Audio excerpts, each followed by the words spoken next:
Chairman Dr. Black, the chaplain, Dr. Black, will open the Senate with prayer.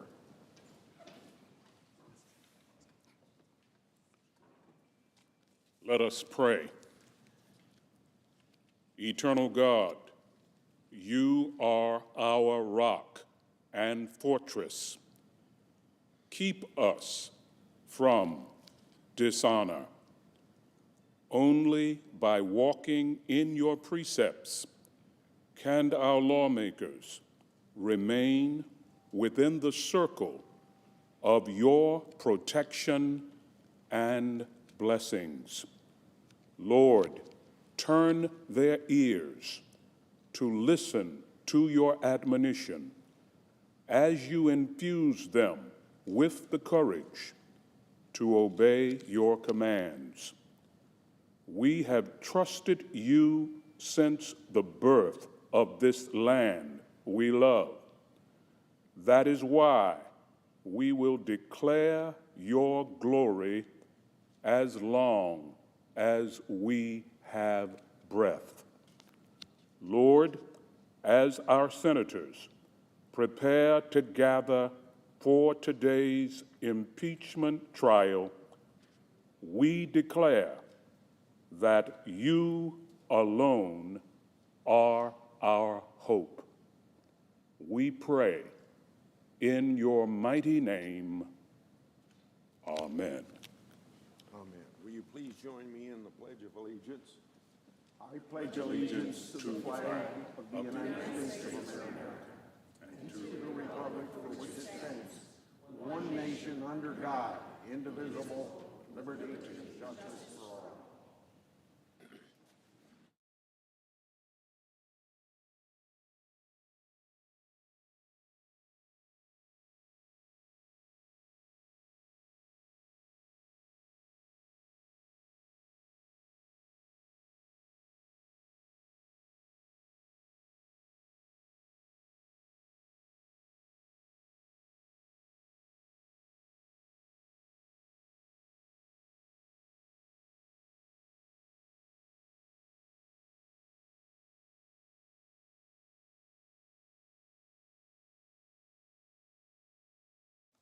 Mr. President.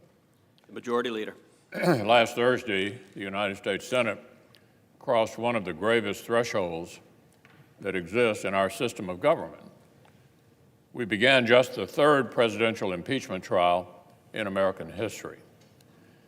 This is a unique responsibility which the framers of our Constitution knew that the Senate, and only the Senate, could handle. Our founders trusted the Senate to rise above short-term passions and factionalism. They trusted the Senate to soberly consider what has actually been proven and which outcome best serves the nation. That's a pretty high bar, Mr. President, and you might say that later today, this body will take our entrance exam. Today, we will consider and pass an organizing resolution that will structure the first phase of the trial. This initial step will offer an early signal to our country. Can the Senate still serve our founding purpose? Can we still put fairness, even-handedness, and historical precedent ahead of the partisan passions of the day? Today's vote will contain some answers. The organizing resolution we'll put forward already has the support of a majority of the Senate. That's because it sets up a structure that is fair, even-handed, and tracks closely with past precedents that were established unanimously. After pretrial business, the resolution establishes the four things that need to happen next.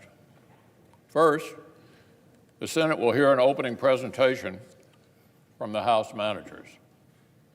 Second, we will hear from the President's counsel. Third, senators will be able to seek further information by posing written questions to either side through the Chief Justice.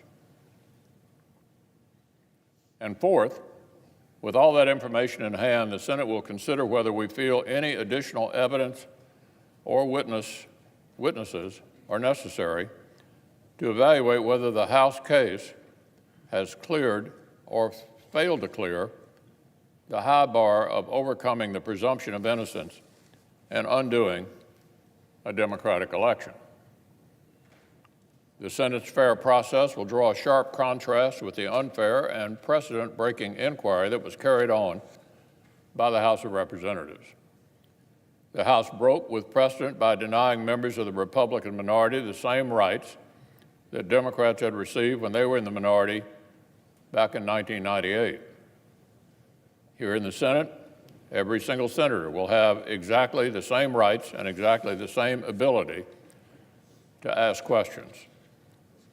The House broke with fairness by cutting President Trump's counsel out of their inquiry to an unprecedented degree. Here in the Senate, the President's lawyers will finally receive a level playing field with the House Democrats and will finally be able to present the President's case. Finally, some fairness. On every point, our straightforward resolution will bring the clarity and fairness that everyone deserves: the President of the United States, the House of Representatives, and the American people. This is the fair roadmap for our trial. We need it in place before we can move forward. So the Senate should prepare to remain in session today until we complete this resolution and adopt it. This basic four-part structure aligns with the first steps of the Clinton impeachment trial in 1999. 21 years ago, 100 senators agreed unanimously that this roadmap was the right way to begin the trial.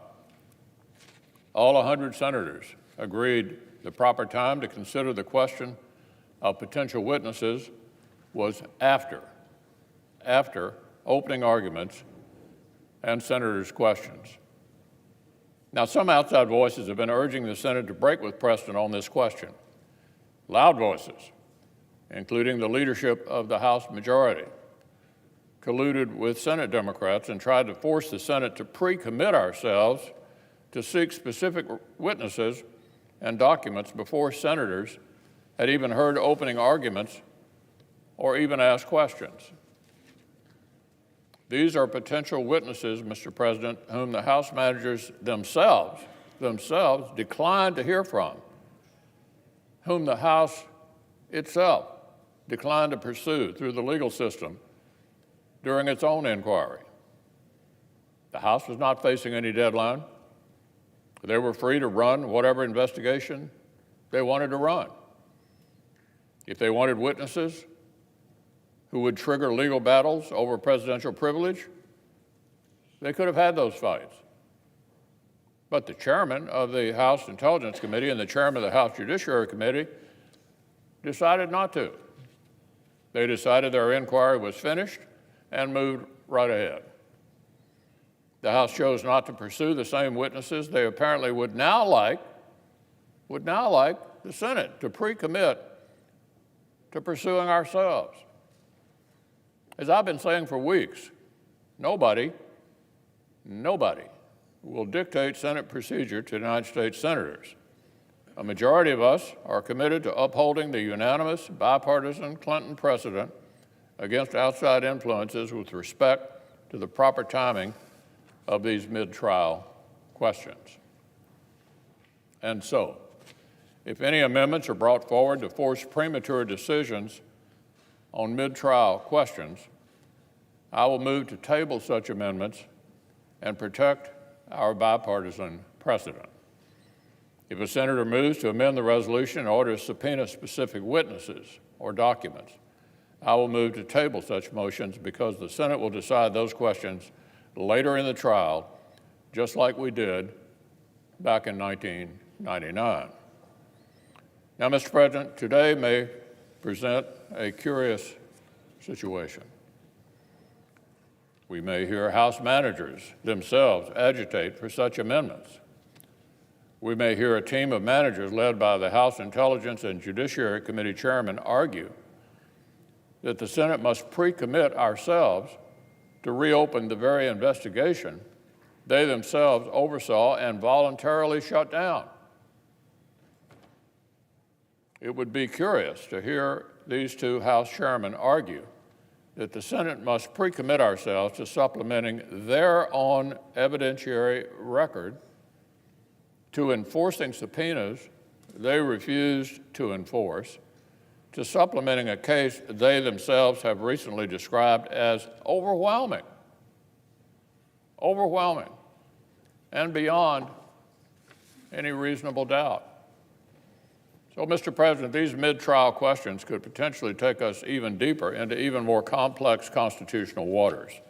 For example, many senators, including me, have serious concerns about blurring the traditional role between the House and the Senate within the impeachment process. The Constitution divides the power to impeach from the power to try. The first belongs solely to the House, and with the power to impeach comes the responsibility to investigate. The Senate agreeing to pick up and carry on the House's inadequate investigation would set a new precedent that could incentivize frequent and hasty impeachments from future House majorities. It could dramatically change the separation of powers between the House and the Senate if the Senate agrees we will conduct both the investigation and the trial of an impeachment. What's more, some of the proposed new witnesses include executive branch officials whose communications with the President and with other executive branch officials lie at the very core of the President's constitutional privilege. Pursuing those witnesses could indefinitely delay the Senate trial and draw our body into a protracted and complex legal fight over presidential privilege. Such litigation could potentially have permanent repercussions for the separation of powers and the institution of the presidency that senators would need to consider very, very carefully. So, Mr. President, the Senate is not about to rush into these weighty questions without discussion and without deliberation, without even hearing opening arguments first. There were good reasons why 100 out of 100 senators agreed 2 decades ago to cross these bridges when we came to them. That is what we will do this time as well. Fair is fair. The process was good enough for President Clinton, and basic fairness dictates it ought to be good enough for this president as well. So, the eyes are on the Senate.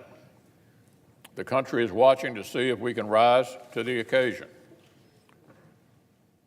21 years ago, 100 senators, including a number of us who sit in the chamber today, did just that. The body approved a fair, common-sense process to guide the beginning of a presidential impeachment trial.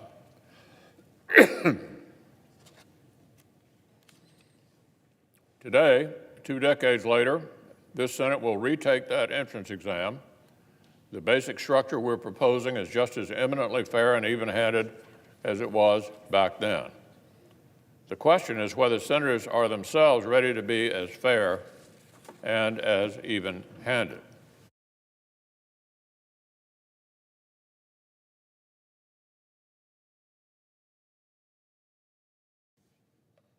The Senate made a statement 21 years ago. We said that presidents of either party deserve basic justice and a fair process. A challenging political moment like today does not make such statements less necessary, but all the more necessary, in fact.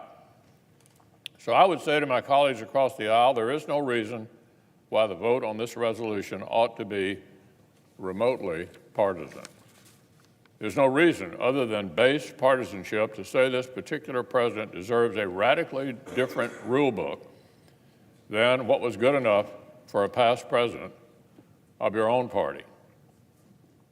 So I would urge every single senator to support our fair resolution I urge everyone to vote to uphold the Senate's unanimous bipartisan precedent of a fair process.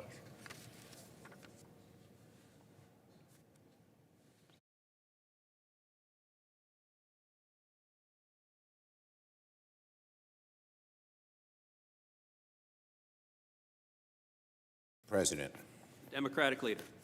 Now, before I begin, there has been well-founded concern that the additional security measures required for access to the galleries during the trial could cause reporters to miss some of the events on the Senate floor.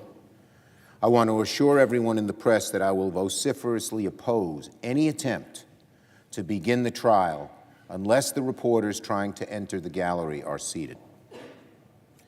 The press is here to inform the American public about these pivotal events in our nation's history. We must make sure they are able to. Some may not want what happens here to be public. We do. Now, Mr. President, after the conclusion of my remarks, the Senate will proceed to the impeachment trial of President Donald John Trump for committing high crimes and misdemeanors. President Trump is accused of coercing a foreign leader into interfering in our elections to benefit himself and then doing everything in his power to cover it up. If proved, the president's actions are crimes against democracy itself. It's hard to imagine a greater subversion of our democracy than for powers outside our borders to determine the elections from within. For a foreign country to attempt such a thing on its own is bad enough. For an American president to deliberately solicit such a thing, to blackmail a foreign country with military assistance to help him win an election, is unimaginably worse. I can't imagine any other president doing this. Beyond that, for then the president to deny the right of Congress to conduct oversight, deny the right to investigate any of his activities, to say Article 2 of the Constitution gives him the right to, quote, do whatever he wants, we are staring down an erosion of the sacred democratic principles for which our founders fought a bloody war of independence. Such is the gravity of this historic moment. Now, once Senator Inhofe is sworn in at 1 p.m., the ceremonial functions at the beginning of a presidential trial will be complete. The Senate then must determine the rules of the trial. The Republican leader will offer an organizing resolution that outlines his plan for the rules of the trial. It is completely partisan. It was kept secret until the very eve of the trial. And now that it's public, it's very easy to see why. The McConnell rules seem to be designed by President Trump for President Trump. It asks the Senate to rush through as fast as possible and makes getting evidence as hard as possible. It could force presentations to take place at 2 or 3 in the morning so the American people won't see them. In short, the McConnell resolution will result in a rush trial with little evidence in the dark of night. Literally, the dark of night. If the president is so confident in his case, if Leader McConnell is so confident the president did nothing wrong, why don't they want the case to be presented in broad daylight? On something as important as impeachment, the McConnell resolution is nothing short of a national disgrace. This will go down, this resolution, as one of the darker moments in the Senate history, perhaps one of even the darkest. Now, Leader McConnell has just said he wants to go by the Clinton rules. Then why did he change them in 4 important ways at minimum to all make the trial less transparent, less clear, and with less evidence? He said he wanted to get started in exactly the same way. It turns out, contrary to what the leader said, I'm amazed he could say it with a straight face. that the rules are the same as the Clinton rules. The rules are not even close to the Clinton rules. Unlike the Clinton rules, the McConnell resolution does not admit the record of the House impeachment proceedings into evidence. So Leader McConnell wants a trial with no existing evidence and no new evidence. A trial without evidence is not a trial. It's a cover-up. Second, unlike the Clinton rules, the McConnell resolution limits presentation by the parties to 24 hours per side over only 2 days. We start at 1, 12 hours a day, we're at 1 a.m., and that's without breaks. It'll be later. Leader McConnell wants to force the managers to make important parts of their case in the dark of night. Number 3, unlike the Clinton rules, the McConnell resolution places an additional hurdle to get witnesses and documents by requiring a vote on whether such motions are even in order. If that vote fails, then no motions to subpoena witnesses and documents will be in order. I don't want anyone on the other side to say, I'm going to vote no first on witnesses, but then later I'll determine it. If they vote for McConnell's resolution, they're making it far more difficult to vote in the future, later on in the trial. And finally, unlike the Clinton rules, the McConnell resolution allows a motion to dismiss at any time in the trial. So in short, contrary to what the leader has said, the McConnell rules are not at all like the Clinton rules. The Republican leader's resolution is based neither in precedent nor in principle. It is driven by partisanship and the politics of the moment. Today, I'll be offering amendments to fix the many flaws in Leader McConnell's deeply unfair resolution and seek the witnesses and documents we've requested, beginning with an amendment to have the Senate subpoena White House documents. Let me be clear, these amendments are not dilatory. They only seek one thing, the truth. That means relevant documents. That means relevant witnesses. That's the only way to get a fair trial, and everyone in this body knows it. Each Senate impeachment trial in our history, all 15 that were brought to completion, feature witnesses. Every single one. The witnesses we request are not Democrats. They're the president's own men. The documents are not Democratic documents. They're documents, period. We don't know if the evidence of the witnesses or the documents will be exculpatory to the president or incriminating. But we have an obligation, a solemn obligation, particularly now during this most deep and solemn part of our Constitution, to seek the truth and then let the chips fall where they may. My Republican colleagues have offered several explanations for opposing witnesses and documents at the start of the trial. None of them has much merit. Republicans have said we should deal with the question of witnesses later in the trial. Of course, it makes no sense to hear both sides present their case first and then afterward decide if the Senate should hear evidence. The evidence is supposed to inform arguments, not come after they're completed. Some Republicans have said the Senate should not go beyond the House record by calling any witnesses. But the Constitution gives the Senate the sole power to try impeachments, not the sole power to review, not the sole power to rehash, but to try. Republicans have called our request for witnesses and documents political. If seeking the truth is political, then the Republican Party is in serious trouble. The White House has said that the articles of impeachment are brazen and wrong. Well, if the president believes his impeachment is so brazen and wrong, why won't he show us why? Why is the president so insistent that no one come forward, that no documents be released? If the president's case is so weak that none of the president's men can defend him under oath, shame on him and those who allow it to happen. What is the president hiding? What are our Republican colleagues hiding? Because if they weren't afraid of the truth, they'd say, go right ahead, get at the truth, get witnesses, get documents. In fact, no point over the last few months have I heard a single solitary argument on the merits of why witnesses and documents should not be part of the trial. No Republican has explained why less evidence is better than more evidence. Nevertheless, Leader McConnell is poised to ask the Senate to begin the first impeachment trial of a president in history without witnesses, that rushes through the arguments as quickly as possible, that in ways both shameless and subtle will conceal the truth from the American people. Leader McConnell claimed that the House had ran the most rushed, least thorough, and most unfair impeachment inquiry in modern history.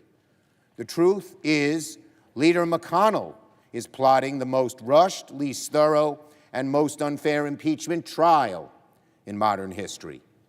And it begins today. The Senate has before it a very straightforward question. The president is accused of coercing a foreign power to interfere in our elections to help himself. It's the job of the Senate to determine if these very serious charges are true. The very least we can do is examine the facts, review the documents, hear the witnesses, try the case. Not run from it, not hide it, try it. Because if the president commits high crimes and misdemeanors, and Congress refuses to act, refuses even to conduct a fair trial of his conduct, then presidents, this president and future presidents, can commit impeachable crimes with impunity, and the order and rigor of our democracy will dramatically decline. The fail-safe, the final fail-safe of our democracy will be rendered moot. The most powerful check on the executive, the one designed to protect the people from tyranny, will be erased. In short time, my colleagues, each of us will face a choice about whether to begin this trial in search of the truth or in service of the president's desire to cover it up. Whether the Senate will conduct a fair trial and a full airing of the facts, or a rush to a predetermined political outcome. My colleagues, the eyes of the nation, the eyes of history, the eyes of the Founding Fathers are upon us. History will be our final judge. Will senators rise to the occasion? I yield the floor. Under the previous order, the leadership time is reserved. Morning business is closed. Under the previous order, the Senate stands in recess, subject to the call of the chair.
Do you solemnly swear that in all things appertaining to the trial of the impeachment of Donald John Trump, President of the United States, now pending, you will do impartial justice according to the Constitution and laws, so help you God?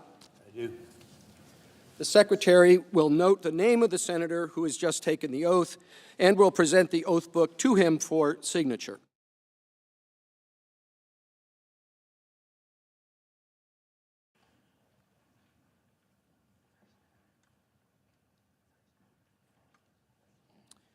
The Sergeant at Arms will make the proclamation.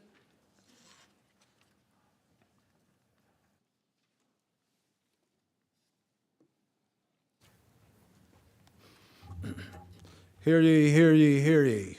All persons are commanded to keep silent on pain of imprisonment while the Senate of the United States is sitting for the trial of the articles of impeachment exhibited by the House of Representatives against Donald John Trump, President of the United States. The Majority Leader is recognized. I'd like to state that for the information of all senators, the trial briefs filed yesterday by the parties have been printed and are now at each senator's desk. The following documents will be submitted to the Senate for printing in the Senate Journal: the precept issued January 16, 2020, the writ of summons issued on January 16, 2020, and the receipt of summons dated January 16, 2020. The following documents, which were received by the Secretary of the Senate, will be submitted to the Senate for printing in the Senate Journal pursuant to the order of January 16, 2020.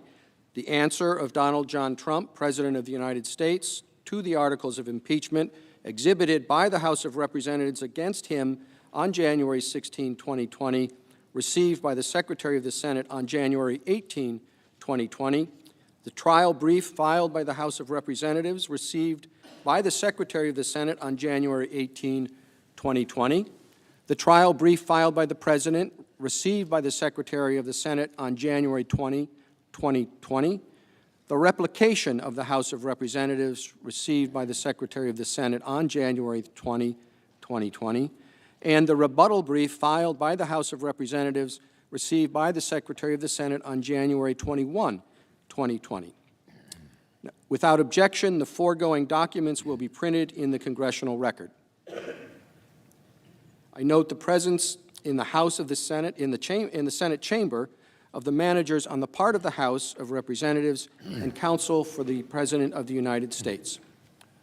Mr. Chief Justice, The Majority Leader is recognized. I send to the desk a list of floor privileges for closed sessions. It's been agreed to by both sides. I ask that it be inserted in the record and agreed to by unanimous consent. Without objection, For the further information of all senators, I'm about to send a resolution to the desk providing for an outline of the next steps in these proceedings. It will be debatable by parties for 2 hours, equally divided. Senator Schumer will then send an amendment to the resolution to the desk. Once that amendment has been offered and reported, we'll have a brief recess. When we reconvene, Senator Schumer's amendment will be debatable by the parties for 2 hours. Upon the use or yielding back of time, I intend to move to table Senator Schumer's amendment. And so, Mr. Chief Justice, I send a resolution to the desk and ask that it be read. the clerk will read the resolution. Senate Resolution 483, to provide for related procedures concerning the articles of impeachment against Donald John Trump, President of the United States. Resolved, that the House of Representatives shall file its record with the Secretary of the Senate, which will consist of those publicly available materials that have been submitted to or produced by the House Judiciary Committee, including transcripts of public hearings or markups and any materials printed by the House of Representatives or the House Judiciary Committee pursuant to House Resolution 660.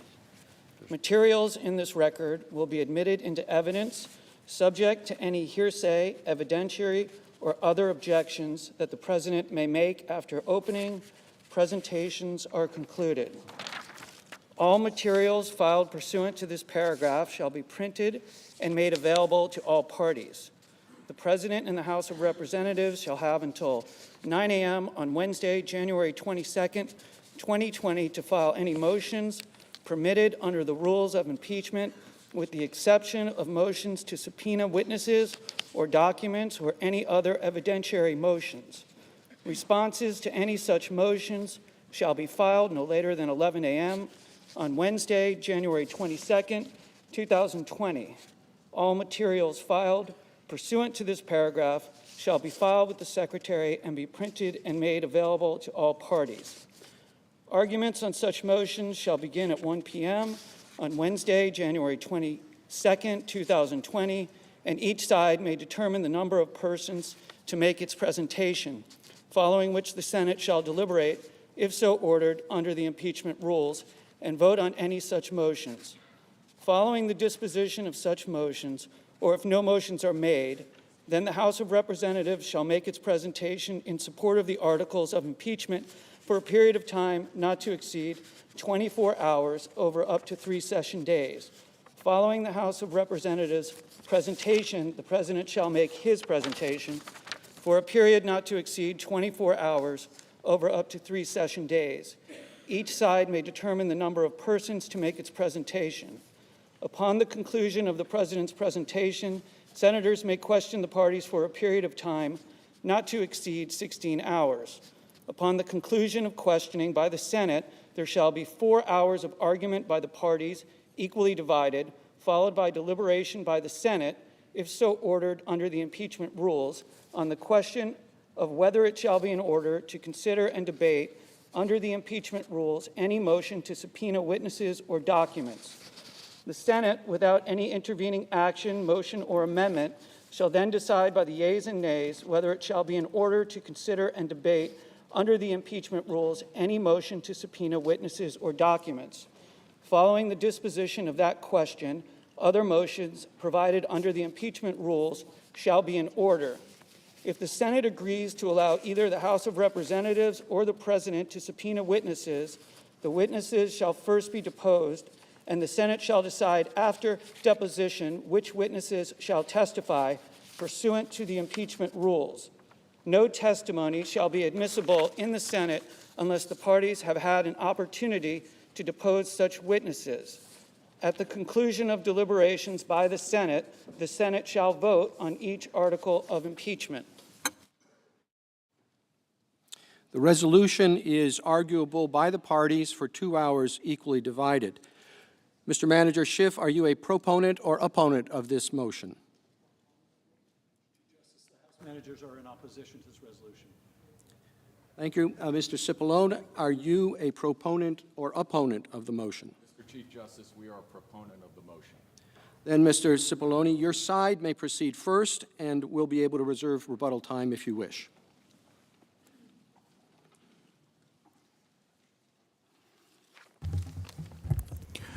Thank you, Mr. Chief Justice. Majority Leader McConnell, Democratic Leader Schumer, Senators. My name is Pat Cipollone. I am here as counsel to the President of the United States. Our team is proud to be here representing President Trump. We support this resolution. It is a fair way to proceed with this trial. It is modeled on the Clinton resolution, which had 100 senators supporting it the last time this body considered an impeachment. It requires the House managers to stand up and make their opening statement and make their case.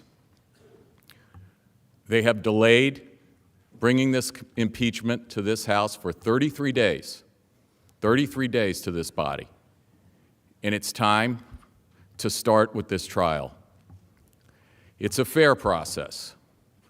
They will have the opportunity to stand up and make their opening statement. They will get 24 hours to do that. Then the President's attorneys will have a chance to respond. After that, all of you will have 16 hours to ask whatever questions you have of either side. Once that's finished and you have all of that information, we will proceed to the question of witnesses and some of the more difficult questions that will come before this body. We are in favor of this. We believe that once you hear those initial presentations, the only conclusion will be that the President has done absolutely nothing wrong, and that these articles of impeachment do not begin to approach the standard required by the Constitution, and in fact, they themselves will establish nothing beyond those articles. You look at those articles alone and you will determine that there is absolutely no case. So we respectfully ask you to adopt this resolution so that we can begin with this process. It is long past time to start this proceeding, and we are here today to do it. And we hope that the House managers will agree with us and begin this proceeding today. We reserve the remainder of our time for rebuttal.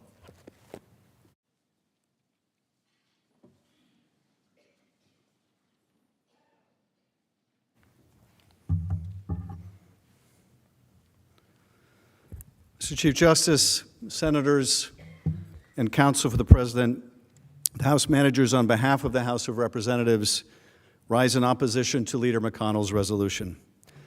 Let me begin by summarizing why. Last week, we came before you to present the articles of impeachment against the President of the United States for only the third time in our history. Those articles charge President Donald John Trump with abuse of power and obstruction of Congress. The misconduct set out in those articles is the most serious ever charged against a president. The first article, abuse of power, charges the president with soliciting a foreign power to help him cheat in the next election.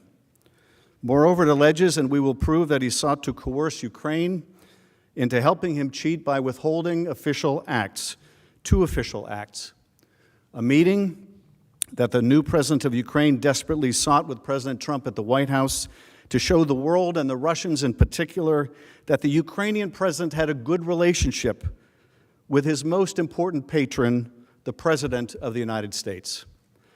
And even more perniciously, President Trump illegally withheld almost $400 million in taxpayer-funded military assistance to Ukraine, a nation at war with our Russian adversary, to compel Ukraine to help him cheat in the election.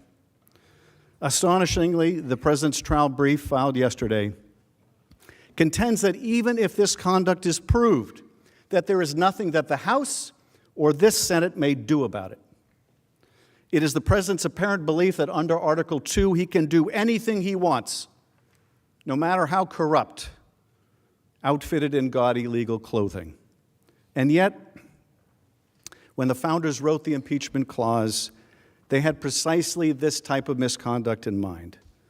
Conduct that abuses the power of his office for personal benefit, that undermines our national security, that invites foreign interference in our democratic process of an election. It is the trifecta of constitutional misconduct justifying impeachment. In Article 2, the President is charged with other misconduct that would likewise have alarmed the founders: the full, complete, and absolute obstruction of a co-equal branch of government, the Congress, during the course of its impeachment investigation into the President's own misconduct.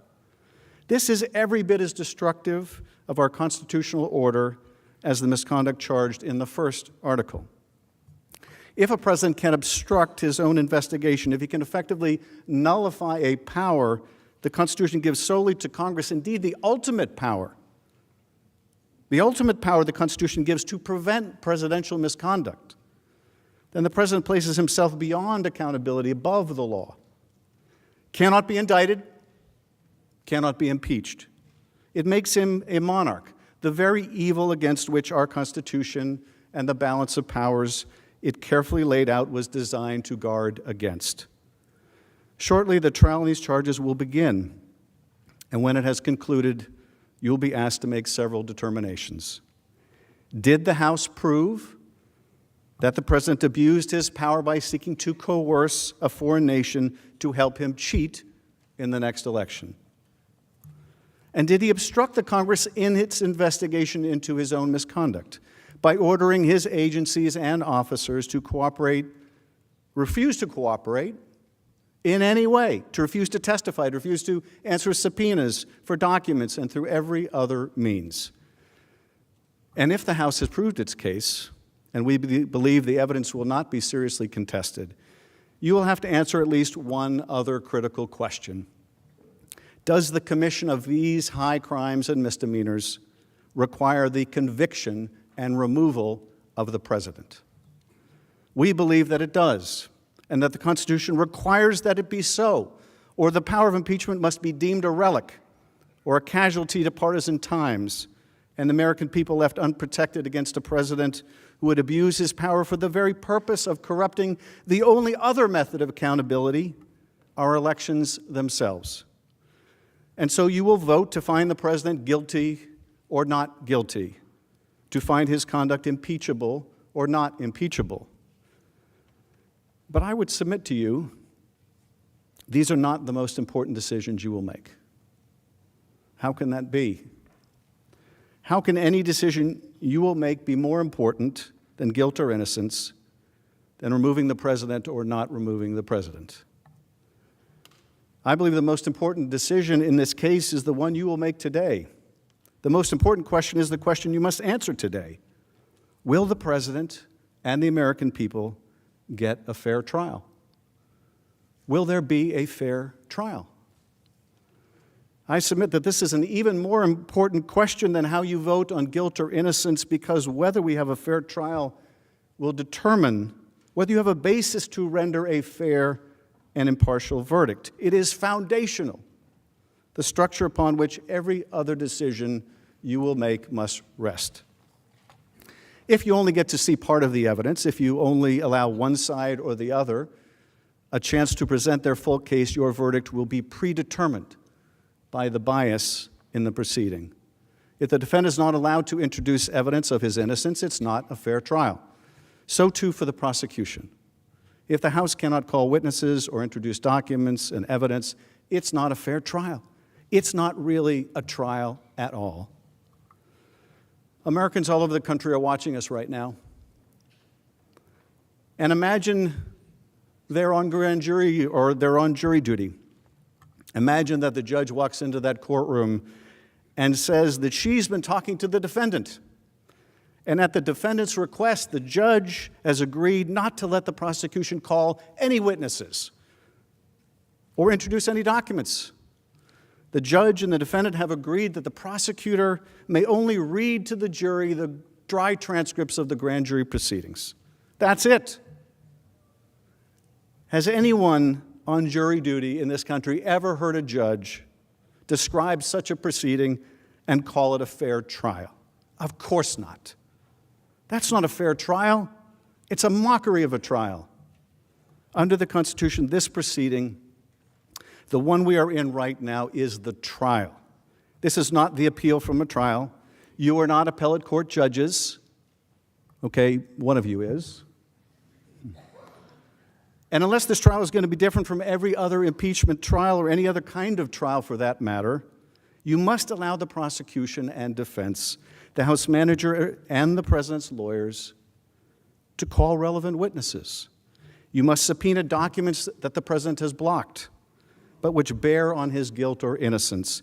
You must impartially do justice as your oath requires. So what does a fair trial look like in the context of impeachment? The short answer is it looks like every other trial. First, the resolution should allow the House managers to obtain documents that have been withheld. First, not last, because the documents will inform the decision about which witnesses are most important to call. And when the witnesses are called, the documentary evidence will be available and must be available to question them with. Any other order makes no sense. Next, the resolution should allow the House managers to call their witnesses. And then the president should be allowed to do the same and any rebuttal witnesses. And when the evidentiary portion of the trial ends, the parties argue the case. You deliberate and render a verdict. If there's a dispute as to whether a particular witness is relevant or material to the charges brought, under the Senate rules, the Chief Justice would rule on the issue of materiality. Why should this trial be different than any other trial? The short answer is it shouldn't. But Leader McConnell's resolution would turn the trial process on its head. His resolution requires the House to prove its case without witnesses, without documents, and only after it's done will such questions be entertained, with no guarantee that any witnesses or any documents will be allowed even then. That process makes no sense. So what is the harm of waiting until the end of the trial, of kicking the can down the road on the question of documents and witnesses? Besides the fact it's completely backwards, trial first, then evidence, besides the fact that the documents would inform the decision on which witnesses and help in their questioning, the harm is this: you will not have any of the evidence the President continues to conceal throughout most or all of the trial. And although the evidence against the President is already overwhelming, you may never know the full scope of the President's misconduct or those around him. And neither will the American people. The charges here involve the sacrifice of our national security at home and abroad, and a threat to the integrity of the next election. If there are additional remedial steps that need to be taken after the President's conviction, the American people must know about it. But if, as the public already jaded by experience has come to suspect, this resolution is merely the first step of an effort orchestrated by the White House to rush the trial, hide the evidence, and render a fast verdict, or worse, a fast dismissal, to make the President go away as quickly as possible to cover up his misdeeds, then the American people will be deprived of a fair trial and may never learn just how deep the corruption of this administration goes, or what other risks to our security and elections remain hidden. The harm will also endure for this body. If the Senate allows the President to get away with such extensive obstruction, it will affect the Senate's power of subpoena and oversight just as much as the House. The Senate's ability to conduct oversight will be beholden to the desires of this President and future presidents, whether he or she decides they want to cooperate with a Senate investigation or another impeachment inquiry and trial. Our system of checks and balances will be broken. Presidents will become accountable to no one. Now, it has been reported that Leader McConnell has already got the votes to pass this resolution, the text of which we did not see until last night and which has been changed even moments ago. And they say that Leader McConnell is a very good vote counter. Nonetheless, I hope that he's wrong. And not just because I think this process, the process contemplated by this resolution, is backwards and designed with the result in mind, and that the result is not a fair trial. I hope that he's wrong because whatever senators may have said or pledged or committed has been superseded by an event of constitutional dimension. You have all now sworn an oath. Not to each other, not to your legislative leadership, not to the managers or even to the Chief Justice. You have sworn an oath to do impartial justice. That oath binds you. That oath supersedes all else. Many of you in the Senate and many of us in the House have made statements about the President's conduct, or this trial, or this motion, or expectations. None of that matters now. That is all in the past. Nothing matters now but the oath to do impartial justice. And that oath requires a fair trial, fair to the President and fair to the American people. But is that really possible? Or as the founders feared, has factionalism or an excessive partisanship made that now impossible? One way to find out what a fair trial should look like, devoid of partisan consideration, is to ask yourselves, how would you structure the trial if you didn't know what your party was, and you didn't know what the party of the President was? Would it make sense to you to have the trial first and then decide on witnesses and evidence later? Would that be fair to both sides? I have to think that your answer would be no. Let me be blunt. Let me be very blunt. Right now, a great many, perhaps even most Americans, do not believe there will be a fair trial. They don't believe that the Senate will be impartial. They believe that the result is pre-cooked. The president will be acquitted. Not because he is innocent, he is not, but because the senators will vote by party and he has the votes. The votes to prevent the evidence from coming out, the votes to make sure the public never sees it. The American people want a fair trial. They want to believe their system of government is still capable of rising to the occasion. They want to believe that we can rise above party and do what's best for the country, but a great many Americans don't believe that will happen. Let's prove them wrong. Let's prove them wrong. How? By convicting the president? No, not by conviction alone. By convicting him if the House proves its case, and only if the House proves its case, but by letting the House prove its case, by letting the House call witnesses, by letting the House obtain documents, by letting the House decide how to present its own case, and not deciding it for us. In sum, by agreeing to a fair trial. Now let's turn to the precise terms of the resolution, the history of impeachment trials, and what fairness and impartiality require.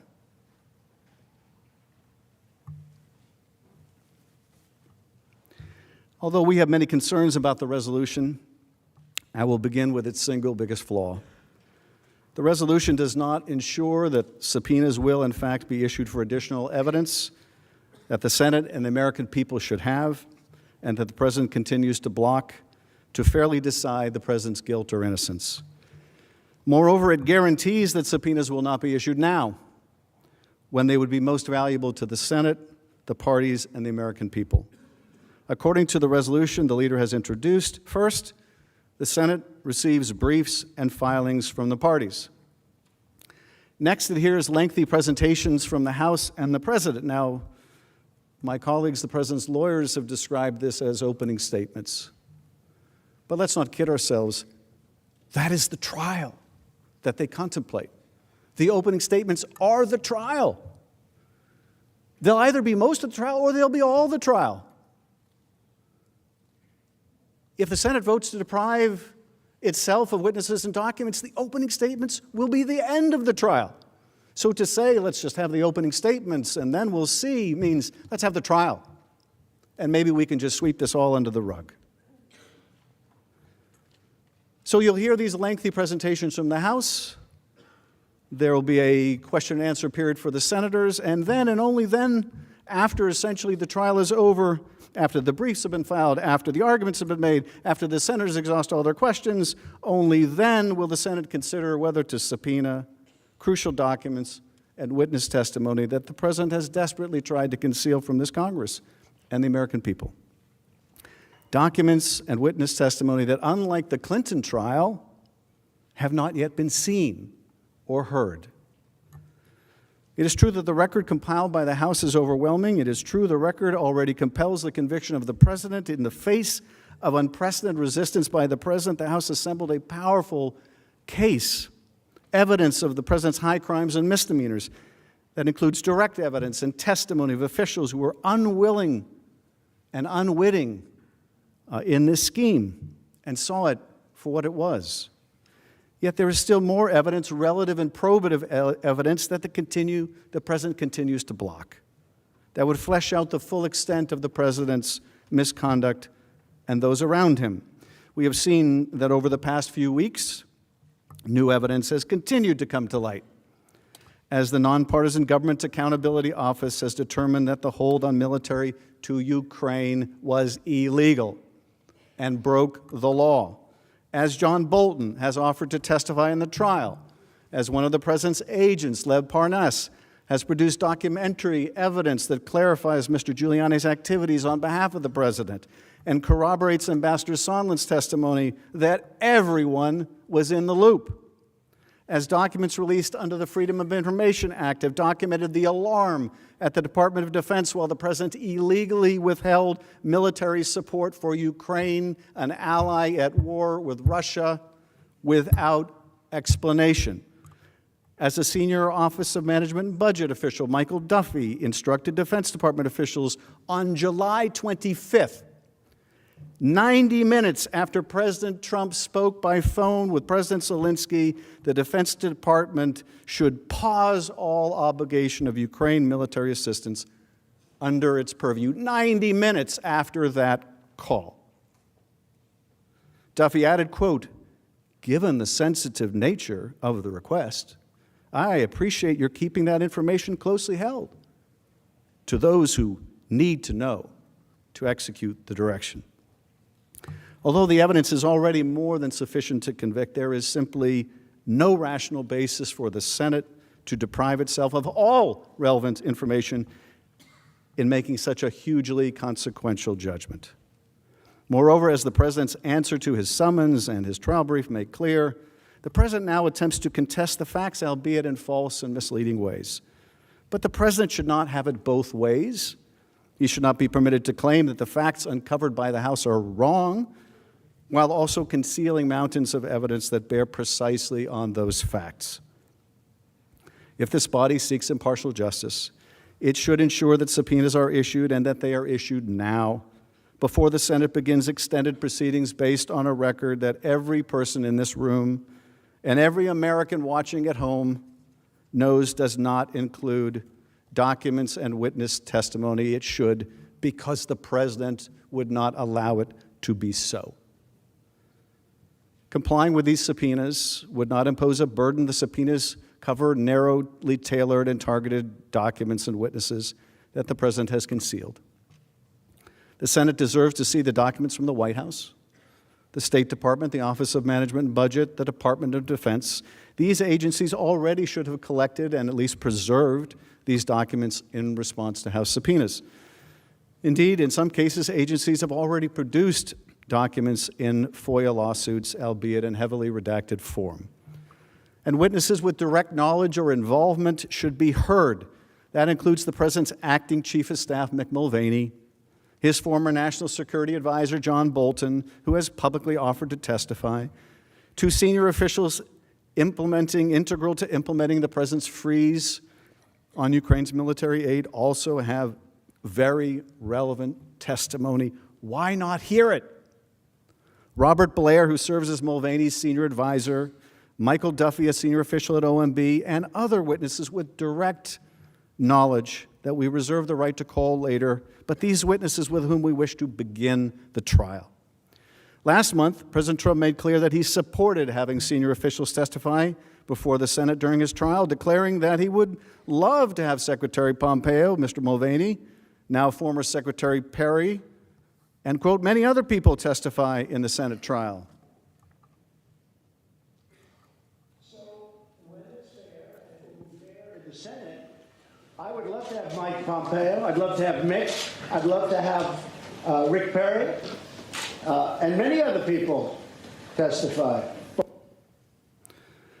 The Senate has an opportunity to take the president up on his offer to make his senior aides available, including Mr. Mulvaney and Secretaries Perry and Pompeo. But now the president is changing his tune. The bluster of wanting these witnesses to testify is over, notwithstanding the fact that he has never asserted a claim of privilege during the course of the House impeachment proceedings. He threatens to invoke one now in a last-ditch effort to keep the rest of the truth from coming out. The president sends his lawyers here to breathlessly claim that these witnesses or others cannot possibly testify because it involves national security. Never mind that it was the president's actions in withholding military aid from an ally at war that threatened our national security in the first place. Never mind that the most impeachable, serious offenses will always involve national security because they will involve other nations, and that misconduct based on foreign entanglement was what the framers feared most. The president's absurdist argument amounts to this: we must endanger national security to protect national security. We must make a president's conduct threatening our security beyond the reach of impeachment power if we are to save the presidency. This is dangerous nonsense. As justices of the Supreme Court have underscored, the Constitution is not a suicide pact. But let us turn from the abstract to the very concrete, and let me show you just one example of what the president is hiding in the name of national security. There is a document which the president has refused to turn over, in which his top diplomat in Ukraine says to two other appointees of the president, "As I said on the phone, I think it's crazy to withhold security assistance for help with a political campaign." The administration refuses to turn over that document and so many more. We only know about its existence. We have only seen its contents because it was turned over by a cooperating witness. This is what the president would hide from you and from the American people. In the name of national security, he would hide graphic evidence of his dangerous misconduct. The only question is, and it is the question raised by this resolution, will you let him? Last year, President Trump said that Article 2 of the Constitution will allow him to do anything he wanted. And evidently believing that Article 2 empowered him to denigrate and defy a co-equal branch of government, he also declared that he will fight all subpoenas. Let's hear the president's own words.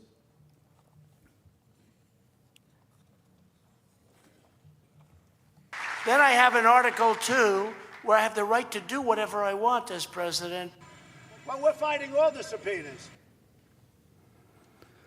True to his pledge to obstruct Congress, when President Trump faced an impeachment inquiry in the House of Representatives, he ordered the executive branch to defy every single request on every single subpoena.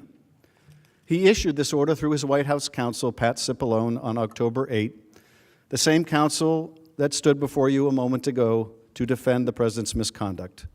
He then affirmed it again at a rally on October 10. Following President Trump's categorical order, we never received key documents and communications. It is important to note, in refusing to respond to Congress, the president did not make any formal claim of privilege ever. Instead, Mr. Cipollone's letter stated, in effect, that the president would withhold all evidence in the executive branch unless the House surrendered to demands that would effectively place President Trump in charge of the inquiry into his own misconduct. Needless to say, that was a non-starter and designed to be so. The president was determined to obstruct Congress no matter what we did. And his conduct since, his attacks on the impeachment inquiry, his attacks on witnesses, have affirmed that the president never had any intention to cooperate under any circumstance. And why? Because the evidence and testimony he conceals would only further prove his guilt. The innocent do not act this way. Simply stated, this trial should not reward the president's obstruction by allowing him to control what evidence is seen and when it is seen and what evidence will remain hidden. The documents the president seeks to conceal include White House records, including records about the president's unlawful hold on military aid, State Department records, including text messages and WhatsApp messages exchanged by the State Department and Ukrainian officials, and notes to file written by career professionals as they saw the president's scheme unfold in real time. OMB records demonstrating efforts to fabricate an after-the-fact rationale for the president's orders and showing internal objections that the president's orders violated the law.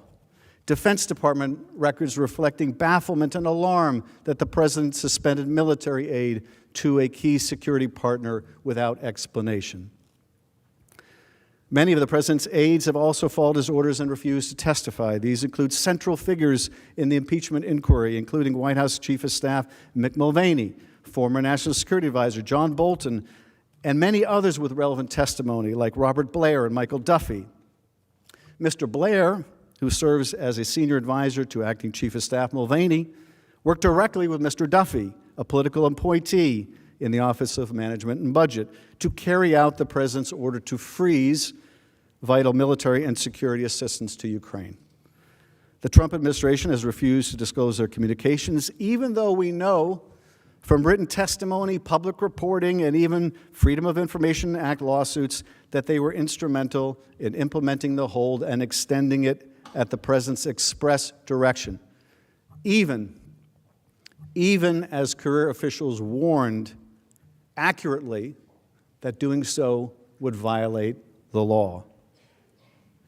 The President has also made the insupportable claim that the House should have enforced its subpoenas in court and allowed the President to delay his impeachment for years.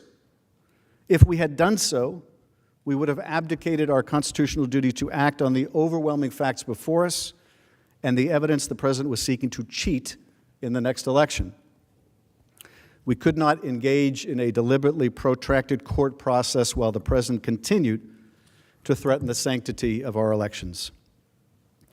Resorting to the courts is also inconsistent with a Constitution that gives the House the sole power of impeachment.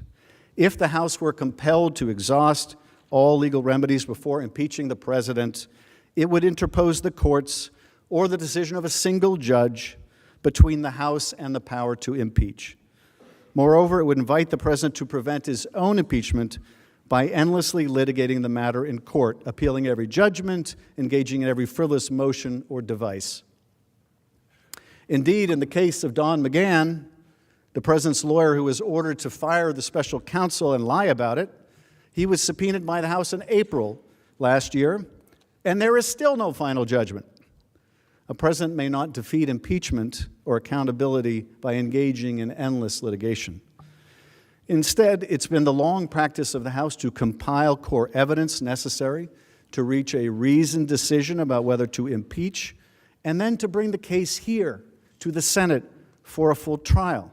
That is exactly what we did here, with an understanding that the Senate has its own power to compel documents and testimony.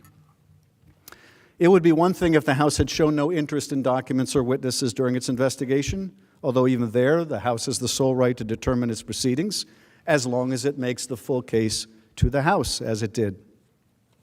But it is quite another when the President is the cause of his own complaint, when the President withholds witnesses and documents and then attempts to rely on his own noncompliance to justify further concealment.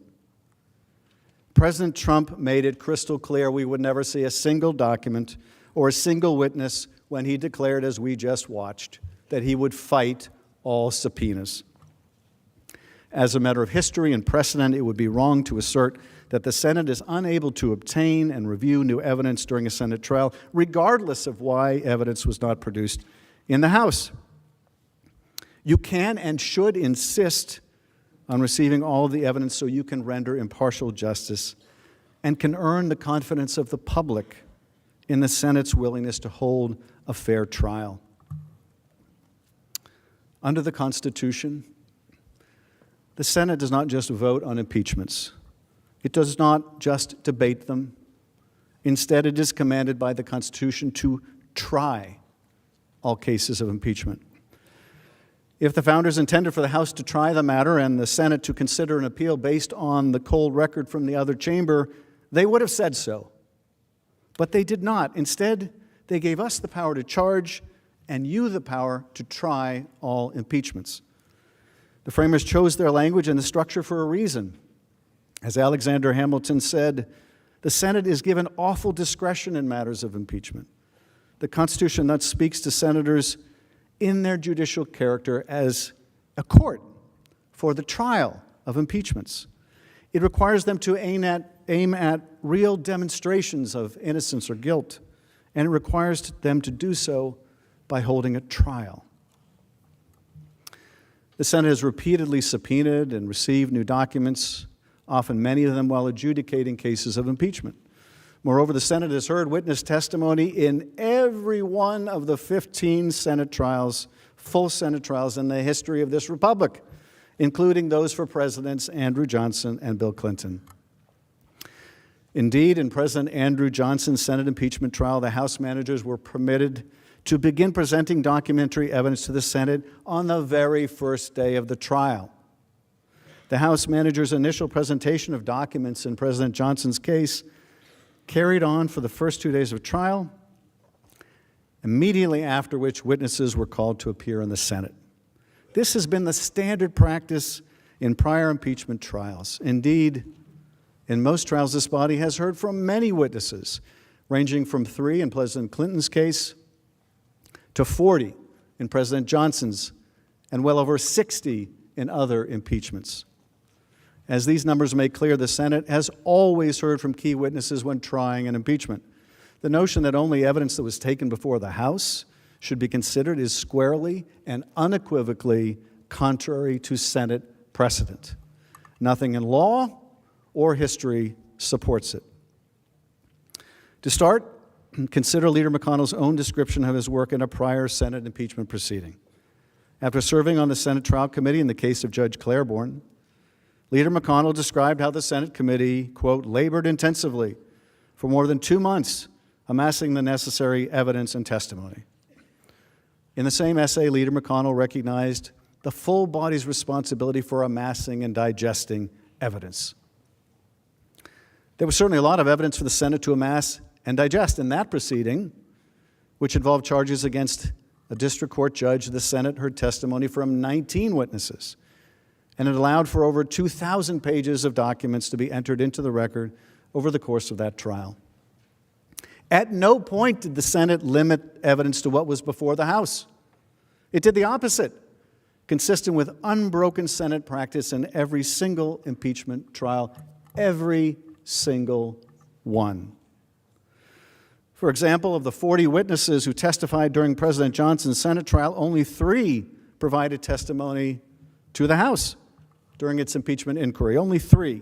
The remaining 37 witnesses in that presidential impeachment trial testified before the Senate. Similarly, the Senate's full first impeachment trial, which involved charges against Judge Pickering, involved testimony from 11 witnesses, all of whom were new to the impeachment proceedings and had not testified before the House.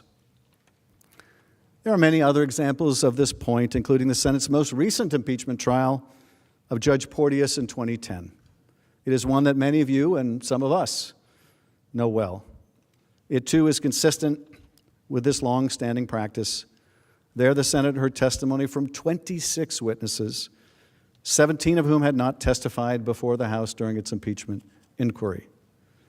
Thus, there is a definitive tradition of the Senate hearing from new witnesses when trying articles of impeachment. There has never been a rule limiting witnesses to those who appeared in the House or limiting evidence before the Senate to that which the House itself considered. And that is because, as Senator Hiram Johnson explained in 1934, the integrity of Senate impeachment trials depend heavily upon the witnesses who are called, their appearance on the stand, their mode of giving testimony.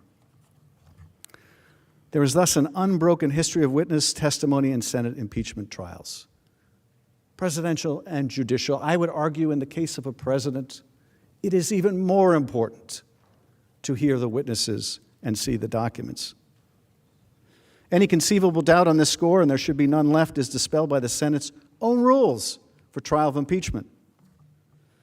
Obtaining documents and hearing live witness testimony is so fundamental that the rules of procedure and practice in the Senate when sitting on impeachment trials, which date back to the 19th century, devote more attention to the gathering, handling, and admission of new evidence than any other single subject. These rules expressly contemplate that the Senate will hear evidence and conduct a thorough trial when sitting as a court of impeachment. At every turn, they reject the notion that the Senate would take the House's evidentiary record, blind itself to everything else, and vote to convict or acquit. For example, Rule 6 says the Senate shall have the power to compel the attendance of witnesses and enforce obedience to its orders.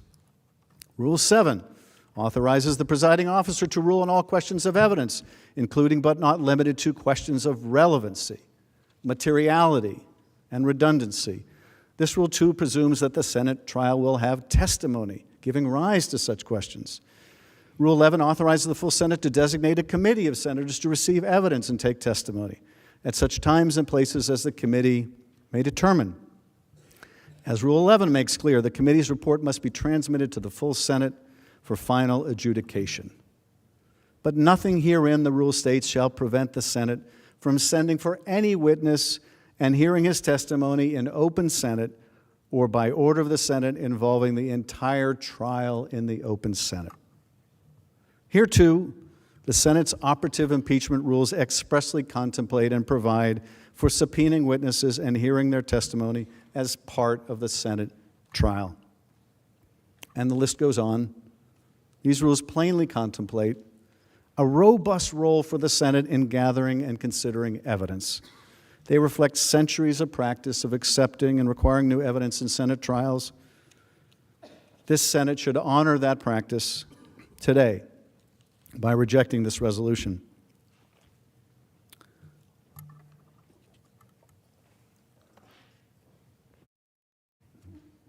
What about the Clinton trial? What about the Clinton trial that will be argued? Even if we are departing from every other impeachment trial in history, including the impeachment of President Andrew Johnson, what about the Clinton trial? Aren't we following the same processes in the Clinton trial? The answer is no. First, the process for the Clinton trial was worked out by mutual consent among the parties. That is not true here, where the process is sought to be imposed by one party on the other. Second, all of the documents in the Clinton trial were turned over prior to the trial. All 90,000 pages of them, so they could be used in the House's case. None of the documents have been turned over by the President in this case. And under Leader McConnell's proposal, none may ever be. They certainly won't be available to you or to us during most or all of the trial. If we are really going to follow the Clinton precedent, the Senate must insist on the documents now, before the trial begins. Third, the issue in the Clinton trial was not one of calling witnesses, but of recalling witnesses.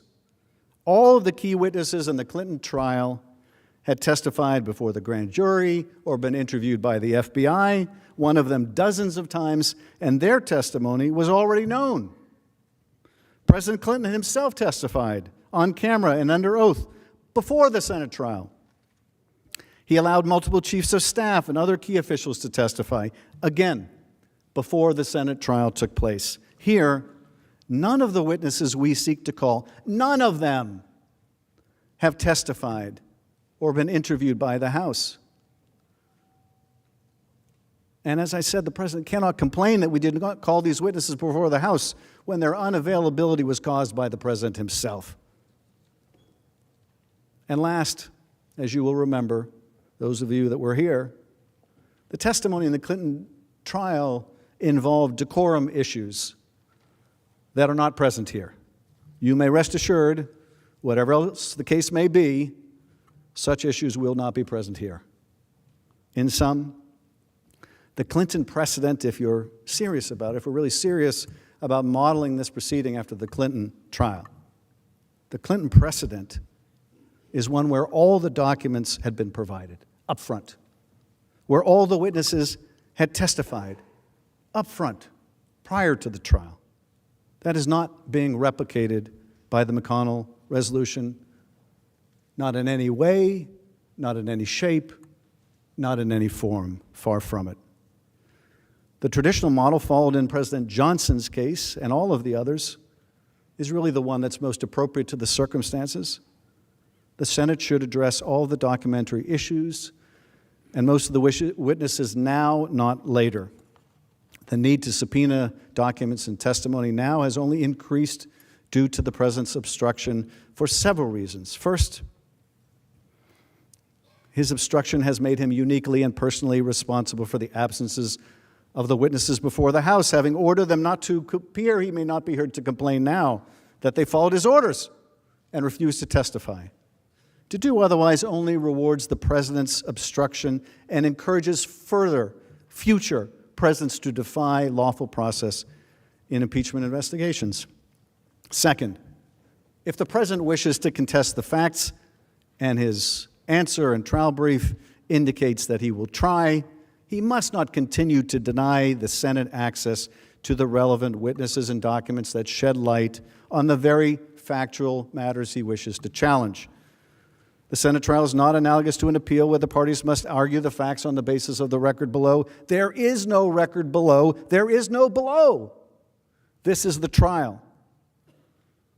Third, the President must not be allowed to mislead the Senate by selectively introducing documents while withholding the vast body of documents that may contradict them. This is very important. The President must not be allowed to mislead you by introducing documents selectively and withholding all of the rest. All of the relevant documents should be produced so there is full disclosure of the truth.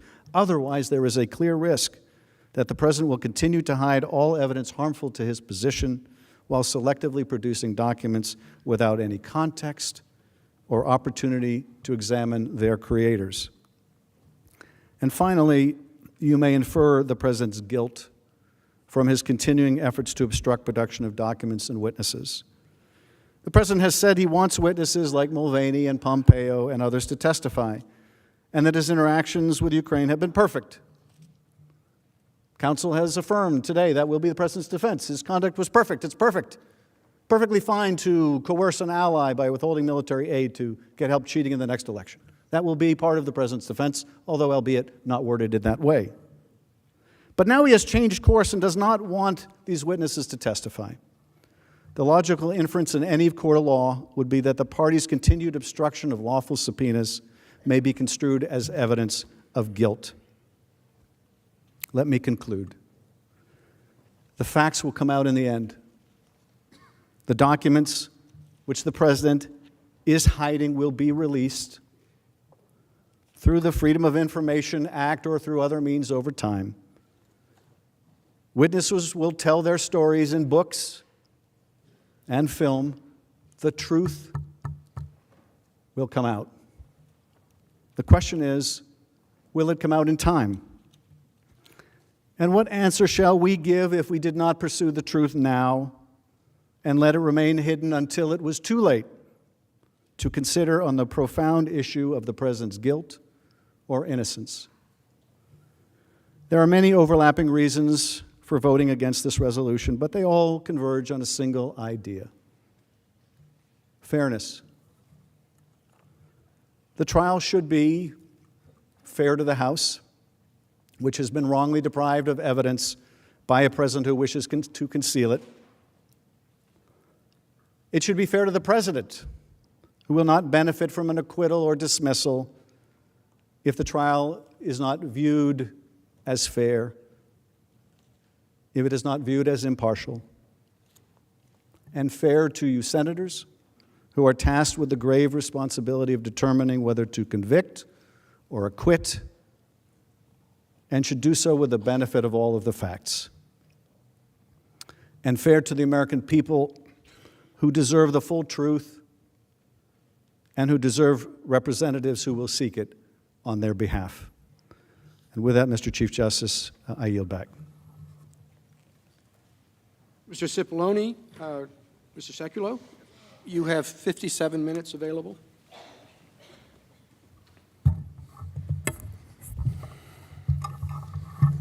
Thank you, Mr. Chief Justice, members of the Senate, Leader McConnell, Democratic Leader Schumer. It's also my privilege to represent the President of the United States before this chamber. Senator Schumer said earlier today that the eyes of the founders are on these proceedings. Indeed, that's true. But it is the heart of the Constitution that governs these proceedings. And what we just heard from Manager Schiff, courts have no role, privileges don't apply. What happened in the past, we should just ignore. In fact, Manager Schiff just said, try to summarize my colleague's defense of the President. He said it not in those words, of course, which is not the first time Mr. Schiff has put words into transcripts that did not exist. Mr. Schiff also talked about a trifecta. I'll give you a trifecta. During the proceedings that took place before the Judiciary Committee, the president was denied the right to cross-examine witnesses. The president was denied the right to access evidence. And the president was denied the right to have counsel present at hearings. That's a trifecta that violates the Constitution of the United States. Mr. Schiff did say the courts really don't have a role in this. Executive privilege, why would that matter? It matters because it's based in the Constitution of the United States. One manager said that it is you that are on trial, the Senate. He also said that, and others did, that you're not capable of abiding by your oath. And then we had the invocation of the ghost of the Mueller report. I know something about that report. It came up empty on the issue of collusion with Russia. There was no obstruction. In fact, the Mueller report, to the contrary of what these managers say today, came to the exact opposite conclusions of what they say. Let me quote from the House impeachment report at page 16. Although President Trump has in times invoked the notion of due process, an impeachment trial, an impeachment inquiry is not a criminal trial and should not be confused with it. Believe me, what has taken place in these proceedings is not to be confused with due process. Because due process demands, and the Constitution requires, that fundamental fairness and due process, we're hearing a lot about due process is designed to protect the person accused. When the Russia investigation failed, it devolved into the Ukraine. A quid pro quo. When that didn't prove out, it was then bribery or maybe extortion, or somebody said, one of the members or the members of the House said treason. But instead we get two articles of impeachment. Two articles of impeachment that have a vague allegation about a non-crime allegation of abuse of power and obstruction of Congress. Managers, right here, before you today, who have said that executive privilege and constitutional privileges have no place in these proceedings. On June 28, 2012, Attorney General Eric Holder became the first United States Attorney General to be held in both civil and criminal contempt. Why? Because President Obama asserted executive privilege. With respect to the Holder contempt proceedings, Mr. Manager Schiff wrote, "The White House assertion of privilege is backed by decades of precedent that has recognized the need for the President and his senior advisors to receive candid advice and information from their top aides." Indeed, that's correct. Not because Manager Schiff said it, but because the Constitution requires it. Mr. Manager Nadler said that the effort to hold Eric Holder, Attorney General Holder, in contempt for refusing to comply with various subpoenas was, quote, politically motivated, and Speaker Pelosi called the Holder matter, and I quote, a little more than a witch hunt. What are we dealing with here? Why are we here? Are we here because of a phone call? Or are we here before this great body because since the president was sworn into office, there was a desire to see him removed? I remember in the Mueller report, there were discussions about, insurance policies. The insurance policy didn't work out so well. So then we moved to other investigations. I guess you would call it reinsurance or an umbrella policy. And that didn't work out so well. And here we are today.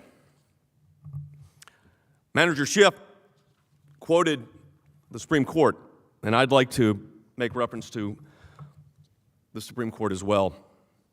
It was then Justice Rehnquist, later to be Chief Justice Rehnquist, who wrote for the majority in United States versus Russell in 1973. These are the words. We may someday be presented with a situation in which the conduct of law enforcement agents is so outrageous that due process principles would absolutely bar the government from invoking judicial process to obtain a conviction. That day is today. That day was a year ago. That day was in July, when Special Counsel Mueller testified. I am not today going to take the time to review, and I will do it later, the pattern and practices of irregularities that have gone on in these investigations from the outset. But to say that the courts have no role, the rush to impeachment, to not wait for a decision from a court on an issue as important as executive privilege, as if executive privilege hasn't been utilized by presidents since our founding. This is not some new concept. We don't waive executive privilege, and there's a reason we keep executive privilege, and we assert it when necessary. And that is to protect the Constitution and the separation of powers. The president's opponents, in their rush to impeach, have refused to wait for complete judicial review. That was their choice. Speaker Pelosi clearly expressed her impatience and contempt for judicial proceedings when she said, "We cannot be at the mercy of the courts." Think about that for a moment. We cannot be at the mercy of the courts. So take Article 3 of the United States Constitution, remove it. We're acting as if the courts are an improper venue to determine constitutional issues of this magnitude? That is why we have courts. That is why we have a federal judiciary. It was interesting when Professor Turley testified before the House Judiciary Committee in front of Mr. Nadler's committee. He said, we have 3 branches of government, not 2. If you impeach a president, if you make a high crime and misdemeanor out of going to courts and abuse of power, it's your abuse of power. You know, it's more than that. A lot more than that. There's a lot more than an abuse of power if you say the courts don't apply. Constitutional principles don't apply. Let's start with a clean slate as if nothing happened. A lot has happened. As we proceed in the days ahead, we will lay out our case. We're going to put forward to the American people, but more important, for the Constitution's sake, what's taken place here. But this idea that we should ignore what has taken place over the last 3 years is outrageous. We believe that what Senator McConnell has put forward provides due process, allows the proceedings to move forward in an orderly fashion. 33 days. 33 days they held on to those impeachment articles. 33 days. It was such a rush of national security to impeach this president before Christmas that they then held him for 33 days. To do what? To act as if they negotiate, the House of Representatives should negotiate the rules of the United States Senate. They didn't hide this. This was the express purpose. This was the reason they did it. We're prepared to proceed. Majority Leader, Democratic Majority Leader, we're prepared to proceed. In our view, these proceedings should begin. I yield the rest of my time to my colleague, the White House counsel. Thank you, Mr. Chief Justice. Cipollone. Thank you, Mr. Chief Justice. I just want to make a couple of additional points. It's very difficult to sit there and listen to Mr. Schiff tell the tale that he just told. Let's remember how we all got here. They made false allegations about a telephone call. The President of the United States declassified that telephone call and released it to the public. How's that for transparency? When Mr. Schiff found out that there was nothing to his allegations, he focused on the second telephone call. He made false, and his colleagues made false allegations about that second telephone call that occurred before the one he had demanded. So the President of the United States declassified and released that telephone call. Still nothing. Again, complete transparency in a way that, frankly, I'm unfamiliar with any precedent of any President of the United States releasing a classified telephone call with a foreign leader. When Mr. Schiff saw that his allegations were false, and he knew it anyway, what did he do? He went to the House, and he manufactured a fraudulent version of that call. He manufactured a false version of that call. He read it to the American people, and he didn't tell them it was a complete fake. Do you want to know about due process? I'll tell you about due process. Never before in the history of our country has a president been confronted with this kind of impeachment proceeding in the House. It wasn't conducted by the Judiciary Committee. Now, Mr. Nadler, when he applied for that job, told his colleagues when they took over the House that he was really good at impeachment. But what happened was the proceedings took place in a basement of the House of Representatives. The president was forbidden from attending. The president was not allowed to have a lawyer present. In every other impeachment proceeding, the president has been given a minimal due process.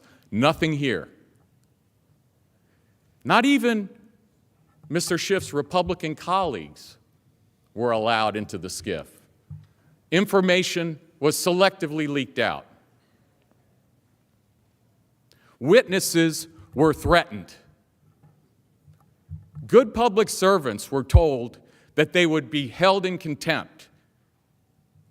They were told that they were obstructing. What does Mr. Schiff mean by obstructing? He means that unless you do exactly what he says, regardless of your constitutional rights, then you're obstructing.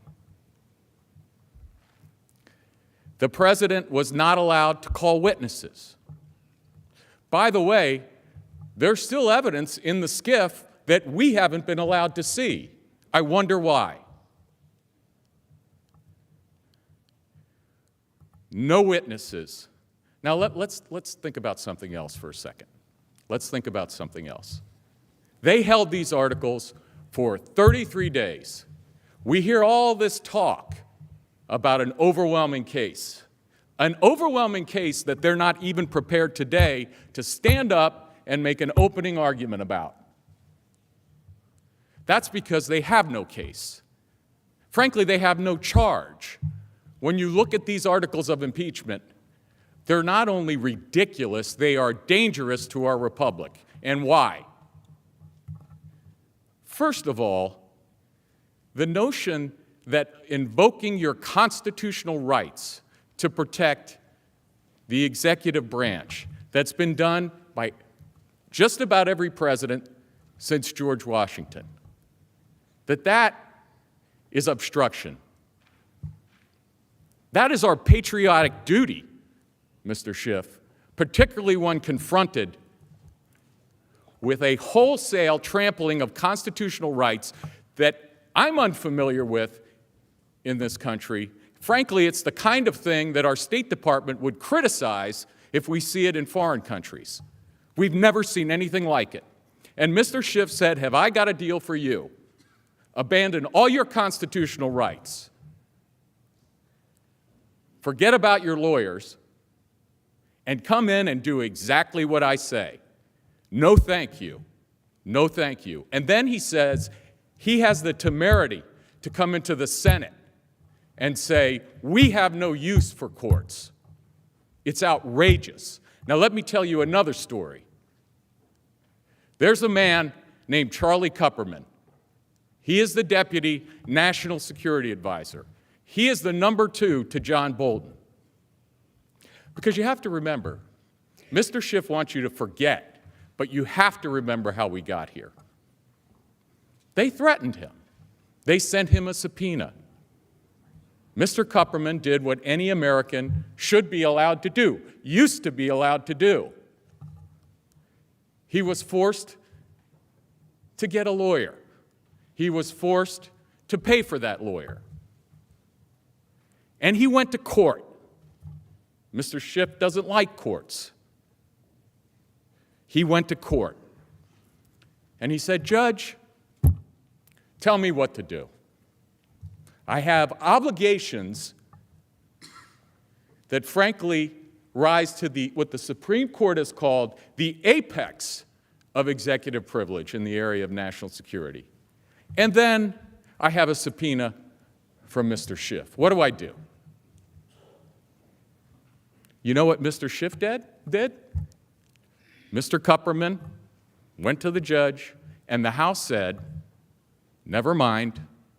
We withdraw the subpoena. We promise not to issue it again." And then they come here and they ask you to do the work that they refuse to do for themselves. They ask you to trample on executive privilege. Now, would they ever suggest that the executive could determine on its own what the speech or debate clause means? Of course not. Would they ever suggest that the House could invade the discussions that the Supreme Court has behind closed doors? I hope not. But they come here and they ask you to do what they refuse to do for themselves. They had a court date. And they withdrew the subpoena, they evaded a decision, and they're asking you to become complicit in that evasion of the courts. It's ridiculous, and we should call it out for what it is. Obstruction for going to court? It's an act of patriotism to defend the constitutional rights of the president, because if they can do it to the president, they could do it to any of you, and they could do it to any American citizen, and that's wrong. And Lawrence Tribe, who's been advising them, I guess he didn't tell you that in the Clinton impeachment he said, it's dangerous to suggest that invoking constitutional rights is impeachable. It's dangerous. And you know what? It is dangerous, Mr. Schiff. So what are we doing here? We have the House that completely concocted a process that we've never seen before. They locked the president out. Oh, and by the way, will Mr. Schiff give documents? We asked him for documents. We asked him for documents when, contrary to his prior statements, it turned out that his staff was working with the whistleblower. We said, let us see the documents, release them to the public. We're still waiting.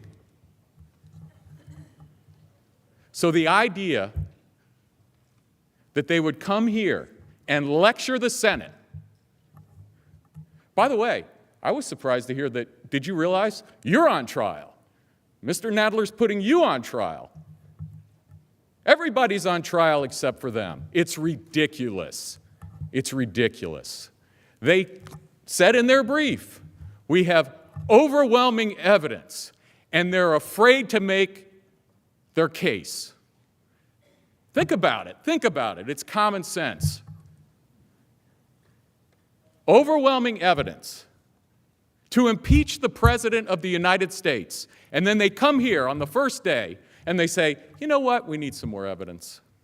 Now let me tell you something.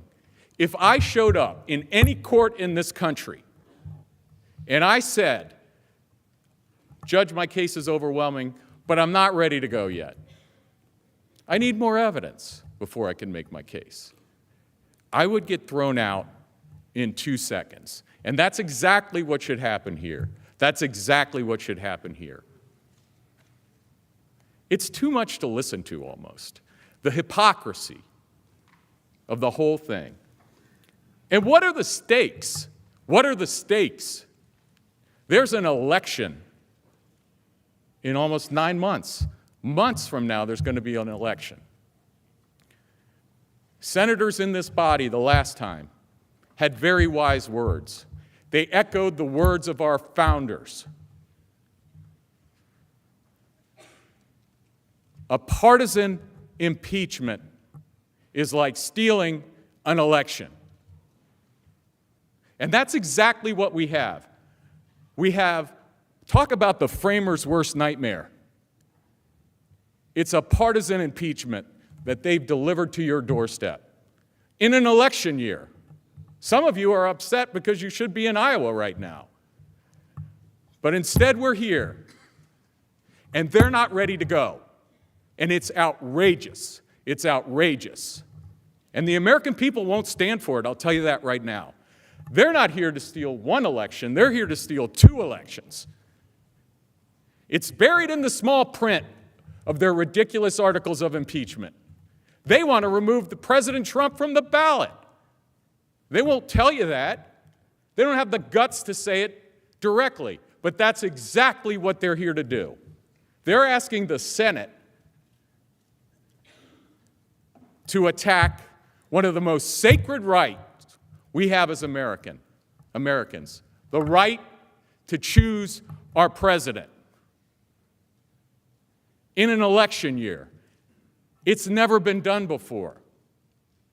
It shouldn't be done before.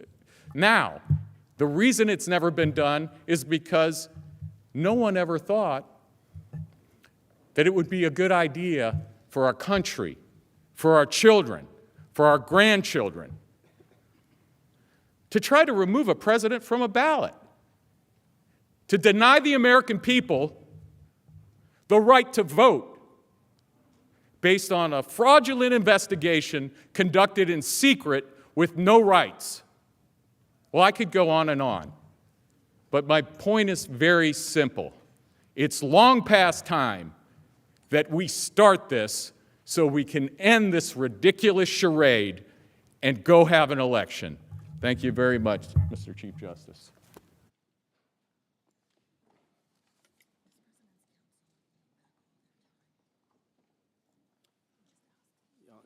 Does the President's Council yield back the remainder of their time? We do. Thank you. The Democratic leader is recognized. Mr. Chief Justice, I send an amendment to the desk to subpoena certain documents and records from the White House, and I ask that it be read. The clerk will read the document.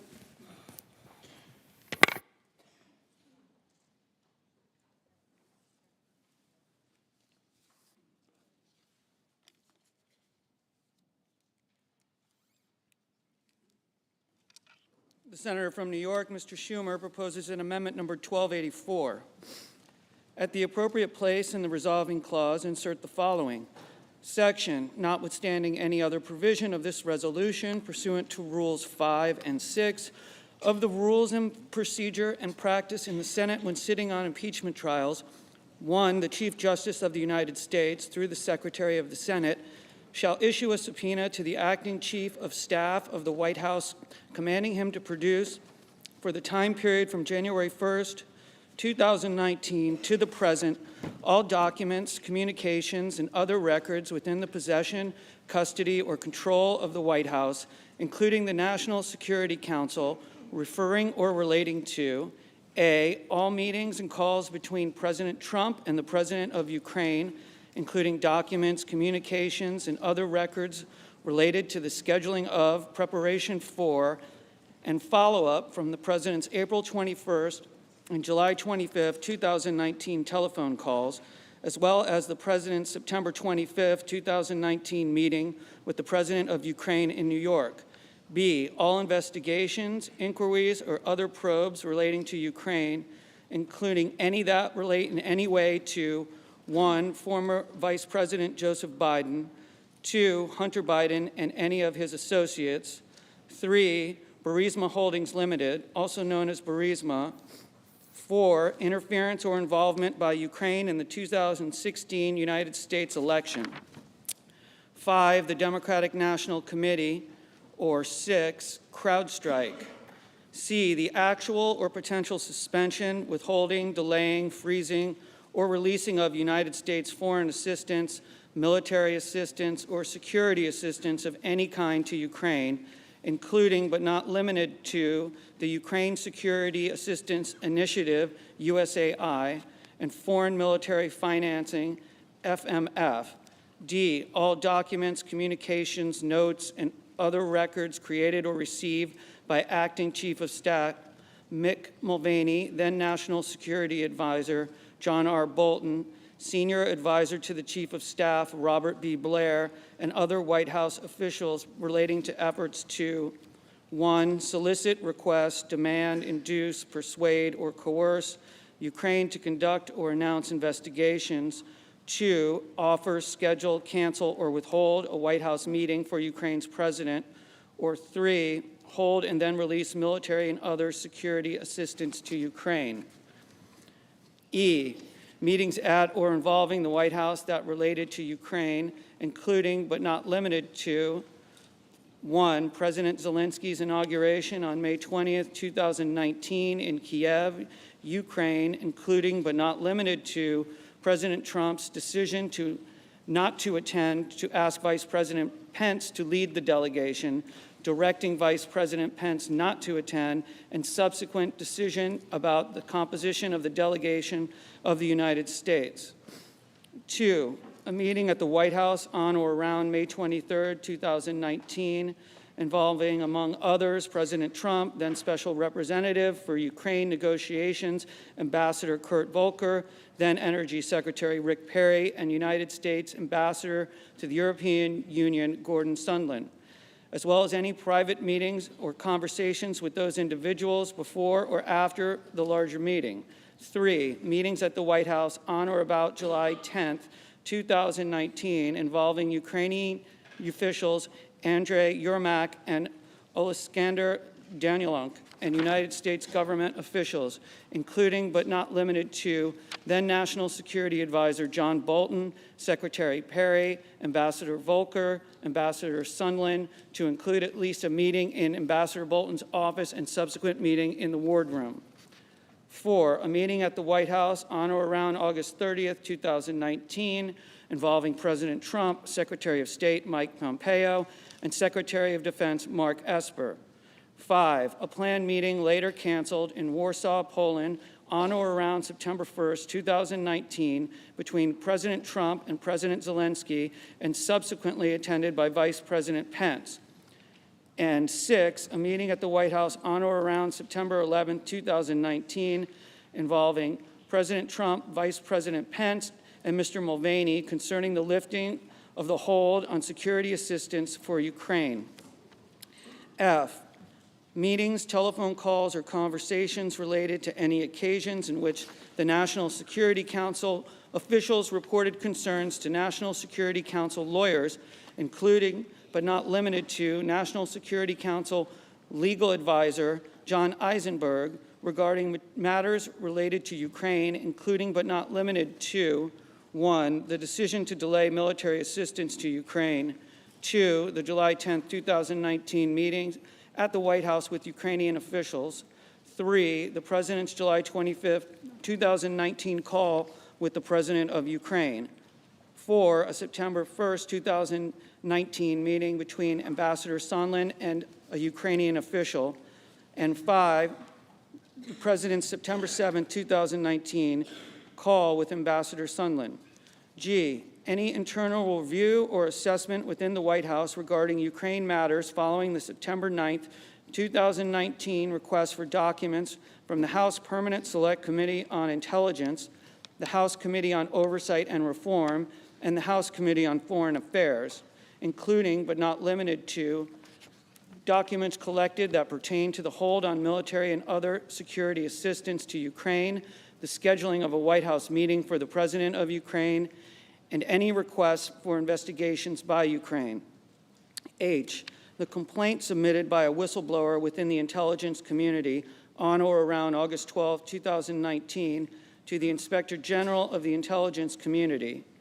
I, all meetings or calls, including requests for or recordings of meetings or telephone calls, scheduling items, calendar entries, White House visitor records, and email or text messages using personal or work-related devices between or among 1, current or former White House officials or employees, including but not limited to President Trump, and 2, Rudolph W. Giuliani, Ambassador Sondland, Victoria Tunstang, or Joseph DeGenova, and J, former United States Ambassador to Ukraine, Marie Masha Yovanovitch, including but not limited to the decision to end her tour or recall her from the United States Embassy in Kiev, and 2, the Sergeant at Arms is authorized to utilize the services of the Deputy Sergeant at Arms or any other employee of the United States Senate in serving the subpoena authorized to be issued by this section.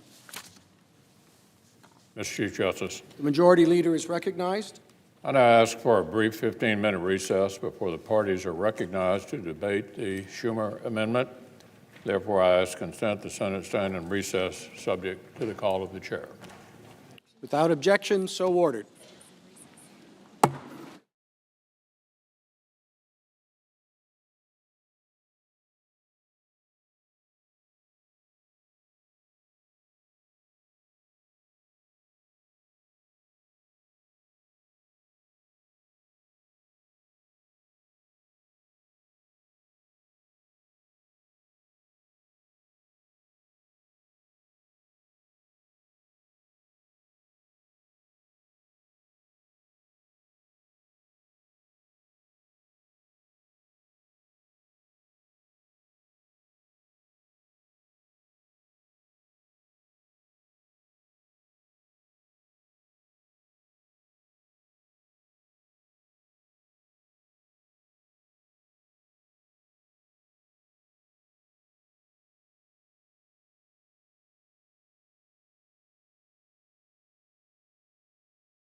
the resolution at large.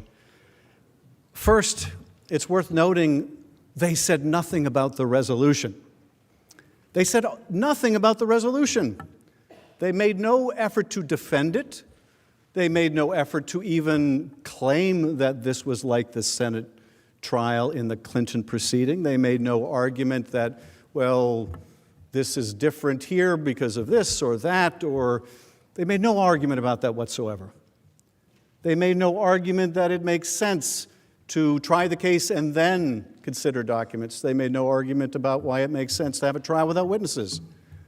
And why? Because it's indefensible. It's indefensible. No trial in America has ever been conducted like that. And so you heard nothing about it. And that should be the most telling thing about counsel's argument. They had no defense of the McConnell resolution because there is none. They couldn't defend it on the basis of Senate precedent. They couldn't defend it on the basis of Senate history, tradition. They couldn't defend it on the basis of the Constitution. They couldn't defend it at all. And so what did they say?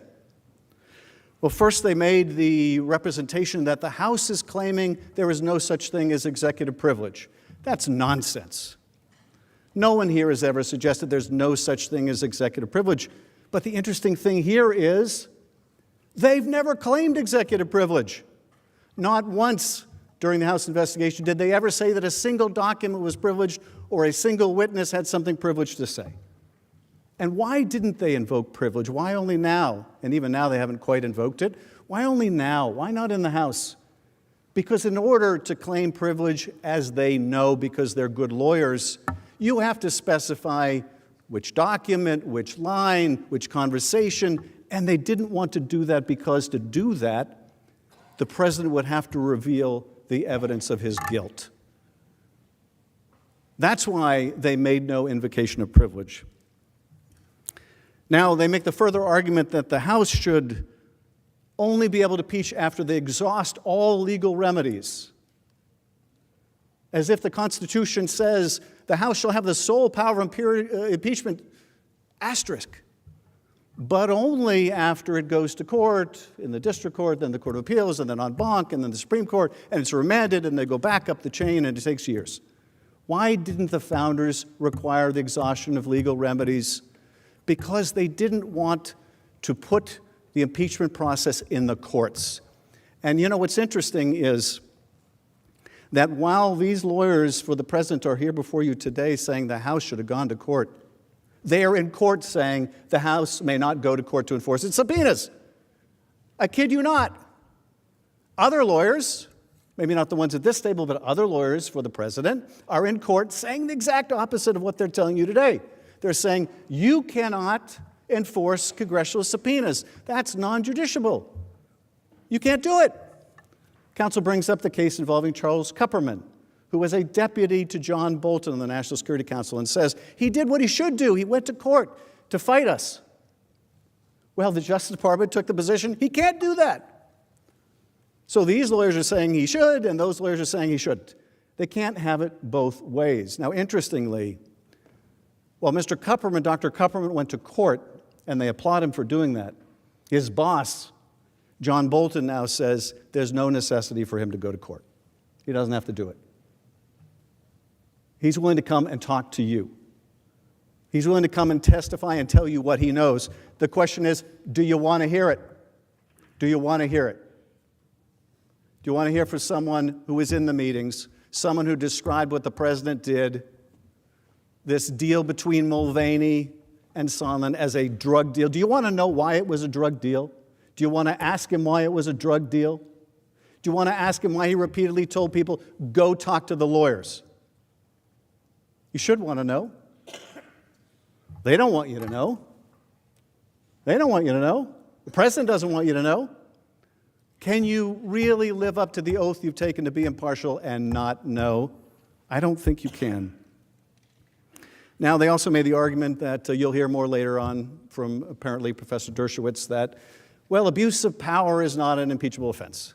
It's interesting that they had to go outside the realm of constitutional lawyers and scholars to a criminal defense lawyer to make that argument because no reputable constitutional law expert would do that.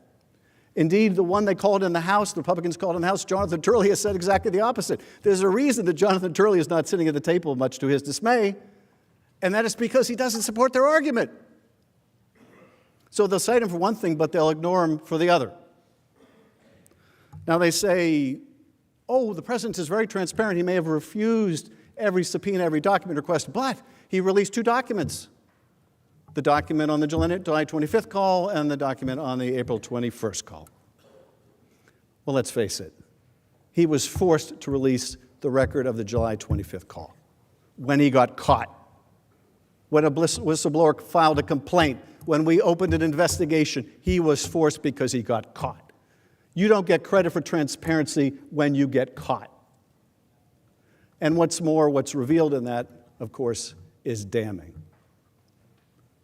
Now they point to the only other record he has apparently released, the April 21st call, and that's interesting too. Now that's just a congratulatory call. But what's interesting about it is the president was urged on that call to bring up the issue of corruption. And indeed, in the readout of that call, the White House misleadingly said he did. But now that we've seen the record, we see that he didn't.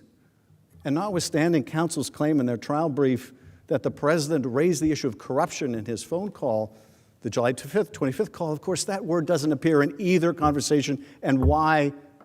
Because the only corruption he cared about was the corruption that he could help bring about. Now, Mr. Cipollone made the representation that Republicans were not even allowed in the depositions conducted in the House. Now, I'm not going to suggest to you that Mr. Cipollone would deliberately make a false statement. I will leave it to Mr. Cipollone to make those allegations against others. But I will tell you this, he's mistaken. He's mistaken. Every Republican on the 3 investigative committees was allowed to participate in the depositions, and more than that, they got the same time we did. You show me another proceeding, another presidential impeachment or other that had that kind of access for the opposite party. Now, there were depositions in the Clinton impeachment. There were depositions in the Nixon impeachment. So what they would say is some secret process. Well, there were the same private depositions in these other impeachments as well.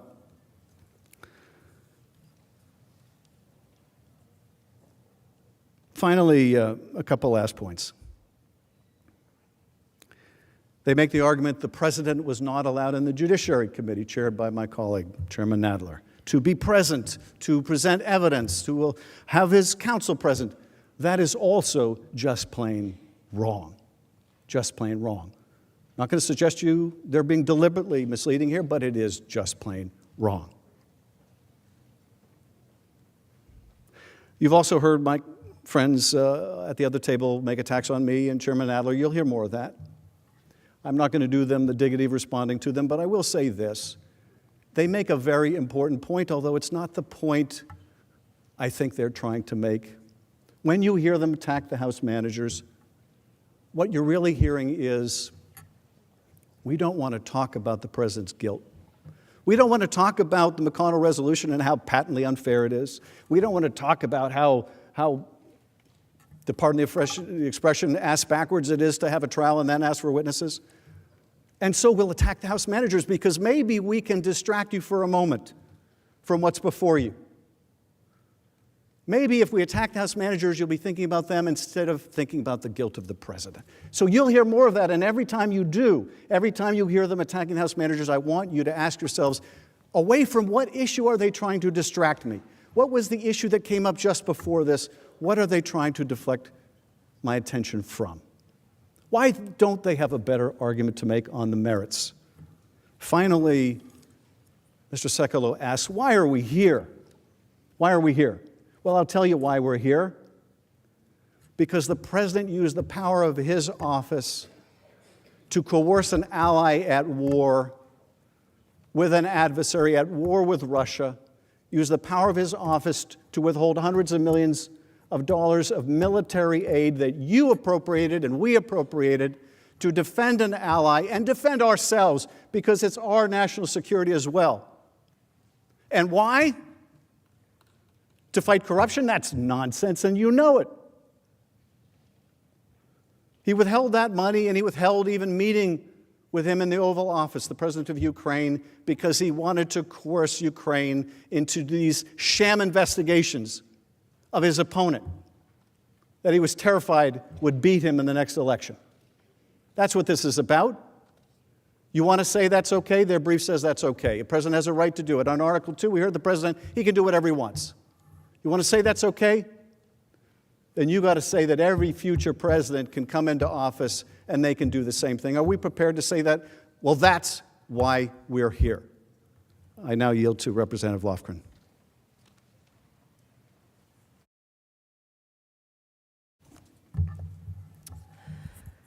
Mr. Chief Justice, Senators, Counsel for the President, the House managers strongly support Senator Schumer's amendment, which would ensure a fair, legitimate trial based on a full evidentiary record. The Senate can remedy President Trump's unprecedented cover-up by taking a straightforward step. It can ask for the key evidence that the president has improperly blocked. Senator Schumer's amendment does just that. The amendment authorizes a subpoena for White House documents that are directly relevant to this case. These documents focus on the president's scheme to strong-arm Ukraine, to announce an investigation into his political opponent, to interfere with the 2020 election. The documents will reveal the extent of the White House's coordination with the president's agents, such as Ambassador Sondland and Rudy Giuliani, who pushed the president's so-called drug deal on Ukrainian officials. The documents will also show us how key players inside the White House, such as the president's acting chief of staff, Mick Mulvaney, and his deputy, Robert Blair, helped set up the deal by executing the freeze on all military aid and withholding a promised visit to the White House. The documents include records of the people who may have objected to this scheme, such as Ambassador Bolton. This is an important impeachment case against the president. The most important documents are going to be at the White House. The documents Senator Schumer's amendment targets would provide more clarity and context about President Trump's scheme. The amendment prevents the president from hiding evidence, as he has previously tried to do. Now, the House subpoenaed these documents as part of the impeachment inquiry, but the president completely rejected this and every document subpoena from the House. As powerful as our evidence is, and make no mistake, it overwhelmingly proves his guilt, we did not receive a single document from the executive branch agency, including the White House itself. Recent revelations from press reports, Freedom of Information Act requests, and additional witnesses, such as Lev Parnas, underscore how relevant these documents and therefore why the president has been so desperate to hide them and his misconduct from Congress and from the American people. A trial without all the relevant evidence is not a fair trial. It would be wrong for you senators acting as judges to be deprived of relevant evidence of the president's offenses when you are judging these most serious charges. It would also be unfair to the American people who overwhelmingly believe the president should produce all relevant documents and evidence. Now, documentary evidence is used in all trials for a simple reason. As the story goes, the documents don't lie. Documents give objective, real-time insight into the events under investigation. The need for such evidence is especially important in Senate impeachment trials. More than 200 years of Senate practice make clear that documents are generally the first order of business. They've been presented to the Senate before witnesses take the stand in great volume to ensure the Senate has the evidence it needs to evaluate the case. Now, documentary evidence in Senate trials has never been limited to the documents sent by the House. The Senate, throughout its existence, has exercised its authority pursuant to its clear rules of procedure to subpoena documents at the outset of a trial. We don't know with certainty what the documents will say. We simply want the truth, whatever that truth may be. So do the American people. They want to know the truth, and so should everybody in this chamber, regardless of our party affiliation. There are key reasons why this amendment is necessary. We'll begin by walking through the history and precedent of Senate impeachment trials. I'll let you know about the House's efforts to get the documents, which were met by the President and his administration's categorical commitment to hide all the evidence at all costs. And we'll address the specific need for these subpoenaed White House documents. I'll tell you why these documents are needed now, not at the end of the trial, in order to ensure a full, fair trial based on a complete evidentiary record. Now, some have suggested incorrectly that the Senate is limited only to evidence gathered before the House approved its articles of impeachment. Others have suggested, also incorrectly, that it would somehow be strange for the Senate to issue subpoenas. These claims are without any historical, precedential, or legal support. Over the past 2 centuries, the Senate has always understood that its sole power under the Constitution to try all impeachments requires the Senate to sit as a court of impeachment and hold a trial. In fact, the founders assigned sole authority only twice in the Constitution. First, giving the House sole authority to impeach, and second, giving the Senate sole authority to try that impeachment. If the founders had intended for the Senate to serve as some kind of appellate body, they would have said that. But no, instead they wrote this. Article 1, Section 3, the Senate shall have the sole power to try all impeachments. The Senate has always received the relevant documents in impeachment trials, and indeed, the Senate's own rules of procedure and practice make clear that new evidence will be considered. Precedent shows this. All 15 full Senate impeachment trials considered new evidence. Let's look at a few examples that show the Senate takes new evidence in impeachment trials. The first ever presidential impeachment trial in 1868 against President Andrew Johnson allowed the House managers to spend the first 2 days of the trial introducing new documentary evidence. It was the same in Judge John Pickering's trial in 1804. New documents were presented to the Senate nearly a week before House managers made their opening statement and later throughout the trial. And, as been mentioned earlier by Mr. Schiff, in modern times, in 2010, George Porteous's impeachment trial included 7 months of pretrial discovery and 6,000 pages of documentary evidence admitted at trial. After that evidence was admitted, the Senate held its trial.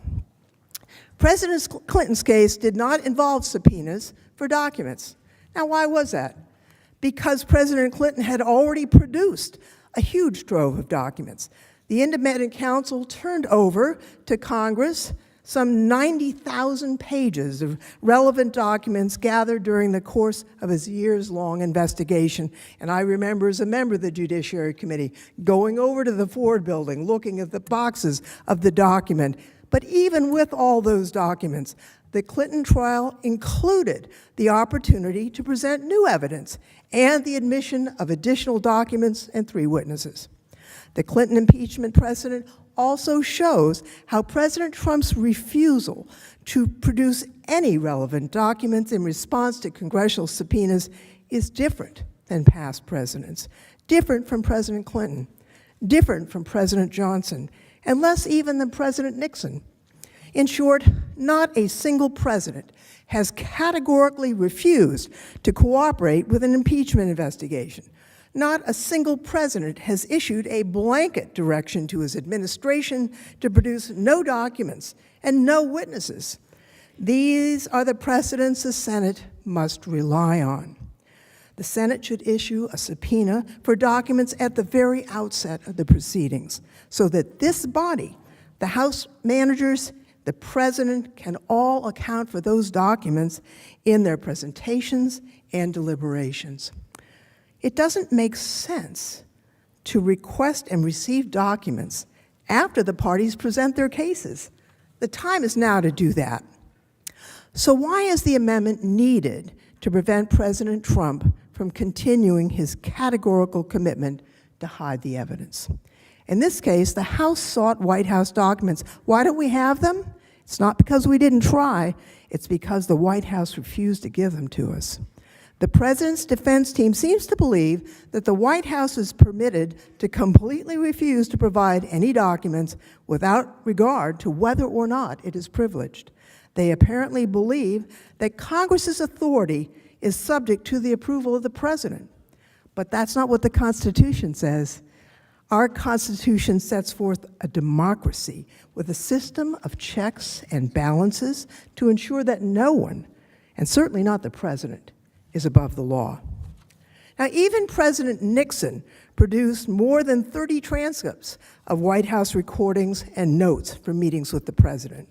Here, even before the House launched the investigation that led to this trial, President Trump rejected Congress's constitutional responsibility to use its lawful authority to investigate his actions. He asserted that his administration was fighting all the subpoenas, proclaiming, "I have an Article 2, where I have the right to do whatever I want as president." Here is what he said. Then I have an Article 2 where I have the right to do whatever I want as president. Even after the House formally announced its investigation of the president's conduct in Ukraine, the president still continued his obstruction. Beginning on September 9th, 2019, the House investigative committees made 2 attempts to voluntarily obtain documents from the White House. The White House refused to engage with, frankly, or even respond to the House committees. On October 4th, the House Committee on Oversight and Reform set a subpoena to White House Acting Chief of Staff Mick Mulvaney, this time compelling the production of documents from the White House by October 18th. On October 8th, before the White House documents were due, the White House counsel sent a letter to Speaker Pelosi stating the president's position that the President Trump and his administration cannot participate in this partisan inquiry under these circumstances. The president simply declared that he will not participate in an investigation he didn't like. 10 days later, on October 18th, the White House counsel sent a letter to the House confirming that it would continue to stonewall. The White House counsel again stated the president refused to participate.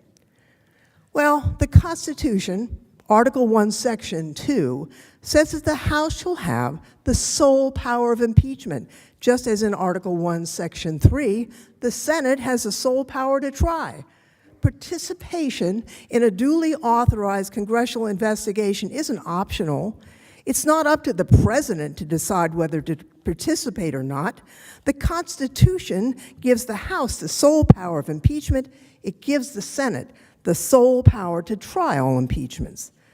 The president may not like being impeached, but if the president, not the Congress, decides when impeachment proceedings are appropriate, then the impeachment power is no power at all.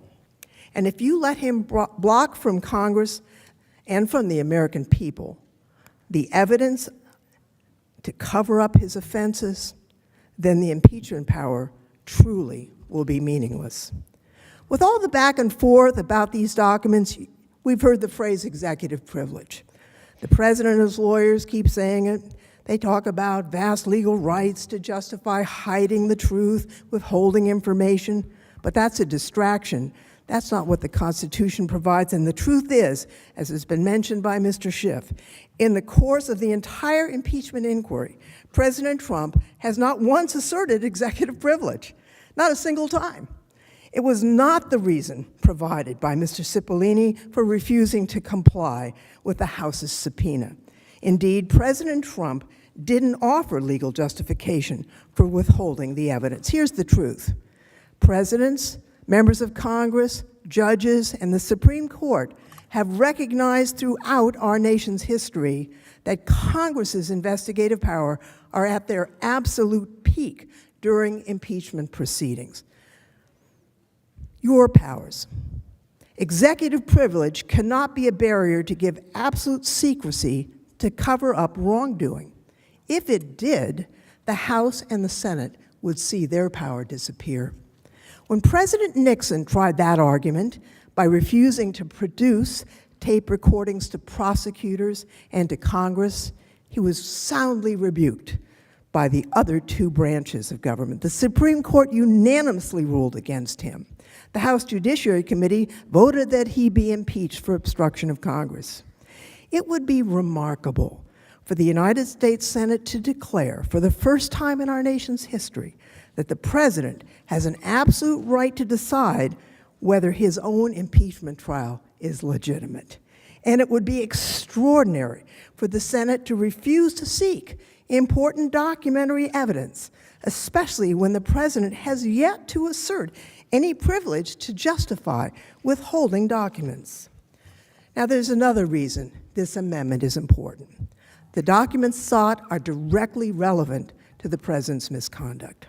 The White House is concealing documents involving officials who have direct knowledge of key events at the heart of this trial. This isn't just a guess. We know these documents exist from the witnesses who testified in the House and from other public release of documents. And let's walk through those specific documents that the White House should send to the Senate. They include, among other documents, relating to President Trump's direct communications with President Zelensky, President Trump's request for political investigations, including communications with Rudy Giuliani, Ambassador Sondland, and others, President Trump's unlawful hold of the $391 million of military aid, concerns that White House officials reported to NSC legal counsel in real time, the president's decision to recall Ambassador Marie Yovanovitch from Ukraine. The first set of documents the Senate should get about President Trump's communication with the president of Ukraine would include the phone calls on April 21st and July 25th, as well as the September 25th, 2019 meeting with President Zelensky in New York. We know, for example, that NSC officials prepared talking points for the president in preparation for both calls with the Ukrainian president. The talking points were about American policy, as reflected by the votes of Congress, as well as the Trump administration itself. They didn't include any mention of the Bidens or the 2016 election interference or investigations that President Trump requested on the July 25th call. Here's a clip of Lieutenant Colonel Vindman explaining how the president ignored the points about American policy, reflecting the views of both the Congress and the Trump administration. Colonel Vindman, if I could turn your attention to the April 21st call, that is the first call between President Trump and President Zelensky. Did you prepare talking points for the president to use during that call? Yes, I did. And did those talking points include rooting out corruption in Ukraine? Yes. That was something the president was supposed to raise in the conversation with President Zelensky? Those were the recommended talking points that were cleared through the NSC staff for the president, yes. The materials provided for the July 25th call that Lieutenant Colonel Vindman mentioned are highly relevant. They could help confirm that the president's actual statements to President Zelensky were unrelated to the foreign policy objectives of his own administration and show that they served his own personal interests at the expense of America's national security interests. These documents also include handwritten notes and other documents that White House officials generated during the calls and meetings. We know, for example, that Lieutenant Colonel Vindman, Mr. Morrison, Jennifer Williams, all testified to taking contemporaneous handwritten notes during the July 25th call. Ms. Williams and Lieutenant Colonel Vindman both testified that President Zelensky made an explicit reference to Burisma that was not included in the memorandum that the White House released to the public. Here's a clip of their testimony. Both of you recall President Zelensky in that conversation raising the issue or mentioning Burisma, do you not? That's correct. Correct. And yet, the word Burisma appears nowhere in the call record that's been released to the public. Is that right? That's right. Correct. Why do you need documents generated after the calls and meetings? They would shed light on how these events were perceived in the White House and what actions were taken moving forward. For example, National Security Advisor John Bolton wasn't on the 25th call, but he was apparently informed about the contents of the call afterward. His reaction, once he was informed, would be helpful to understanding the extent to which President Trump's action deviated from American policy and American security interests. There's another set of documents that the Senate should get, and they relate to the political investigations that President Trump and his agents repeatedly asked Ukrainian officials to announce.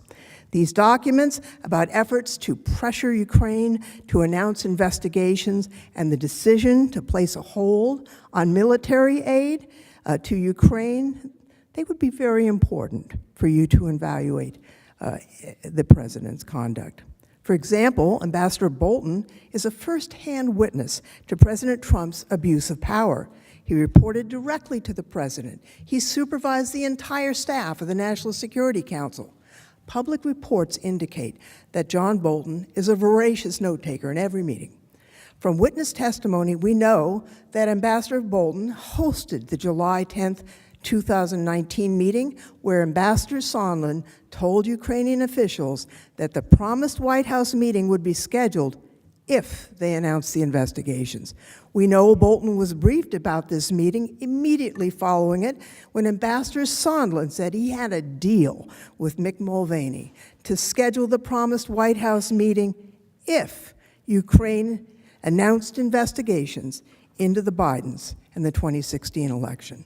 We also know Ambassador Bolton was involved in briefing the president on a presidential decision memorandum in August, reflecting the consensus interagency opinion that Ukrainian security assistance was vital to America's national security, something the Congress had approved, appropriated, something the president had signed. Press reports indicate that he too was involved in a late August Oval Office meeting where he, Secretary Pompeo, and Secretary Esper all tried to convince the president to release the aid.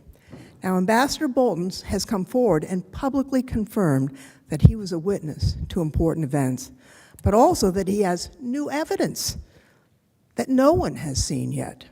If we know there is evidence that's not yet come out, all of us should want to hear it.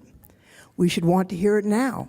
Before Ambassador Bolton testifies, we should get documents and records relating to his testimony, including his notes, which would provide contemporaneous evidence about what was discussed in meetings related to Ukraine, which would help to evaluate his testimony. The evidence is not just restricted to Ambassador Bolton. During his public testimony, Ambassador Gordon Sondland stated, "I have not had access to all my phone records." He also said that he and his lawyers had asked repeatedly for these materials. He said the materials would help refresh his memory. We should look at that material. Ambassador Sondland also testified that he exchanged a number of emails with top officials like Mick Mulvaney about his efforts to pressure Ukraine to announce the investigations President Trump demanded. Here's his testimony.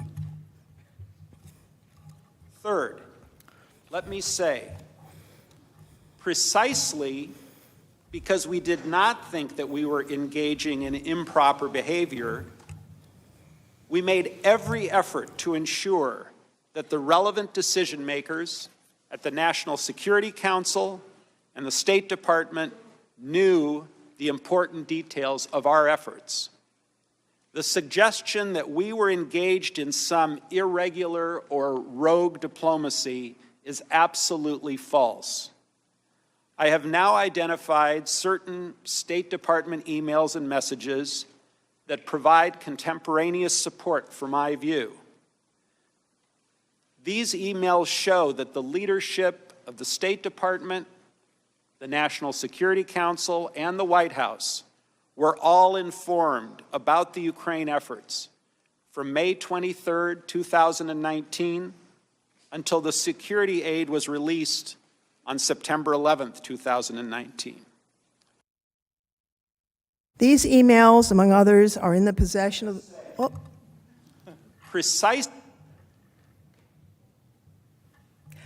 These emails referenced in this testimony are in the possession of the White House, the State Department, and even the Department of Energy, since officials from all three entities communicated together. You know, during his testimony, Ambassador Sondland described it this way: everyone was in the loop. It was no secret. These emails are therefore important to understanding the full scope of the scheme. The request for relevant evidence is not confined to Trump administration officials. The Senate should also get White House records relating to the president's private agents who acted on his behalf in Ukraine, including Rudy Giuliani, Victoria Tenzing, and Joe DeGeneva. Witness testimony and documents have made clear that Mr. Giuliani, a frequent visitor to the White House who also received and made frequent calls to the White House, was acting on behalf of the president to press Ukrainian officials to announce investigations that would personally and politically benefit the president. For example, the May 10th, 2019 letter from Mr. Giuliani to President-elect Zelensky that's shown on this slide states he was acting, quote, as personal counsel to President Trump with his knowledge and consent. He requested a meeting with the president-elect and he to be joined by Ms. Tenzing, who is, quote, very familiar with this matter. The evidence indicates he was collaborating with Ms. Tenzing and Mr. DeGeneva in this effort. The Senate should get the White House records of meetings, of calls involving Mr. Giuliani, Ms. Tenzing, or Mr. DeGeneva. These records are important to help you understand the extent to which the White House was involved in Mr. Giuliani's efforts to coerce Ukraine to announce the investigations the president wanted. The records would also show how the president's personal political agenda became more important than policies to help America's national security interests. The President's Counsel may, consistent with his prior attempts to hide evidence, assert that attorney-client privilege would cover these documents. But the President's personal attorney-client privilege cannot shield evidence of misconduct in office, or that of his aides, or of his lawyers' participation in corrupt schemes. We aren't asking for documents reflecting legitimate legal advice. You need documents about their actions to pressure Ukraine to announce an investigation into President Trump's political opponent. There's a set of White House documents that relate directly to the president's unlawful decision to withhold $391 million appropriated bipartisan to help Ukraine. Witnesses have testified that President Trump directly ordered a hold on this security assistance, despite the unanimous opinion of his agencies that the aid should be released. Importantly, according to the Government Accountability Office, his action violated the law. On January 16, 2020, the GAO, an independent watchdog, issued a legal opinion finding that President Trump violated the law when he held up security assistance to Ukraine. The GAO said, and I quote, "Faithful execution of the law does not permit the president to substitute his own policy priorities for those that Congress enacted into law. OMB withheld funds for a policy reason which is not permitted under the Impeachment Control Act. The withholding was not a programmatic delay. Therefore, we conclude that OMB violated the ICA. The fact that the president's action to freeze the aid, which he used to pressure Ukraine to announce the political investigations he wanted, was against not only the official consensus of his own administration, but also against the law, and it was to help himself. That helps demonstrate these actions were taken for President Trump's personal and political benefit. Witness testimony and public reporting make clear the White House has a significant body of documents that relate to these key aspects of the president's scheme. Some of these documents outline the planning of the president's freeze. For example, the New York Times reported in June that Mr. Mulvaney emailed his senior advisor, Mr. Blair, "Did we ever find out about the money for Ukraine and whether we can hold it back?" This shows that Mr. Mulvaney was in email contact with his aides about the very issues under investigation as part of this impeachment. It tells us that the White House is in possession of communications that go to the heart of the charges before you. The Senate should also get materials prepared for summary notes from a late August meeting with President Trump, Secretary of Defense Mark Esper, and Secretary of State Mike Pompeo when they tried to convince the president that freeing, and this is a quote, "freeing up the money for Ukraine was the right thing to do." According to the New York Times, Ambassador Bolton told the president, "This is in America's interest." The Senate should review that highly relevant document, which reflects real-time assertions by President Trump's own senior aides that Ukrainian aid was in the national security interest of the United States and that there was no legitimate reason to hold up the aid. There are documents that include after-the-fact justifications to try and overcome legal problems and the unanimous objections to freezing assistance to Ukraine. And we know these documents exist. For example, on January 3rd, 2020, OMB stated in a letter to the New York Times that it had discovered 20 responsive documents consisting of 40 pages, reflecting emails between White House official Robert Blair and OMB official Michael Duffy that relate directly to the freezing of the Ukraine security assistance. But OMB wouldn't release them in a Freedom of Information lawsuit, and they have refused to produce these documents at the direction of the president in response to the House's lawful subpoena. Now, the Washington Post reported that a confidential White House review of President Trump's decision to hold up hundreds of documents that reveal extensive efforts to generate an after-the-fact justification for the debate over whether the delay was legal.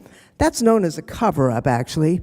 The White House lawyers had apparently uncovered, quote, early August email exchanges between Acting Chief of Staff Mick Mulvaney and White House budget officials seeking to provide some explanation for withholding the funds the president had already ordered on hold. The documents also reportedly include communications between White House officials and outside agencies. Not only does Congress have a right to see them, the public does too, under Freedom of Information laws.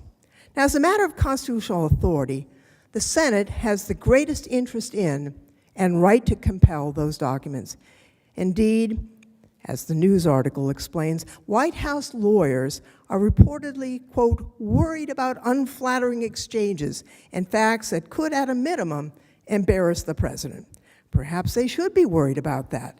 But the risk of embarrassment cannot outweigh the constitutional interests in this impeachment proceeding. Any evidence of guilt, including further proof of the real reason the president ordered the funds withheld, or after-the-fact attempts to paper over knowingly unlawful conduct, they must be provided to ensure a full and fair trial. No privilege or national security rationale can be used as a shield from disclosing misconduct. There are key White House documents relating to multiple instances when White House officials reported their concerns to White House lawyers about the president's scheme to press Ukraine to do the president a domestic political favor. For example, Lieutenant Colonel Vindman and Dr. Hill both informed NSC lawyers about the July 10th meeting in which Ambassador Sondland revealed he had a deal with Mr. Mulvaney. I'm going to go directly to the clip by Dr.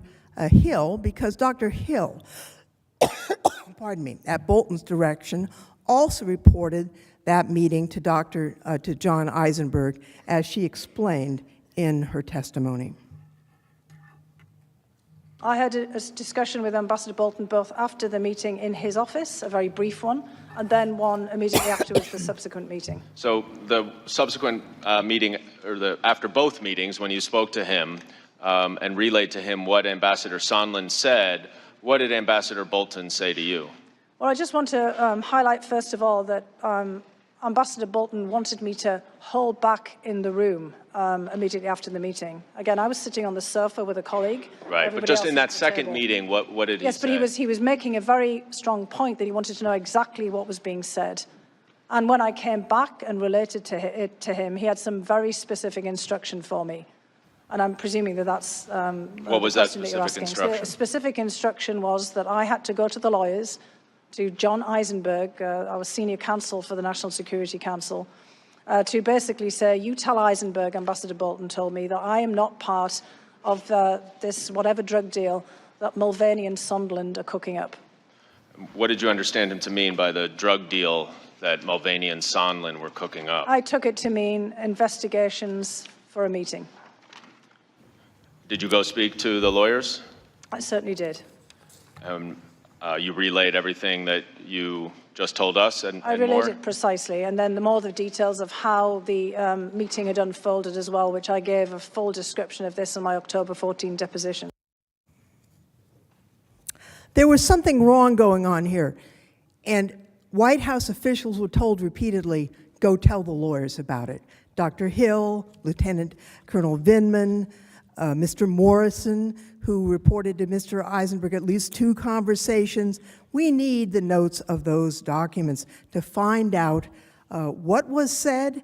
And again, attorney-client privilege cannot shield information about misconduct from the impeachment trial of the President of the United States. Now, it's interesting. This amendment is supported by 200 years of precedent. It's needed to prevent the President from continuing to hide the evidence, and that's why the specific documents requested are so important for this case. It's faithful to the Constitution's provision that the Senate shall have the sole power to try all impeachments. The final point I'll make today concerns urgency. The Senate should act on this subpoena now, at the outset of the trial. In 14 of the Senate's 15 full impeachment trials, threshold evidentiary matters, including the timing, nature, and scope of witness testimony and the gathering of all relevant documents, were addressed at the very outset of the trial. There are practical considerations as why the subpoenas need to be issued now. Resolving whether a subpoena should issue now would let us immediately engage with the White House to resolve asserted legitimate privilege issues, if any exist, and ensure you get the documents as soon as possible so they can be presented to the senators in advance of witness testimony. Waiting to resolve these threshold matters until after the parties have presented their case would undercut the process of a genuine, credible trial. Thus, common sense, tradition, and fairness all compel that the amendment should be adopted, and it should be adopted now. Members of the Senate, for all the reasons I walked through today, I urge you to support the amendment to issue a subpoena for White House documents, documents that are directly relevant to evaluating the President's scheme. The House did its job. In the face of the President's obstruction and categorical commitment to hide the evidence, we still gathered direct evidence of his conduct and determined that his conduct required impeachment. The President complains about due process in the House investigation, but he was not only permitted to participate, he was actually required to participate, yet he refused to do so. He refused to provide witnesses and documents that would tell his side of the story. So now it's up to you. With the backing of a subpoena authorized by the Chief Justice of the United States, you can end President Trump's obstruction. If the Senate fails to take this step, if it won't even ask for this evidence, this trial and your verdict will be questioned. Congress and the American people deserve the full truth. There is no plausible reason why anyone wouldn't want to hear all of the available evidence about the president's conduct. It's up to this body to make sure that happens.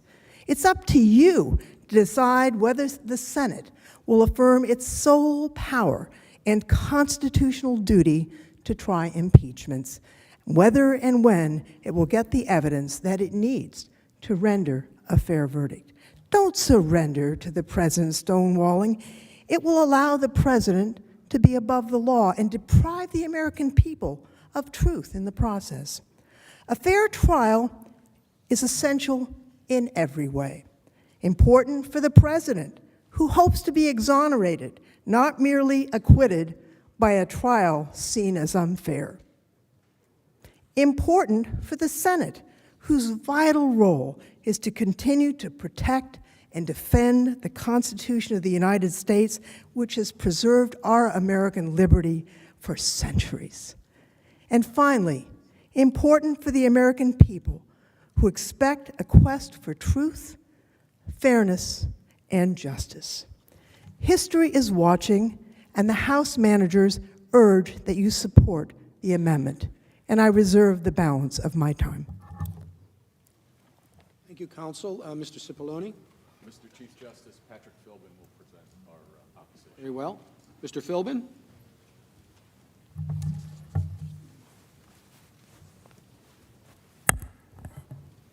Thank you, Mr. Chief Justice, Majority Leader McConnell, Democratic Leader Schumer, Senators. It's remarkable that after taking the action of the breathtaking gravity of voting to impeach the duly elected President of the United States, and after saying for weeks that they had overwhelming evidence to support their case, the first thing that the House managers have done upon arriving finally in this chamber after waiting for 33 days is to say, well, actually, we need more evidence. We're not ready to present our case. We need to have subpoenas and we need to do more discovery because we don't have the evidence we need to support our case. This is stunning. It's a stunning admission of the inadequate and broken process that the House Democrats ran in this impeachment inquiry that failed to compile a record to support their charges. It's stunning that they don't have the evidence they need to present their case and that they don't really have a case.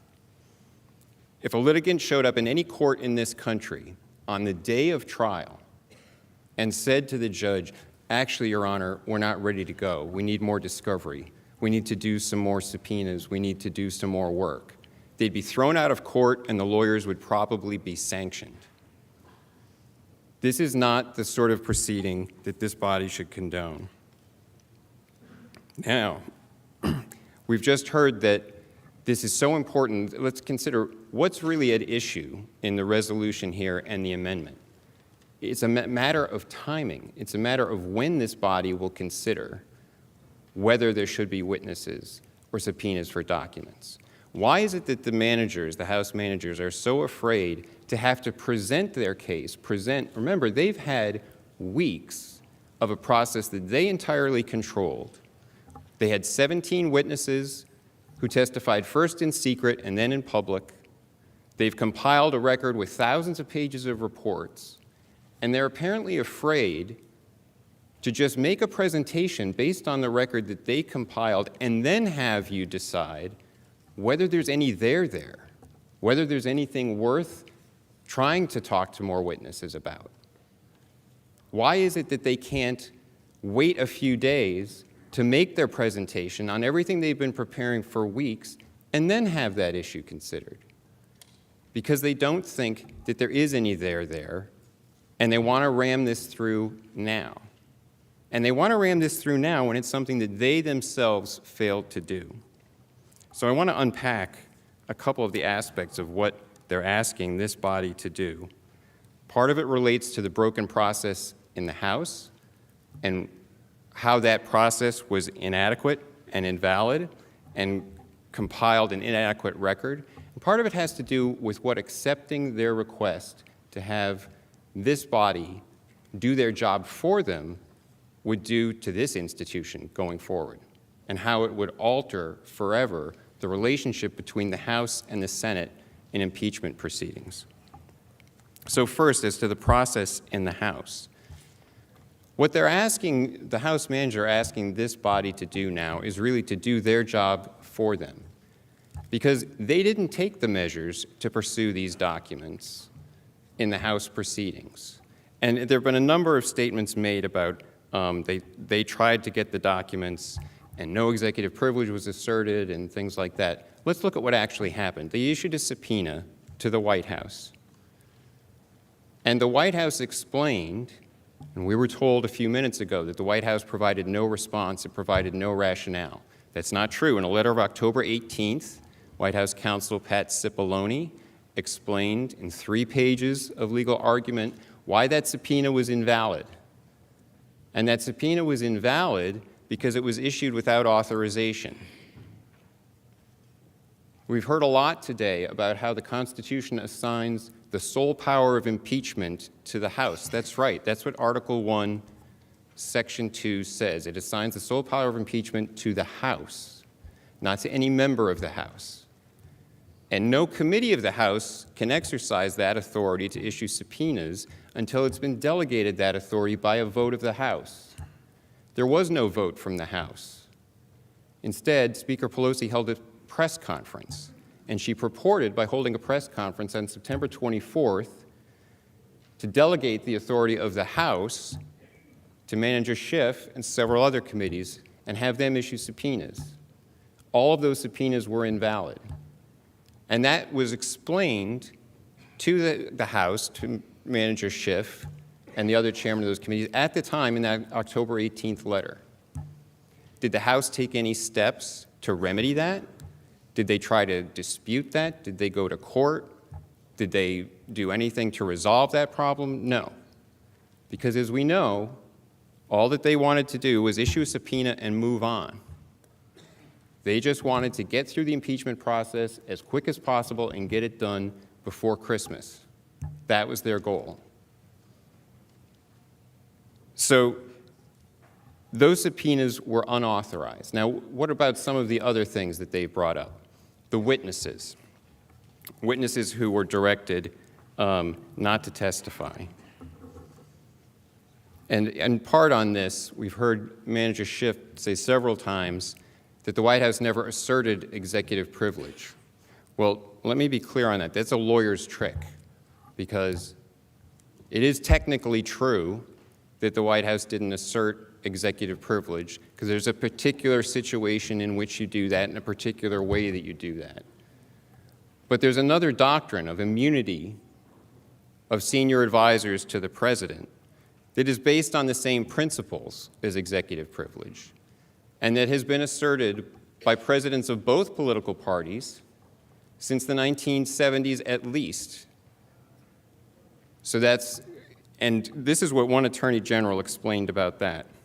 Quote, "The immunity such advisors enjoy from testimonial compulsion by a congressional committee is absolute and may not be overborne by competing congressional interests," end quote. That was Attorney General Janet Reno in the Clinton administration, explaining that senior advisors to the president are immune from congressional compulsion. And that doctrine, that immunity, is rooted in the same principles of executive privilege. It's been asserted by all presidents since the 1970s, and that was the basis on which a number of the advisors whose pictures they put up were directed not to testify. Did they try to challenge that in court? Did they go to court on that one? Did they try to go through the constitutionally mandated accommodations process to see if there was a way to come up with some aspect of testimony could be provided? No, none of that. They just wanted to forge ahead, rush through the process, not have the evidence, and then use that as another charge in their charging sheet for the impeachment, calling it obstruction of Congress. And what that is Professor Turley explained, this idea that when there's a conflict between the executive branch and the House and seeking information, and the president is asserting constitutionally based privileges, that's part of the operation of separation of powers. That is the president's constitutional duty to defend the prerogatives of the office for the future occupants of that office. And it is not something that can be charged as an impeachable offense, as the House Democrats have tried to say here. To do that is an abuse of power. That's what Professor Turley explained. It's Congress's, it's the House Democrats' abuse of power. We just heard Manager Lofgren refer to executive privilege as a distraction. She was asserting that these issues of executive privilege are just a distraction that shouldn't hold things up. But this is what the Supreme Court has said about executive privilege in Nixon versus United States, that the protections for confidentiality and executive privilege are, quote, fundamental to the operations of government and inextricably rooted in the separation of powers under the Constitution, end quote. Inextricably rooted in the separation of powers. That's why it's the president's duty to defend executive branch confidentiality interests, and that is what the president was doing here. Now, the process that they pursued in the House abandoned any effort beyond issuing the first subpoena that was invalid to work out an accommodation with the White House, and instead just tried to rush ahead to have the impeachment done by Christmas. What does that lead to now? They're coming to this body after a process that was half-baked, that didn't compile a record sufficient to support their charges, and asking this body to do their job for them. Now, as Leader McConnell pointed out in some comments earlier today, to allow that, to accept the idea that the House can bring an impeachment here that is not adequately supported, that has not been investigated, that has not got a record to support it, and to turn this body into the investigatory body would permanently alter the relationship between the House and the Senate in impeachment proceedings. It's not the role of the Senate to have to do the House's job for them. It's not the role of the Senate to be doing an investigation and to be doing discovery in a matter like the impeachment of a president of the United States. If the House has not done the investigation and cannot support its case, it's not the time once it arrives here to start doing all that work. That's something that's the House's role. So, this is something that is important for this institution, I believe, not to allow the House to turn it into a situation where this body would have to be doing the House's work for it. If there is not evidence to support the case, if they haven't done their investigation, then they're not going to be able to support their case. Again, what's at issue here, and I think it's important to recall on the issue of this amendment, it's not whether the Senate, whether this body will be considering whether there should be witnesses or not, but when that should be considered.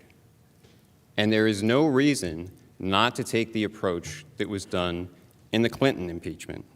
100 senators agreed then that it made sense to hear from both sides before making a determination on that, to hear from both sides to see what sort of case the House could present and the president's defense.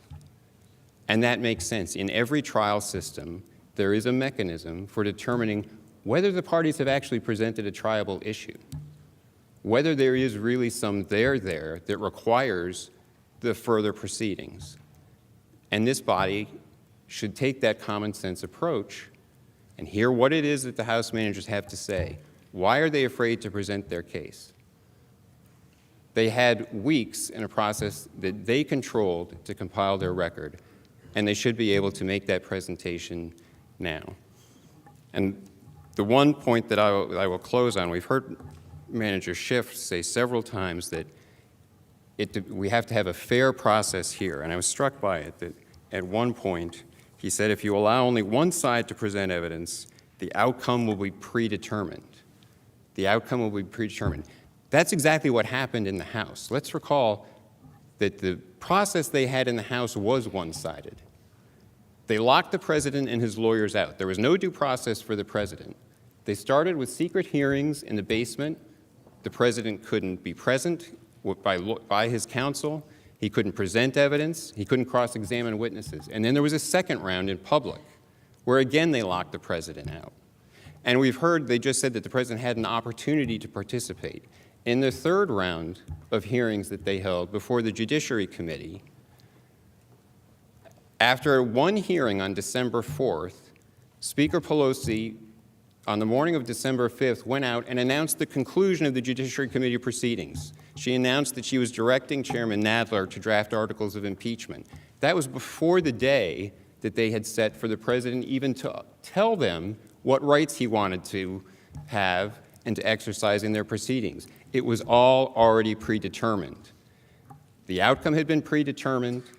The Judiciary Committee had already decided it was not going to have any fact hearings. There was no process for the president. He was never allowed to participate. So when Chairman Schiff says here that if you only allow one side to present evidence, that predetermines the outcome, that's what they did in the House, because they had a predetermined outcome there, because it was all one-sided. And for him to lecture this body now on what a fair process would be takes some gall. A fair process would be when you come to the day of trial, be ready to start the trial and present your case, not ask for more discovery. The president is ready to proceed, and the House managers should be ready to proceed, and this amendment should be rejected. Thank you. Counsel, the House managers have 8 minutes remaining.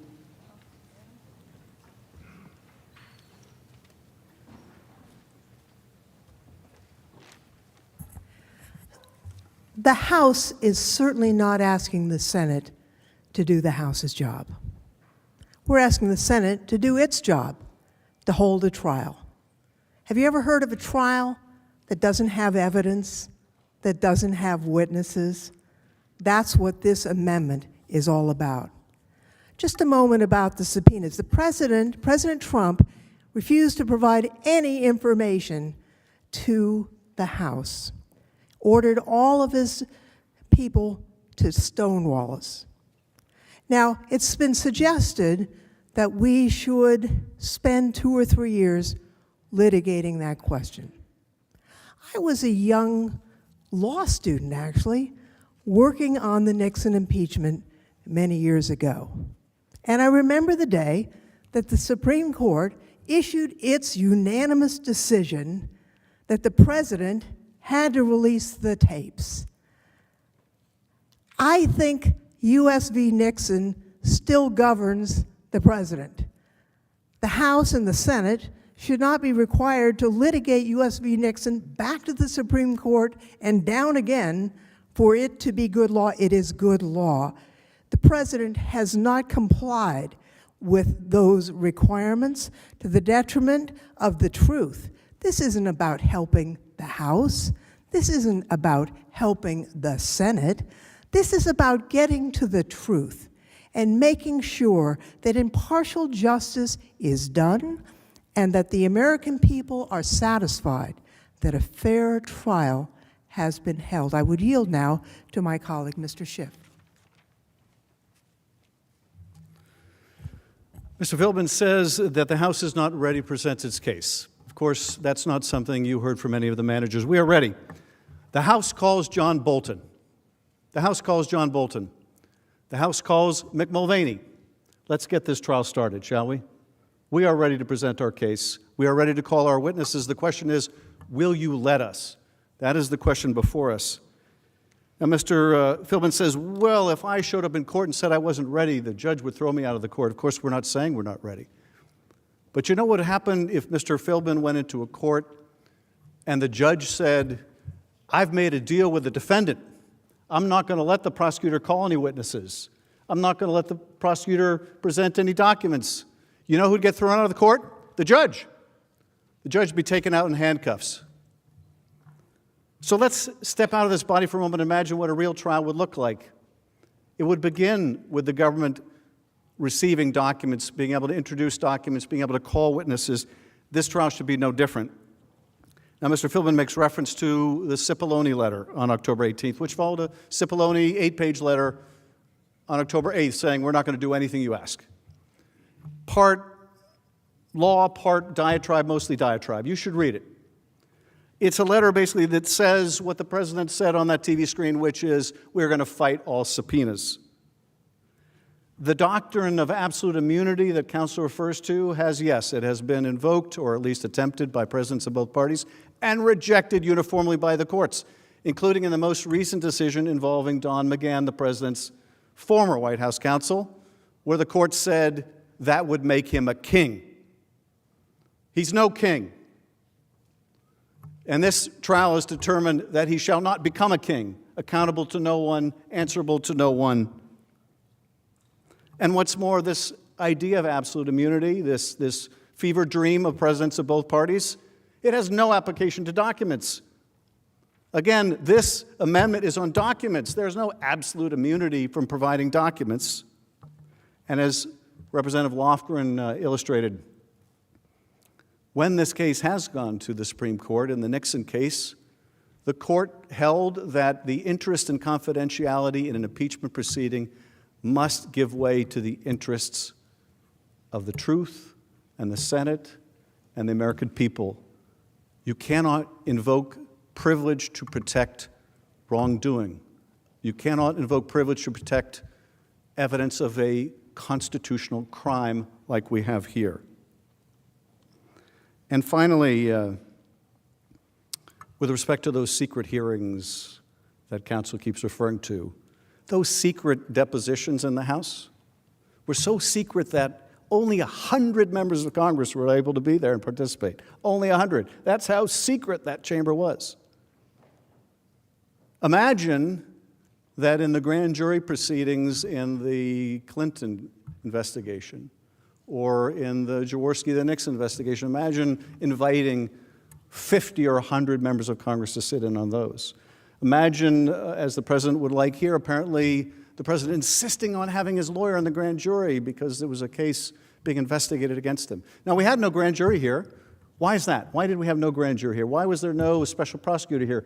Because the Justice Department said they're not going to look into this. Bill Barr's Justice Department said there's nothing to see here. If it were up to that Justice Department, you wouldn't know anything about this. That's why there was no grand jury. That's why we in the House had to do the investigative work ourselves. And yes, just like in the Nixon case, just like in the Clinton case, we used depositions. And you know what deposition rules we used? Those terribly unfair deposition rules we used? They were written by the Republicans.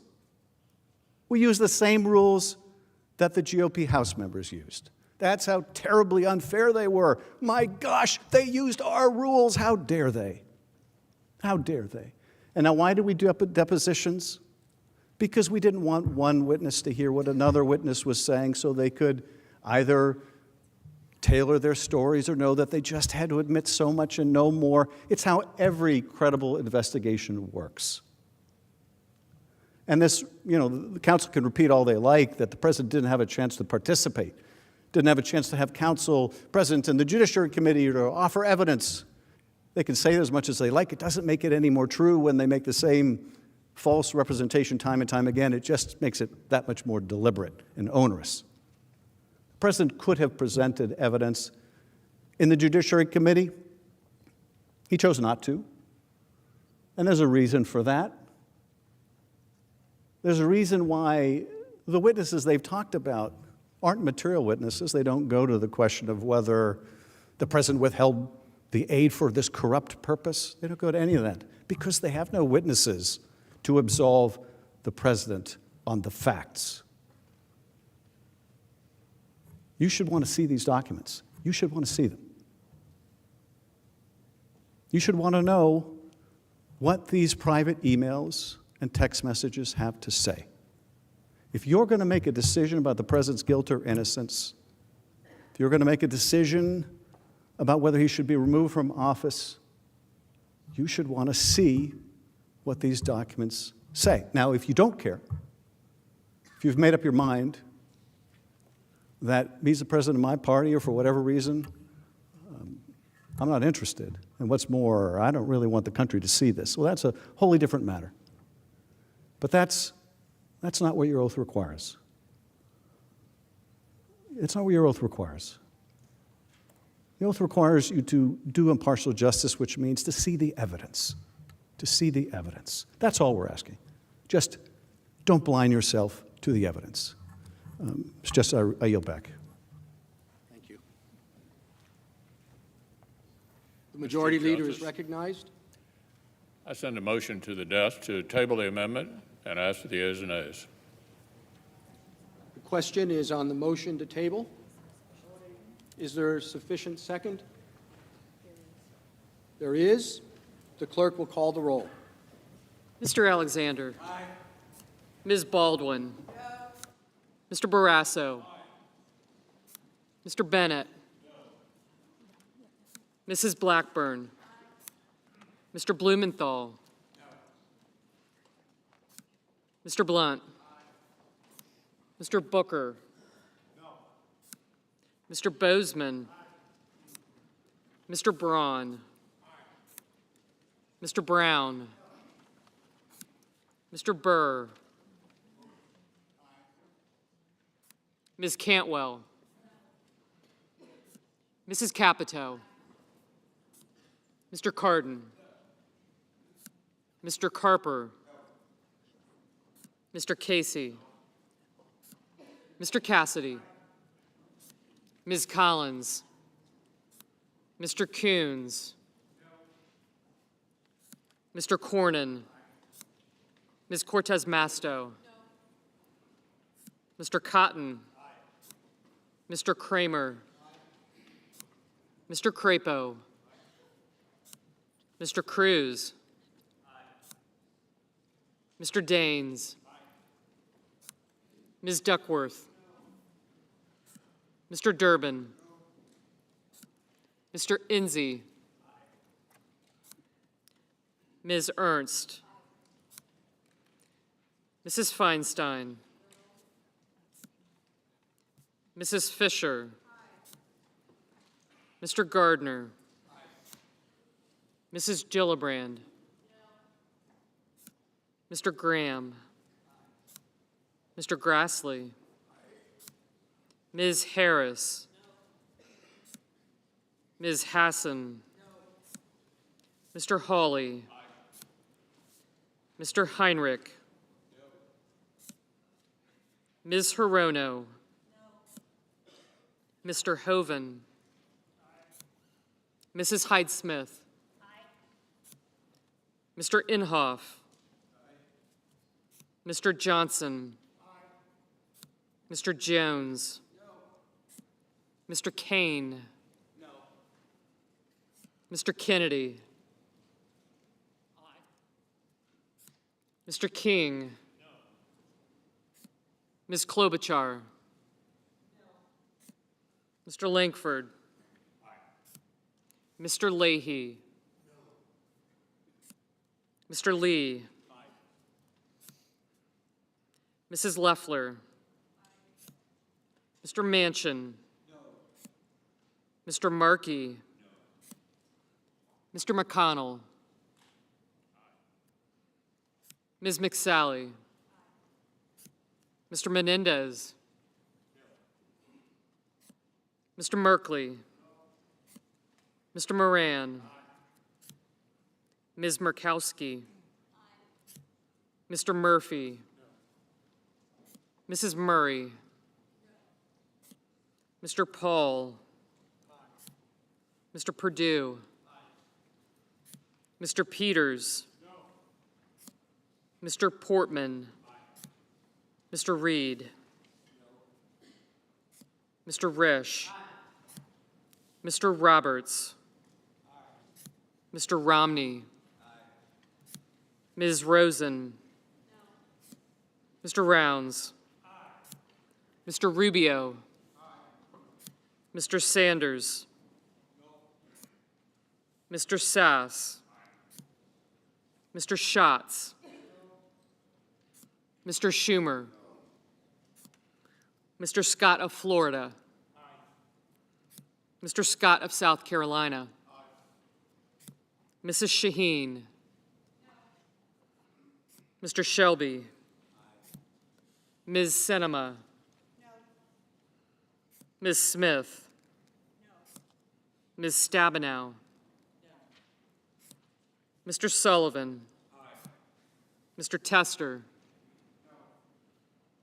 Mr. Thune, Mr. Tillis, Mr. Toomey, Mr. Udall, Mr. Van Hollen, Mr. Warner, Ms. Warren, Mr. Whitehouse, Mr. Wicker, Mr. Wyden, Mr. Young,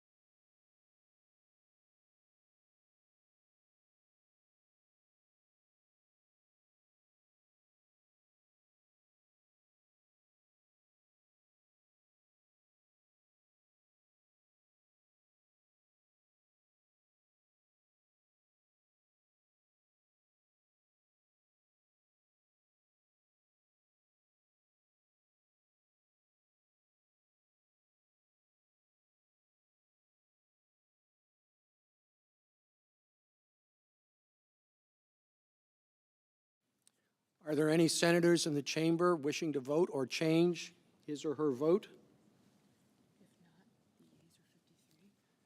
If not, the yeas are 53, the nays are 47. The amendment is tabled.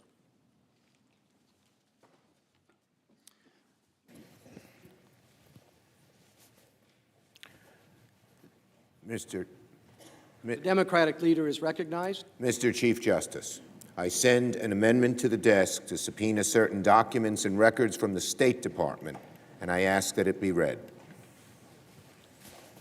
The clerk will read the amendment.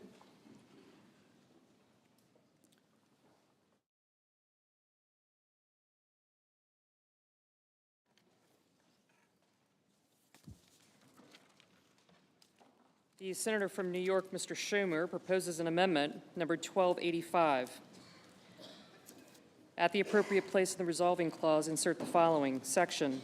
Notwithstanding any other provision of this resolution pursuant to Rules 5 and 6 of the Rules of Procedures and Practice in the Senate when sitting in impeachment trials, 1, the Chief Justice of the United States, through the Secretary of the Senate, shall issue a subpoena to the Secretary of Senate commanding him to produce, for the time period from January 1, 2019 to the present, all documents, communications, and other records within the possession, custody, or control of the Department of State, referring or relating to A, all meetings and calls between President Trump and the President of Ukraine, including documents, communications, and other records related to the scheduling of, preparation for, and follow-up from the President's April 21 and July 25, 2019 telephone calls, as well as the President's September 25, 2019 meeting with the President of Ukraine in New York.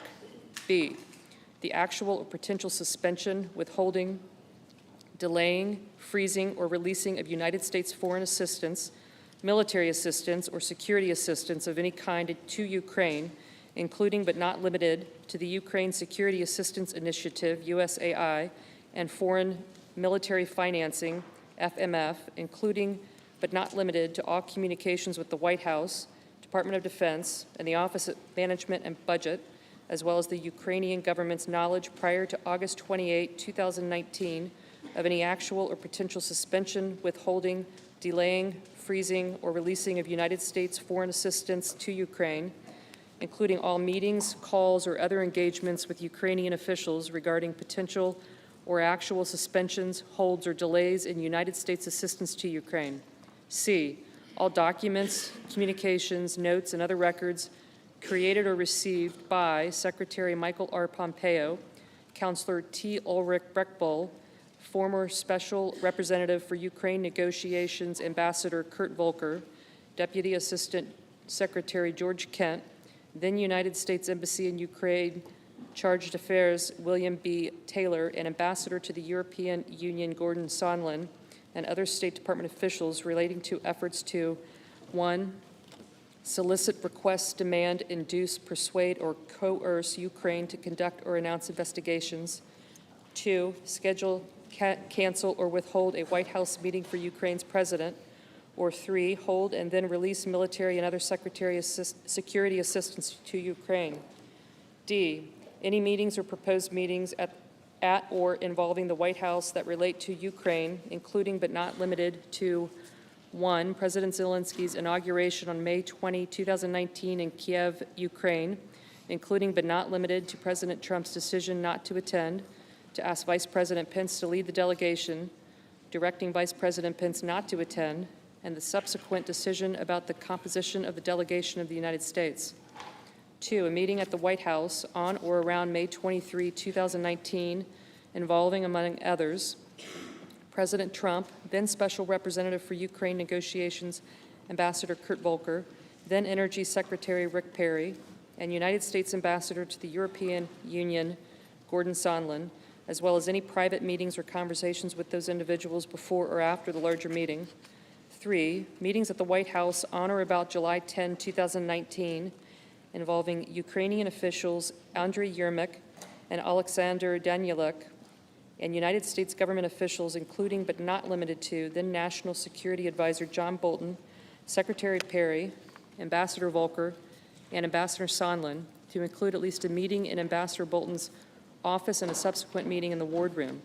4. A meeting at the White House on or around August 30, 2019, involving President Trump, Secretary of State Mike Pompeo, and Secretary of Defense Mark Esper. 5. A planned meeting, later canceled in Warsaw, Poland, on or around September 1, 2019, between President Trump and President Zelensky, and subsequently attended by Vice President Pence. And 6. A meeting at the White House on or around September 11, 2019, involving President Trump, Vice President Pence, and Mr. Mulvaney, concerning the lifting of the hold on security assistance for Ukraine. E. All communications, including but not limited to WhatsApp or text messages on private devices between current or former State Department officials or employees, including but not limited to Secretary Michael R. Pompeo, Ambassador Volker, Ambassador Sondland, Ambassador Taylor, and Deputy Assistant Secretary Kent, and the following: President Zelensky, Andriy Yermak, or individuals or entities associated with or acting in any capacity as a representative, agent, or proxy for President Zelensky before and after his election. F. All records specifically identified by witnesses in the House of Representatives impeachment inquiry that memorialize key events or concerns, and any records reflecting an official response thereto, including but not limited to 1. On August 29, 2019, cable sent by Ambassador Taylor to Secretary Pompeo. 2. An August 16, 2019, memorandum to file written by Deputy Assistant Secretary Kent. And 3. A September 15, 2019, memorandum to file written by Deputy Assistant Secretary Kent. G. All meetings or calls, including but not limited to all requests for or records of meetings or telephone calls, scheduling items, calendar entries, State Department visitor records, and email or text messages using personal or work-related devices between or among 1. Current or former State Department officials or employees, including but not limited to Secretary Michael R. Pompeo, Ambassador Volker, and Ambassador Sondland, and 2. Rudolph W. Giuliani, Victoria Tensing, or Joseph DeGeneva, and H. The curtailment or recall of former United States Ambassador to Ukraine, Marie Masha Yovanovitch, for the United States Embassy in Kiev, including credible threat reports against her and any protective security measures taken in response. And 2, the Sergeant-at-Arms is authorized to utilize the services of the Deputy Sergeant-at-Arms or any other employee of the Senate in serving the subpoena authorized to be issued by this section.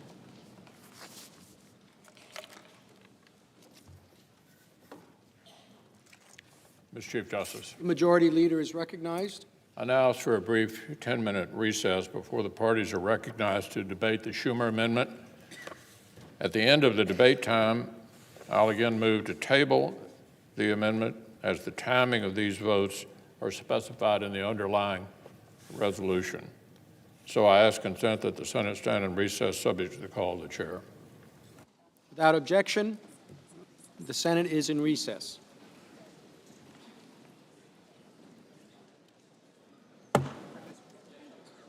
Her name was there.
counsel for the White House. I am Val Demings from the state of Florida. The House managers strongly support the amendment to issue subpoena for documents to the State Department. As we explain, the first article of impeachment charges the president with using the power of his office to solicit and pressure Ukraine to announce investigations that everyone in this chamber knows to be bogus. The president didn't even care if an investigation was actually conducted, just that it was announced. Why? Because this was for his own personal and political benefit. The first article further charges that the president did so with corrupt motives, and that his use of power for personal gain harmed the national security of the United States. As the second article of impeachment charges, the president sought to conceal evidence of this conduct. He did so by ordering his entire administration, every office, every agency, every official, to defy every subpoena served in the House impeachment inquiry. No president in history has ever done anything like this. Many presidents have expressly acknowledged that they couldn't do anything like this. President Trump did not take these extreme steps to hide evidence of his innocence or to protect the institution of the presidency. As a career law enforcement officer, I have never seen anyone take such extreme steps to hide evidence allegedly proving his innocence. And I do not find that here today. The president is engaged in this cover-up because he is guilty, and he knows it. And he knows that the evidence he is concealing will only further demonstrate his culpability. Notwithstanding this effort to stonewall our inquiry, the House amassed powerful evidence of the president's high crimes and misdemeanors. 17 witnesses, 130 hours of testimony combined with the president's own admissions on phone calls and in public comments, confirmed and corroborated by hundreds of texts, emails, and documents. Much of that evidence came from patriotic, nonpartisan, decorated officials in the State Department. They are brave men and women who honored their obligations under the law and gave testimony required by congressional subpoena in the face of the president's taunts and insults. These officials described the president's campaign to induce and pressure Ukraine to announce political investigations, his use of $391 million of vital military aid, taxpayer money appropriated on a bipartisan basis by Congress as leverage to force Ukraine to comply, and his withholding of a meeting desperately sought by the newly elected president of Ukraine. This testimony was particularly compelling because the State Department is at the very center of President Trump's wrongdoing. We heard firsthand from diplomatic officials who saw up close and personal what was happening, and who immediately sounded the alarms. Ambassador William Taylor, who returned to Ukraine in June of last year as acting ambassador, texted other State Department officials. I think it's crazy to withhold security assistance for help with a political campaign. Ambassador to the European Union, Gordon Sondland, who was delegated authority over Ukraine matters by none other than President Trump, testified, "We knew these investigations were important to the president, and we followed the president's orders." And David Holmes, a senior official at the U.S. Embassy in Kyiv, said it was made clear that some action on a Burisma Biden investigation was a condition for an Oval Office meeting. During their testimony, many of these State Department officials described specific documents, including text messages, emails, former diplomatic cables, and notes that would corroborate their testimony and shed additional light on President Trump's corrupt scheme. For instance, Ambassador Taylor, who raised concerns that military aid had been conditioned on the president's demand for political investigations, described a little notebook in which he would take notes on conversations he had with key officials. Ambassador Sondland referred by date and recipient to emails regarding the president's demand that Ukraine announce political investigations. As we'll see through emails that were sent to some of President Trump's top advisors, including acting White House Chief of Staff Mick Mulvaney, Secretary of State Michael Pompeo, and Secretary of Energy Rick Perry. Deputy Assistant Secretary of State George Kent, who oversaw Ukraine policy matters in Washington for the State Department, wrote at least 4 memos to file to document concerning conduct he witnessed or heard. And Ambassador Kurt Volker, the special representative for Ukraine negotiations, provided evidence that he and other American officials communicated with high-level Ukrainian officials, including President Zelensky himself, via text message and WhatsApp, about the president's improper demands and how Ukrainian officials would respond to them. Based on the testimony we received and on evidence that has since emerged, all of these documents and others that we will describe bear directly on the allegations set forth in the first article of impeachment. They would help complete our understanding of how the president's scheme unfolded in real time. They would support the conclusion that senior Ukrainian officials understood the corrupt nature of President Trump's demand, and they would further expose the extent to which Secretary Pompeo, Acting Chief of Staff Mick Mulvaney, and other senior Trump administration officials were aware of the president's plot and helped carry it out. We're not talking about a burdensome number of documents. We're talking about a specific, discrete set of materials held by the State Department.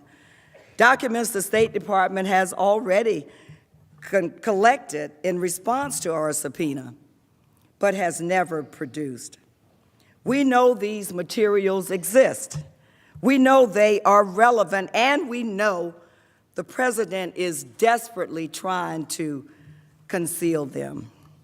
As I will describe, the Senate should subpoena the following.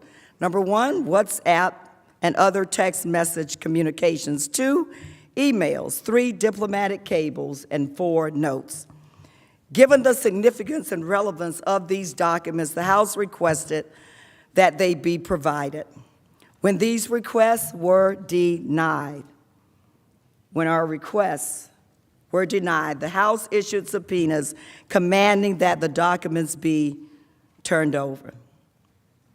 But at the president's direction, the Department of State unlawfully defied that subpoena, and I stand here now As I stand here now, the State Department has all these documents in its possession, but refuses, based on the President's order, to let them see the light of day. This is an affront to the House, which has full power to see these documents. It is an affront to the Senate, which has been denied a full record on which to judge the President's guilt or innocence, and it is an affront to the Constitution, which makes clearly that nobody, not even the President, is above the law. And it is an affront to the American people, who have a right to know what the President and his allies are hiding from them and why it is being hidden. In prior impeachment trials, this body has issued subpoenas requiring the recipient to hand over relevant documents. It must do so again here. And it must do so now at the beginning of the trial, not the end. Of course, the need for a Senate subpoena arises because, as I've noted, the President ordered the State Department to defy a subpoena from the House. At this point, I'd like to briefly describe our own efforts to get those materials. I'll then address in a more detailed fashion exactly what documents the State Department has hidden from the American people and why the Senate should require it to turn them over. On September 9th, exercising their Article I oversight authority, the House Investigating Committee sent a document request to the State Department. The committee sought materials related to the President's effort to pressure Ukraine to announce investigations into his political rival, as well as his dangerous, unexplained withholding of millions of dollars in vital military aid. After the State Department failed to produce any documents, the House Committee on Foreign Affairs issued a subpoena to the State Department on September 27th. In a letter on October 1st, Secretary Pompeo acknowledged receipt of the subpoena. At that time, he stated that he would respond to the committee's subpoena for documents by the return date, October 4th. But his response never came. Instead, on October 8th, President Trump's lawyer, writing on the President's behalf, issued a direction confirming that the administration would stonewall the impeachment inquiry. To date, the State Department has not produced a single document, not a single document in response to the congressional subpoena. But witnesses who testified indicated that the State Department had gathered all of the records and was prepared to provide them before the White House directed it to defy the subpoena. Notwithstanding this unlawful obstruction through the testimony of brave State Department employees, the House was able to identify with remarkable precision several categories of documents relevant to the first article of impeachment that are sitting right now. Right now, those documents are sitting right now at the State Department. I'd like to walk you through 4 key categories of documents that should be subpoenaed and which illustrate the highly relevant documents the State Department could produce immediately. They could produce them immediately for this trial. The first category consists of WhatsApps and other text messages from State Department officials caught up in these events, including Ambassadors Sondland and Taylor, and also Deputy Assistant Secretary George Kent, all 3 of whom confirm in their testimony that they regularly use WhatsApp to communicate with each other and foreign government officials. As Deputy Assistant Secretary Kent explained, WhatsApp is a dominant form of electronic communication in certain parts of the world. We know that the State Department possesses the records of WhatsApp and text messages from critical eyewitnesses to these proceedings, including from Ambassador Sondland and Taylor, and Deputy Assistant Secretary Kent. We know that the department is deliberately concealing these records at the direction of the president, and we know that they could contain highly relevant testimony about the president's plan to condition official presidential acts on the announcements of investigations for his own personal and political gain. We know this not only from testimony, but also because Ambassador Volker was able to provide us with a small but telling selection of his WhatsApp messages. Those records confirmed with a full review of these texts and WhatsApp messages from relevant officials would help to paint a vivid, firsthand picture of statements, decisions, concerns, and beliefs held by important players of events unfolding in real time. For example, thanks to Ambassador Volker's messages, we know that Ambassador Sondland, a key player in the president's pressure campaign, who testified in the House about a quid pro quo arrangement, texted directly with the Ukrainian president, President Zelensky. This image, produced by Ambassador Volker, appears to be a screenshot of a text message that Ambassador Sondland exchanged with President Zelensky about plans for the White House visit, the very same visit that President Zelensky badly needed, and that President Trump later withheld as part of the quid pro quo described by Ambassador Sondland in his testimony.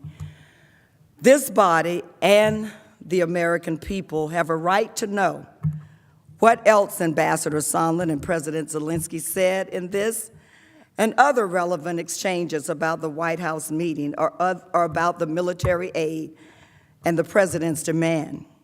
But we don't know exactly what was conveyed and when. We don't know if President Trump directed the State Department to conceal these vital records. These are records that the State Department would have otherwise turned over if not for the president's direction and desire to cover up his wrongdoing.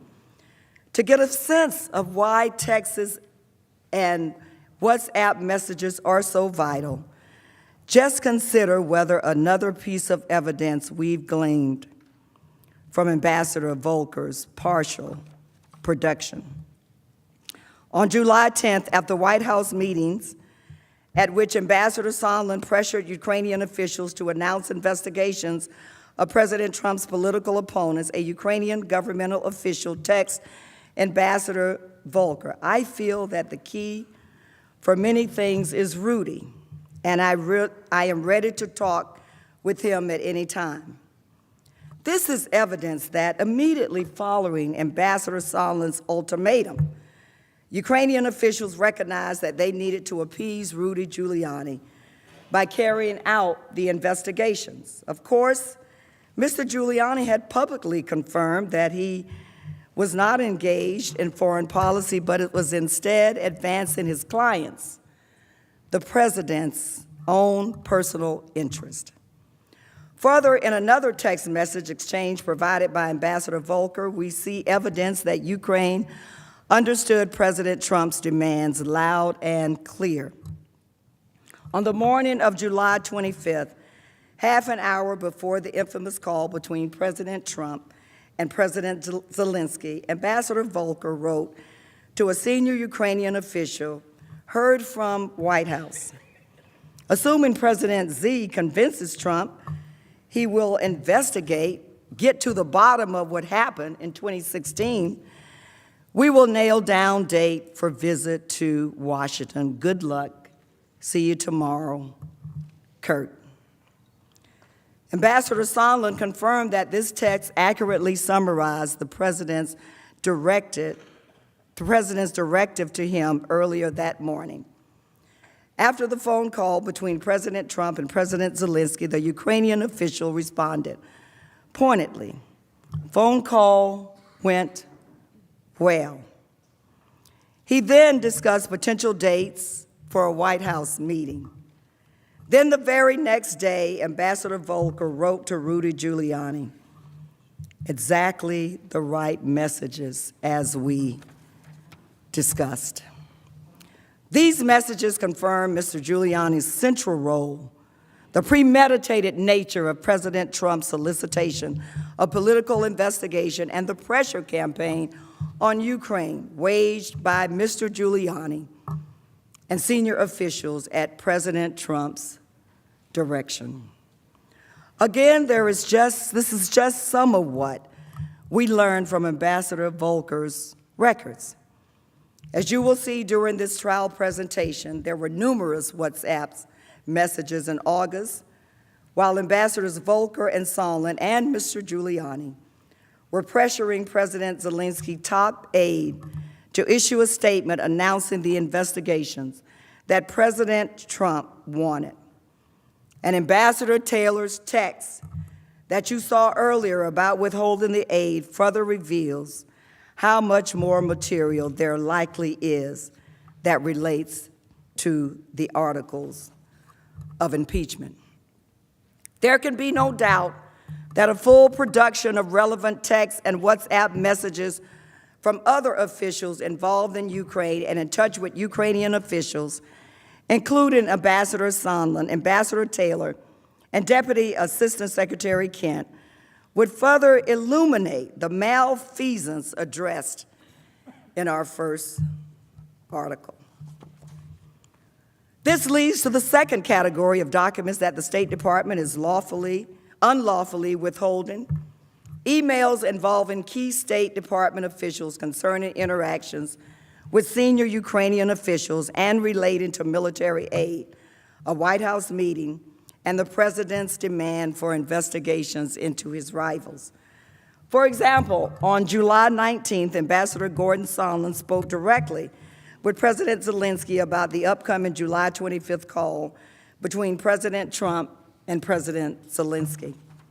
Ambassador Sondland then sent an email updating key officials about Secretary Pompeo, including Secretary Pompeo, acting White House Chief of Staff Mulvaney, and his senior advisor, Robert Blair.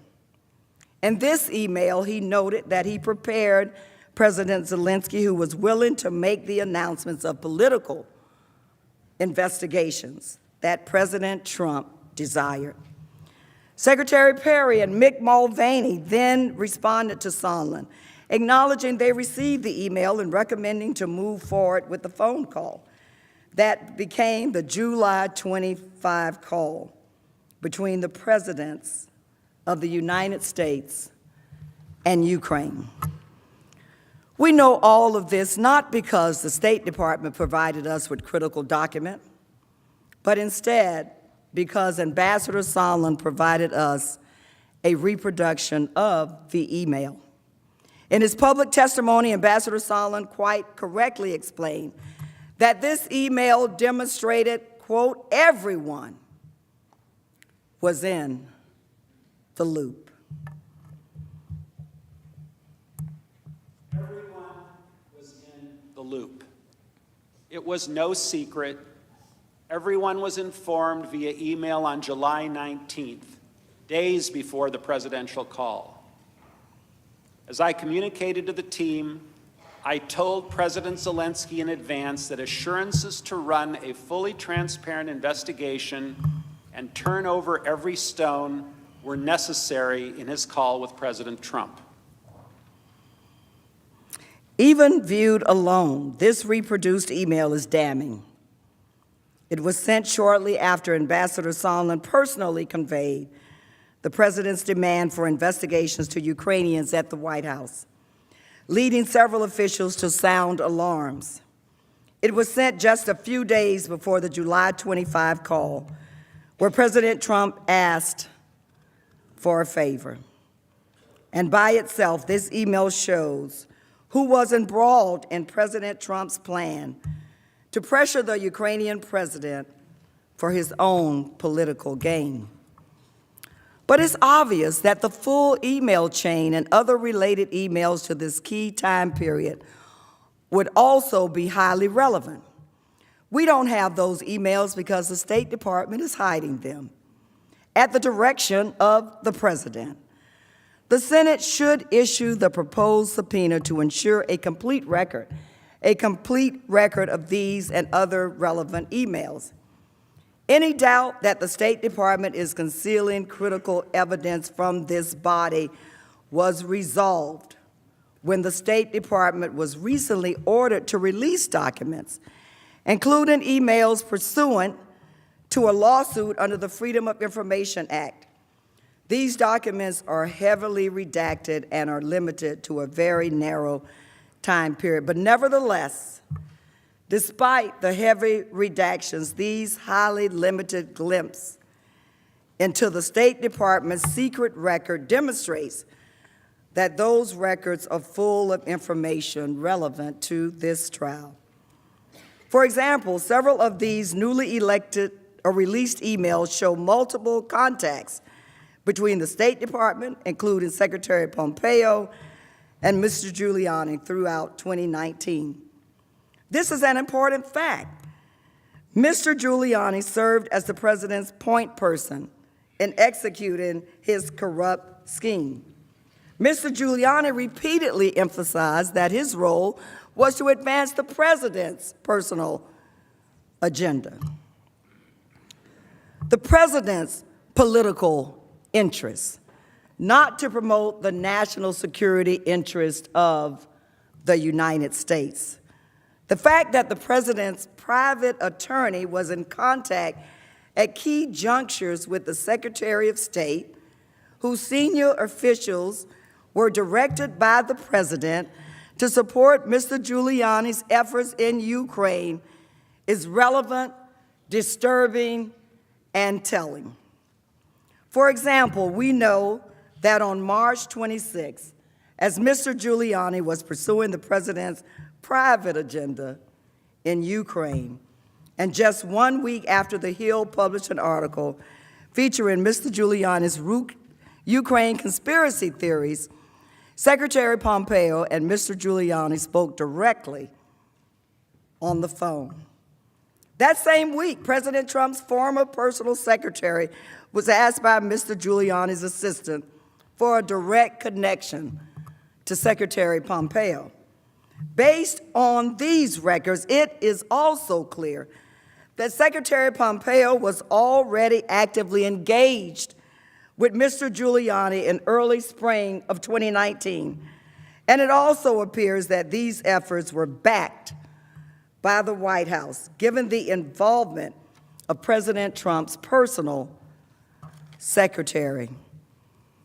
This body and the American people need to see these emails and other files at the State Department, fleshing out these exchanges and the details surrounding Mr. Giuliani's communications with Secretary Pompeo.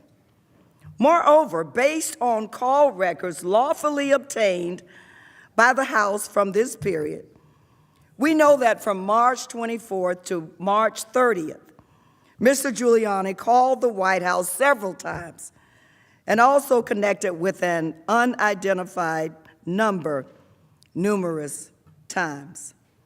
These records show that on March 27th, Mr. Giuliani placed a series of calls to the State Department switchboard, Secretary Pompeo's assistant, and the White House switchboard in quick succession, all within less than 30 minutes. Obtaining emails and other documents regarding the State Department's leadership's interaction with President Trump's private lawyer in this period, when Mr. Giuliani was actively orchestrating the pressure campaign in Ukraine related to the sham investigation into Vice President Biden and the 2016 election, would further clarify the president's involvement and direction at this key juncture in the formation of a plot to solicit foreign interference into our election. We also know, based on recently obtained documents, that Les Parmas, an associate of Rudy Giuliani, has assisted him in his representation of President Trump that Giuliani likely spoke with Secretary Pompeo about Ukraine matters even earlier than previously understood.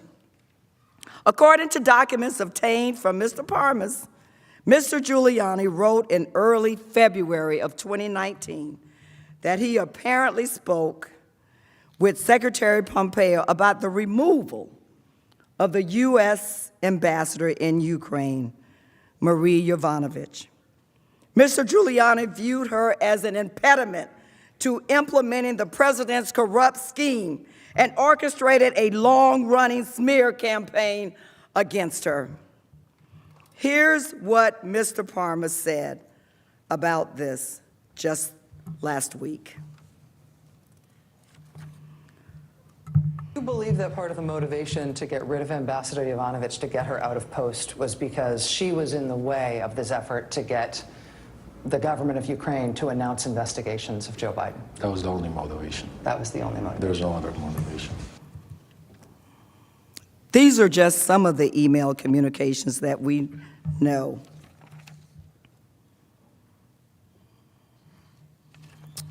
These are just some of the email communications that we know to exist, but there are undoubtedly more, including, for example, Ambassador Yovanovitch's request for the State Department to issue a statement of support of her around the time that Mr. Giuliani was speaking directly with Secretary Pompeo. But that statement never came.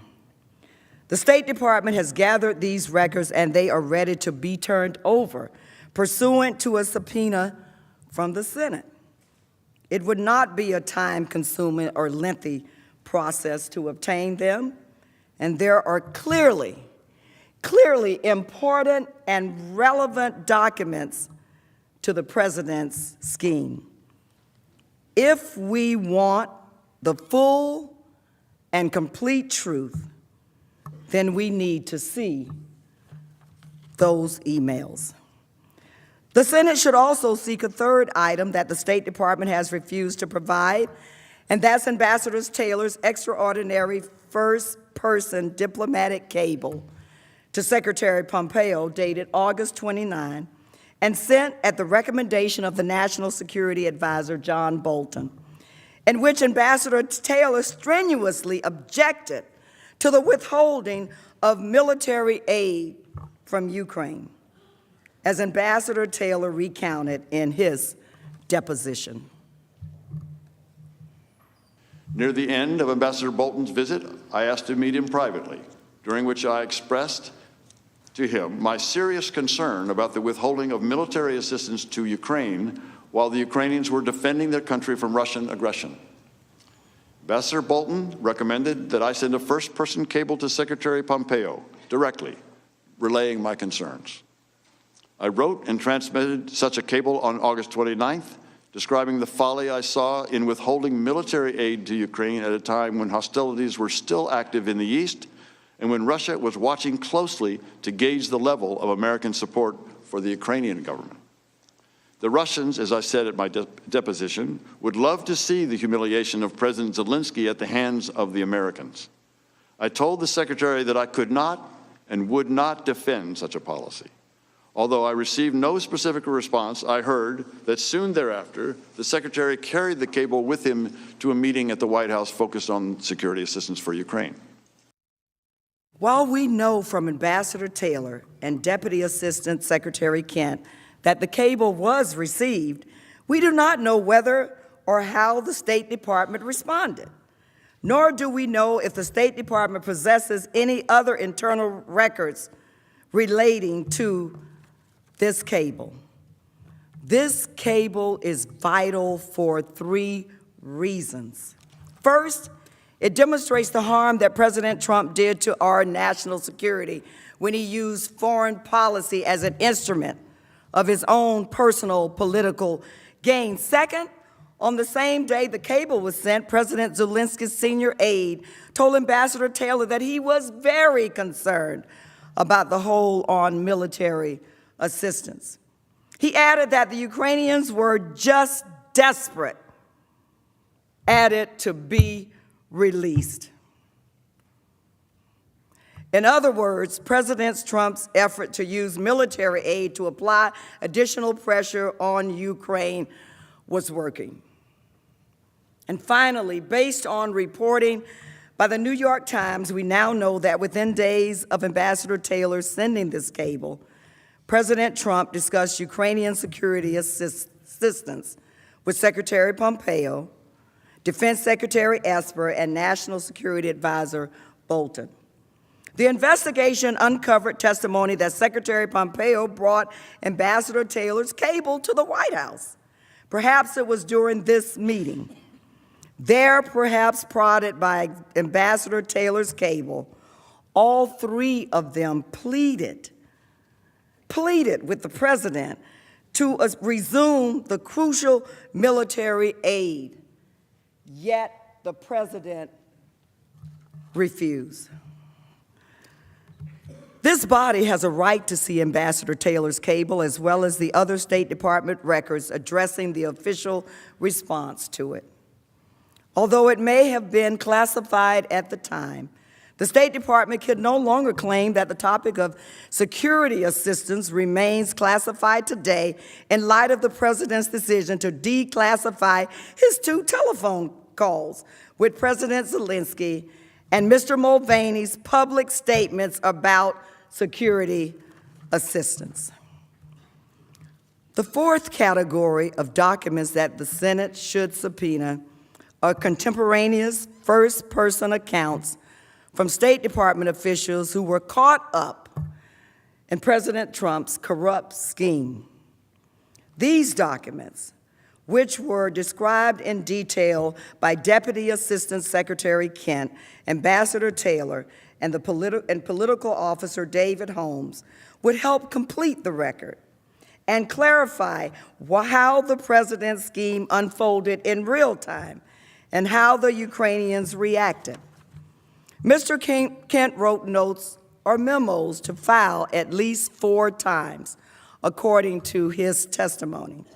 Ambassador Taylor took extensive notes of nearly every conversation he had, some in a little notebook. And David Holmes, the embassy official in Ukraine, was a consistent note-taker of important meetings with Ukrainian officials. Did you take notes of this conversation on September 1st with Ambassador Sondland? I did. And did you take notes related to most of the conversations, if not all of them, that you recited in your opening statement? All of them, Mr. Goldman. And you are aware, I presume, that the State Department has not provided those notes to the committee, is that right? I am aware. So we don't have the benefit of reviewing them to ask you these questions? Correct. I understand that they may be coming sooner or later. Well, we would welcome that. The State Department never produced those notes. As another example, Deputy Assistant Secretary Kent testified about a key document that he drafted on August 16th, describing his concerns that the Trump administration was attempting to pressure Ukraine into opening politically motivated investigations. I'd like to start with you, Mr. Kent. In your testimony, you said that you had, in mid-August, it became clear to me that Giuliani's efforts to gin up politically motivated investigations were now infecting U.S. engagement with Ukraine, leveraging President Zelensky's desire for a White House meeting. Mr. Kent, did you actually write a memo documenting your concerns that there was an effort underway to pressure Ukraine to open an investigation to benefit President Trump?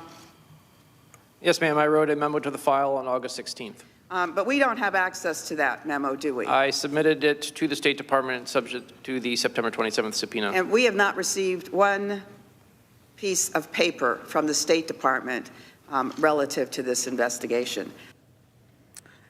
Deputy Assistant Secretary Kent also memorialized a September 15 conversation in which Ambassador Taylor described a Ukrainian official accusing America of hypocrisy for advising President Zelensky against investigating a prior Ukrainian president. Mr. Kent described that conversation during his testimony. He said, but the more awkward part of the conversation came after Special Representative Volker made the point that the Ukrainians, who had opened their authorities under President Zelensky, had opened investigations of former President Poroshenko. He didn't think that was appropriate. And then Andrei Yermak said, what? You mean the type of investigations you're pushing for us to do on Biden and Clinton? The conversation makes clear the Ukrainian officials understood the corrupt nature of President Trump's requests and therefore doubted American credibility on anti-corruption measures. Records of these conversations and other notes and memoranda by senior American officials in Ukraine would flesh out and help complete the record for the first article of impeachment. They would tell the whole truth and to the American people and to this body. You should require the State Department to provide them. To summarize, the Senate should issue the subpoena proposed in the amendment requiring the State Department to turn over relevant texts and WhatsApp messages, emails, diplomatic cables, and notes. These documents bear directly on the trial of this body, the trial that this body is required by the Constitution to hold. They are immediately relevant to the first article of impeachment. Their existence has been attested to by credible witnesses in the House. And the only reason we don't already have them is that the President has ordered his administration, including Secretary Pompeo, to hide them. The President's lawyers may suggest that the House should have sought these materials in court or awaited further lawsuits under the Freedom of Information Act, aka FOIA lawsuits. Any such suggestion is meritless. To start, the Constitution has never been understood to require such lawsuits, which has never occurred in any previous impeachment. Moreover, the President has repeatedly and strenuously argued that the House is not even allowed to file a suit to enforce its subpoenas. And in the Freedom of Information Act cases, the administration has only grudgingly and slowly produced an extremely small set of materials, but has insisted on applying heavy and dubious redactions. FOIA lawsuits filed by third parties cannot serve as a credible alternative to congressional oversight. In fact, it is still alarming that the administration has produced more documents pursuant to the Federal Office of Information Act lawsuits by private citizens and entities than congressional subpoenas. Finally, as we all know, litigation would take an extremely long time, likely years, not weeks or months, while the misconduct of this president requires immediate attention. The misconduct of this president requires immediate attention if this body is truly committed to a fair trial. It cannot let the president play a game of keep away and dictate what evidence the senators can and cannot see bearing on his guilt or innocence. This body cannot permit him to hide all the evidence while disingenuously insisting on lawsuits that he doesn't actually think we can file, ones that he knows won't be resolved until after the election. He is trying to cheat to win.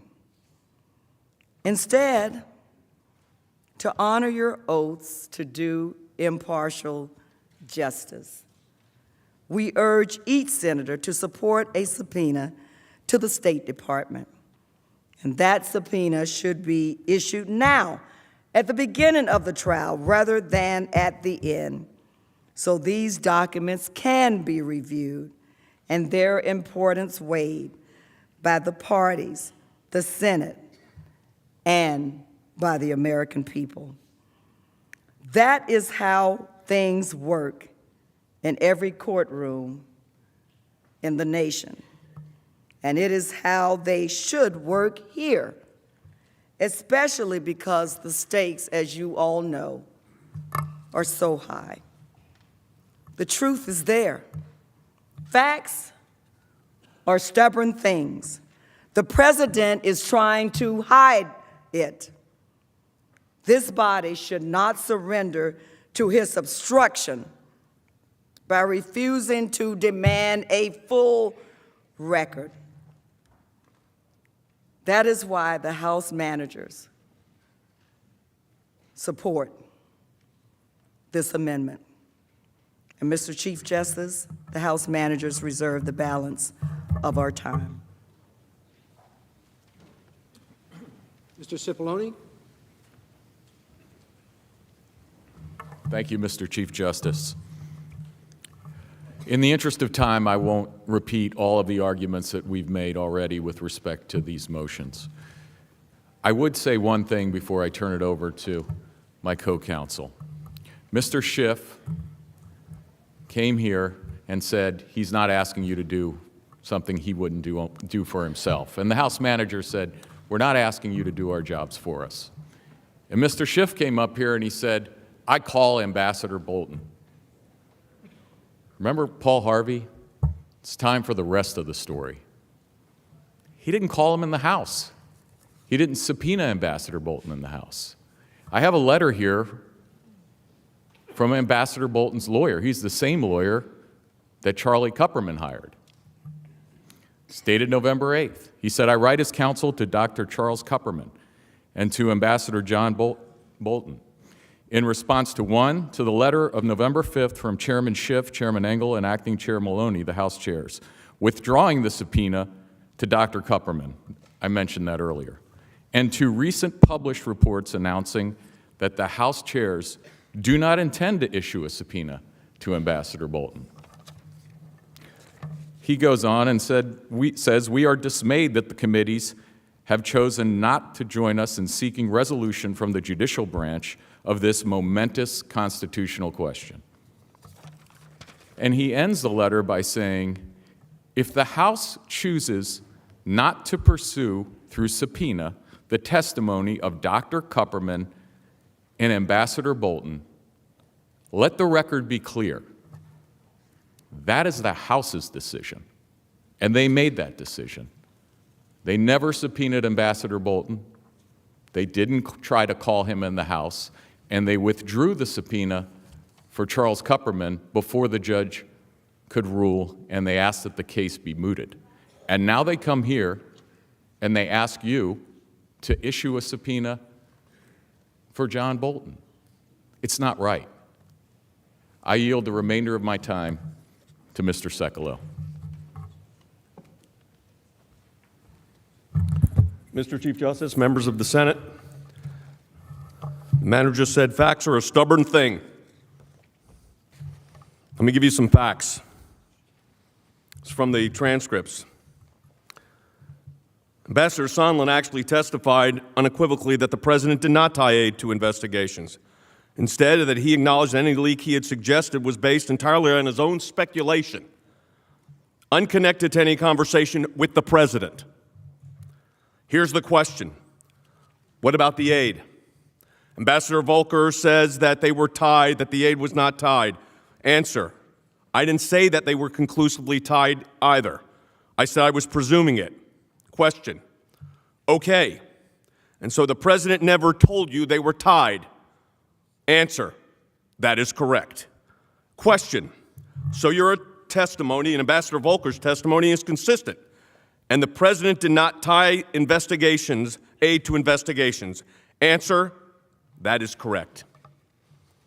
Ambassador Sondland also testified that he asked President Trump directly about these issues, and the president explicitly told them that he did not want anything from Ukraine. I want nothing. I want nothing. I want no quid pro quo. Tell Zelensky to do the right thing. Similar comments were made to Senator Johnson. Those are the facts. Stubborn, but that's the facts. No one is above the law. Here's the law. As every member of Congress knows, undoubtedly aware, separate from even state secret privileges is the presidential communication executive privilege to communications and performance of a president's responsibilities. The presidential communication privilege has constitutional origins. Courts have recognized a great public interest in preserving the confidentiality of conversations that take place in the president's performance of his official duties, because such confidentiality is needed to protect the effectiveness of the executive decision-making process. In Ray Seal cases, that was decided in the District of Columbia Court of Appeals. The Supreme Court found such a privilege necessary to guarantee the candor of presidential advisors and to provide the president and those who assist him with freedom to explore alternatives in the process of ultimately shaping policies and making decisions, and to do so in a way many would be unwilling to express except in private. For these reasons, presidential conversations are presumptively privileged. There's something else about this privilege. Communications made by presidential advisors, again, quoting courts, and by the way, lawyer lawsuits,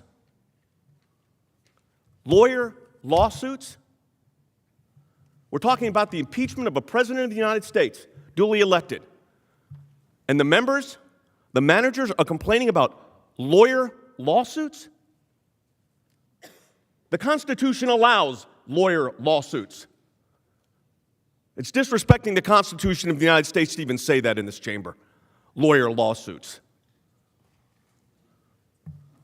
Here's the law. Communications made by presidential advisors in the course of preparing advice for the president come under the presidential communications privilege, even when these communications are not made directly to the president. Even when they're not made directly to the president, advisor to advisor. Given the need to provide sufficient elbow room for advisors to obtain information from all knowledgeable sources, the privilege must apply both to communications which these advisors solicit and receive from others, as well as those they authorize themselves. The privilege must also extend to communications authored or received in response to solicitations by members of a presidential advisor's staff, since in many instances, advisors must rely on their staffs to investigate an issue and formulate advice given to the president. Lawsuits. The Constitution. A dangerous moment for America when an impeachment of a president of the United States is being rushed through because of lawyer lawsuits. The Constitution allows it if necessary. The Constitution demands it if necessary. Thank you, Mr. Chief Justice.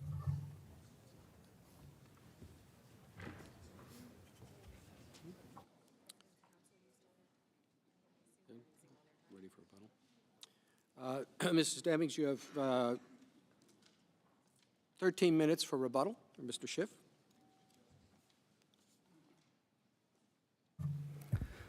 Thank you, Mr. Chief Justice. Let me just respond to some of my colleagues' points, if I can. First, counsel said, well, the House would like to call John Bolton, but the House did not seek his testimony during its investigation. Well, first of all, we did. We invited John Bolton to testify, and you know what he told us? I'm not coming, and if you subpoena me, I will sue you. That was his answer. I will sue you. Mr. Bolton is represented by the same lawyer who represents Dr. Kupperman, who actually did sue us when he was subpoenaed. So we knew that John Bolton would make good on that threat. Now, Mr. Sekulow says something about lawyer lawsuits. Now, I have to confess I wasn't completely following the argument, but something about lawyer lawsuits, that we're against lawyer lawsuits. Well, I don't know what that means, but I can tell you this. The Trump Justice Department is in court in that case and in other cases arguing Congress cannot go to court to enforce its subpoenas. So when they say something about lawyer lawsuits and they say there's nothing wrong with the House suing to get these witnesses to show up and they should have sued to get them to show up, their own other lawyers are in court saying the House has no such right. They're in court saying you can't have lawyer lawsuits. So that argument cannot be made in both directions. What's more, in the Kupperman litigation, in the McGahn litigation, which tested this same bogus theory of absolute immunity, in that lawsuit, once again involving the president's lawyer, Don McGahn, the one who was told to fire the special counsel and then to lie about it, that lawsuit, to get his testimony. Judge Jackson ruled on that very recently when they made the same bogus claim, he's absolutely immune from showing up. And the judge says that's nonsense. There's no support for that, none in the Constitution, none in the case law, that is made out of whole cloth. But you know, the judge said something more that was very interesting. Because what we urged John Bolton's lawyer is, you don't need to file a lawsuit. Dr. Kupperman, you don't need to file a lawsuit. There's one already filed involving Don McGahn that's about to be decided. So unless your real purpose here is delay, unless your real purpose here is to avoid testimony and you just wish to give the impression of a willingness to come forward, you just want to have the court's blessing, if that's really true, agree to be bound by the McGahn decision. Well, of course they were not willing, because they didn't want to testify. Now, for whatever reason, John Bolton is now willing to testify. I don't know why that is. Maybe it's because he has a book coming out. Maybe it's because it will be very hard to explain why he was unwilling to share important information with the Senate, that he couldn't show up for a House deposition or interview because he would need court permission to do it, but he can put it in a book. I don't know. I can't speak to his motivation. But I can tell you he's willing to come now, if you're willing to hear him. But of course, they weren't willing to be bound by that court decision in McGahn, but the court said something very interesting, because one of the arguments they had been making, one of the arguments that John Bolton's lawyer had been making as to why they needed their own separate litigation was, well, John Bolton and Dr. Kupperman, they're national security people, and Don McGahn is just the White House counsel. No offense to the White House counsel, but apparently you have nothing to do with national security. And so they couldn't be bound by what the court in the McGahn case said. Well, the judge in the McGahn case said, this applies to national security stuff too.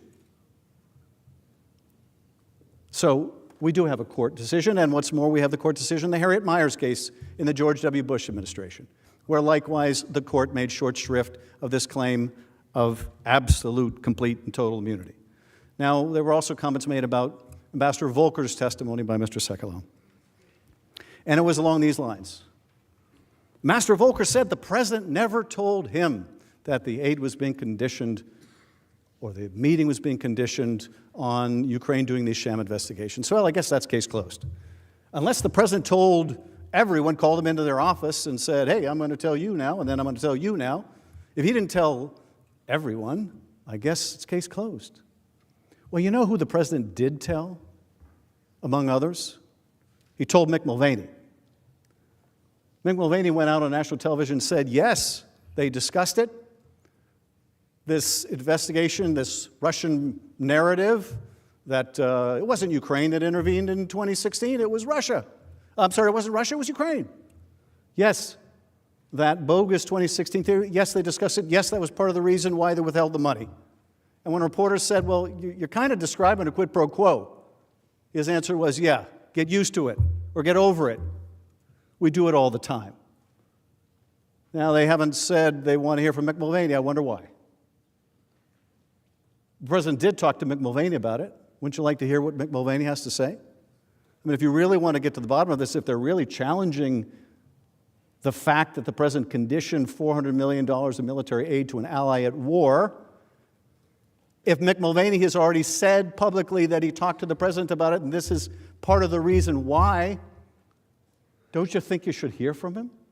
Don't you think impartial justice requires you to hear from him? Now, counsel also referred to Ambassador Sondland, and Sondland saying, well, the president told me there was no quid pro quo. Now, of course, at the time the president said to Sondland, no quid pro quo, he became aware of the whistleblower complaint, presumably by Mr. Cipollone. And so the president knew that this was going to come to light.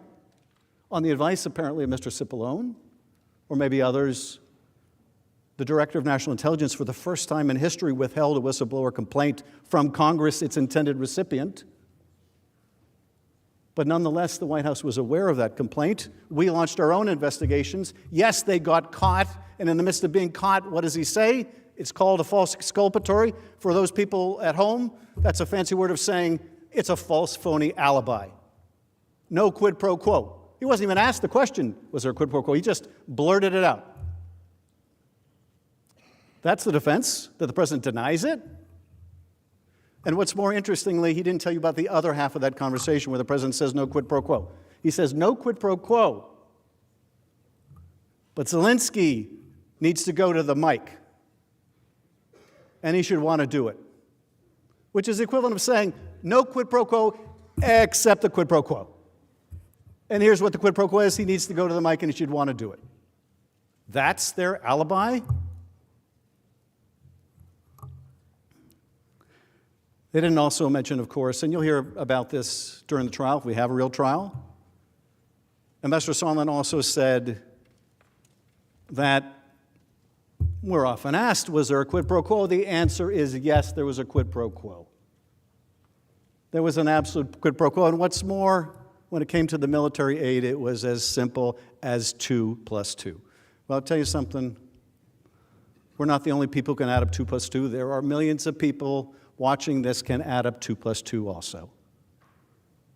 When the president tells his chief of staff we're holding up the aid because of this, as the chief of staff admitted, when the president gives no plausible or other explanation for holding up aid that you all and we all supported and voted on a very bipartisan way, has no explanation for it, when in that call he never brings up corruption except the corruption he wants to bring about, it doesn't take a genius, it doesn't take Albert Einstein to add 2 + 2. It equals 4, and in this case it equals guilt.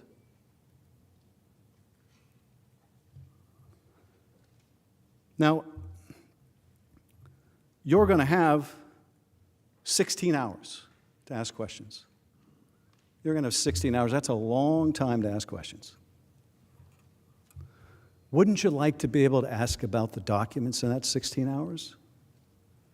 Would you like to be able to say, counsel for the president, what did Mick Mulvaney mean when he emailed so-and-so and said such and such? What's your explanation for that? Because that seems to be pretty damning evidence of exactly what the House is saying here. What's your explanation of that, Mr. Sekulow? What's your explanation? Wouldn't you like to be able to ask about the documents? Or ask the House, Mr. Schiff, what about this text message? Doesn't that suggest such as what the president is arguing? Wouldn't you like to be able to ask me that question or my colleagues? I think you would. I think you should. But the backwards way this resolution is drafted, you get 16 hours to ask questions about documents you've never seen. And then you know what's more? If you do decide at that point, after the trial is essentially over, that you do want to see the documents after all, and the documents are produced, you don't get another 16 hours. You don't get 16 minutes. You don't get 16 seconds to ask about those documents. Does that make any sense to you? Does that make any sense at all? I'll tell you something I'd like to know that may be in the documents. You hear more about the three amigos. My colleagues mentioned two of the three amigos, Amigo Volker and Amigo Sondland. These are two of the three people that the president put in charge of Ukraine policy. The third amigo is Secretary Rick Perry, the former Secretary of Energy. Well, we know from Amigo Sondland's testimony that he was certainly in the loop and knew exactly all about this scheme. And we knew from Ambassador Volker's testimony and his text messages and his WhatsApps that that amigo was in the loop. What about the third amigo? Wouldn't you like to know if the third amigo was in the loop? Now, as my colleagues will explain, when we get to the Department of Energy records, that, well, surprisingly, we didn't get those either. But any communication between the Department of Energy and the Department of State is covered by this amendment. Wouldn't you like to know? Don't you think the American people have a right to know what the third amigo knew about this scheme? I'd like to know. I think you should be able to ask questions about it in your 16 hours. At the end of the day, I guess I'll finish with something Mr. Sekulow said. He said, this was a dangerous moment because we're trying to rush through this somehow. It is a dangerous moment, but we're not trying to rush through this trial. We're actually trying to have a real trial here. It's the president that's trying to rush through this. And I have to tell you that whatever you decide here, maybe this is wasted breath and maybe it's already decided, but whatever you decide here, I don't know who the next president's going to be. Maybe it'll be someone in this chamber. But I guarantee you this, whoever that next president is, whether they did something right or they did something wrong, there's going to come a time where you in this body are going to want to subpoena that president and that administration. You're going to want to get to the bottom of serious allegations. Are you prepared to say that that president can simply say, I'm going to fight all subpoenas? Are you prepared to say and accept that president saying, I have absolute immunity. You want me to come testify? Senator, you want me to come and testify? No. I have absolute immunity. You can subpoena me all you like. I'll see you in court. And when you get to court, I'm going to tell you, you can't see me in court. Are you prepared for that? That's what the future looks like. Don't think this is the last president if you allow this to happen. That's going to allow this to take place. Your time Mr. is Justice, expired. I yield back. I thank you.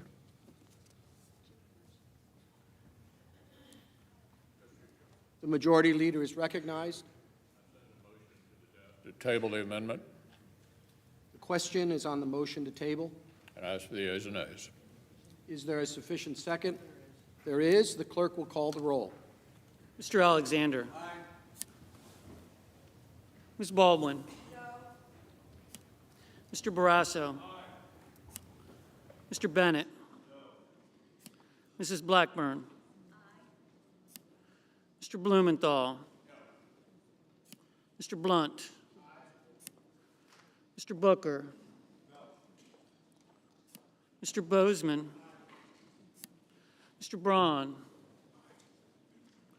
Mr. Brown. Mr. Burr. Ms. Cantwell. Mrs. Capito. Mr. Cardin. Mr. Carper. Mr. Casey. Mr. Cassidy.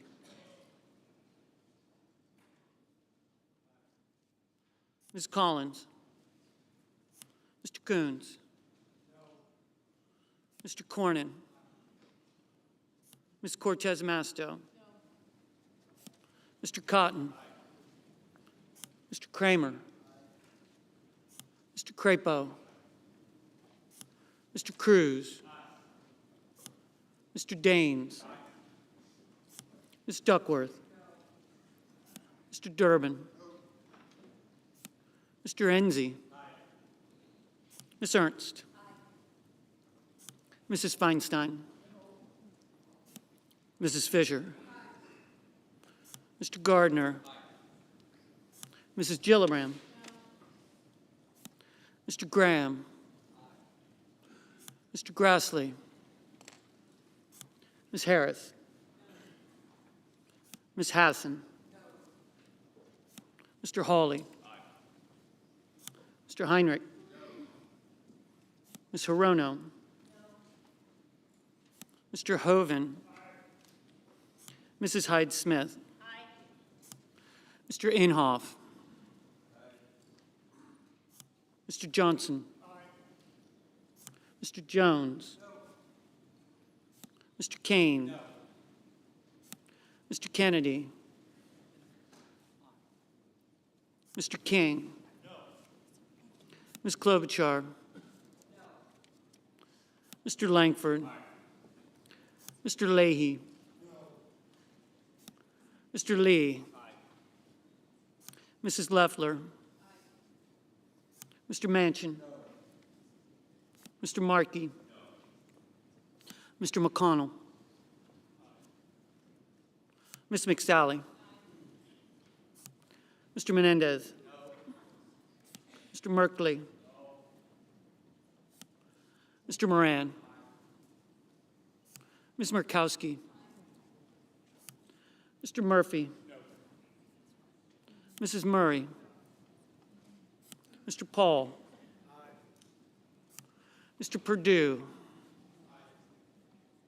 Mr. Peters. Mr. Portman. Mr. Reed. Mr. Risch. Mr. Roberts. Mr. Romney. Ms. Rosen. Mr. Rounds. Mr. Rubio. Mr. Sanders. Mr. Sass.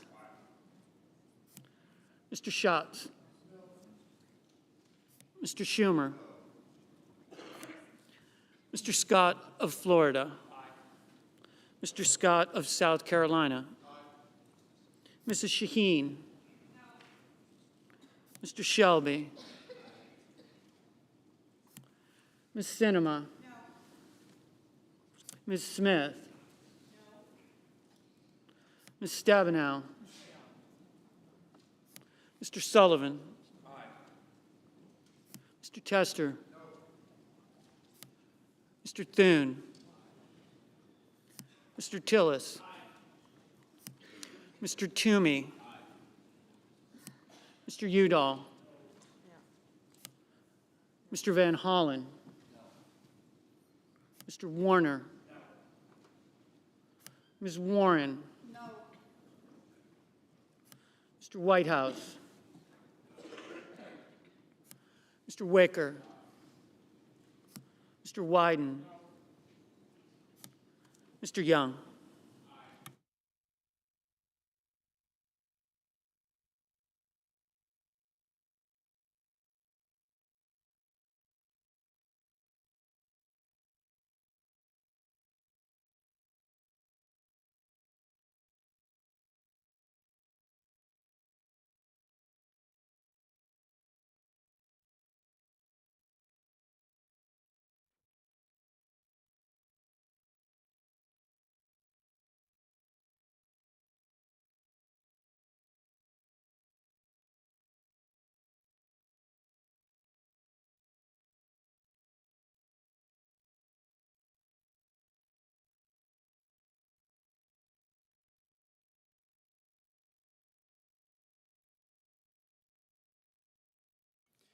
Is there anyone wishing to vote or change their vote? If not, the yeas are 53, the nays 47. The motion to table is agreed to.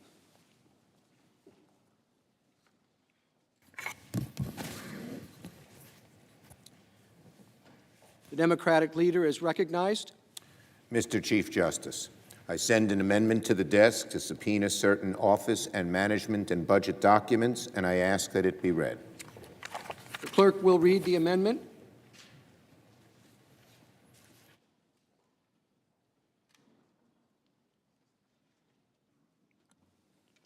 The senator from New York, Mr. Schumer, proposes an amendment number 1286.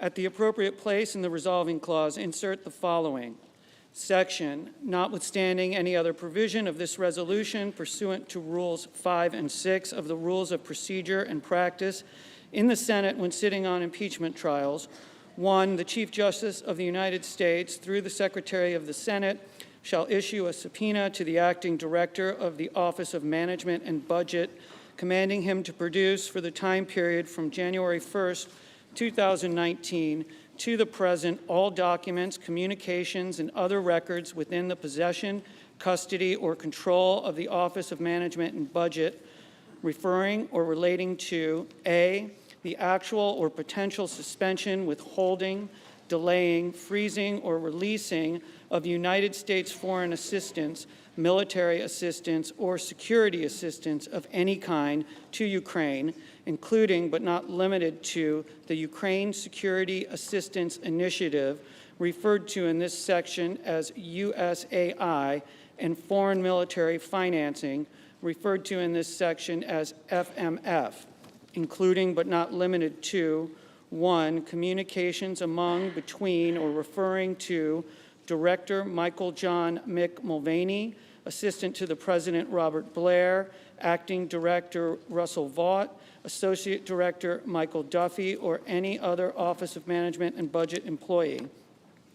2, communications related to requests by President Trump for information about Ukraine's security or military assistance and responses to those requests. 3, communications related to concerns raised by any Office of Management and Budget employee related to the legality of any hold on foreign assistance, military assistance, or security assistance to Ukraine. 4, communications sent to the Department of State regarding a hold or block on congressional notifications regarding the release of FMF funds to Ukraine. 5, communications between 1, officials at the Department of Defense, including but not limited to Undersecretary of Defense Elaine McCusker, and 2, Associate Director Michael Duffy, Deputy Associate Director Mark Sandy, or any other Office of Management and Budget employee. 6, all draft and final versions of the August 7, 2019 memorandum prepared by the National Security Division, International Affairs Division, and Office of General Counsel of the Office of Management and Budget about the release of foreign assistance, security assistance, or security assistance to Ukraine. 7, the Ukrainian government's knowledge prior to August 28, 2019, of any actual or potential suspension, withholding, delaying, freezing, or releasing of United States foreign assistance, military assistance, or security assistance to Ukraine, including all meetings, calls, or other engagement with Ukrainian officials regarding potential or actual suspensions, holds, or delays in United States assistance to Ukraine. B, communications, opinions, advice, counsel, approvals, or concurrences provided by any employee in the Office of Management and Budget regarding the actual or potential suspension, withholding, delaying, freezing, or releasing of security assistance to Ukraine, including legality under the Impoundment Control Act. C, Associate Director Michael Duffy taking over duties related to apportionments of USAI FMF from Deputy Associate Director Mark Sandy or any other Office of Management and Budget employee. D, all meetings related to the security assistance to Ukraine, including but not limited to interagency meetings on July 18, 2019, July 23, 2019, July 26, 2019, and July 31, 2019, including any directions provided to staff participating in those meetings and any readouts from those meetings. E, the decision announced on or about September 11, 2019 to release appropriated foreign assistance, military assistance or security assistance to Ukraine, including but not limited to any notes, memoranda, documentation, or correspondence related to the decision. F, all draft and final versions of talking points related to the withholding or release of foreign assistance, military assistance, or security assistance to Ukraine, including communications with the Department of Defense related to concerns about the accuracy of the talking points, and G, all meetings and calls between President Trump and the President of Ukraine, including documents, communications, and other records related to the scheduling of, preparation for, and follow-up from the President's April 21st and July 25th, 2019 telephone calls, as well as the President's September 25th, 2019 meeting with the President of Ukraine in New York, and 2, the Sergeant at Arms is authorized to utilize the services of the Deputy Sergeant at Arms or any other employee of the Senate in serving the subpoena authorized to be issued by this section. Mr. Chief Justice. The Majority Leader is recognized. First, a scheduling note. As the parties are ready to debate this amendment, I suggest we go ahead, get through the debate, and vote before we take a 30-minute recess for dinner. And I would remind everyone that I'll be moving to table the amendment, and it's also important to remember that both evidence and witnesses are addressed in the underlying resolution.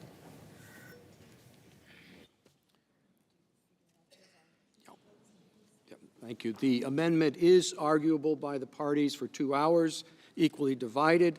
Mr. Manager Schiff, are you a proponent or opponent of the motion? Proponent.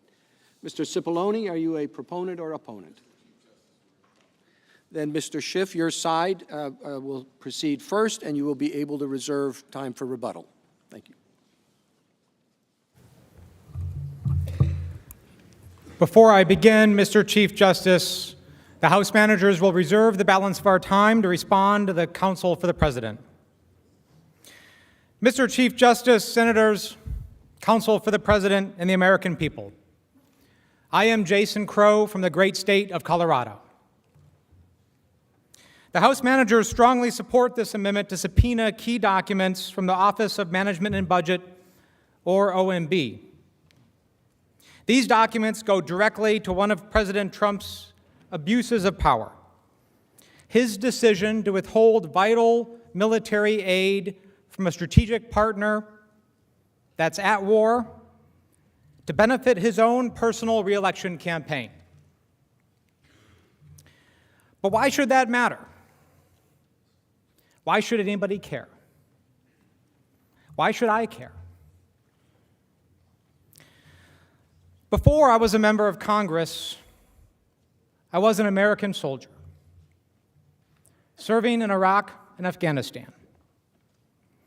And although some years have passed since that time, there are still some memories that are seared in my brain. One of those memories was scavenging scrap metal on the streets of Baghdad in the summer of 2003 that we had to bolt onto the side of our trucks because we had no armor to protect against roadside bombs. So when we talk about troops not getting the equipment that they need when they need it, it's personal to me. To be clear, here we are talking of $391 million of taxpayer money intended to protect our national security by helping our strategic partner, Ukraine, fight against Vladimir Putin's Russia, an adversary of the United States.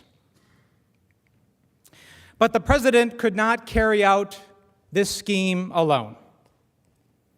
He needed a lot of people to help him.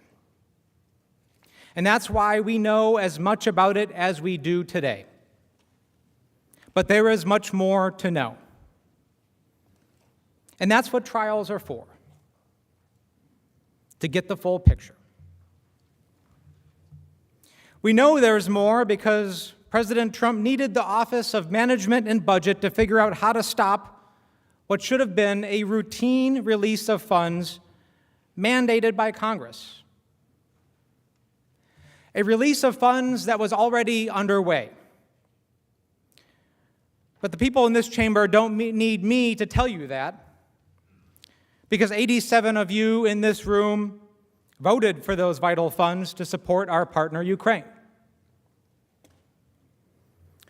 Witnesses before the House testified extensively about OMB's involvement in carrying out the hold. It was OMB that relayed the president's instructions and implemented the hold. And it was OMB that scrambled to justify the freeze. OMB has key documents that President Trump has refused to turn over to Congress. It is time to subpoena those documents. These documents would provide insight into critical aspects of the military aid hold. They would show the decision-making process and motivations behind President Trump's freeze. They would reveal the concerns expressed by career OMB officials, including lawyers, that the hold was violating the law. They would expose the lengths to which OMB went to justify the president's hold. They would reveal concerns about the impact of the freeze on Ukraine and U.S. national security. And they would show that senior officials repeatedly attempted to convince President Trump to release the hold. In short, they would show exactly how the president carried out the scheme to use our national defense funds to benefit his personal political campaign. We are not speculating about the existence of these documents. We are not guessing what the documents might show. During the course of the investigation in the House, witnesses who testified before the committees identified multiple documents directly relevant to the impeachment inquiry that OMB continues to hold to this day. We know these documents exist, and we know that the only reason we do not have them is because the president directed OMB not to produce them, because he knows what they would show. To demonstrate the significance of the OMB documents and the value they would provide in this trial, I would like to walk you through some of what we know exists, but which the Trump administration has refused to turn over. As we have discussed, the Trump administration has refused to turn over any documents to the House in response to multiple subpoenas and requests. Based on what is known from the testimony and the few documents that have been obtained through public reporting and lawsuits, it's clear that the president is trying to hide this evidence because he is afraid of what it would show. The documents offer stark examples of the chaos and confusion that the president's scheme set off across our government, and they make clear the importance of the documents that are still being concealed by the president. We know that OMB has documents that reveal that as early as June, the president was considering holding military aid for Ukraine. The president began questioning military aid to Ukraine after Congress appropriated and authorized the money. $250 million in DoD funds and $141 million in State Department funds. This funding had wide bipartisan support because, as many witnesses testified, providing military aid to Ukraine to defend itself against Russian aggression also benefits our own national security.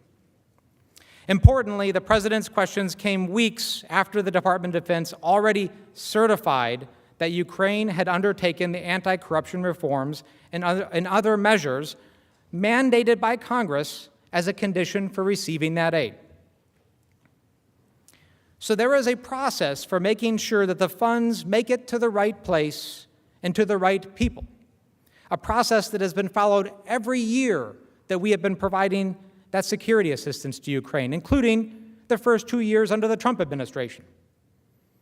Nonetheless, the president's questions came days after DOD issued a press release on June 18th, announcing it would provide its $250 million portion of the taxpayer-funded military aid to Ukraine. According to public reporting, the day after DOD's press release, a White House official named Robert Blair called OMB's acting director, Russell Vought, to talk about the military aid to Ukraine. According to public reports, Mr. Blair told Vought, quote, "We need to hold it up." OMB has refused to produce any documents related to this conversation. The Senate can get them by passing the amendment and issuing a subpoena. But there's more. The same day Blair told Vought to hold up the aid, Michael Duffy, a political appointee at OMB who reports to Vought, emailed Deputy Undersecretary of Defense Elaine McCusker and told her that the president had questions about the aid.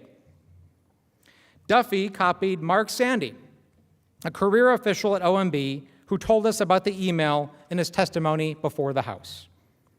Like all others, that email was not produced by the Trump administration in the House impeachment investigation. We know this email exists, however, because in response to a Freedom of Information Act lawsuit, the Trump administration was forced to release a redacted email consistent with Sandy's description. But OMB provided none of those documents to the House. With this proposed amendment, the Senate has an opportunity to obtain and review the full record that could further demonstrate how and why the president was holding the aid.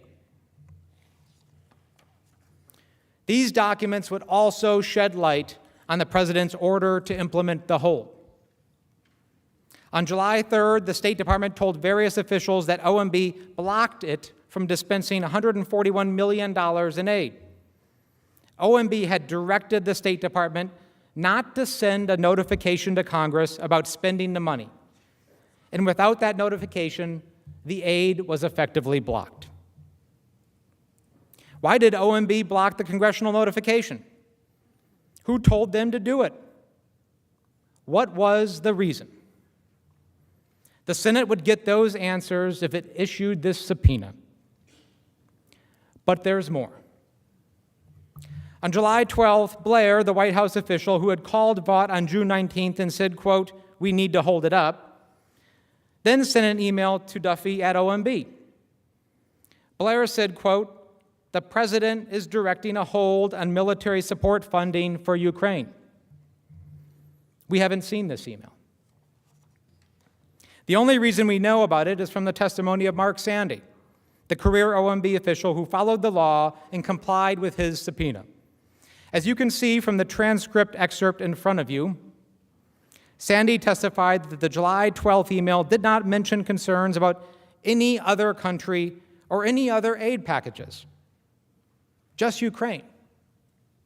So of the dozens of countries where we provide aid and support, the president was only concerned about one of them, Ukraine.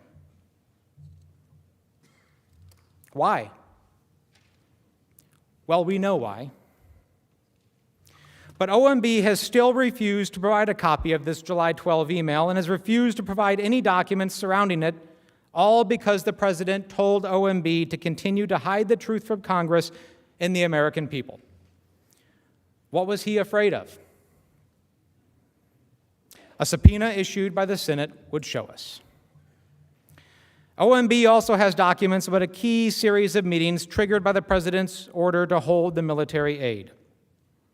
In the second half of July, the National Security Council convened a series of interagency meetings about the president's hold on military aid.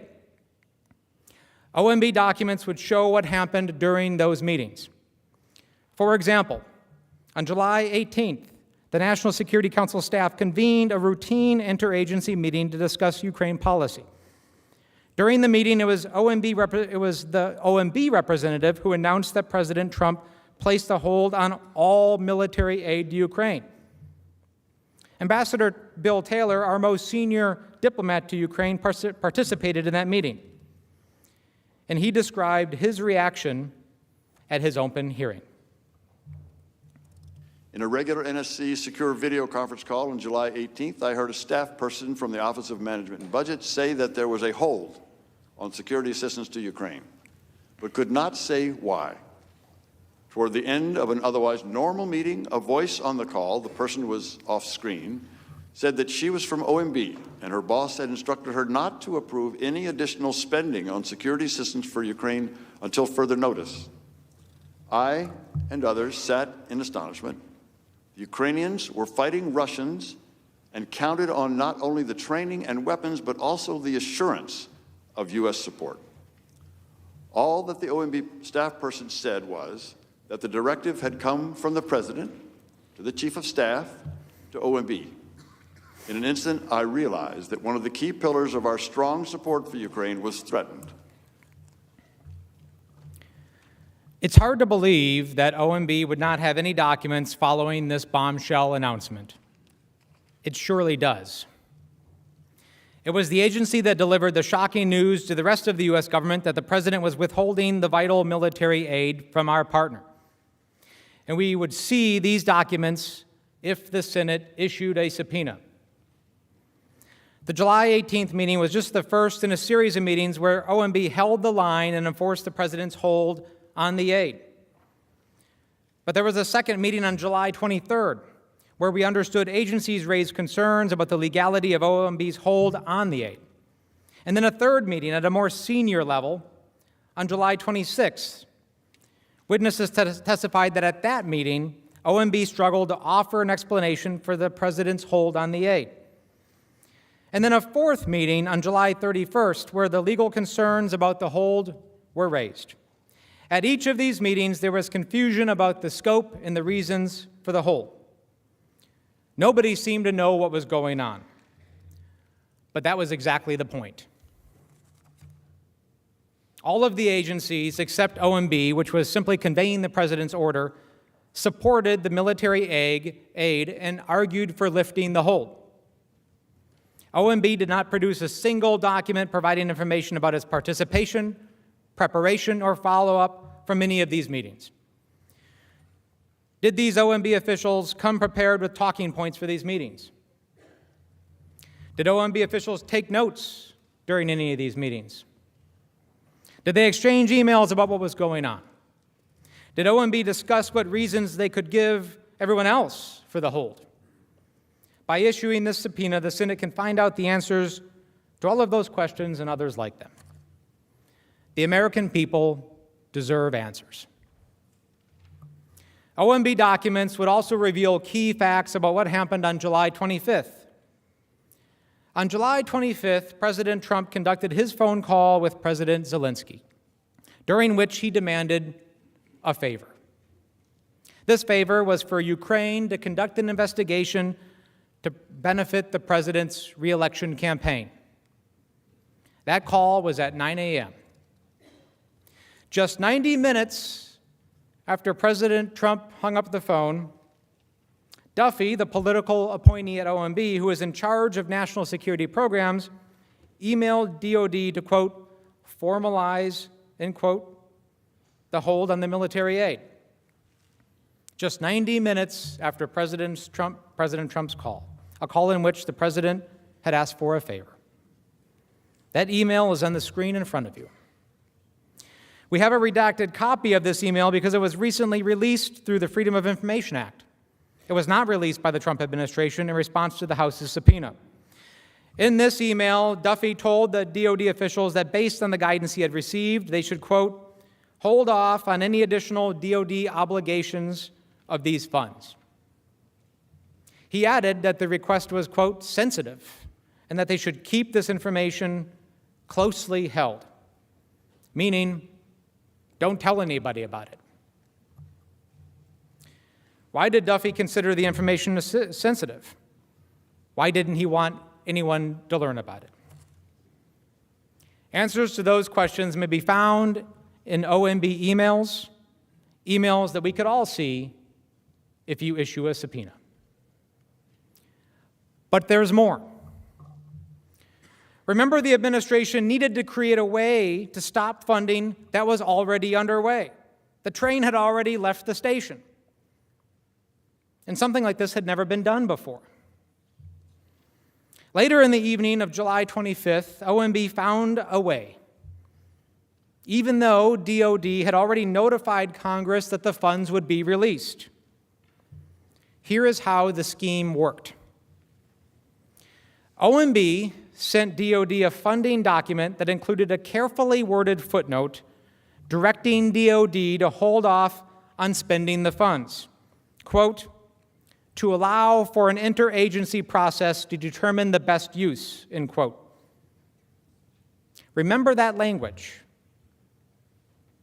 To allow for an interagency process to determine the best use. Let me explain that.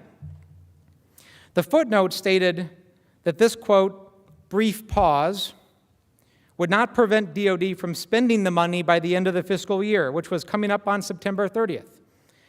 OMB had to do this because it knew that not spending the money was illegal.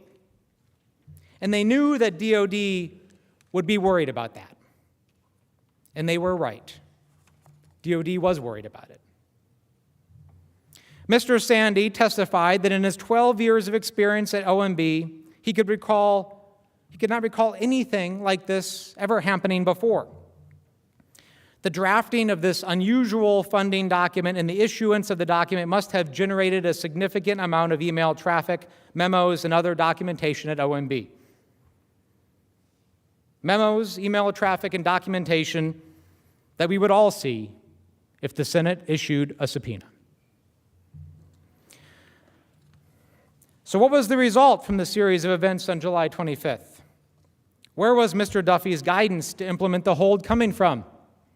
Why was the request sensitive? What was the connection between OMB's direction to DOD and the call President Trump had with President Zelensky just 90 minutes before? Did agency officials communicate about the questions coming from Ukrainian officials? The American people deserve answers. A subpoena would provide those answers. OMB documents also would reveal information about the decision to have a political appointee take over Ukraine funding responsibility. The tensions and chaos surrounding the freeze escalated at the end of July when Duffy, a political appointee at OMB, with no relevant experience in funding approvals, took authority for releasing military aid to Ukraine away from Sandy, a career OMB official. Sandy could think of no other example of a political appointee taking on this responsibility. Sandy was given no reason other than that Mr. Duffy wanted to be, quote, more involved in daily operations, end quote. During his deposition, Sandy confirmed that he was removed from the funding approval process after he had raised concerns to Duffy about whether the hold was legal under the Impoundment Control Act. Needless to say, OMB has refused to turn over any documents or communications involving that decision to replace Mr. Sandy. Why did Duffy, a political appointee with no relevant experience in this area, take over responsibility for Ukraine funding approval?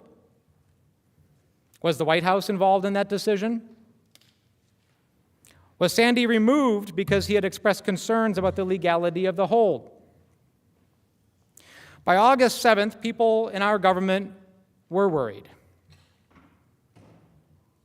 And when people in the government get worried, sometimes what they do is they draft memos.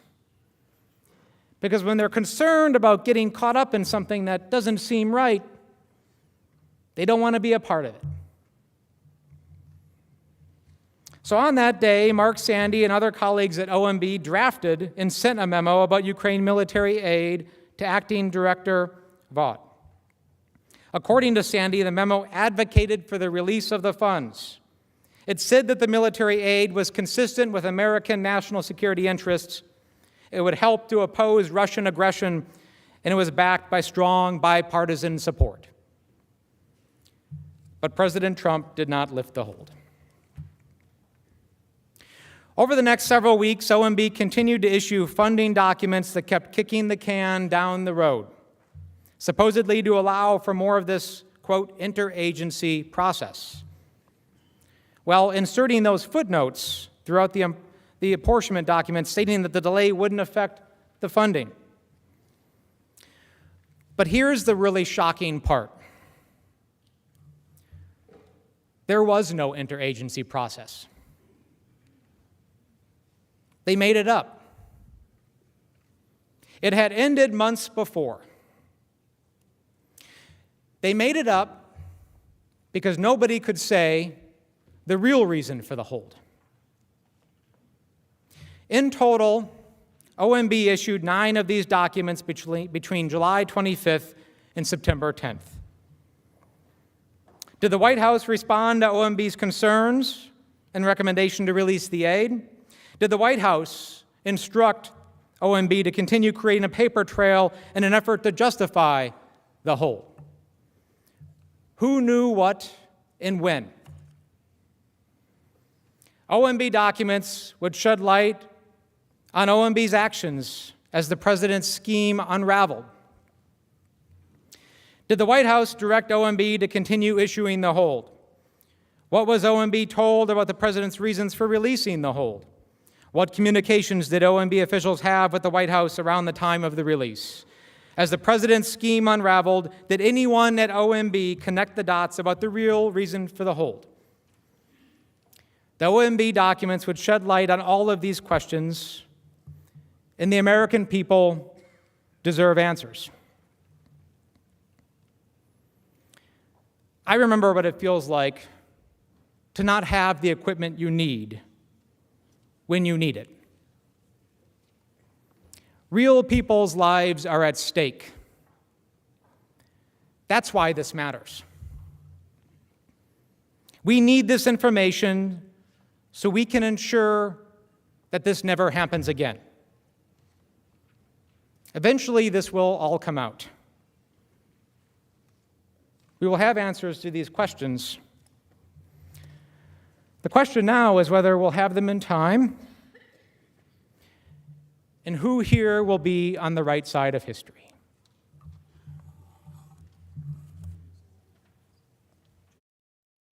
Mr. Sekulow? Mr. Chief Justice, the House managers reserve the balance of our time for an opportunity to respond to the President's argument. Thank you. Mr. Sekulow? Thank you, Mr. Chief Justice, members of the Senate. Manager Crow, you should be happy to know that the aid that was provided to Ukraine over the course of the President's administration included lethal weapons. Those were not provided by the previous administration. The suggestion that the Ukraine failed to get any equipment is false. The security assistance was not for funding Ukraine over the summer of 2019. There was no lack of equipment due to the temporary pause. It was future funding. The Ukraine Deputy Minister of Defense, who oversaw U.S. aid shipments, said the hold came and went so quickly they did not notice any change. Undersecretary of State David Hale explained the paused aid was future assistance, not to keep the Army going now. So the made-up narrative that security assistance was conditioned on Ukraine taking some action on investigations is further disproved by the straightforward fact that the aid was delivered on September 11, 2019, without Ukraine taking any action on any investigation. It's interesting to note that the Obama administration withheld $585 million of promised aid to Egypt in 2013. But the administration's public message was that the money was not officially on hold, as technically it was not due until September 30th, the end of the fiscal year. So they didn't have to disclose the halt to anyone. Sounds like this may be a practice of a number of administrations. In fact, to the president, this president has been concerned about how aid is being put forward. So there have been pauses on foreign aid in a variety of contexts. In September of 2019, the administration announced that it was withholding over $100 million in aid to Afghanistan over concerns about government corruption. In August of 2019, President Trump announced that the administration and Seoul were in talks to substantially increase South Korea's share of the expense of U.S. military support for South Korea. In June, President Trump cut or paused over $550 million in foreign aid to El Salvador, Honduras, and Guatemala because those countries were not fairly sharing the burdens of preventing mass migration to the United States. This is not the only administration. As I said, President Obama withheld hundreds of millions of dollars of aid to Egypt. To be clear, and I want to be clear, Ambassador Yovanovitch herself testified that our policy actually got stronger under President Trump, largely because, unlike the Obama administration, quote, this administration made the decision to provide lethal weapons to Ukraine to help Ukraine fend off Russian aggression. She testified in a deposition before your various committees that, and actually I felt that in the 3 years that I was there, partly because of my efforts, but also the interagency team and President Trump's decision to provide lethal weapons to Ukraine, that our policy actually got stronger. Deputy Assistant Secretary Kent, his name's come up a couple of times, agreed that javelins are incredibly effective weapons at stopping armored advance, and the Russians are scared of them. Ambassador Volker explained that President Trump approved each of the decisions made along the way, and as a result, America's policy towards Ukraine strengthened. So when we want to talk about facts, go to your own discovery and your own witnesses that you called. This all supposedly started because of a whistleblower. Where is that whistleblower?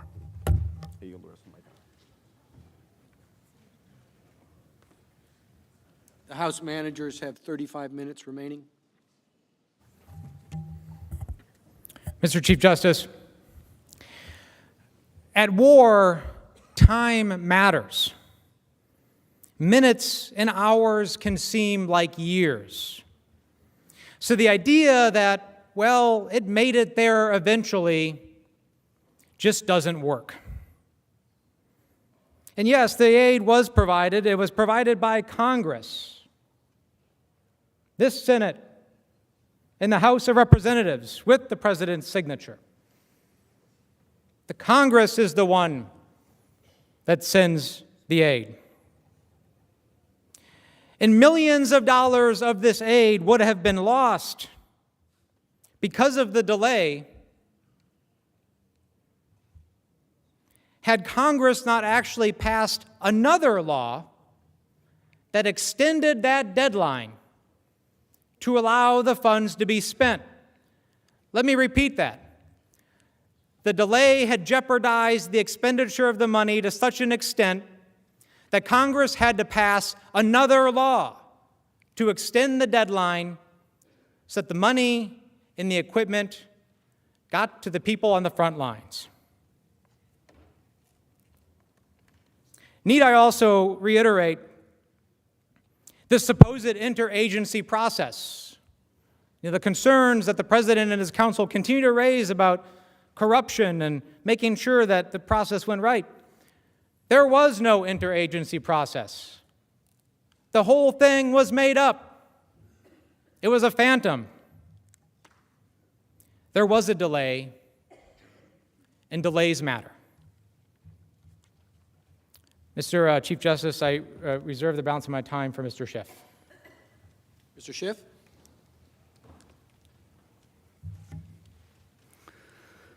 Thank you, Mr. Chief Justice. Just a few additional points I'd like to make on this amendment and on my colleagues' arguments. First of all, Mr. Sekulow makes the point that the aid ultimately got released. They ultimately got the money, right?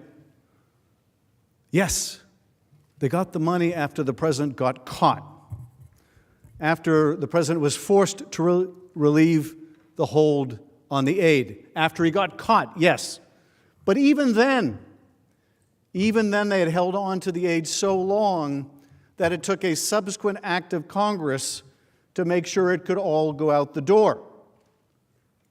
So what, is the president supposed to get credit for that, that we had to intervene because he withheld the aid so long?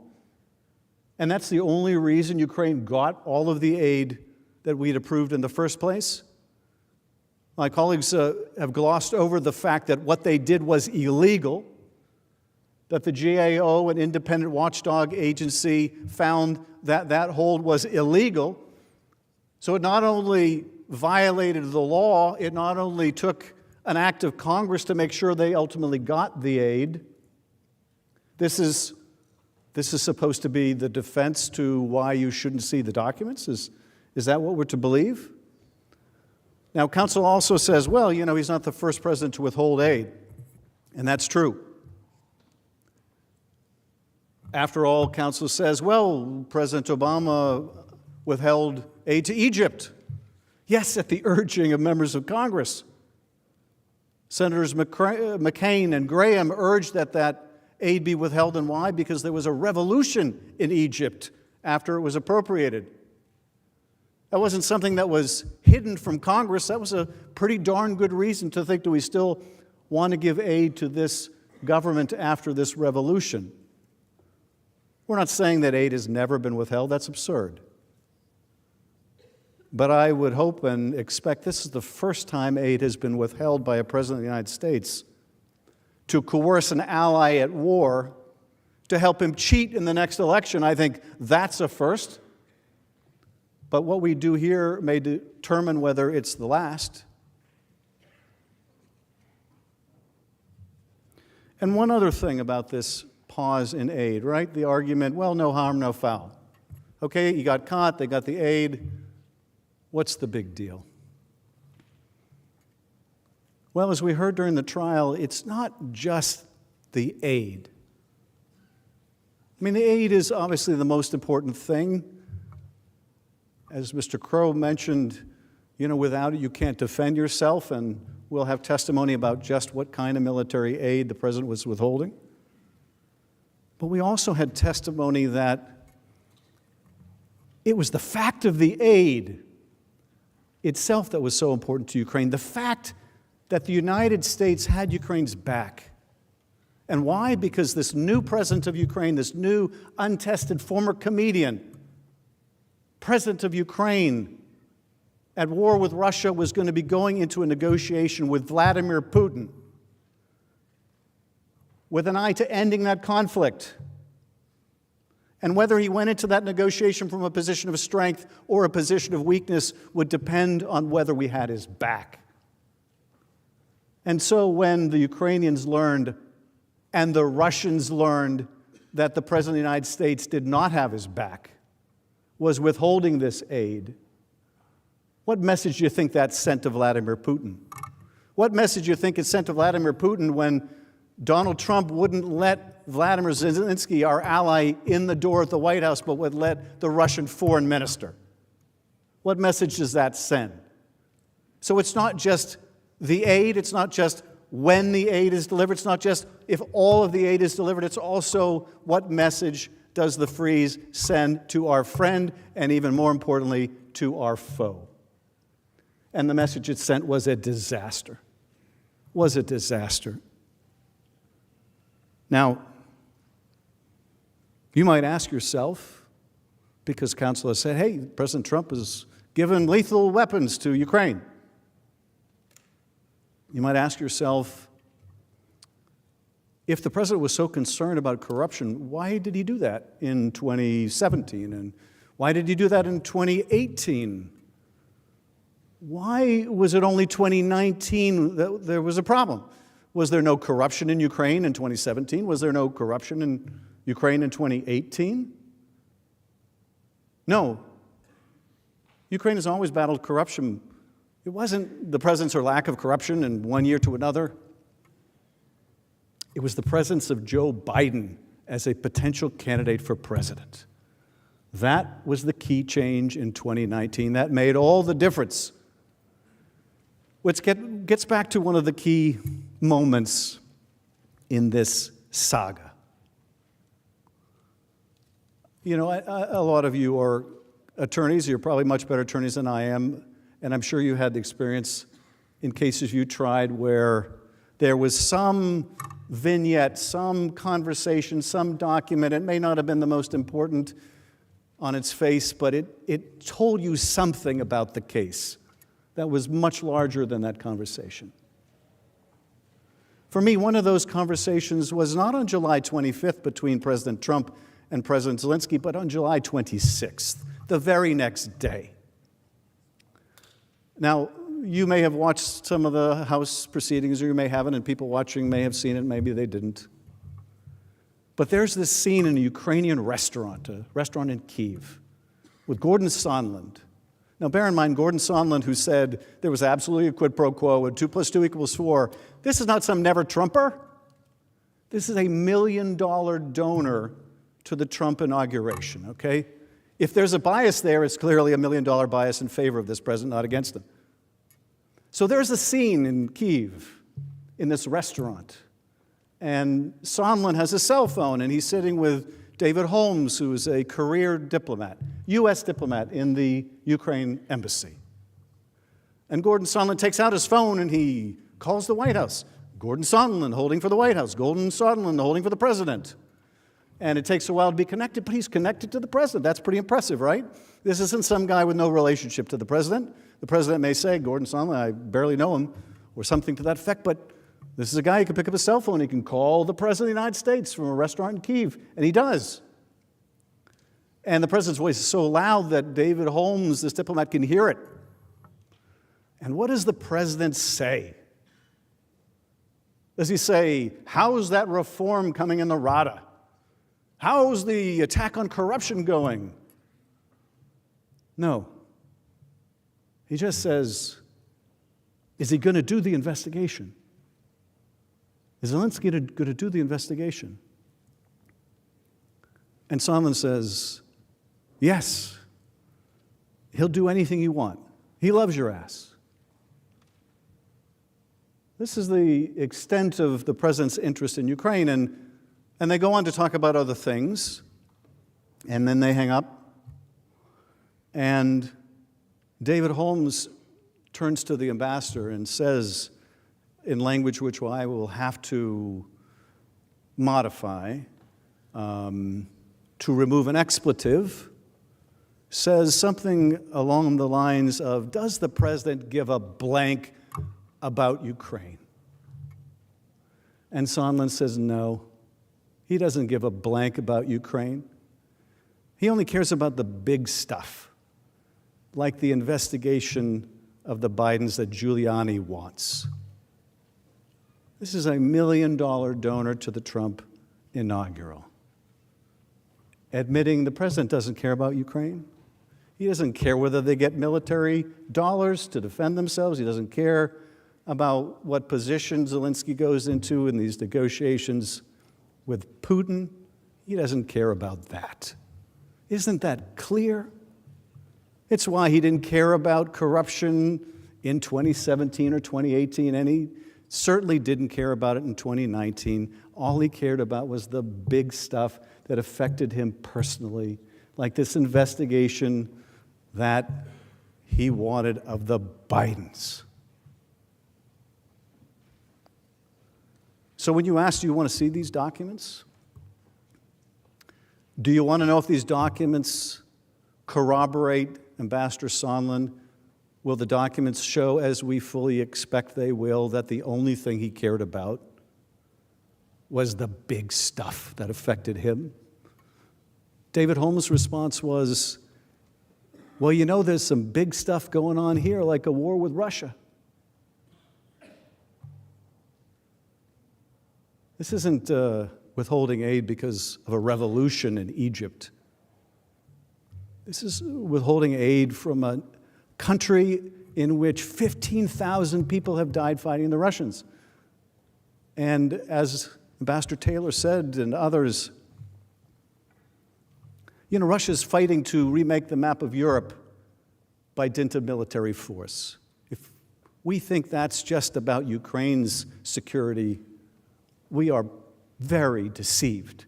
It's about our security. It's about the tens of thousands of troops that we have in Europe.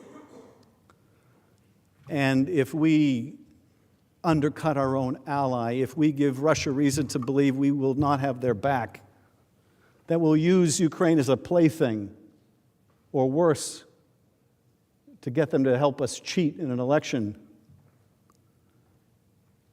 that will only embolden Putin to do more.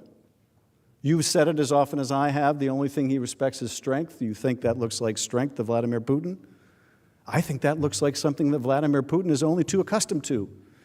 And that is the kind of corruption that he finds and he perpetuates in his own regime and he pushes all around the world. My colleague Val Demings made reference to a conversation which I think is one of the other key vignettes in this whole sad saga. And that's that conversation that Ambassador Volker has with Andrei Yermak, one of the top aides to President Zelensky. And this is a conversation in which Ambassador Volker is doing exactly what he's supposed to be doing, which is he's telling Yermak, you know, you guys shouldn't really do this investigation of your former President Poroshenko because it would be for a political reason. You really shouldn't engage in political investigations. And as Representative Deming said, what's the response from the Ukrainians? Oh, you mean like the one you want us to do of the Bidens and the Clintons? Threw it right back in his face.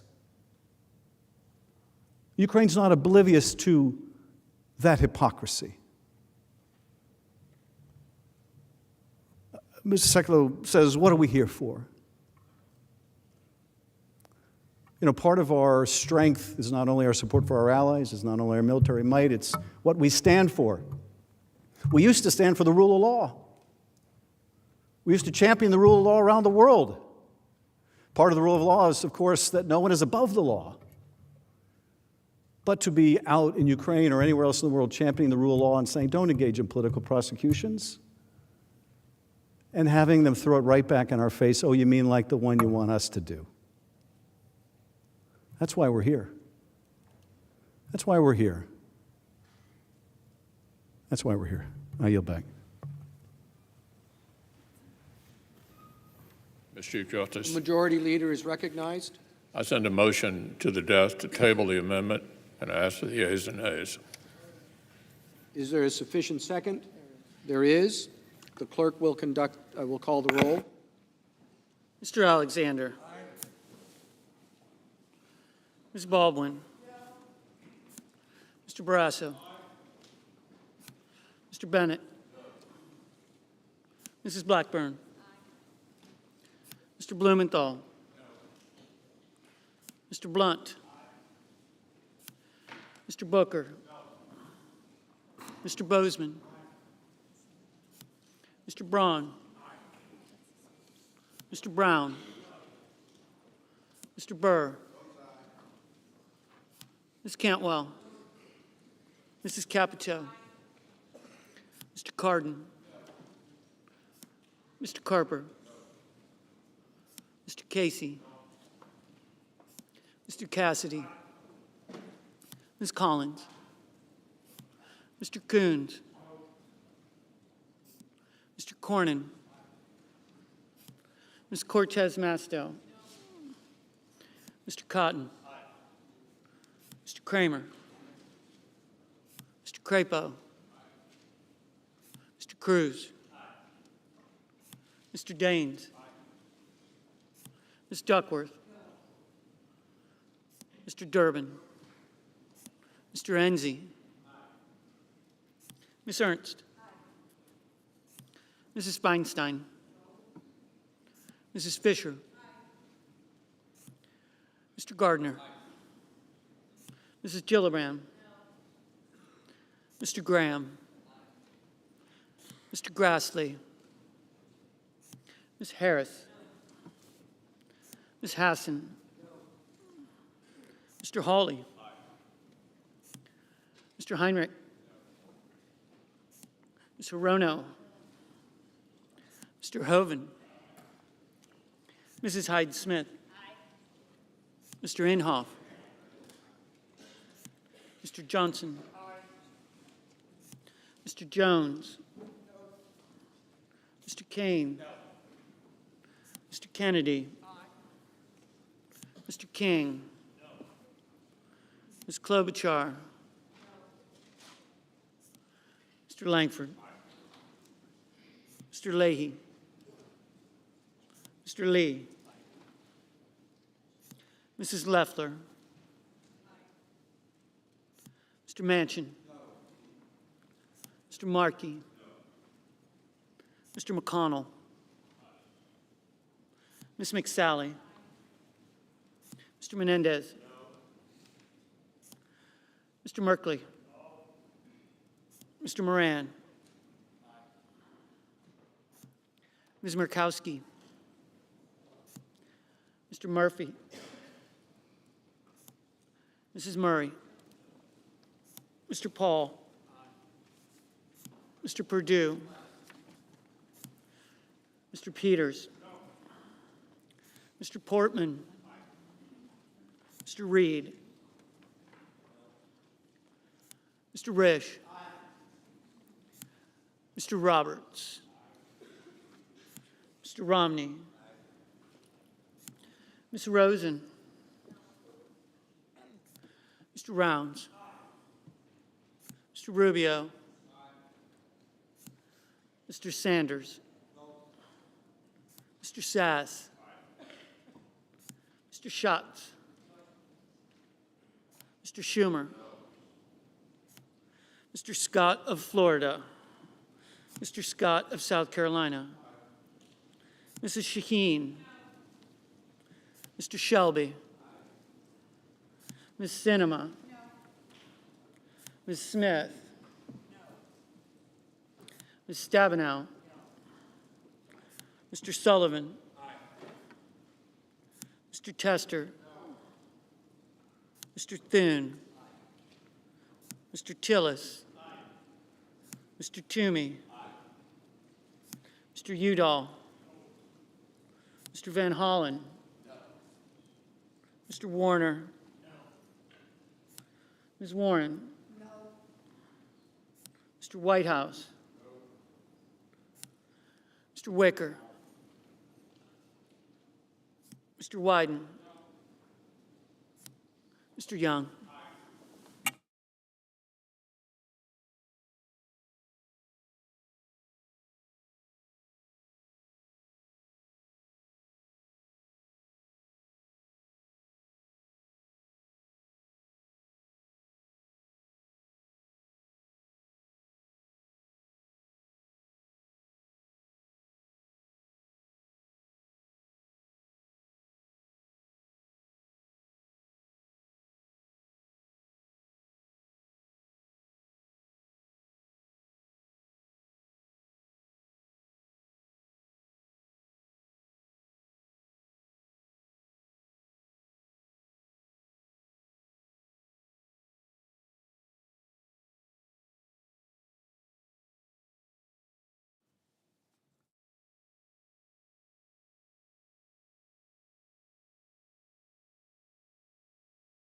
The yeas are 53, the nays are 47.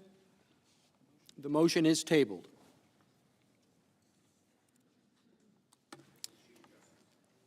The Democratic leader is recognized. Mr. Chief Justice, I send an amendment to the desk to issue a subpoena to John Michael Mick Mulvaney, and I ask that it be read. Clerk will report.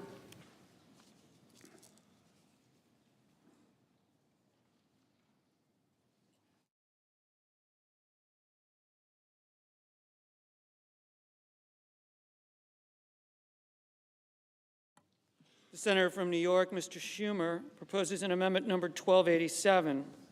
At the appropriate place in the resolving clause, insert the following section: notwithstanding any other provision of this resolution pursuant to Rules 5 and 6 of the Rules of Procedure and Practice in the Senate when sitting on impeachment trials, the Chief Justice of the United States, through the Secretary of the Senate, shall issue a subpoena for the taking of testimony of John Michael Mick Mulvaney, and the Sergeant-at-Arms is authorized to utilize the services of the Deputy Sergeant-at-Arms or any other employee of the Senate in serving the subpoena authorized to be issued by this section.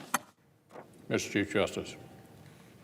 The majority leader is recognized. I now ask for a 30-minute recess before the parties are recognized to debate the Schumer amendment. Following the debate time, I will once again move to table the amendment because votes on witnesses and evidence, as I've repeatedly said, are addressed in the underlying resolution. So I ask that the Senate stand in recess until 8 p.m. Without objection, so ordered. To bang the gavel, right?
pressure on Ukraine to conduct one of the phony political investigations that the president wanted. Phony political investigations. A trial would not be complete without the testimony of Mick Mulvaney. Make no mistake, the evidentiary record that we have built is powerful and can clearly establish the president's guilt on both of the articles of impeachment, but it is hardly complete. The record comes to you without the testimony of Mr. Mulvaney and other important witnesses. And that brings me to one final preliminary observation. The American people agree that there cannot be a fair trial without hearing from witnesses who have relevant information to provide. The Constitution, our democracy, the Senate, the President, and most importantly, the American people deserve a fair trial. A fair trial requires witnesses in order to provide the truth, the whole truth, and nothing but the truth. That is why this amendment should be adopted. Before we discuss Mr. Mulvaney's knowledge of the president's geopolitical shakedown, it is important to note that an impeachment trial without witnesses would be a stunning departure from this institution's past practice. This distinguished body has conducted 15 impeachment trials. All have included witnesses. Sometimes those trials included just a handful of witnesses, as indicated on the screen. At other times, they included dozens. In one case, there were over 100 different witnesses. As the slide shows, the average number of witnesses to appear at a Senate impeachment trial is 33. And in at least 3 of those instances, including the impeachment of Bill Clinton, witnesses appeared before the Senate who had not previously appeared before the House. That's because the Senate, this great institution, has always taken its responsibility to administer a fair trial seriously. The Senate has always taken its duty to obtain evidence, including witness testimony, seriously.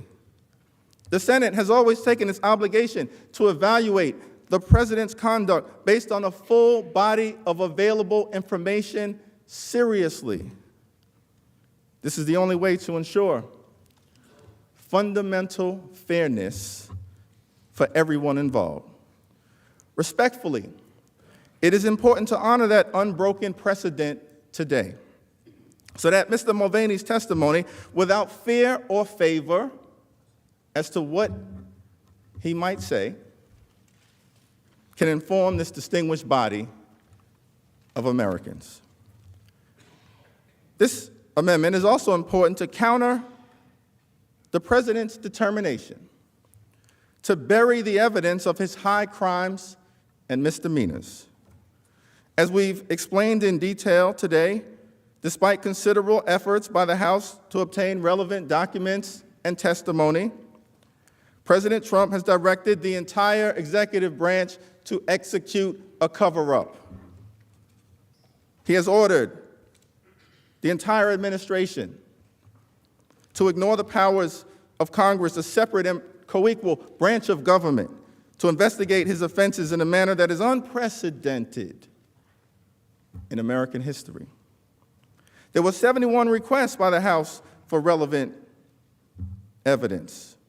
In response, the White House produced 0 documents in this impeachment inquiry. 71 requests, 0 documents. President Trump is personally responsible for depriving the Senate of information important to consider in this trial. This point cannot be overstated. When faced with a congressional impeachment inquiry, a process expressly set forth by the framers of the Constitution in Article 1, the president refused to comply in any respect. And he ordered his senior aides to fall in line. As shown on the slide, as a result of President Trump's obstruction, 12 key witnesses, including Mr. Mulvaney, refused to appear for testimony in the House's impeachment inquiry. No one has heard what they have to say. These witnesses include central figures in the abuse of power charged in Article 1. What is the president hiding? Equally troublesome, President Trump and his administration did not make any legitimate attempts to reach a reasonable accommodation with the House or compromise regarding any document requests or witness subpoenas. Why? Because President Donald John Trump wasn't interested in cooperating. He was plotting a cover-up. It is important to take a step back and think about what President Trump is doing. Complete and total presidential obstruction is unprecedented in American history. Even President Nixon, whose articles of impeachment included obstruction of Congress, did not block key White House aides from testifying in front of Congress during the Senate Watergate hearings. In fact, he publicly urged White House aides to testify.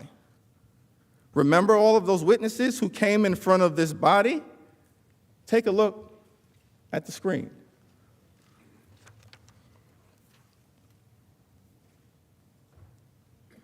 John Dean, the former White House counsel, testified for multiple days pursuant to a subpoena.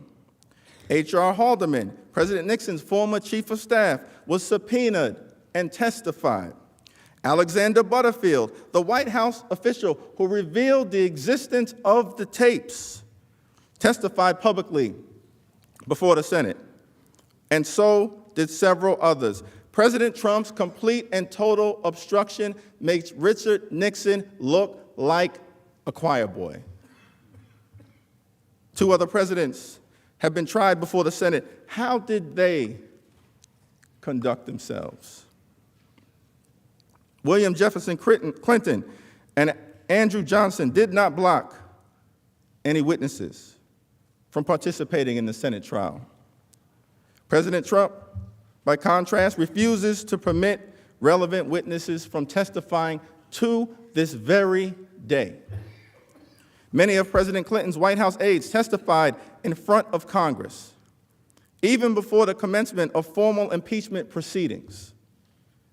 During various investigations in the mid-1990s, the House and Senate heard from more than 24 White House aides, including the White House counsel, the former chief of staff, and multiple senior advisors to President Clinton. President Clinton himself gave testimony on camera and under oath.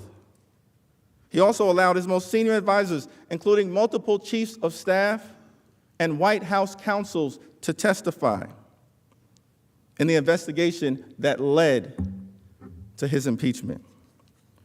And as you can see in the chart, their testimony was packaged and delivered to the Senate. There were no missing witnesses who had defied subpoenas. No aides who had personal knowledge of his misconduct were directed to stay silent by President Clinton. We have an entirely different situation in this case. Here we are seeking witnesses the president has blocked from testifying before the House. Apparently, President Trump thinks that he can do what no other president before him has attempted to do in such a brazen fashion: float above the law and hide the truth from the American people. That cannot be allowed to stand. Let me now address some bedrock principles about Congress's authority to conduct investigations. Our broad powers of inquiry are at their strongest during an impeachment proceeding, when the House and Senate exercise responsibilities expressly set forth in Article 1 of the Constitution. Nearly 140 years ago, the Supreme Court recognized that when the House or Senate is determining a question of impeachment, there is no reason to doubt the right to compel the attendance of witnesses and their answer to proper questions in the same manner and by the use of the same means that courts of justice can in like cases. Our nation's founders and greatest legal minds recognized these principles early on. Supreme Court Justice Joseph Story explained that the president should not have the power of preventing a thorough investigation of his conduct or of securing himself against the disgrace of a public conviction by impeachment if he should deserve it. President Trump cannot function as judge, jury, and executioner of our democracy. And it wasn't just the courts who confirmed this for us.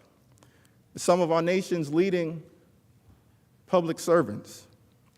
Representative John Quincy Adams, speaking on the floor of the House after he had served as president, once exclaimed, "What mockery would it be for the Constitution of the United States to say that the House should have the power of impeachment, extending even to the President of the United States himself, and yet to say that the House had not the power to obtain the evidence and proofs on which their impeachment was based." As Hamilton, Story, Adams, and others have recognized, the president cannot insulate himself from Congress's investigations of his wrongdoing. The president could decide what evidence gets to be presented in his own trial that would fundamentally nullify the constitutional power of impeachment. This amendment is important because President Trump simply cannot be allowed to hide the truth. No other president has done it. The Supreme Court does not allow it, and the president is not above the law. Witnesses matter. Documents matter. Evidence matters. The truth matters. Let me now turn to a third justification for this amendment. Mr. Mulvaney's testimony is critical to considering the case for removal. It is imperative that we hear from the president's closest aide, a man intimately involved at key stages of this extraordinary abuse of power. President Trump knows this. Why else would he be trying so hard to prevent Mick Mulvaney from testifying before you? There are at least 4 reasons why Mr. Mulvaney's testimony is critical. To begin with, as acting White House Chief of Staff and head of the Office of Management and Budget, Mick Mulvaney has firsthand knowledge about President Trump's efforts to shake down Ukraine and pressure its new president into announcing phony investigations. Mr. Mulvaney was in the loop at each critical stage of President Trump's scheme. He was in the loop in the planning of the scheme. He was in the loop in its implementation. And he was in the loop when the scheme fell apart. He even admitted publicly that the aid was withheld in order to pressure Ukraine into announcing an investigation designed to elevate the president's political standing. Mr. Mulvaney, perhaps more than any other administration witness excepting the president, has firsthand insight into the decision to withhold $391 million in military and security aid to a vulnerable Ukraine without justification.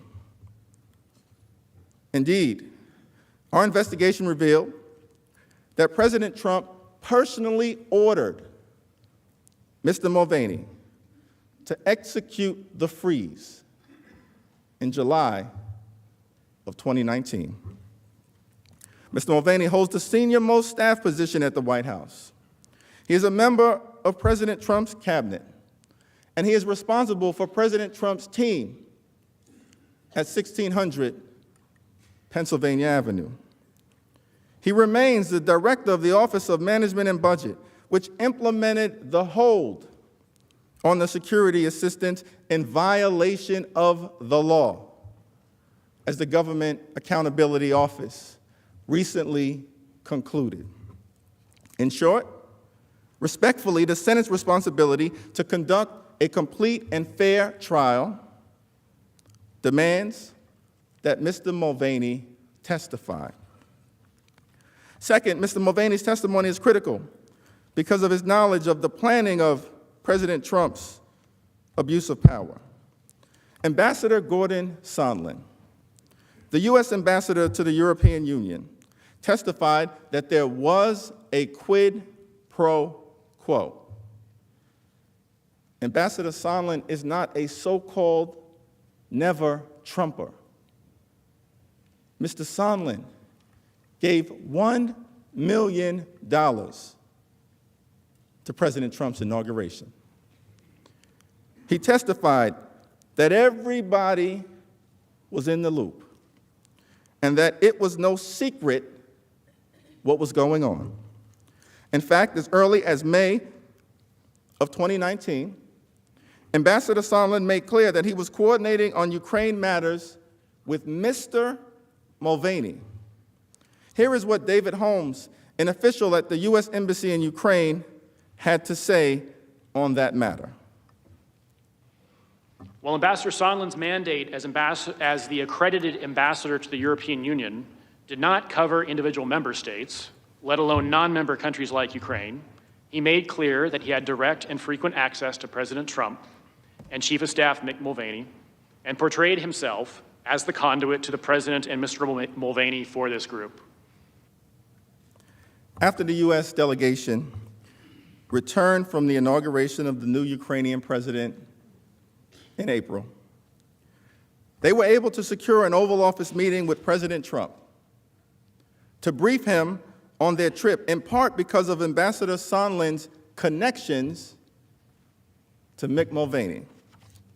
Then, during a June 18, 2019 meeting, Ambassador Sondland informed National Security Council Senior Director Dr. Fiona Hill that he was in charge of Ukraine and that he had been briefing senior White House officials, including Mr. Mulvaney, about his efforts to undertake, as Dr. Hill put it, a domestic political errand in Ukraine. Here is Dr. Hill explaining this herself. So I was upset with him that he wasn't fully telling us about all of the meetings that he was having. And he said to me, but I'm briefing the president. I'm briefing Chief of Staff Mulvaney. I'm briefing Secretary Pompeo, and I've talked to Ambassador Bolton. Who else do I have to deal with? And the point is we have a robust interagency process that deals with Ukraine. It includes Mr. Holmes. It includes Ambassador Taylor as the chargé in Ukraine. It includes a whole load of other people. But it struck me yesterday when you put up on the screen Ambassador Sondland's emails and who was on these emails, and he said, these are the people who need to know, that he was absolutely right, because he was being involved in a domestic political errand. And we were being involved in national security foreign policy, and those two things had just diverged. And there's more. Much more. A month later, President Trump's national security advisor at the time, John Bolton, told Dr. Fiona Hill to tell the National Security Council's lawyers that he was not part of whatever drug deal Sondland and Mulvaney were cooking up.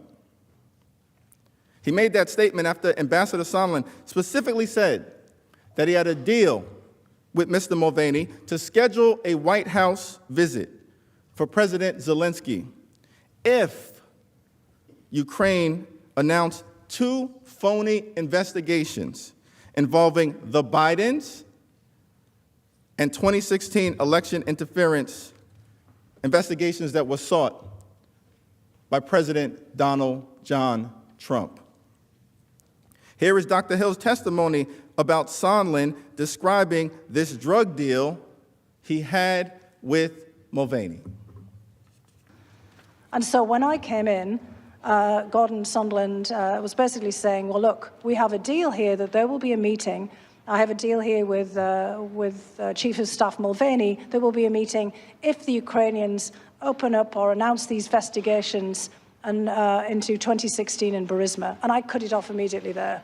Because by this point, having heard Mr. Giuliani over and over again on the television and all of the issues that he was asserting, by this point it was clear that Burisma was code for the Bidens, because Giuliani was laying it out there. I could see why Colonel Vindman was alarmed, and he said, this is inappropriate with the National Security Council, we can't be involved in this. The referenced agreement between Ambassador Sondland and Mick Mulvaney was so upsetting that Dr. Hill reported it to National Security Council legal advisors. Here is the testimony of Dr. Hill explaining these particular concerns. What did he say? Yes, but he was making a very strong point that he wanted to know exactly what was being said. And when I came back and related it to him, he had some very specific instruction for me. And I'm presuming that that's what was that specific instruction? So the specific instruction was that I had to go to the lawyers, to John Eisenberg, our senior counsel for the National Security Council, to basically say, you tell Eisenberg, Ambassador Bolton told me, that I am not part of this whatever drug deal that Mulvaney and Sondland are cooking up. What did you understand him to mean by the drug deal that Mulvaney and Sondland were cooking up? I took it to mean investigations for a meeting. Did you go speak to the lawyers? I certainly did. Sondland's testimony not only corroborates Dr. Hill's account, he actually says that Mick Mulvaney, the subject of this amendment, who should appear before the Senate if we're going to have a free and fair trial. Sondland says Mick Mulvaney knew all about it.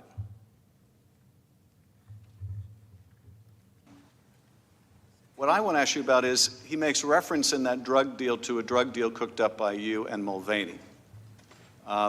It's the reference to Mulvaney that I want to ask you about.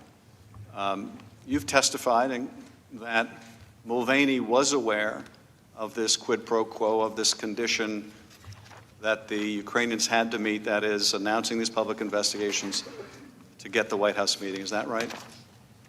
Yeah, a lot of people were aware of it, and including Mr. Mulvaney. Correct. The documents also highlight the extensive involvement of Mick Mulvaney in this geopolitical shakedown scheme.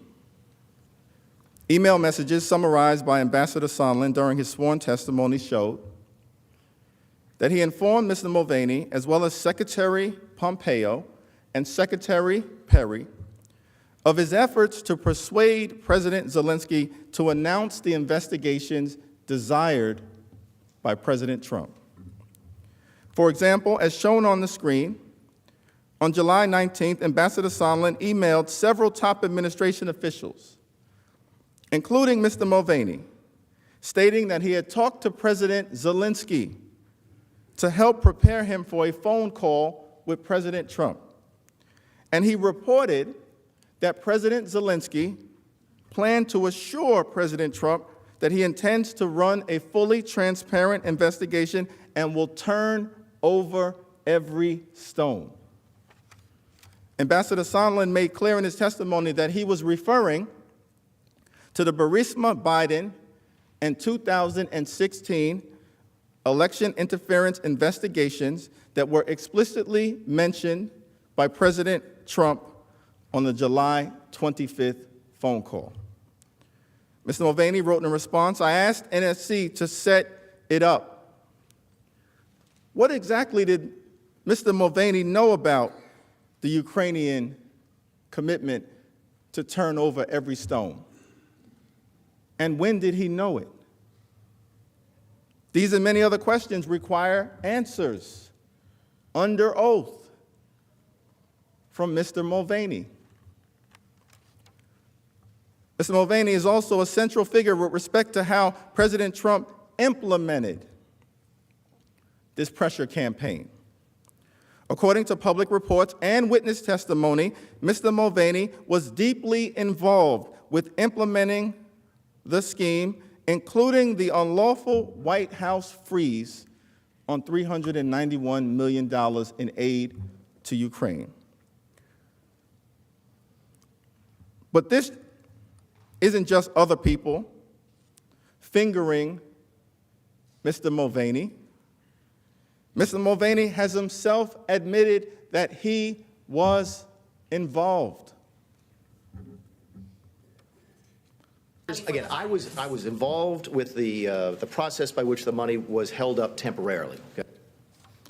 The public reports confirm Mr. Mulvaney's own account that he has information that goes to the heart of this inquiry, specifically related to why the president ordered the hold on aid to Ukraine and kept it in place, despite deep-seated concerns among Trump administration officials.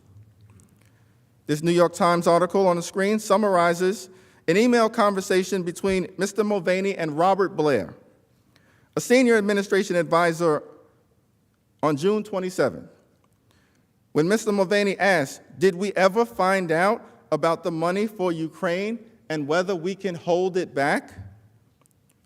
What prompted that email? According to public reports, Mr. Mulvaney was on Air Force One. Air Force One with President Trump when he sent it. What other conversations did Mr. Mulvaney have with the president and White House officials about this unlawful freeze? The American people deserve to know.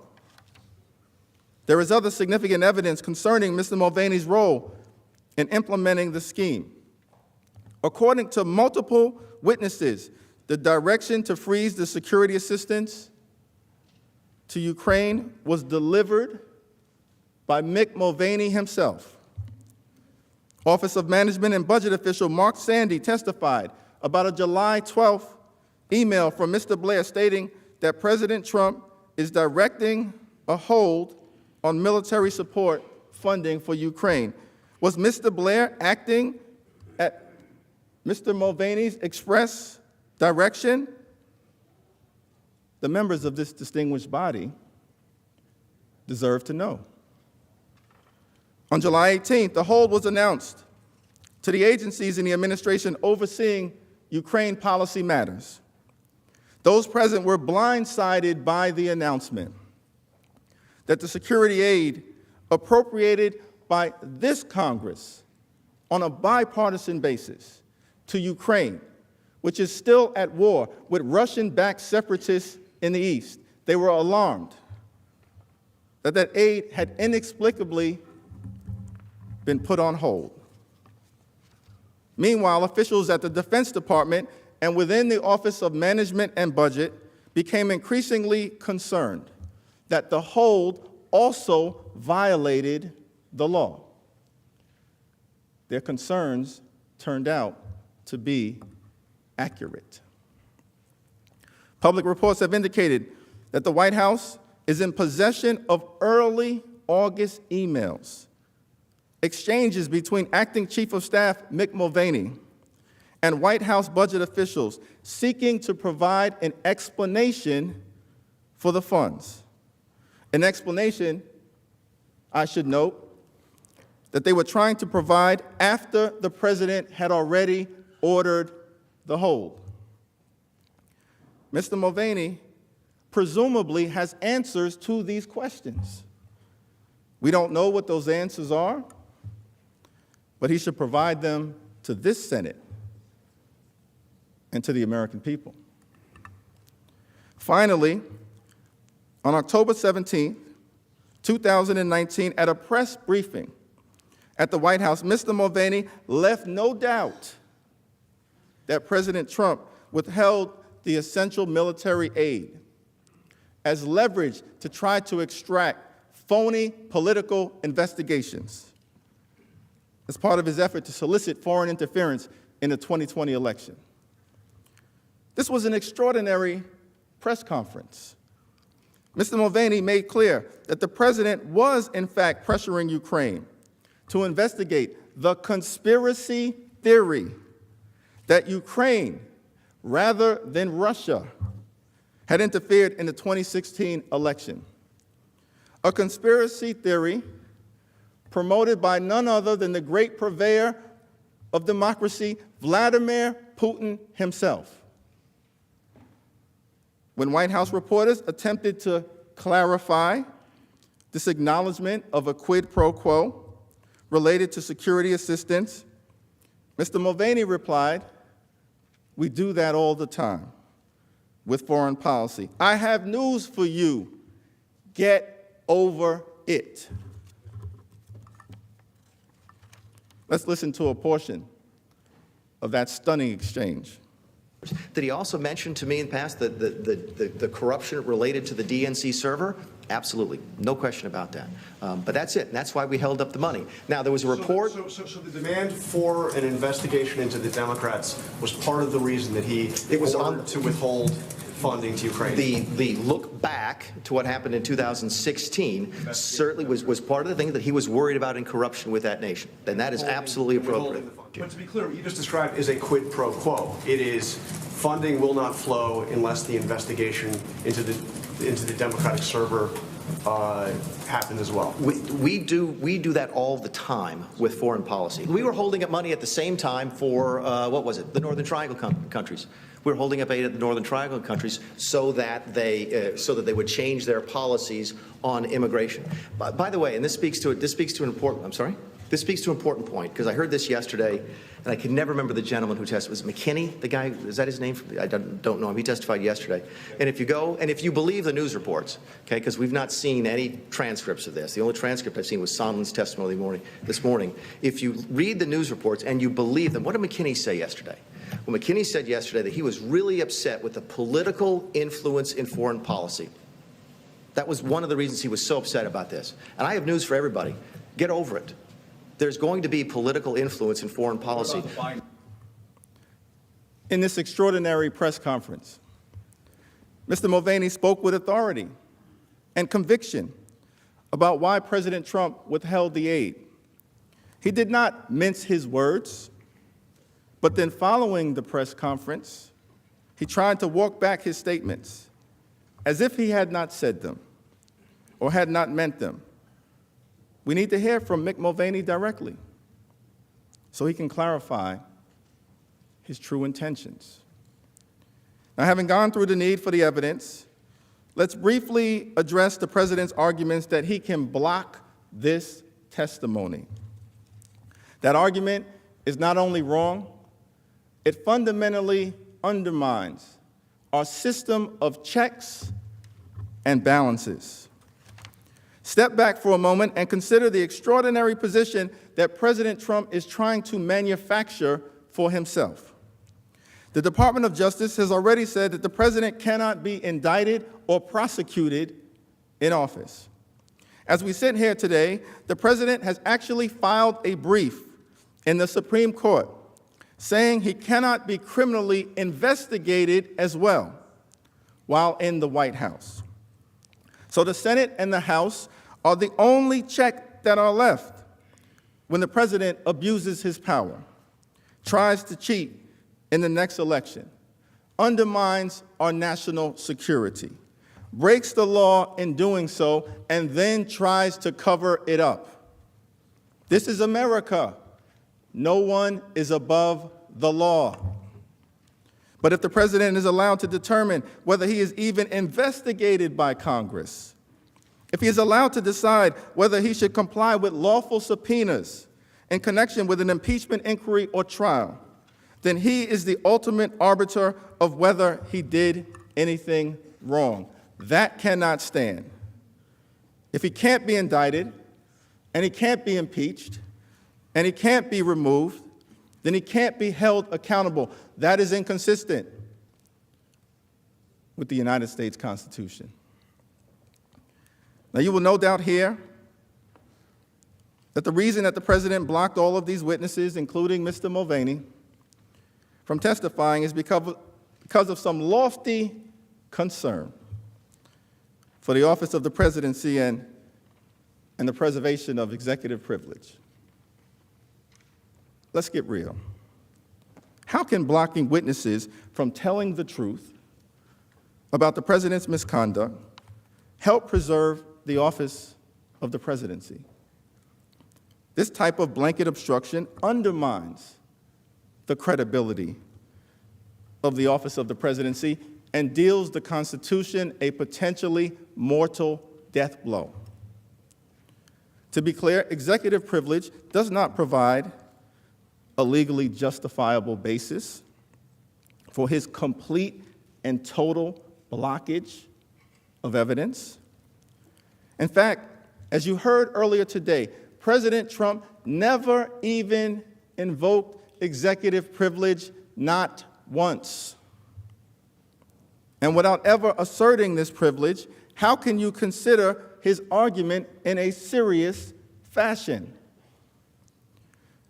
Instead, speaking through Mr. Cipollone, the distinguished White House counsel, in a letter dated October 8, 2019, President Trump simply decided that he did not want to participate in the investigation into his own wrongdoing.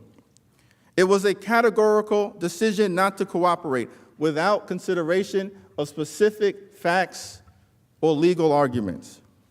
In fact, even the words that President Trump used through his White House counsel were made up.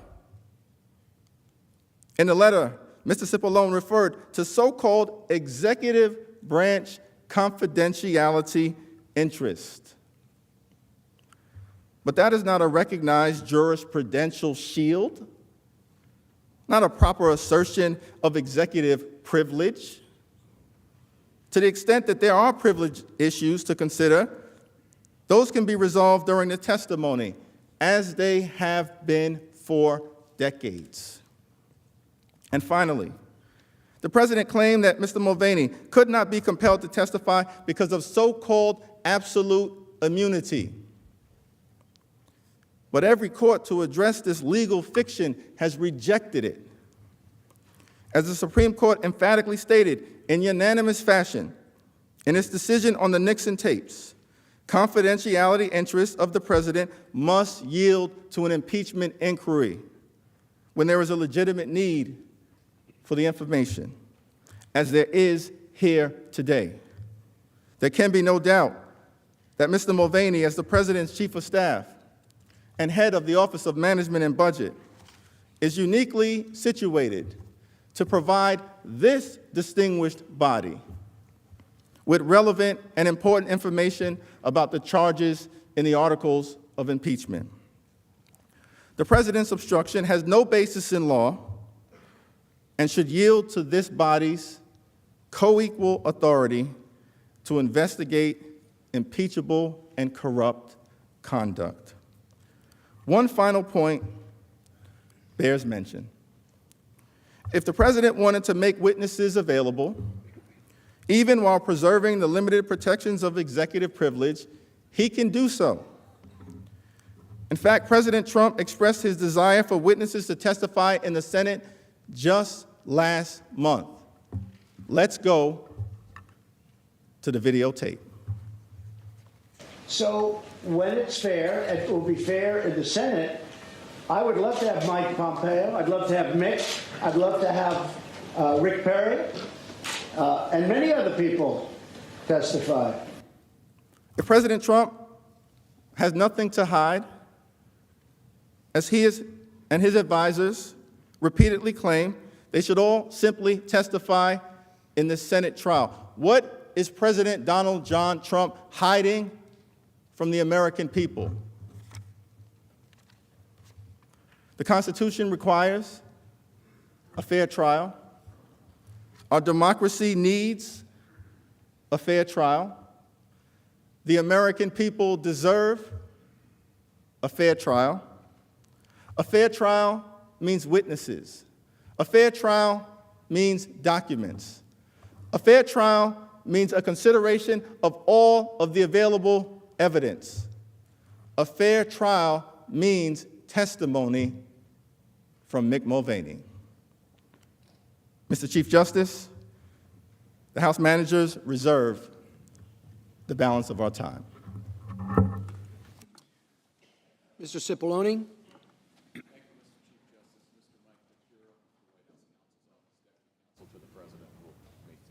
Thank you.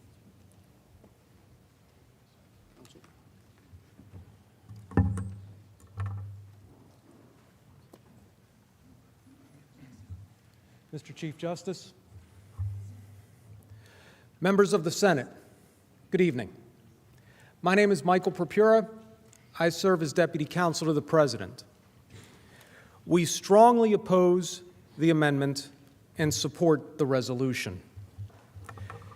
There is simply no need to alter the process on witnesses and documents from that of the Clinton trial, which was supported by this body 100-0. At its core, this case is very simple, and the key facts are undisputed. First, you've seen the transcripts, which the President released transparently, unprecedentedly. There was no quid pro quo for anything. Security assistance funds aren't even mentioned on the call. Second, President Zelensky and the highest-ranking officials in the Ukrainian government repeatedly have said there was no quid pro quo and there was no pressure. Third, the Ukrainians were not even aware of the pause in the aid at the time of the call and weren't aware of it, did not become aware of it until more than a month later. Fourth, the only witnesses in the House record who actually spoke to the President about the aid, Ambassador Sondland and Senator Ron Johnson, say the President was unequivocal in saying there was no quid pro quo. Fifth, and this one's pretty obvious, the aid flowed, and President Trump and President Zelensky met without any investigations started or announced. Finally, and I ask that you not lose sight of the big picture here. By providing lethal aid to Ukraine, President Trump has proven himself to be a better friend and ally to Ukraine than his predecessor. The time for the House managers to bring their case is now. They had their chance to develop their evidence before they sent the articles of impeachment to this chamber. This chamber's role is not to do the House's job for it. With that, I yield the balance of my time to Mr. Cipollone. Thank you, Mr. Chief Justice. Just a couple of observations. First of all, as Mr. Papura said, all we're talking about is when this question is addressed. Under the resolution, that'll be next week. This resolution was accepted 100-0. Some of you were here then, thought it was great. If we keep going like this, it'll be next week. For those of you keeping score at home, they haven't even started yet. We're here today. We came hoping to have a trial. They spent the entire day telling you and the American people that they can't prove their case. I could have told you that in 5 minutes and saved us all a lot of time. They came here talking about the GAO. It's an organization that works for Congress. Do you know who disagrees with the GAO? Don't take it from me. They do. They sent you articles of impeachment that makes no claim of any violation of any law. By the way, you know what also doesn't? You can search high and low on the articles of impeachment. You know what it doesn't say? Quid pro quo, because there wasn't any. Only in Washington would someone say that it's wrong when you don't spend taxpayer dollars fast enough, even if you spend them on time. Now let's talk about the Judiciary Committee for a second. 2 days in the Judiciary Committee, 2 days. The Judiciary Committee is supposed to be in charge of impeachments. The delivery time for the articles they produced was 33 days. I think this might be the first impeachment in history where the delivery time was longer than the investigation in the Judiciary Committee. They come here and falsely accuse people. By the way, they falsely accused you. You're on trial now. They falsely accuse people of phony political investigations. Really. Since the House Democrats took over, that's all we've had from them. They've used their office, all the money that the taxpayers send to Washington to pay them, to conduct phony political investigations against the president, against his family, against anyone who knew him. They started impeaching him the minute he was elected. They've weaponized the House of Representatives to investigate incessantly their political opponent. And they come here and make false allegations of phony political investigations. I think the doctors call that projection. It's time for it to end. It's time for someone, for the Senate, to hold them accountable. Think about what they're asking. I said it, they didn't deny it. They're trying to remove President Trump's name from the ballot, and they can't prove their case.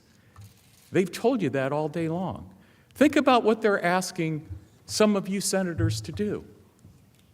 Some of you are running for president. They're asking you to use your office to remove your political opponent from the ballot. That's wrong. That's not in the interest of our country. And to be honest with you, it's not really a show of confidence. So we will, I suppose, have this debate again next week, if we ever get there. It's getting late. I would ask you respectfully if we could simply start.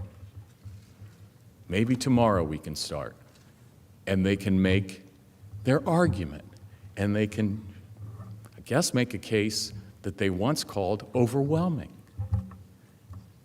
We'll see. But this resolution is right, and it's fair, and it makes sense. You have a right to hear what they have to say before you have to decide these critical issues. That's all this is about. Is it now, or is it a week from now? Seriously, can we please start? Thank you. The House, Mr. Cipollone, is your side complete? Yes, we are, Mr. Chief Justice. Thank you. The House managers have 14 minutes remaining.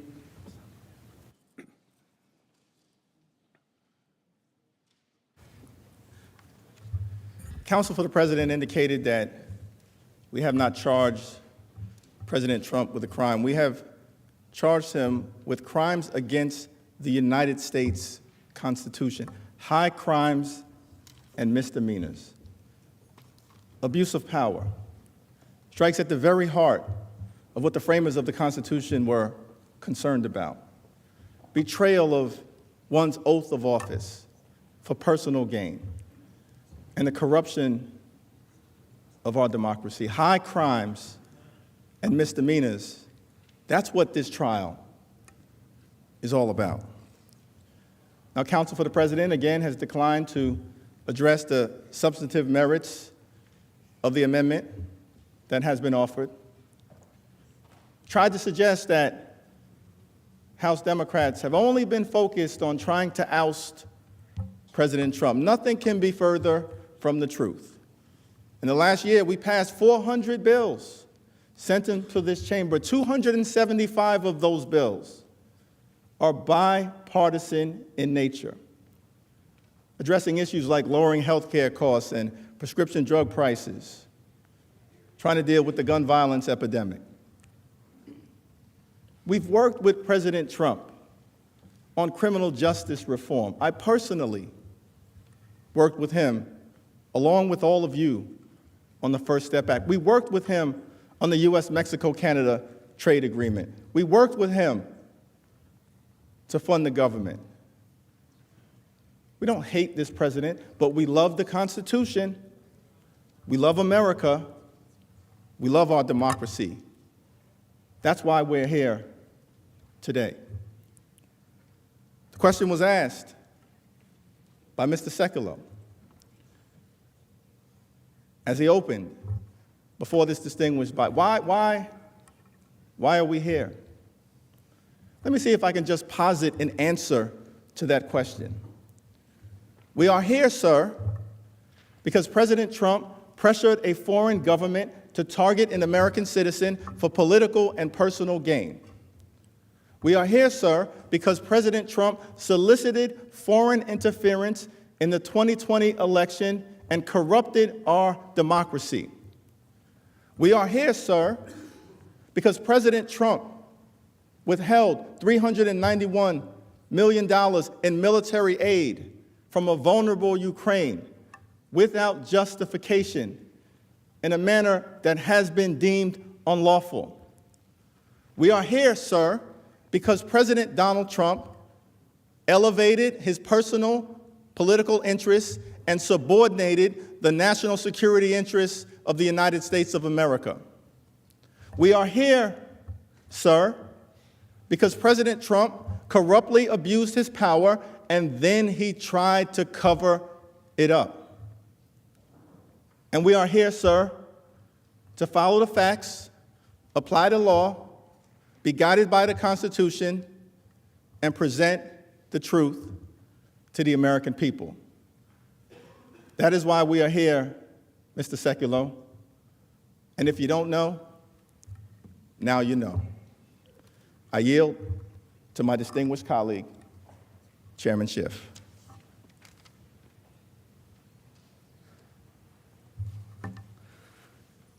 I thank the gentleman for yielding, and just want to provide a couple quick fact checks on my colleagues at the other table. First, Mr. Purpura said that security assistance funds were not mentioned at all in the July 25th call between President Trump and President Zelensky. Well, let's think back to what was discussed in that call.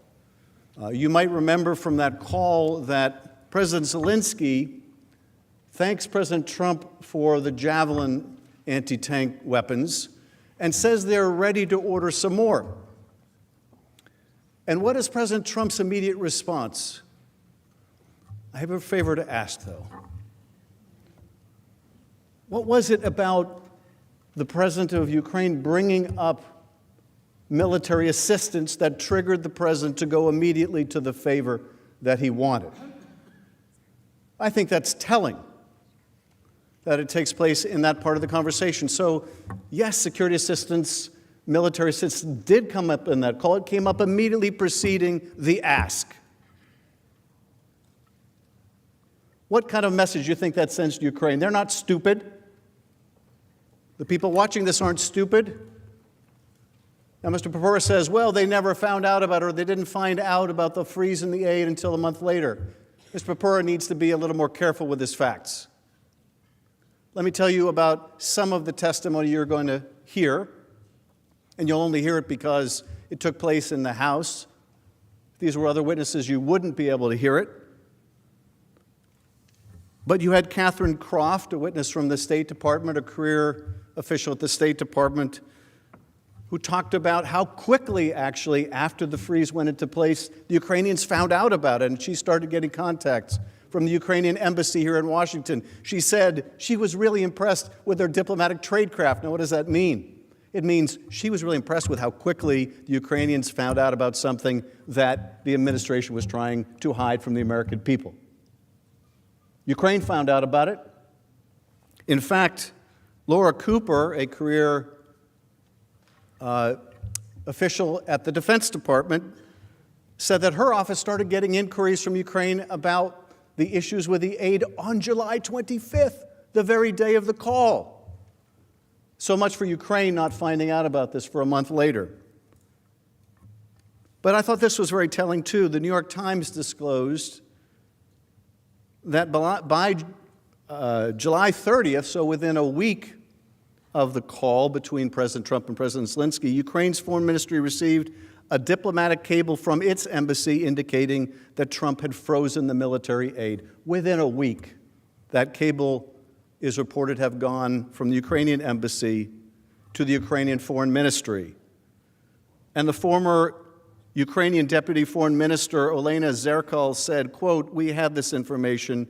It was definitely mentioned that there were some issues." She went on to say that the cable was simultaneously provided to President Zelensky's office. But Andrei Yermak, who you'll learn more about later, a top aide to President Zelensky, reportedly directed her to keep silent and not discuss the hold with reporters or Congress. Now, we heard testimony about why the Ukrainians wanted to keep it secret, that they knew about the hold. You can imagine why. Zelensky didn't want his own people to know that the President of the United States was holding back aid from him. What does that look like for a new president of Ukraine who is trying to make the case that he's going to be able to defend his own country because he has such a great relationship with the great patron, the United States? He didn't want Ukrainians to know about it, but you know, even more than that, he didn't want the Russians to know about it for the reasons we talked about earlier. So yes, the Ukrainians kept it close to the vest. Now, Mr. Popera also went on to say, well, the Ukrainians say they don't feel any pressure. That's what they say now. Of course, we know that's not true. We've had testimony that they didn't want to be used as a political pawn in U.S. domestic politics. They resisted it. You'll hear more testimony about that, about the efforts to push back on this public statement, how they tried to water it down, how they tried to leave out the specifics, and how Giuliani, at the president's behest, forced them to know, no, this isn't going to be credible if you don't add Burisma and you don't add 2016. You'll hear about the pressure. They felt it. So why isn't President Zelensky now saying he was pressured? Well, can you imagine the impact of that? Can you imagine the impact of President Zelensky if he were to acknowledge today, hell yes, we felt pressured. You would too. We're at war with Russia, for crying out loud. Yeah, we felt pressure. We needed those hundreds of millions of military aid, but you think I'm going to say that now? I still can't get in the White House door. They let Lavrov in, the Russian foreign minister, they let him in. I can't even get in the White House door. You think I'm going to go out now and admit to this scheme? I mean, anyone who's watched this president the last 3 years knows how vindictive he can be. Do you think it would be smart for the president of Ukraine to contradict the president of the United States so directly on an issue he's being impeached for? That would be the worst form of malpractice for the new president of Ukraine. We shouldn't be surprised he would deny it. We should be surprised if he were to admit it. Now, let me just end with a couple observations about Mr. Cipollone's comments. He says, this is no big deal. We're not talking about when we're going to have witnesses or if we're going to have witnesses. We're just talking about when. Just talking about when. As if, well, later they're going to say, oh, yes, well, we're happy to have the witnesses now. It's just a question of when. Okay. As my colleague said, let's be real. There will be no when. There will be no when. Do you think they're going to have an epiphany a few days from now and say, okay, we're ready for witnesses? No, no, their goal is get you to say no now, get you to have the trial, and then argue, make it go away. Let's dismiss the whole thing. That's the plan. A vote to delay is a vote to deny. Let's make no mistake about that. They're not going to have an epiphany a few days from now and suddenly say, okay, the American people do deserve the answers. Their whole goal is that you'll never get to that point. You'll never get to that point. When they say when, they mean never. I yield back.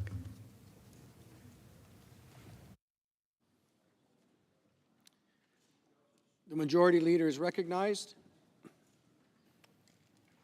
I make a motion to table the amendment and ask for the ayes and nays.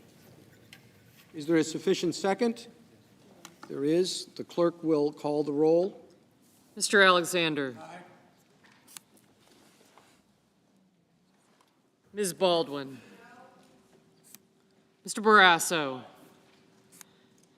Mr. Bennett. Mrs. Blackburn. Mr. Blumenthal. Mr. Blunt. Mr. Booker. Mr. Bozeman. Mr. Braun. Mr. Brown. Mr. Burr. Ms. Cantwell. Mrs. Capito. Mr. Cardin. Mr. Carper. Mr. Casey. Mr. Cassidy. Ms. Collins. Mr. Coons. Mr. Cornyn. Ms. Cortez Masto. Mr. Cotton. Mr. Kramer. Mr. Crapo. Mr. Cruz. Mr. Daines. Ms. Duckworth. Mr. Durbin. Mr. Enzi. Ms. Ernst. Mrs. Feinstein. Mrs. Fisher. Mr. Gardner. Mrs. Gillibrand. Mr. Graham. Mr. Grassley. Ms. Harris. Ms. Hassan. Mr. Hawley. Mr. Heinrich. Ms. Hirono. Mr. Hoven. Mrs. Hyde-Smith. Mr. Inhofe. Mr. Johnson. Mr. Jones. Mr. Kane. Mr. Kennedy. Mr. King. Ms. Klobuchar. Mr. Lankford. Mr. Leahy. Mr. Lee. Mrs. Loeffler. Mr. Manchin. Mr. Markey. Mr. McConnell. Ms. McSally. Mr. Menendez. Mr. Merkley. Mr. Moran. Ms. Murkowski. Mr. Murphy. Mrs. Murray. Mr. Paul. Mr. Perdue. Mr. Peters. Mr. Portman. Mr. Reed. Mr. Risch. Mr. Roberts. Mr. Romney. Ms. Rosen. Mr. Rounds. Mr. Rubio. Mr. Sanders. Mr. Sass. Mr. Schatz. Mr. Schumer. Mr. Scott of Florida. Mr. Scott of South Carolina. Mrs. Shaheen. Mr. Shelby. Ms. Sinema. Ms. Smith. Ms. Stabenow. Mr. Sullivan. Mr. Tester. Mr. Thune. Mr. Tillis. Mr. Toomey. Mr. Udall. Mr. Van Hollen. Mr. Warner. Ms. Warren. Mr. Whitehouse. Mr. Wicker. Mr. Wyden. Mr. Young.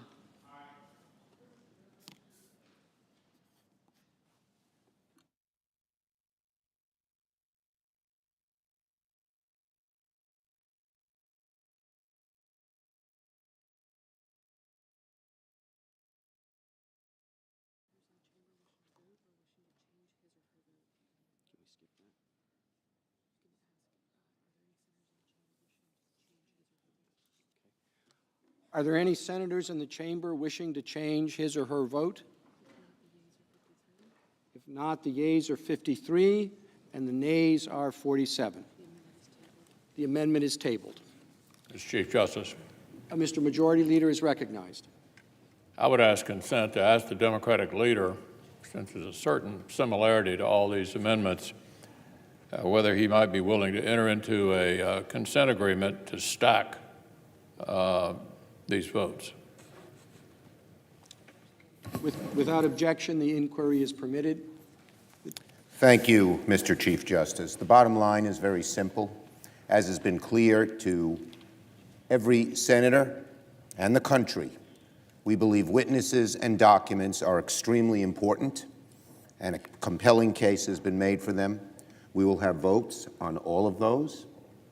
We will also, the leader, without consulting us, made changes, a number of significant changes that significantly deviated from the 1999 Clinton resolution. We want to change those. So there will be a good number of votes. We are willing to do some of those votes tomorrow. There's no reason we have to do them all tonight and inconvenience the Senate and the Chief Justice. But we will not back off on getting votes on all of these amendments, which we regard as extremely significant and important to the country. As I've said, Consent was for a question. As I've said repeatedly, all of these amendments under the resolution could be dealt with at the appropriate time. I suggest the absence of quorum. The clerk will call the roll. Mr. Alexander.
Mr. Chief Justice, The Majority Leader is recognized. I ask consent that further proceedings on the quorum call be dispensed with. Without objection, so ordered.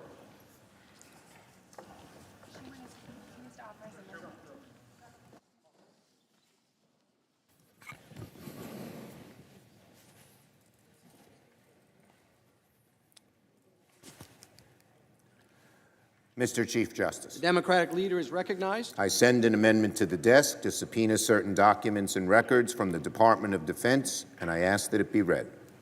The clerk will report.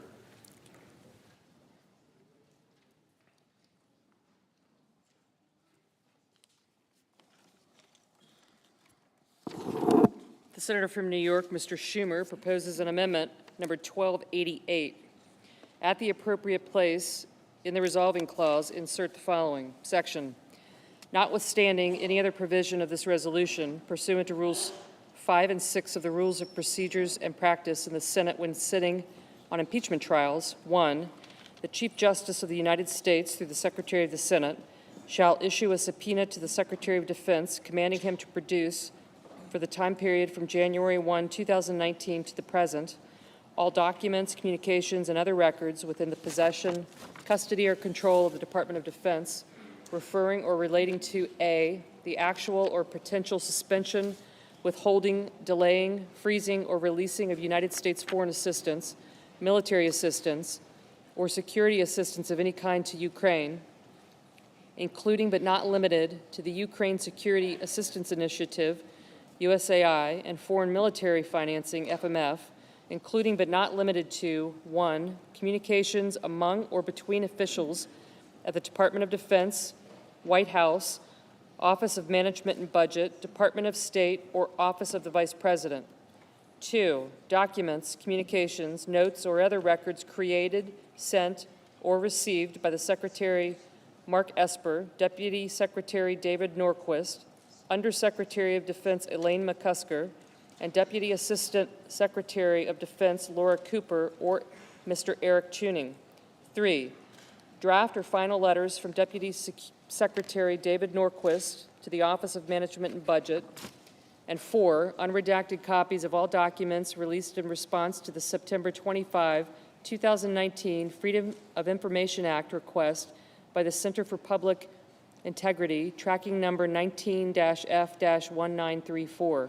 B, the Ukrainian government's knowledge prior to August 28, 2019 of any actual or potential suspension, withholding, delaying, freezing, or releasing of United States foreign assistance, military assistance, or security assistance to Ukraine, including but not limited to all meetings, calls, or other engagements with Ukrainian officials regarding potential or actual suspensions, holds, or delays in United States assistance to Ukraine, including but not limited to 1, communications received from the Department of State concerning the Ukrainian embassy's inquiries about United States foreign assistance, military assistance, and security assistance to Ukraine, and 2, communications received directly from the Ukrainian embassy about United States foreign assistance, military assistance, and security assistance to Ukraine. C, communications, opinions, advice, counsel, approvals, or concurrences provided by the Department of Defense, Office of Management and Budget, or the White House on the legality of any suspension, withholding, delaying, freezing, or releasing of United States foreign assistance, military assistance, and security assistance to Ukraine. D, planned or actual meetings with President Trump related to United States foreign assistance, military assistance, or security assistance to Ukraine, including but not limited to any talking points and notes for Secretary Mark Esper's planned or actual meetings with President Trump on August 16, August 19, or August 30, 2019. E, the decision announced on or about September 11, 2019 to release appropriated foreign assistance, military assistance, and security assistance to Ukraine, including but not limited to any notes, memoranda, documentation, or correspondence related to the decision. And F, all meetings and calls between President Trump and the President of Ukraine, including but not limited to documents, communications, and other records related to the scheduling of, preparation for, and follow-up from the President's April 21 and July 25, 2019 telephone calls, as well as the President's September 25, 2019 meeting with the President of Ukraine in New York. And 2, the Sergeant-at-Arms is authorized to utilize the services of the Deputy Sergeant-at-Arms or any other employee of the Senate in serving the subpoena authorized to be issued by this action. The amendment is arguable by the parties for 2 hours, equally divided. Mr. Manager Schiff, are you a proponent or opponent? Mr. Cipollone? Mr. Chief Justice, we are an opponent. So, Mr. Schiff, the House managers can proceed first and reserve time for rebuttal. Mr. Chief Justice, the House managers will be reserving the balance of our time to respond to the argument of the counsel for the President. Mr. Chief Justice, Senators, Counsel for the President, and the American people. I'd like to begin by getting something off of my chest, something that's been bothering me for a little while. Counsel for the President and some other folks in this room have been talking a lot about how late it's getting, how long this debate is taking. It's almost 10 p.m. in Washington, D.C. They say, let's get the show on the road. Let's get moving. And the whole time, the only thing I can think about is how late it is in other places. Because right now, it's the middle of the night in Europe, where we have over 60,000 U.S. troops. There are helicopter pilots flying training missions, tankers maneuvering across fields, infantrymen walking with 100-pound packs. And yes, Ukrainian soldiers getting ready to wake up in their trenches, facing off against Russian tanks right now. And I don't think any of those folks want to hear us talk about how tired we are or how late it is. We have time to have this debate. And that's why the House managers strongly support this amendment to subpoena key documents from the Department of Defense.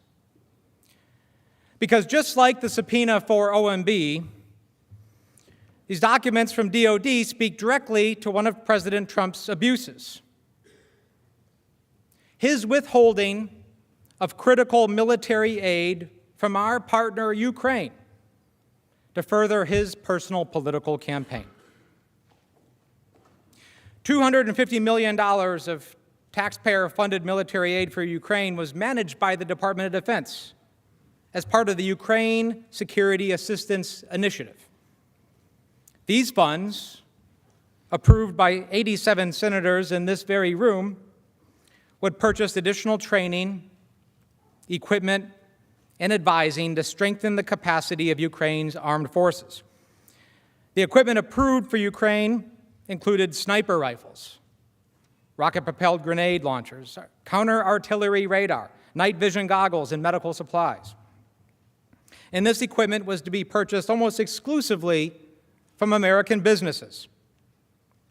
This equipment, along with the training and advising provided by DOD, was intended to protect our national security by helping our friend Ukraine fight against Vladimir Putin's Russia.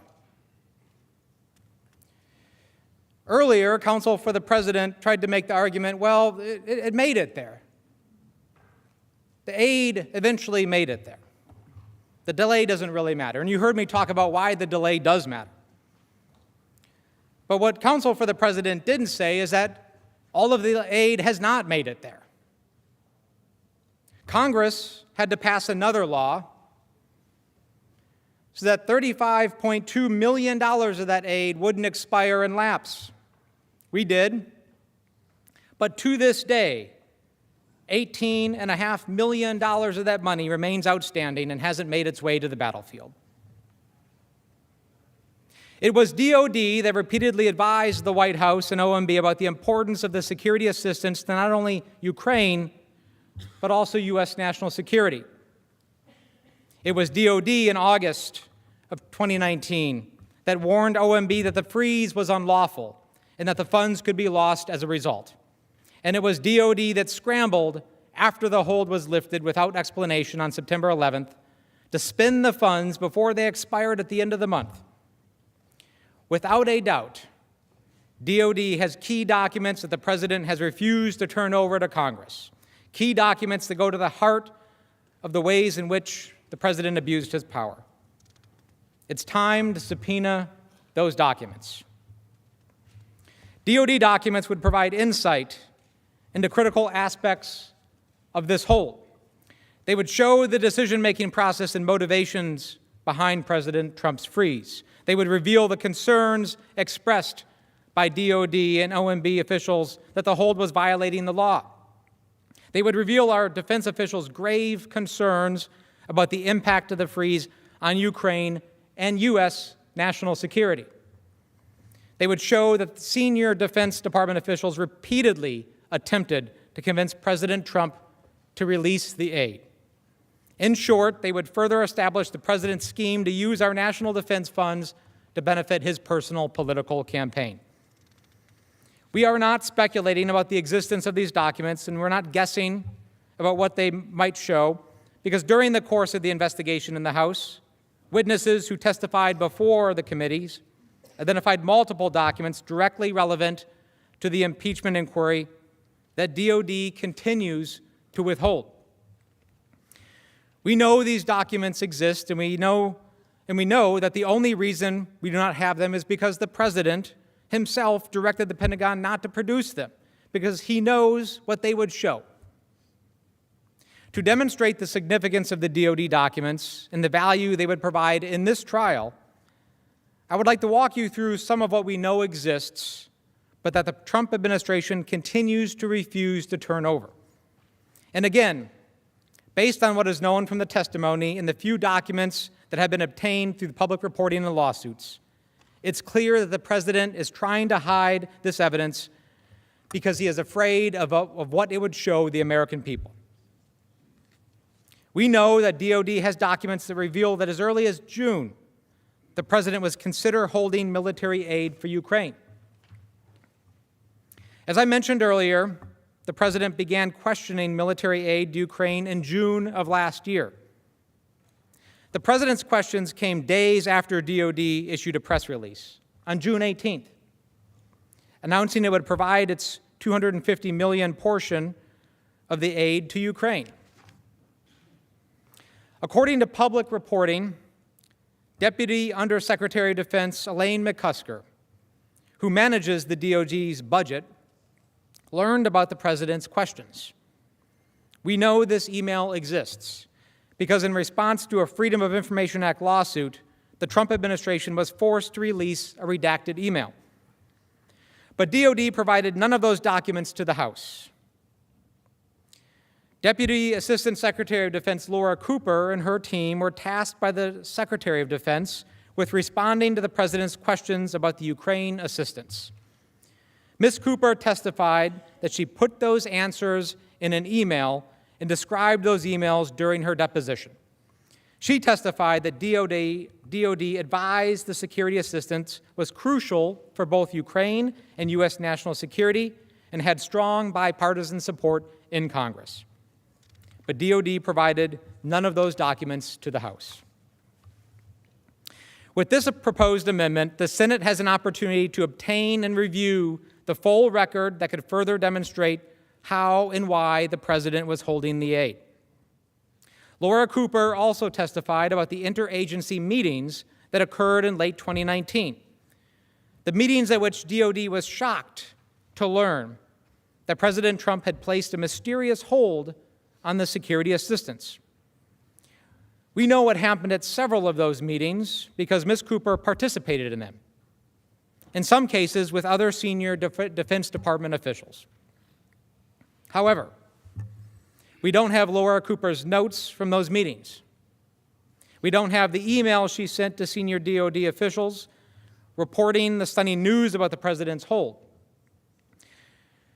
We don't have the emails that show the response from the Secretary of Defense and other senior defense officials because DOD has refused to provide them.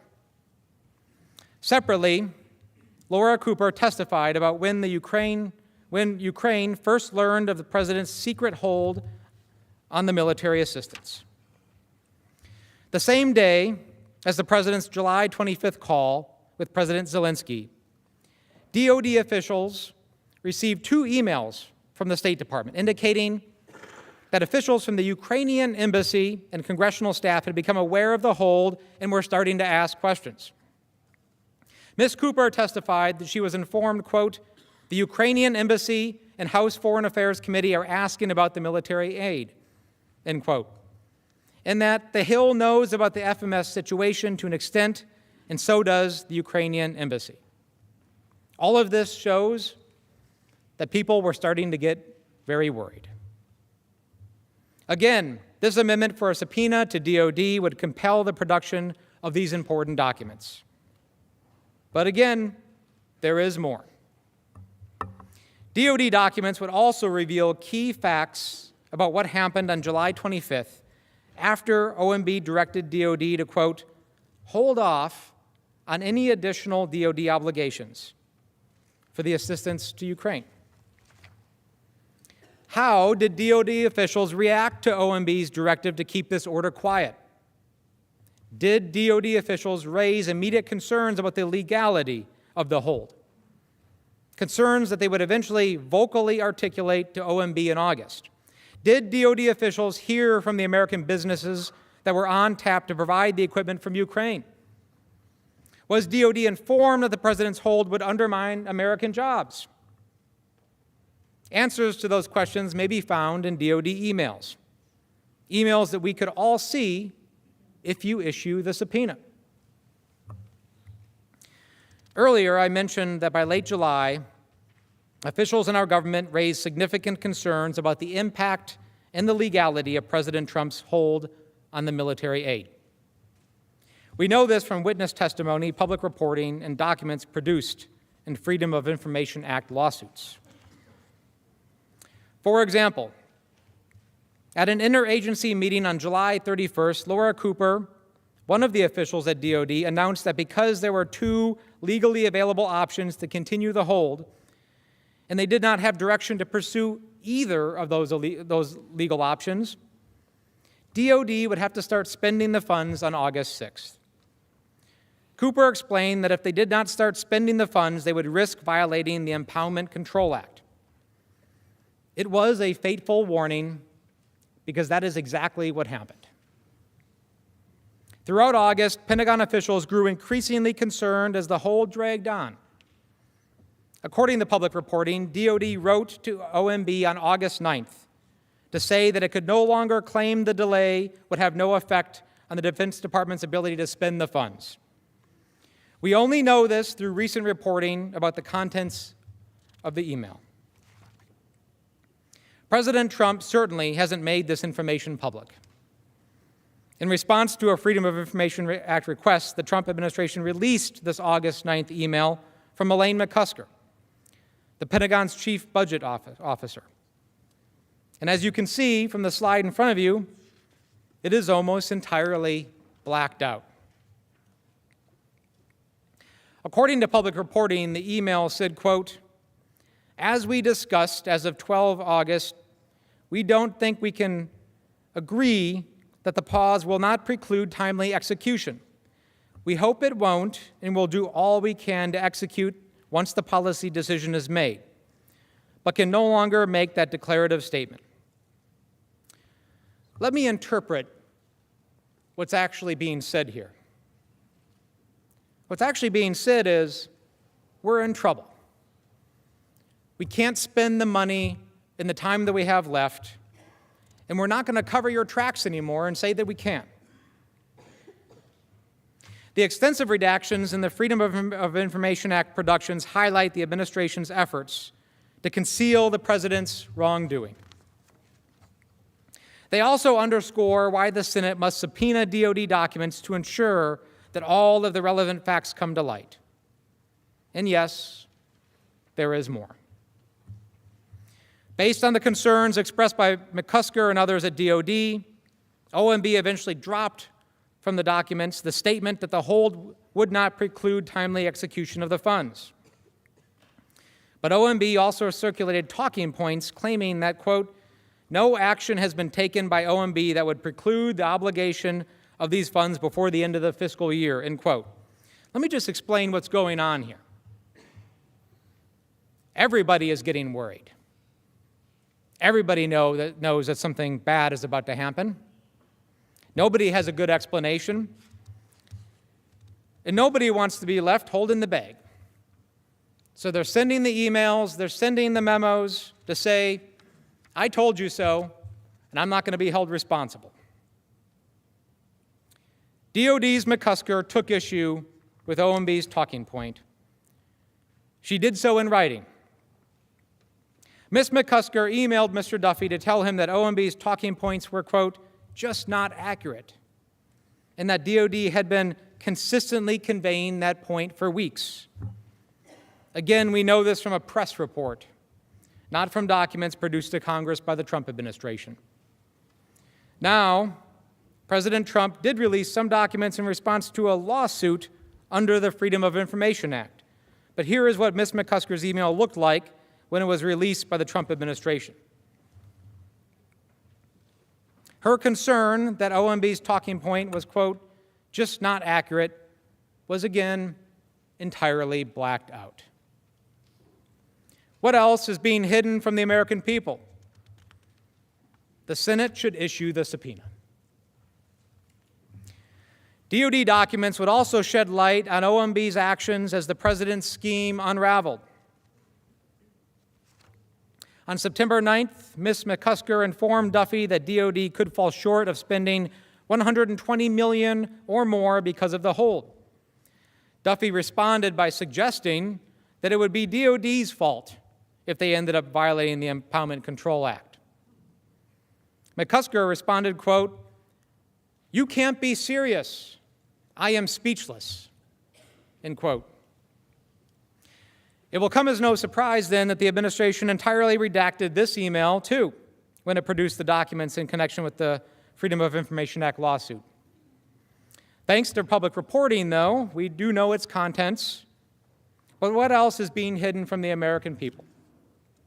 What other reactions did this exchange set off within DOD? And were those concerns brought back to the White House? The Department of Defense's documents would shed light on these questions. The American people deserve answers.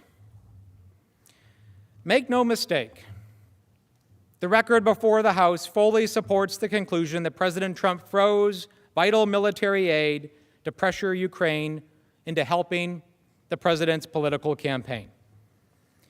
The DOD documents would provide further evidence of this scheme. They would expose the full extent of the truth to Congress and the American people, and they would firmly rebut any notion that President Trump was acting based on concerns about corruption or other countries' contributions, and the president knows it. If there was any doubt, recent events prove that DOD has documents that are directly relevant to this trial. As I spoke about earlier, before I was a member of Congress, I was a soldier in Iraq and Afghanistan, and I do know what it feels like to not have the equipment that you need. The men and women who work at the Department of Defense and administer this vital aid understand that reality too. And that is why they repeatedly made the case to President Trump why military assistance to Ukraine is important. That it would not only help Ukraine, but also bolster our deterrence against further Russian aggression in Europe. Because every time we have these discussions that might seem abstract to people around the country, I do think about those 60,000 U.S. troops that we have in Europe, many of whom, by the way, are stationed there with their families, their spouses, their children, and how they're training and working every day to hold the line and fight for freedom and liberty in Europe. And if the war in Ukraine spills over outside of Ukraine, it is those men and women that will have to get into their tanks, in their helicopters, and do their job. The United States Senate cannot let this information remain hidden. It goes directly to one of President Trump's abuses of power, again, withholding aid that 87 people in this room already voted for. The President, the Senate, and the American people deserve a fair trial. Let's see the documents, and let's see them now. And let the facts speak for themselves. I would like to end by reading a short transcript, something that I was thinking about earlier this evening. This is a transcript from Ambassador Taylor's testimony. I just want to take a minute to read it to you.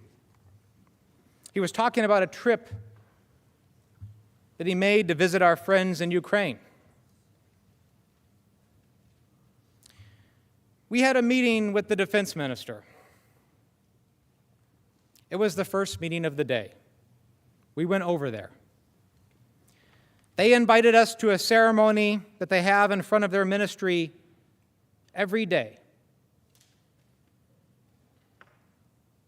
Every day they have this ceremony. And it's about a half an hour ceremony where soldiers in formation, the defense minister, families of soldiers who have been killed are all there. And the selection of which soldiers are honored, which soldiers who had been killed are honored, is on the date of it. So whatever today's date is, you know. If we were there today on the 22nd of October, the families of those soldiers who were killed on any 22nd of October in the previous 5 years would be there. End quote. Ambassador Taylor was talking about our friends. At least 13,000 of them have given their lives in the last 5 years in the fight for liberty in Europe. This, ladies and gentlemen, is a national disgrace. And only the people in this room can fix it. It's time to issue the subpoenas. Mr. Chief Justice, the House managers reserve the balance of our time for an opportunity to respond to the President's argument. Mr. Cipollone? Mr. Chief Justice, Mr. Philbin will make this argument. Thank you. Mr. Chief Justice, members of the Senate, I will be brief. And this may seem like some deja vu all over again because we've been arguing about the same issues really over and over and over for a long time. And I think that's something that Americans one of the things they don't really understand about Washington is how it could be that House Democrats think that it is the best use of time for this body to spend an entire day deciding simply the issue of when this body should decide about whether or not there should be witnesses and documents subpoenaed, because that is the issue before the body now. It is not the question, finally, of whether there should be witnesses or documents. As the majority leader has made clear multiple times, the underlying resolution simply allows that issue to be addressed a week from now. The only question at issue now, and the House managers keep saying, how can you have a trial without witnesses? How can you have a trial without documents? That's not even the issue. The issue is only now whether you have to decide that issue to subpoena documents or witnesses now or decide it in a week after you hear the presentations. Why are they so eager to have you buy a pig in a poke? Why is it necessary to make that decision without having more information? In the Clinton trial, this body agreed 100-0 that it made more sense to have more information and then decide how to proceed. That it was rational to have more information to hear the presentations and then decide what more was necessary. Why is it so important that you've got to make that decision now without that information? That doesn't make any sense. The rational thing to do is to hear what sort of case they present and, importantly, to hear the President's defense, because the President had no opportunity in the House to present any defense. We've heard a lot about the rule of law and about precedent. What was unprecedented was the process that was used in the House, a process that began with an impeachment inquiry that started without any vote by the House. And this is a point I made earlier. The Constitution assigns the sole power of impeachment to the House, not to any single member of the House. So the press conference that Speaker Pelosi held on September 24th did not validly initiate an impeachment inquiry, nor did it validly give power to committees to issue subpoenas. So we're talking now about the DOD documents. What efforts did they make in their proceeding to get these documents? They issued one invalid subpoena, totally unauthorized under the Constitution. It was unprecedented because it was issued in an impeachment inquiry, purportedly, without any vote from the House. Never happened before in our history in a presidential impeachment. It was unlawful. It was unauthorized. And that's why no documents were produced, and they made no other efforts to pursue that. So we've heard a lot about the rule of law. The rule of law applies to the House Democrats as well, and they didn't abide by it. It was unprecedented to have a process in which the president had no opportunity to present his defense, no opportunity to present witnesses, no opportunity to be represented by counsel, no opportunity to present evidence whatsoever in 3 rounds of hearings. And they'll mention, in the Judiciary Committee, they were willing to give the president rights. But in the Judiciary Committee, after one hearing, the Speaker announced the conclusion that articles were going to be drafted, and the committee had already decided it would hear no fact witnesses. There were no rights for the president. So it makes sense, what's rational, what 100 senators 21 years ago thought was rational, was to hear the case that can be presented on the record established so far and then decide if something else needs to be done. Let the president make his case. We're ready to get this started. The House manager should be as well. Thank you, Mr. Chief Justice. Mr. Chief Justice, Maloney? we'll yield the balance of our time. Thank you. House managers have 38 minutes remaining.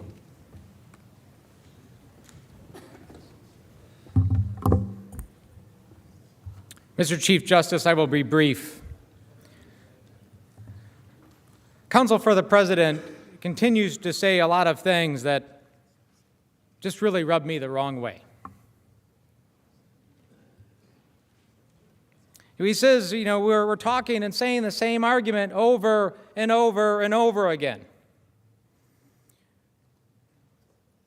Well, I'm ready to keep going because this is an important debate, and we need to have it now.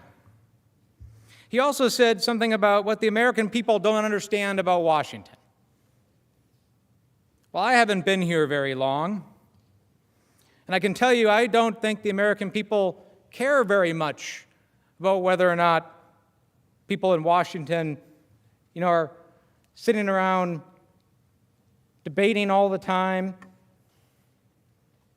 and thinking about, what you're concerned about right now. What they are concerned about is whether or not their government is working for them, whether or not there's corruption in their government. That's what they understand. And that's what this debate is about. Counsel for the President said, why now? Why the information now? The better question is, why not now? This trial has started. Let's have the facts and information now. Ladies and gentlemen, the time is right.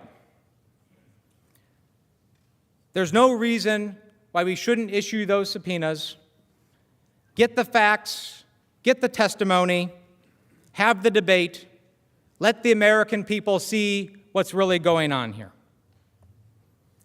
Mr. Chief Justice, I will yield the balance of my time to Mr. Schiff. Thank you.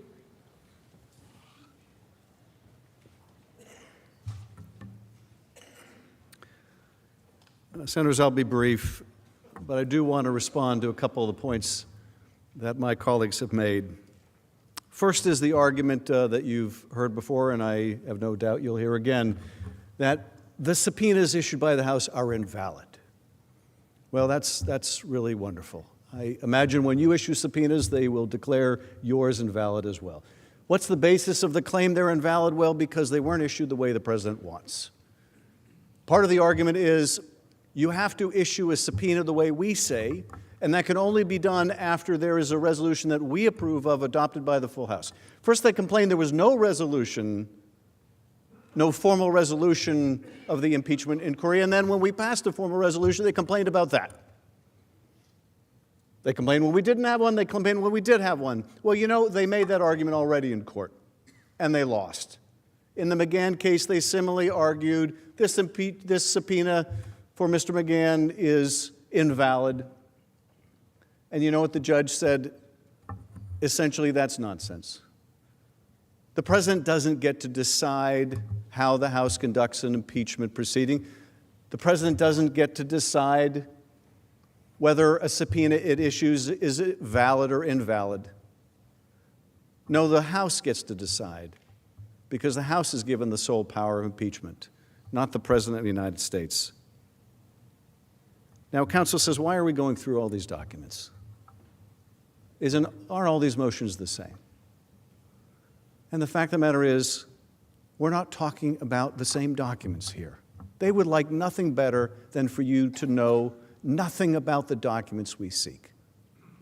They don't want you to know what Defense Department documents they're withholding.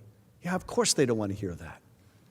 They don't want you to know what State Department documents are they, because if it's just abstract, if it's just we're here arguing for documents, well, they can say, well, that's really not that important, right? It's just some generic thing. But when you learn, as you have learned today and tonight, what those documents are, when you see the efforts to conceal those Freedom of Information Act emails that my colleague Mr. Crow just referred to, and you see what was released to the public, and it's all redacted, and we find out what's under those redactions, and wow, surprise, it's incriminating information they have redacted out. That is not supposed to be the basis for redaction under the Freedom of Information Act. That's what we call a cover-up. They didn't want you to see that today. They didn't want you to see the before and the after, the redacted and the non-redacted. They didn't want you to hear from these witnesses about the detailed personal notes that they took. Ambassador Taylor took detailed personal notes. Now, they want to try to contest what Ambassador Sondland said about his conversations with the president. Because Sondland, after he talked with the president, talked directly with Ambassador Taylor and talked directly with Mr. Morrison and explained his conversation with the president. Well, guess what? Mr. Morrison and Ambassador Taylor took detailed notes. There's a dispute about what the president told Mr. Sondland. Wouldn't you like to see the notes? They don't want you to know the notes exist. They don't want to have this debate. They'd rather just argue, no, it's just about documents. It's just about when. We want the senators after 16 hours of questions before they can see any of this stuff. And you know what? Then we're going to move to dismiss the case. The when, as I said earlier, means never. And finally, the Clinton precedent. President Clinton turned over 90,000 pages of documents before the trial. I agree. Let's follow the Clinton precedent. It's not even going to take 90,000 documents. The documents are already collected. You heard the testimony on the screen of Ambassador Taylor saying, oh, they're going to be turned over shortly. Well, we're still waiting. But they're still sitting there at the State Department. We didn't play a video for you of Secretary Esper on one of the Sunday shows saying, we're going to comply with these subpoenas. Well, that was 1 week. And then somebody got to him, and all of a sudden he was singing a different tune. Yeah, they don't want you to know what these documents hold. And yes, we're showing you what these witnesses can tell you. We're showing you what Mulvaney could tell you. And yeah, we're making it hard for you. We're making it hard for you to say no. We're making it hard for you to say, I don't want to hear from these people. I don't want to see these documents. We're making it hard. It's not our job to make it easy for you. It's our job to make it hard to deprive the American people of a fair trial. And that's why we're taking the time to do it. I yield back. The Majority Leader is Mr. recognized. Chief Justice,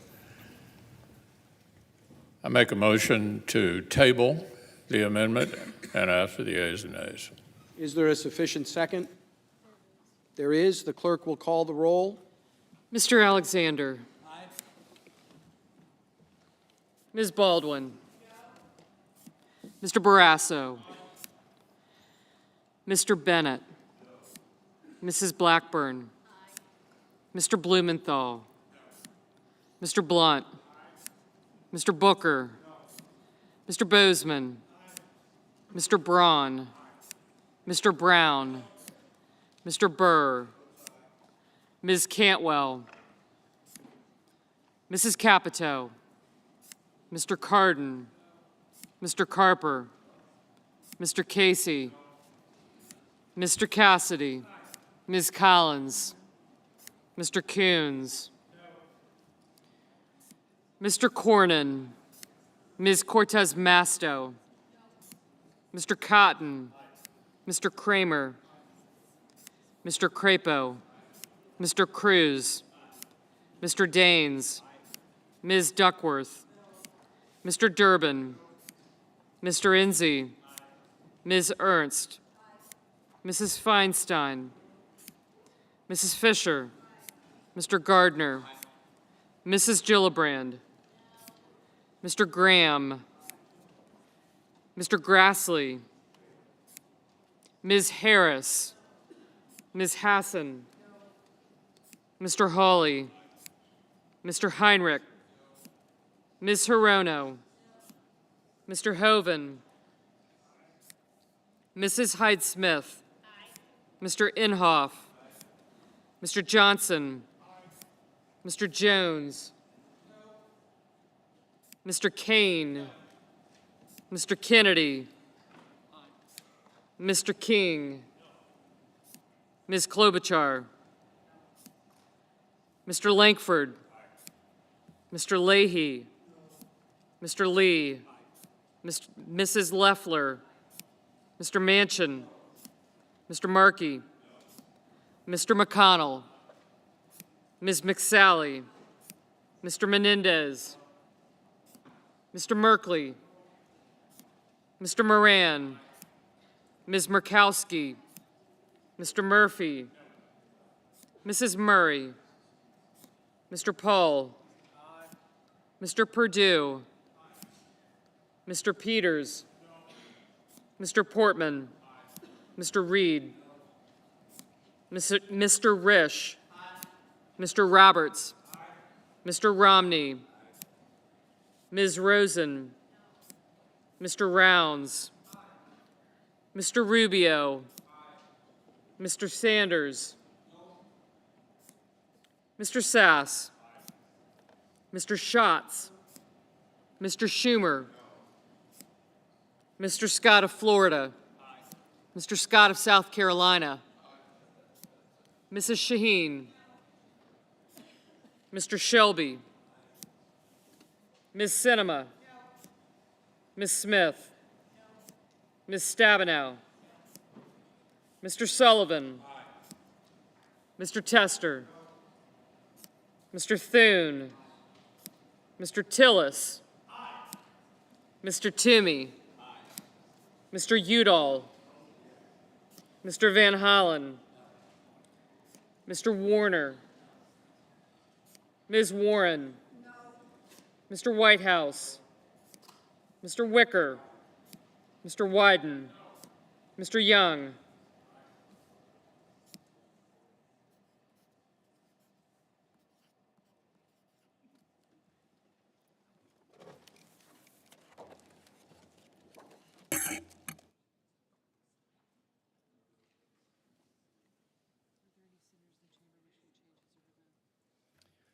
Are there any senators in the chamber who wish to change his or her vote? If not, the yeas are 53 and the nays are 47. The amendment is tabled.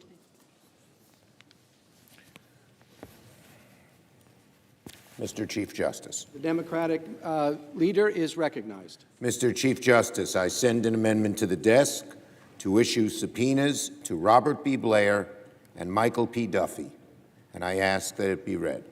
The clerk will report.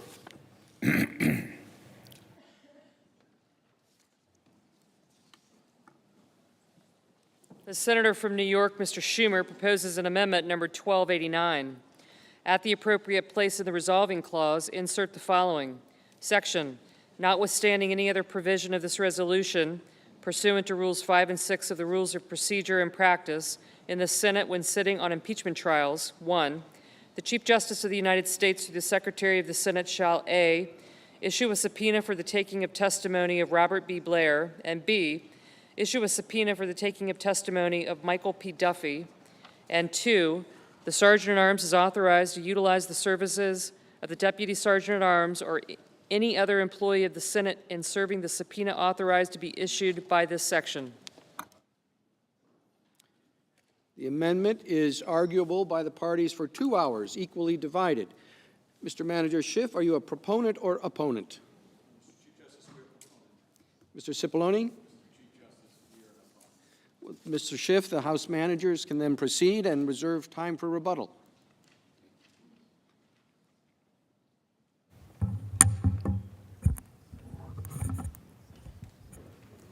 Mr. Chief Justice, Senators, Counsel for the President. My name is Sylvia Garcia, and I am a Congresswoman from Texas in the Houston region. You know, I've been sitting for some time, as well as you, and it brought to mind the many years that I spent as a judge. Justice, all of you today are judges in this hearing. It's important that I say a few words before I start our argument for this amendment, because in the scheme of things, it's really not that very complicated. The American people, everyday Americans, know what a trial looks like, whether they've seen it on Perry Mason or Law and Order, or maybe they've been in court themselves. They know what a trial is. It's about making sure that people have an opportunity to be heard, both sides. It's about witnesses. It's about documents. It's about getting a fair shot. And that's all that we're asking for today, is to make sure that we give the American people the trial that they expect, to make sure that the American people know that this president needs to be held accountable. Because if it were they who were accused or alleged to have done something, they would want the same thing. So for me, it's about making sure that we get a fair trial, which is why I'm here representing the House managers to strongly support this amendment to subpoena Robert Blair and Michael Duffy. Blair and Duffy are the two officials who carried out President Trump's order to freeze vital military aid to Ukraine. Their testimony would shed light on central facts the House uncovered in our impeachment inquiry. Their testimony will further affirm that President Trump had no legitimate policy reason for the order. Blair works in the White House as the senior advisor to the acting chief of staff, Mick Mulvaney. Duffy is a political appointee. He works in the Office of Management and Budget. There he serves as the Associate Director for National Security Programs. Both were subpoenaed by the House investigative committees. Both were ordered not to appear, so both failed to appear for their scheduled depositions. Despite repeated outreach and despite their legal duty to comply, Blair and Duffy are not household names. Many Americans have never heard of them, but they operated the machinery of the executive branch. They implemented President Trump's instruction to freeze military aid to Ukraine.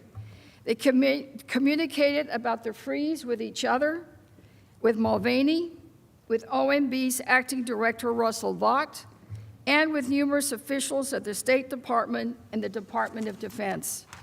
They stood at the center of this tangled web.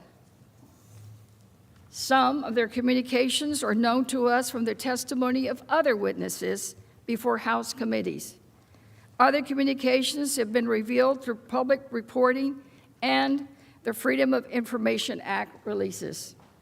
But these communications only partly penetrate the secrecy in which President Trump sought to cloak his instruction to freeze military aid to a vulnerable strategic partner.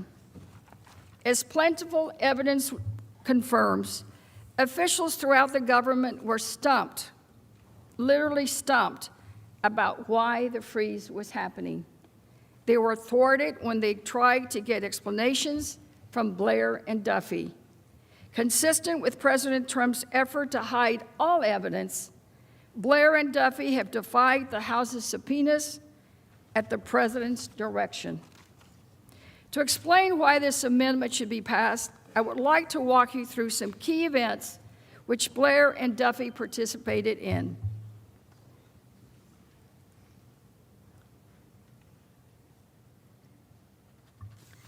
To start, Blair and Duffy were directly involved in the initial stages of President Trump's freeze of the military aid. On June 18, the Department of Defense issued a statement that it would be providing its $250 million portion of the assistance to Ukraine, and that Ukraine had met all the required preconditions for receiving the money.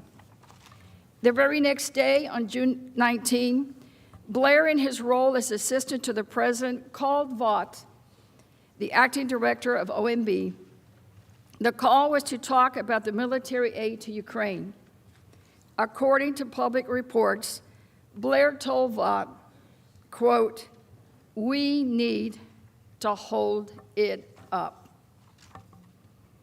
That same day, Duffy, who reports to Vought, emailed Deputy Undersecretary of Defense Elaine McCusker about the military aid.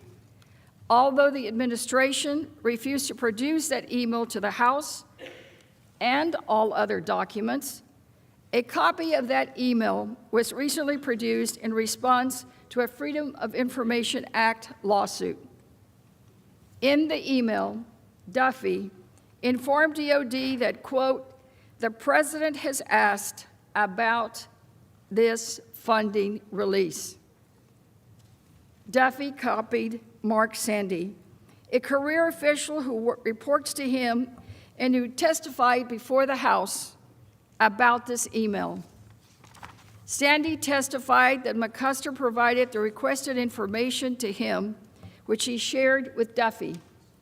These communications raised many questions about Blair and Duffy, and they're in the best position to provide answers.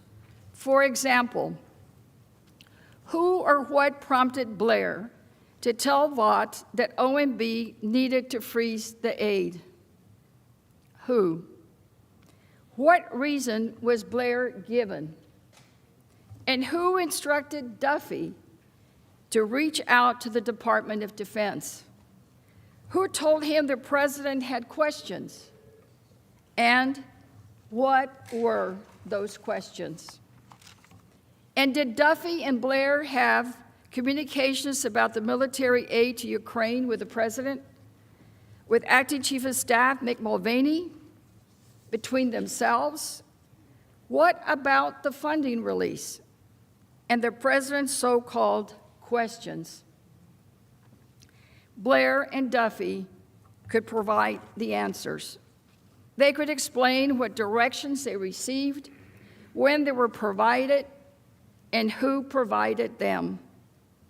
The American people deserve to know these facts. The next significant event in our timeline happened at the end of June. On June 27, Blair got an email from his boss, Mulvaney. Mulvaney was on Air Force One with President Trump. According to public reports, Mulvaney asked Blair, quote, did we ever find out about the money for Ukraine and whether we can hold it back? Blair responded it would be possible, but he said they should, quote, expect Congress to become unhinged. When did Mulvaney and Blair first discuss the president's freeze on military aid? Was there further discussion about the issue in this email? Did Mulvaney explain why it was so important to freeze the money, even if it would cost Congress, quoting again, becoming unhinged? Did they discuss why Congress would have such a strong reaction and whether it would be justified? Did Blair raise any objections to the seemingly unexplained decision to freeze the funds? The Senate could obtain these answers by hearing from these witnesses directly. Now let's move on to the implementation of the freeze. Despite Blair's warning about how Congress would react, President Trump ordered a freeze on military aid to Ukraine in July. Blair and Duffy were directly involved in executing the president's order. To be clear, certain decisions remain and were shrouded in secrecy, but key actions have been revealed. On July 3, the State Department told various officials that OMB was blocking it from spending its $141 million portion of the aid. More specifically, OMB directed the State Department not to send a notification to Congress about spending the aid. Without that notification, the aid was effectively frozen. Who from OMB ordered the State Department not to send its congressional notification? Did they give a reason? We just don't know. But remember, at President Trump's instruction, OMB and the State Department refused to produce a single document to the House. But the direction almost certainly came from Duffy or one of his subordinates, acting on behalf of the President Trump. We also know that on July 12, Blair sent an email to Duffy. Duffy's subordinate, Mark Sandy, saw the email and described it in his testimony before the House. As Sandy testified, it was Blair who conveyed that, quote, the president is directing a hold on military support funding for Ukraine.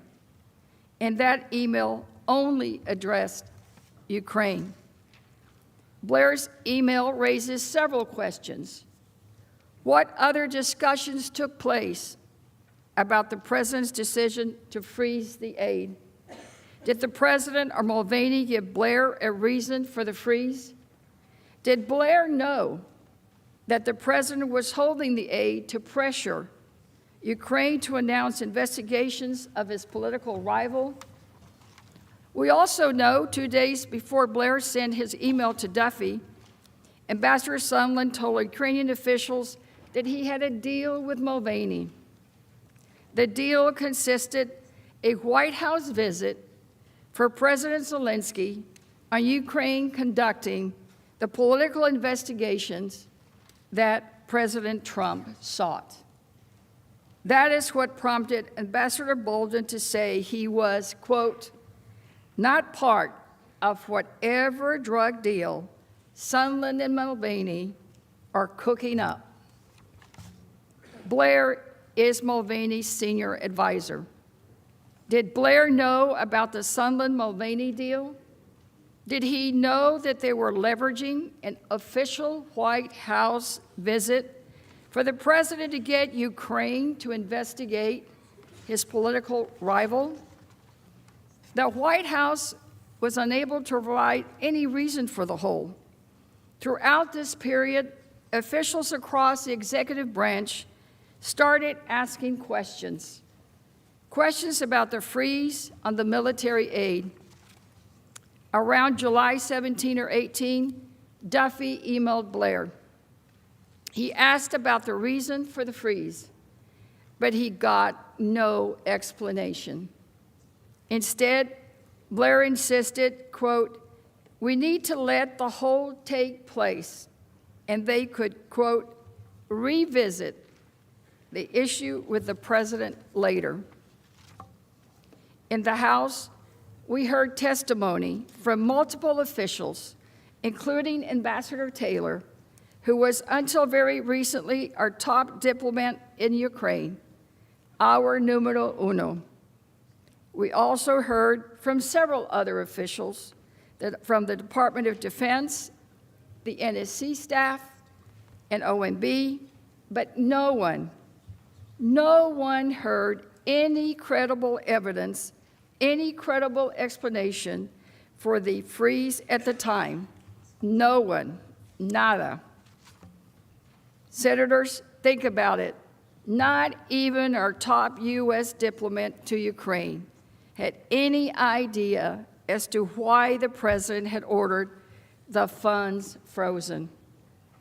That is shocking. That should worry every single one of us here. Here are some of those witnesses. They're up in the slide. Again, no one else knew why. Why this decision made so secretly and without any explanation. Why was the president compromising the safety of a strategic ally in the region? Why was he harming our national security interests in the process? On July 26, Duffy attended a meeting of a high-level executive branch officials. Duffy made clear that the freeze on military aid was based on President Trump's express direction. But apparently, he could not clearly explain why there was a freeze beyond a vague reference to concerns about corruption. The official said,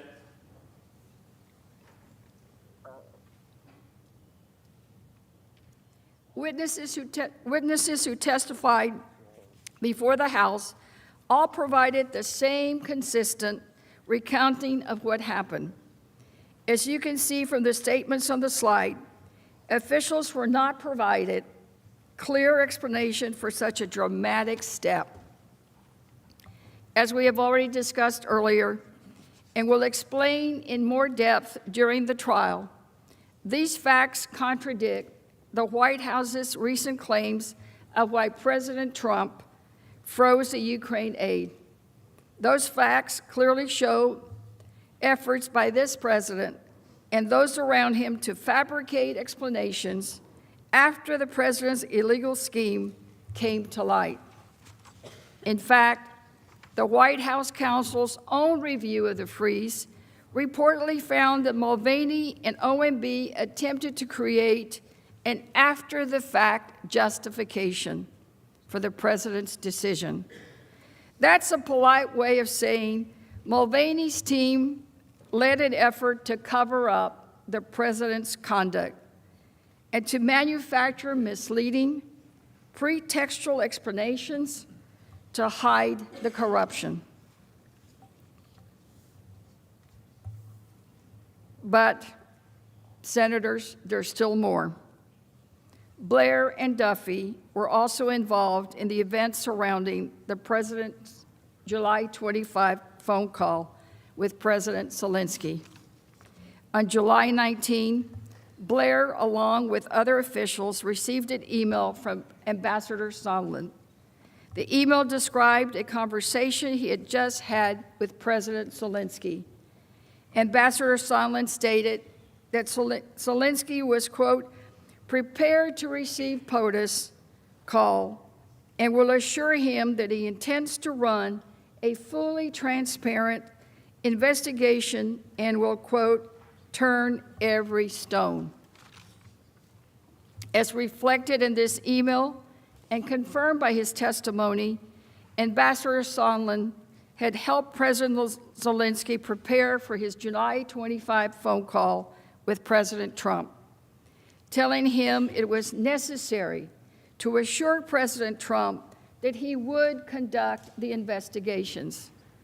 Ambassador Sondland then reported back to Blair and others that President Zelensky was prepared to do just that. So Blair knew the plan.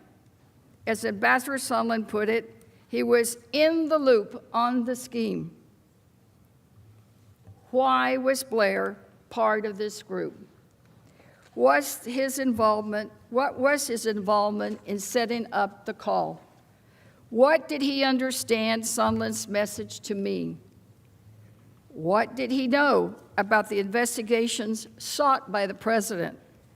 Did he have any conversations with the president or Mulvaney about the president's request for the investigations?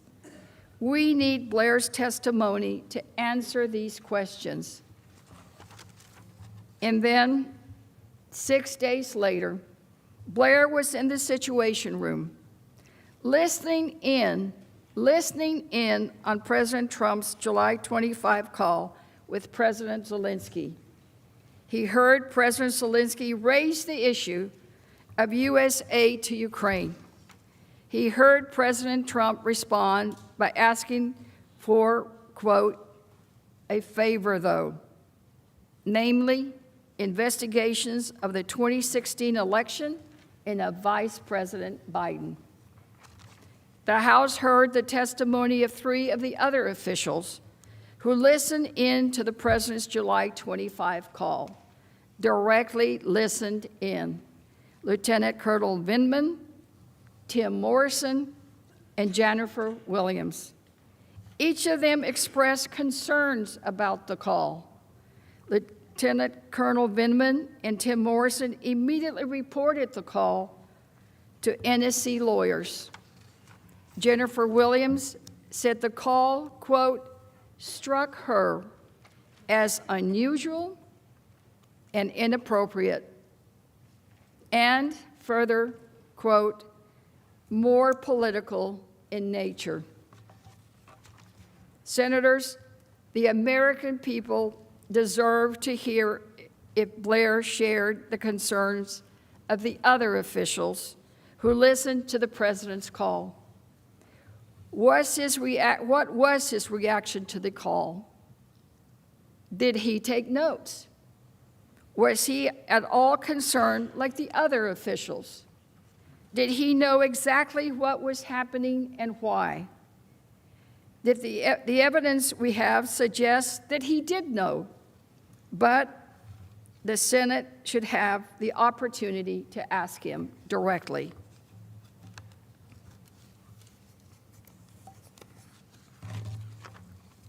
Just 90 minutes after that July 25 call, Blair's contact at OMB, Michael Duffy, sent officials at the Department of Defense an email to make sure that DOD continued to freeze the military aid that Ukraine so desperately needed. This email, like all others, was not produced to the House. However, it was produced pursuant to court order in a Freedom of Information Act lawsuit. As the email reflects, Duffy told the DOD officials that based on the guidance he had received, they should, quote, hold off any additional DOD obligations of these funds. Duffy added that the request was sensitive and that they should keep this information closely held.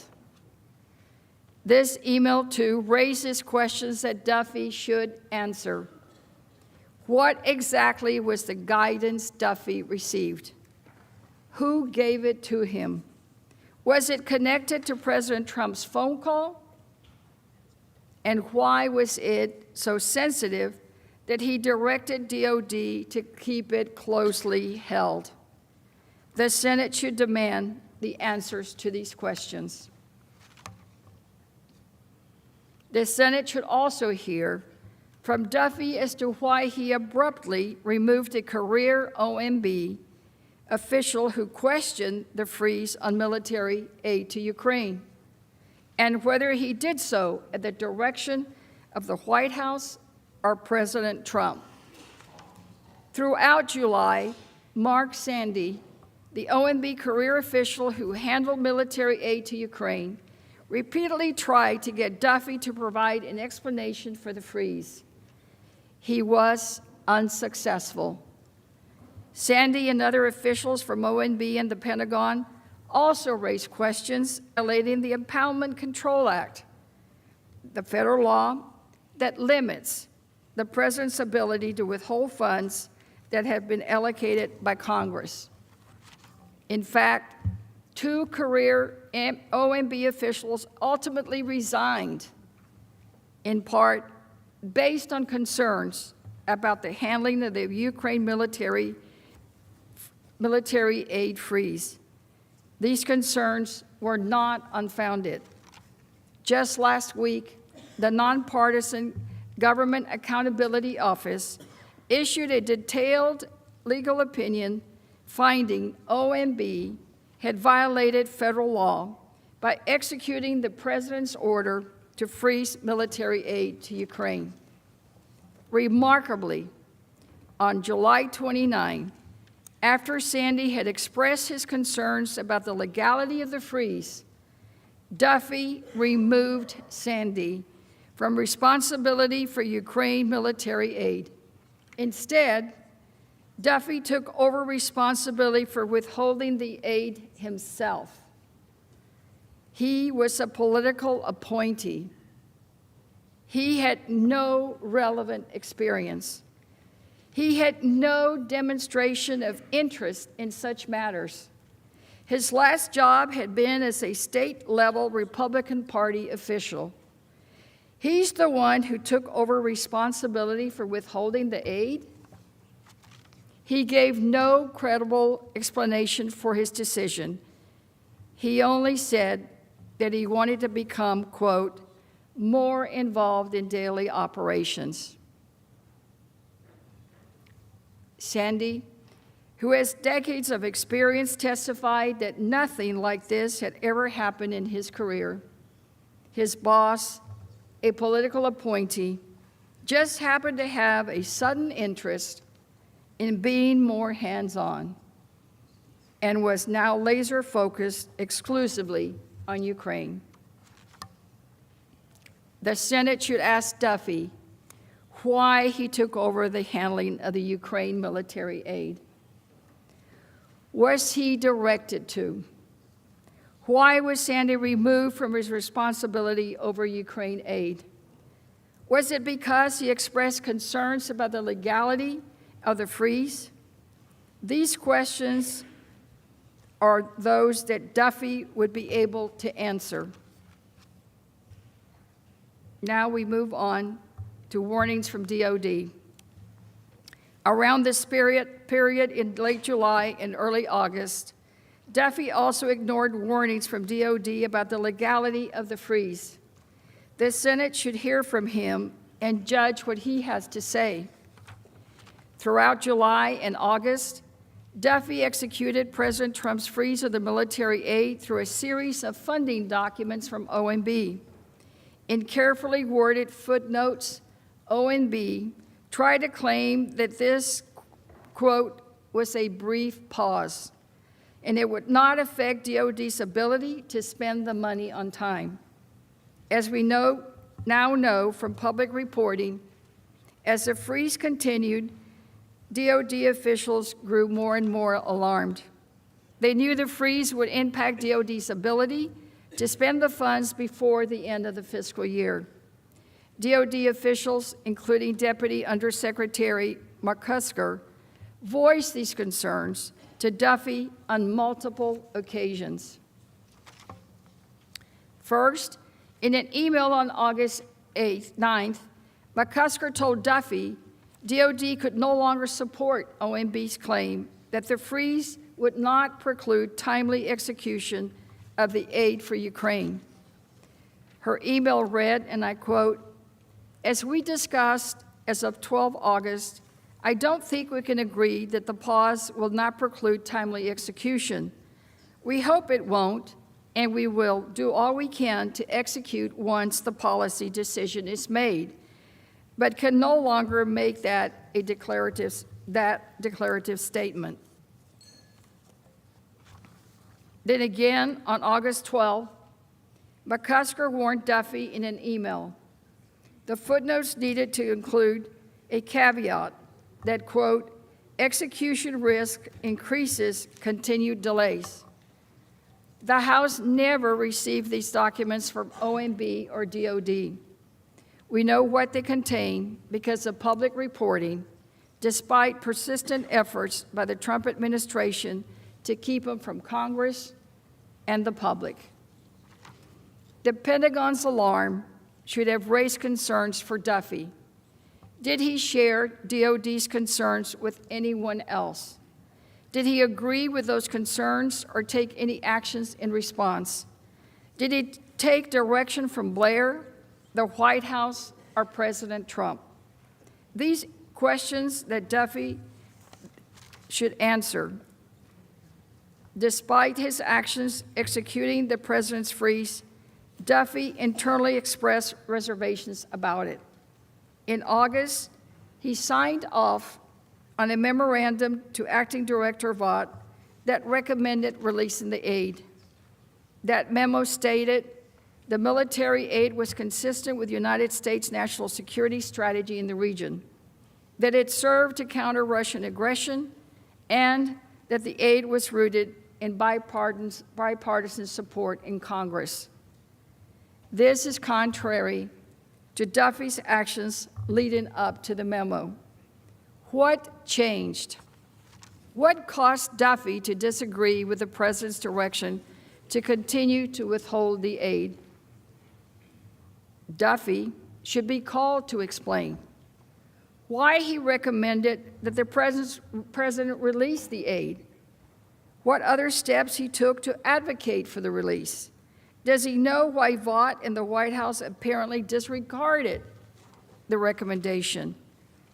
Based on public reporting, we know after the press reported the freeze in late August, OMB circulated talking points, falsely claiming, quote, no action has been taken by OMB that would preclude the obligation of these funds before the end of the fiscal year.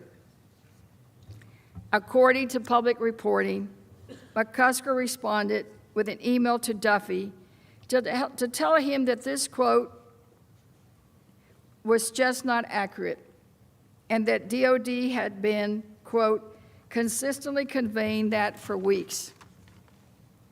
Due to the public release of these emails and recent reporting, we also know that Duffy emailed McCusker on August 30th and told her there was a clear direction from POTUS to continue the freeze. McCusker continued to warn that the freeze was having real effects on DOD's ability to spend the military aid, and the impact would keep growing if the freeze continued. According to recent reports, around September 9, after the president's scheme had been exposed and the House had launched its investigations, Duffy responded to McCusker's warnings with a formal and lengthy email.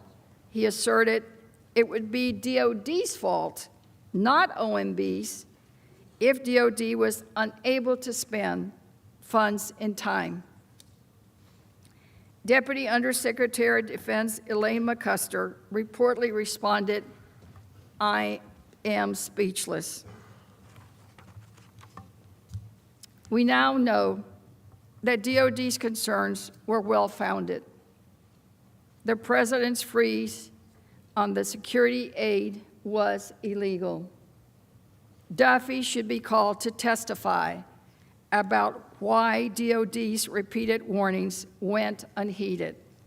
What prompted his email that attempted to shift blame to DOD, and about the fact that the president released the aid only after his scheme was exposed.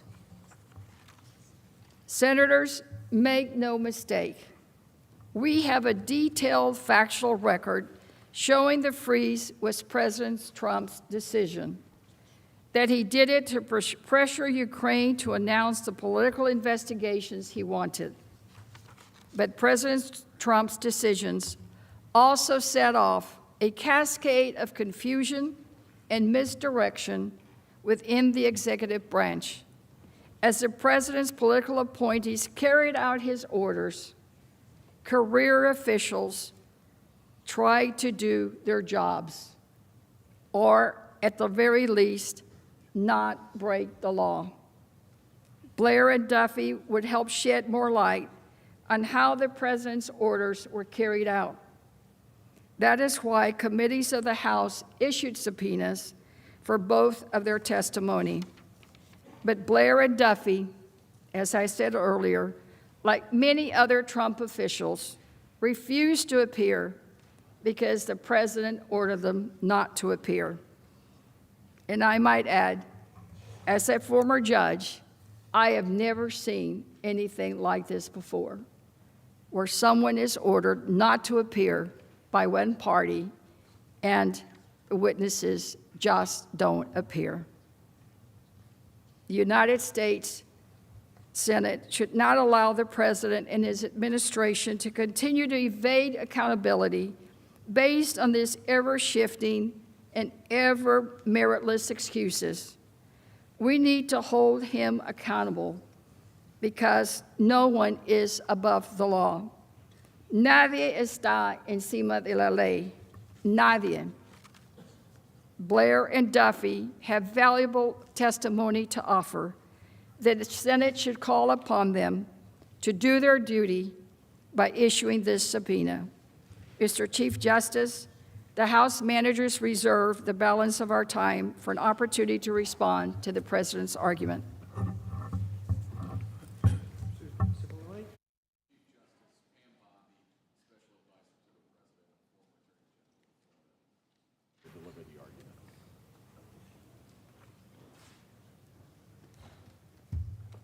Ms. Bondi?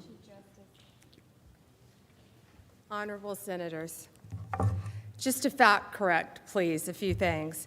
Mr. Duffy didn't come from a state job. Mr. Duffy came from Deputy Chief of Staff at DOD before he went to OMB. Big difference there.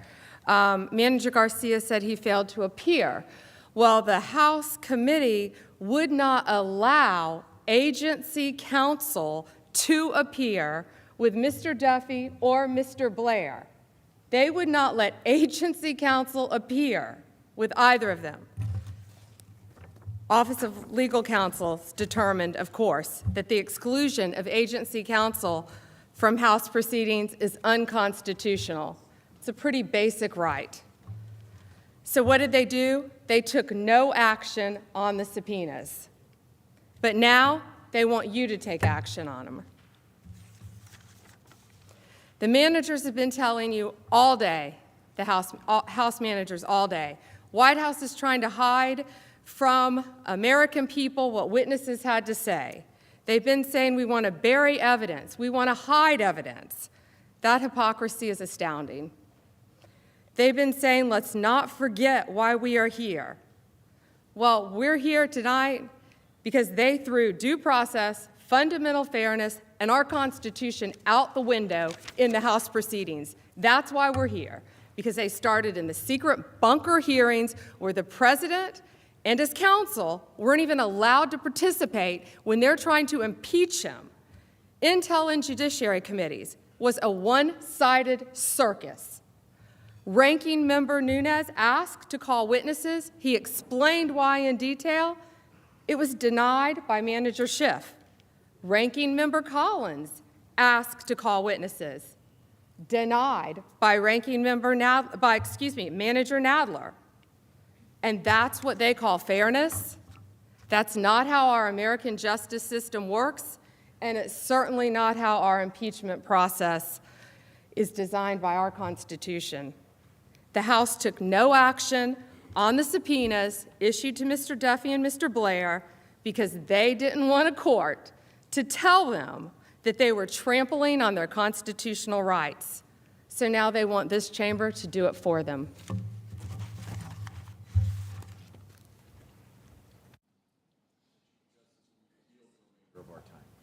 Thank you. The House managers have 24 minutes remaining.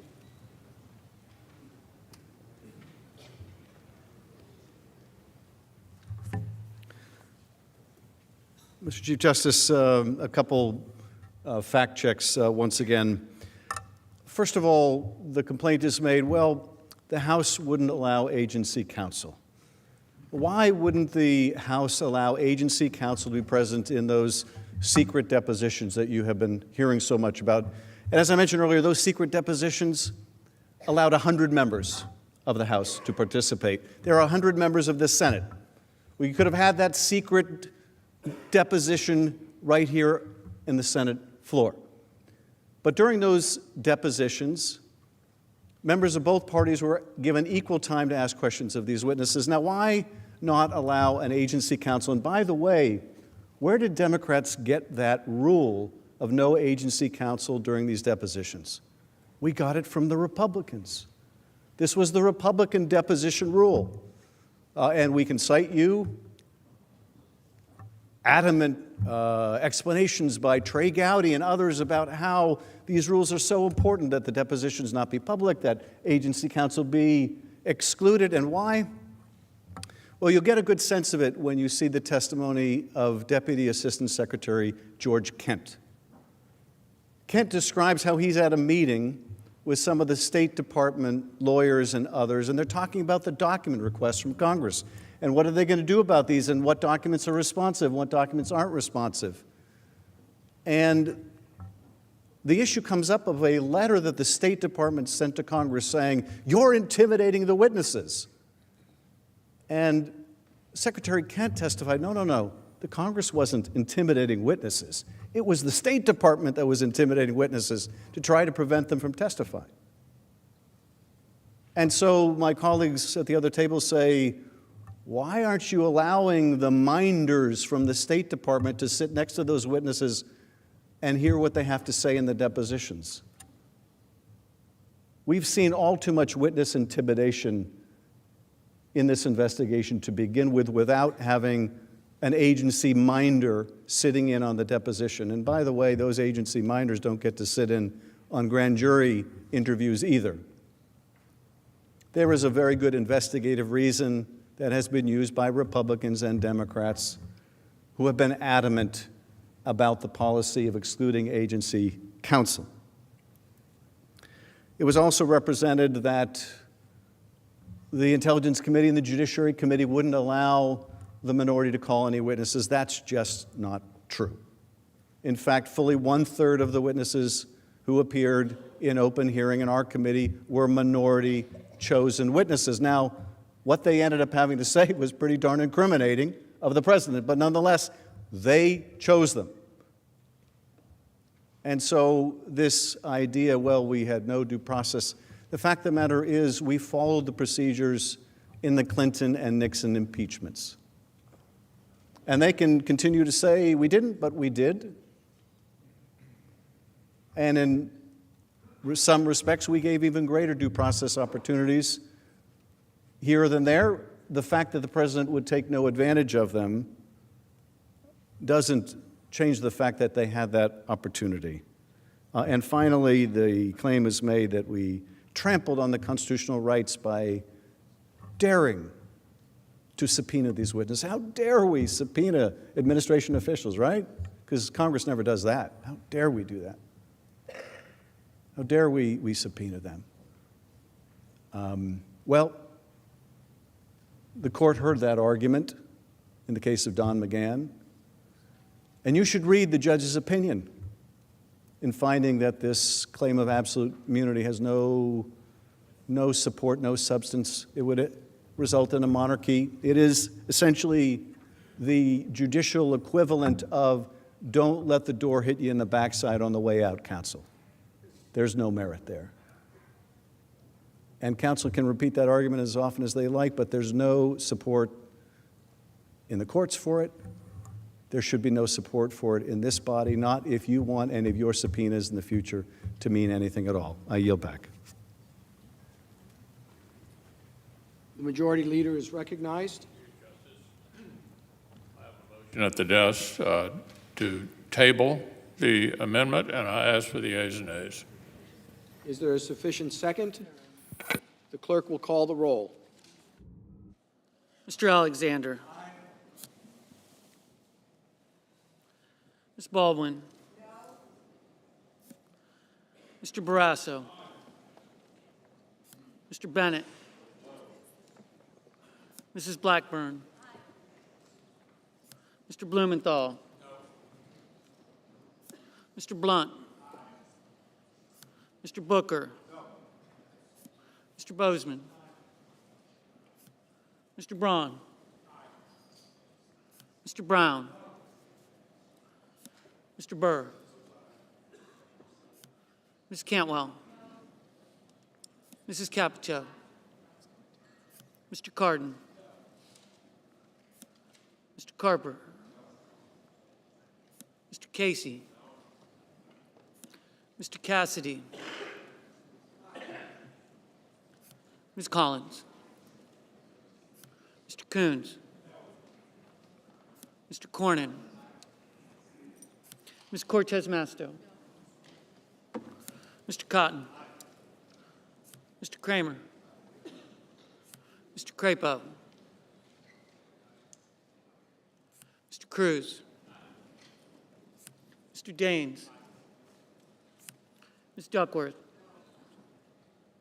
Mr. Durbin. Mr. Enzi.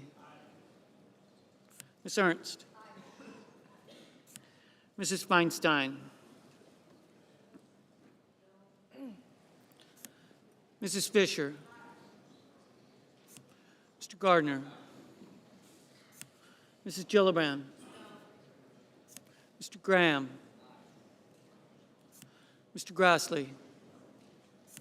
Ms. Harris. Ms. Hassan. Mr. Hawley. Mr. Heinrich. Ms. Hirono. Mr. Hoven. Mrs. Hyde-Smith. Mr. Inhofe. Mr. Johnson. Mr. Jones. Mr. Kane. Mr. Kennedy. Mr. King. Ms. Klobuchar. Mr. Langford. Mr. Leahy. Mr. Lee. Mrs. Loeffler. Mr. Manchin. Mr. Markey. Mr. McConnell. Ms. McSally. Mr. Menendez. Mr. Merkley. Mr. Moran. Ms. Murkowski. Mr. Murphy. Mrs. Murray. Mr. Paul. Mr. Perdue. Mr. Peters. Mr. Portman. Mr. Reed. Mr. Risch. Mr. Roberts. Mr. Romney. Ms. Rosen. Mr. Rounds. Mr. Rubio. Mr. Sanders. Mr. Sass. Mr. Schatz. Mr. Schumer. Mr. Scott of Florida. Mr. Scott of South Carolina. Mrs. Shaheen. Mr. Shelby. Ms. Sinema. Ms. Smith. Ms. Stabenow. Mr. Sullivan. Mr. Tester. Mr. Thune. Mr. Tillis. Mr. Toomey. Mr. Udall. Mr. Van Hollen. Mr. Warner. Ms. Warren. Mr. Whitehouse. Mr. Wicker. Mr. Wyden. Mr. Young.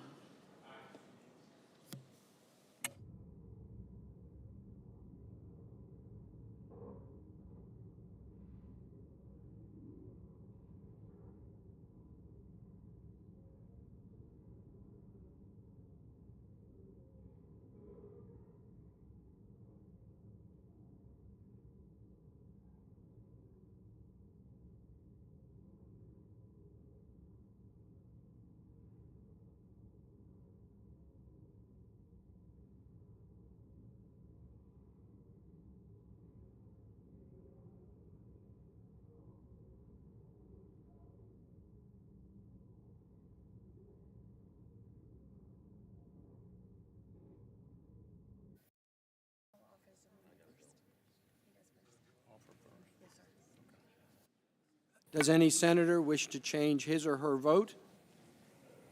If not, the yeas are 53 and the nays are 47. The amendment is tabled. Mr. Chief Justice, The Democratic leader is recognized. I send an amendment to the desk to prevent the selective admission of evidence and provide for appropriate handling of classified and confidential materials, and I ask that it be read. It's short. The clerk will report.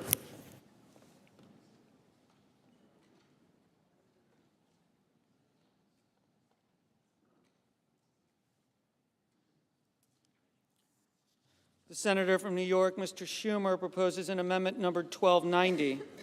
On page 2, between lines 4 and 5, insert the following.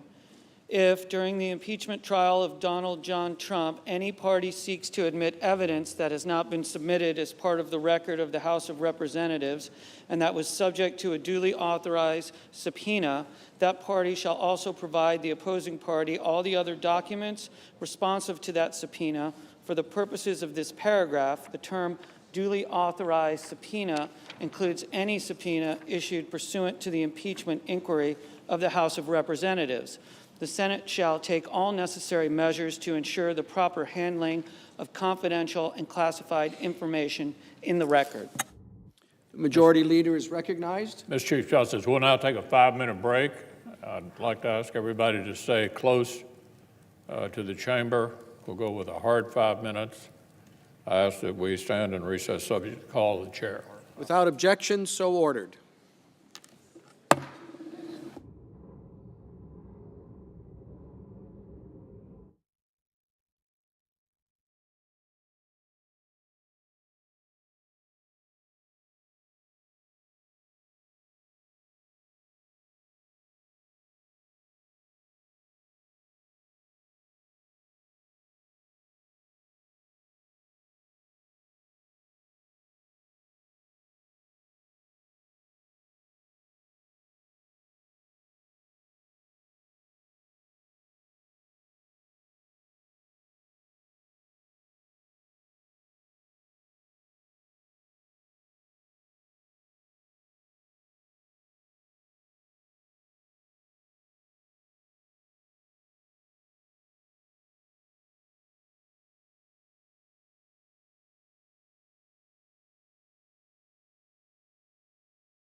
The Senate will come to order.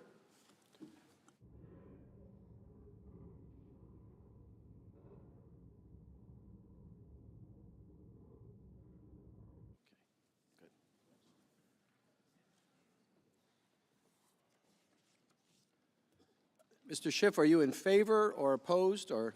In favor. Favor. Mr. Cipollone? Mr. Chief Justice, we are opposed. Thought that would be the case. There are 2 hours for argument, equally divided. You may proceed first. Thank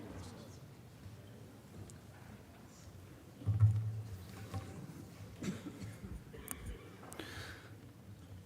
Senators, the Majority Leader amended his resolution earlier today to allow the admission of the House record into evidence, though the resolution leaves the record subject to objections. But there is a gaping hole, another gaping hole in the resolution. The resolution would allow the President to cherry-pick documents he has refused to produce to the House and attempt to admit them into evidence here. That would enable the President to use his obstruction not only as a shield to his misconduct, but also as a sword in his defense. That would be patently unfair and wholly improper. It must not be permitted, and that is what the Schumer Amendment addresses. The amendment addresses that issue by providing that if any party seeks to admit for the first time here information that was previously subject to subpoena, that party must do a simple and fair thing. It must provide the opposing party all of the other documents responsive to the subpoena. That is how the law works in America. It is called the rule of completeness. When the selective introduction of evidence distorts facts or sows confusion in a trial, there is a solution. It is to ensure that documents that provide a more complete picture can be introduced to avert such distortions and confusion. The rule of completeness is rooted in the common sense evidentiary principle that a fair trial does not permit the parties to selectively introduce evidence in a way that would mislead fact finders. The senators should embrace it as a rule for this trial, and the amendment does just that. This amendment does not in any way limit the evidence the President may introduce during his trial. He should be able to defend himself against the charges against him, as every defendant has the right to do around the country. But this amendment does make sure that he does it in a fair way, and that his obstruction cannot be used as a weapon. It is an amendment based on simple fairness, and it will help the Senate and the American people get to the truth. House managers are not afraid of the evidence, whatever it may be. We want an open process designed to get to the truth, no matter whether it helps or hurts our case. That is what the Senate should want, and that is what the American people certainly want. This amendment helps that process of getting more evidence so we can get to the truth, and we urge you to vote for it. The amendment also addresses another omission in the Majority Leader's resolution by providing for the proper handling of confidential and classified information for the record. This amendment seeks to balance the public's interest in transparency with the importance of protecting limited, sensitive information bearing directly on the case you are trying. As for confidential information, some of the evidence in this case includes records of phone calls. They establish important patterns of conduct, as we explain in the Ukraine impeachment report. But the original phone records, including a great deal more information and context, should be available for this body to review if needed in a confidential setting. It contains personally sensitive information concerning individuals who are not at issue in this trial and would potentially subject them to intrusions on their privacy. The Secretary of the Senate has the capacity to handle such material and make it available to you as needed. The amendment allows the privacy interests of many individuals to be protected while allowing senators access to the full record. As for the classified information that this amendment addresses, there may be several very relevant classified documents. Let me just highlight one in particular. It involves the testimony of the Vice President's National Security aide, Jennifer Williams, and it concerns a conversation between the Vice President and the President of Ukraine. And the House managers believe that it would be of value to this body to see in trying the case. Let me start by saying that we have twice requested that the Vice President declassify this document. We have reviewed it, and there's no basis to keep it classified. The Vice President has not responded. We can only conclude this is an additional effort by the President to conceal wrongdoing from the public. But as it stands now, it remains classified. It must be handled like any other classified document by this body, and the amendment would allow that. But let me just take a moment to go further. The public should see that supplemental testimony as well. That supplemental testimony, that classified testimony, was added to the record by the Vice President's aide because she believed, I think on further reflection, that it would shed additional light than what she had said publicly. And you should see it. You should evaluate it for what it has to say. But what's more, so should the American people. And so I would urge not only that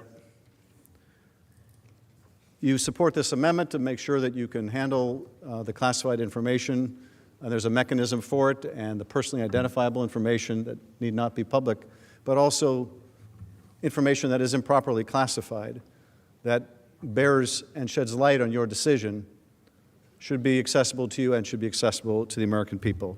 And I reserve the balance of our time. Mr. Cipollone? Thank you, Mr. Chief Justice. Mr. Philbin, and then Mr. Sekulow will argue this. Thank you, Mr. Philbin.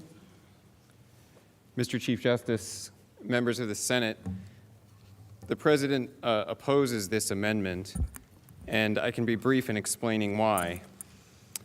This amendment would say that any subpoena that was issued pursuant to the House's impeachment inquiry, that's any subpoena that they issued at all, becomes defined as a duly authorized subpoena for purposes of this amendment. And as we've explained several times today, because the House began this inquiry without taking a vote, it never authorized any of its committees to issue subpoenas pursuant to the impeachment power. The first 23 subpoenas at a minimum that the House committees issued were all unauthorized and ultra vires, and that is why the Trump administration did not respond to them and did not comply with them. That was explained in a letter of October 18th from White House counsel Pat Cipollone to Chairman Schiff and others. That is a legal infirmity in those subpoenas.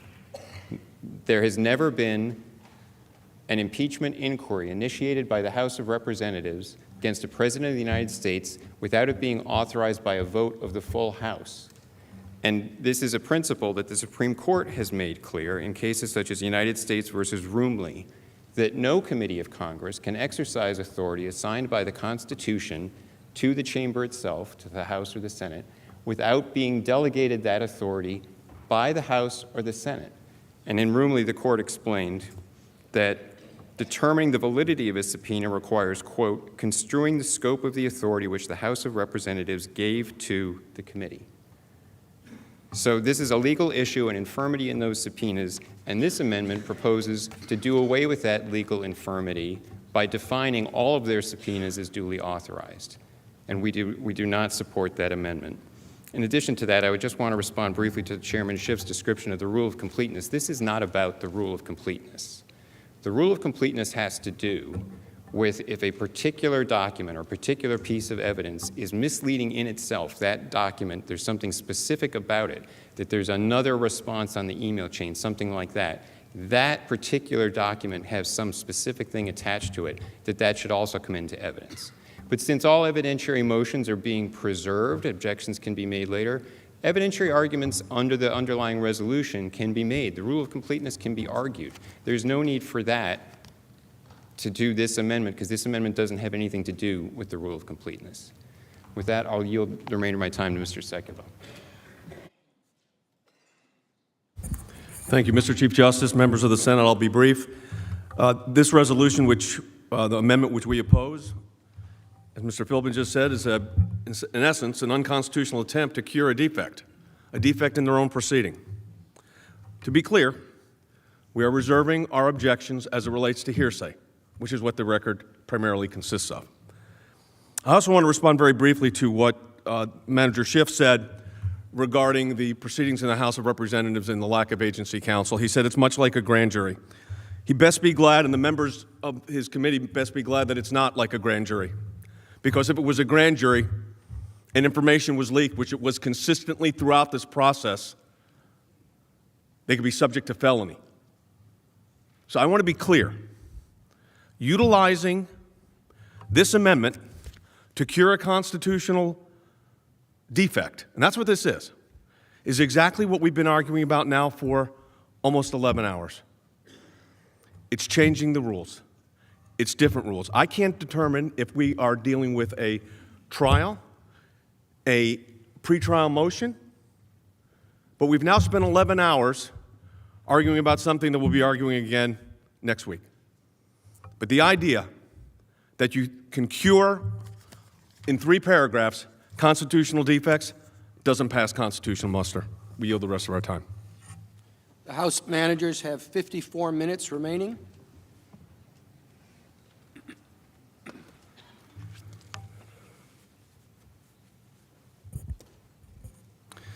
Well, first of all, counsel makes the argument once again that the subpoenas, the president gets to decide which are valid and which are invalid. And any subpoena the president doesn't like, he may simply declare invalid, and that's the end of the story. And therefore, it is invalid, and no documents are required, and no witnesses need show up.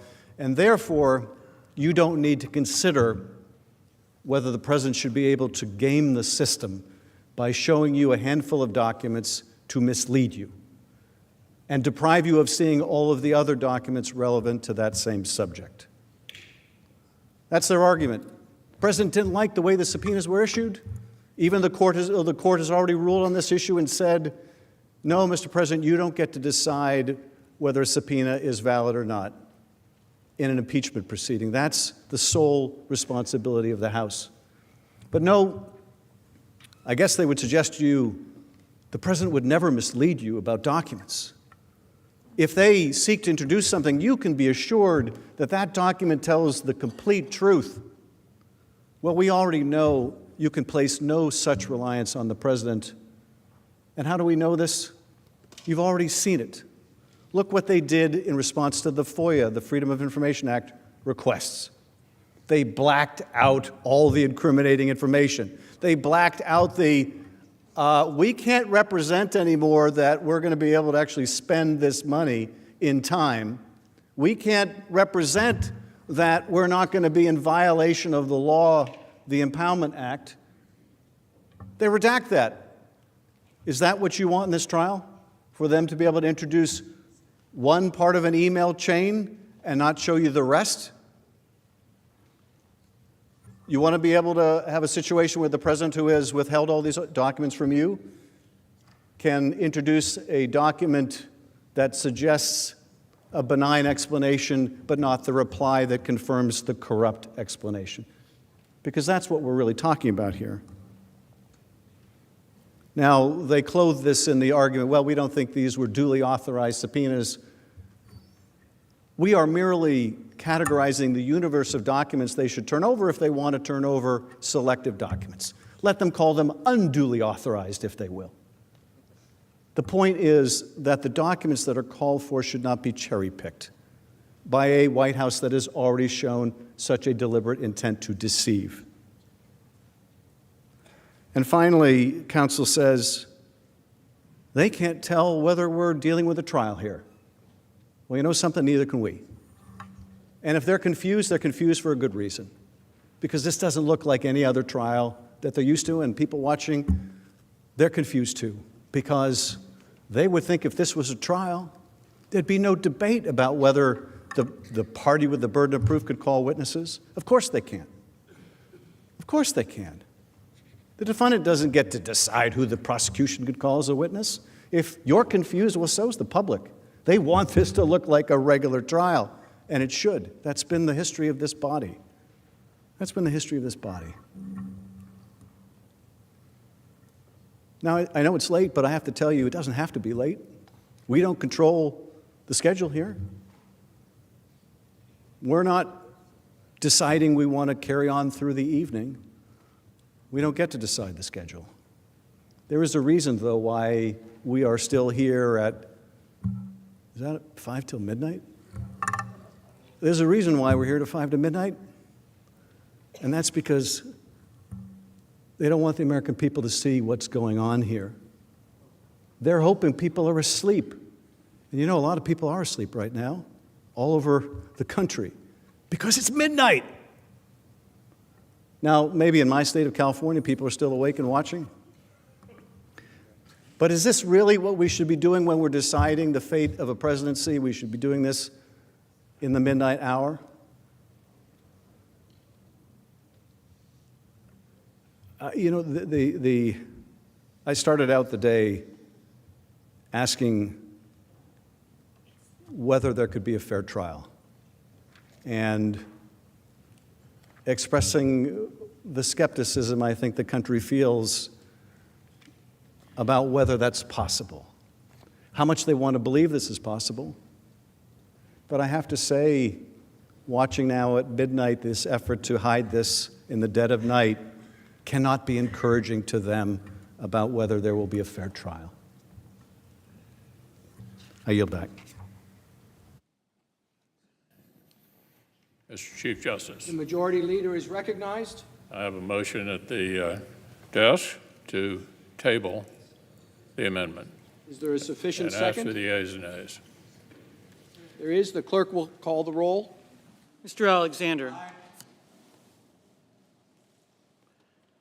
Ms. Baldwin. Mr. Barrasso. Mr. Bennett. Mrs. Blackburn.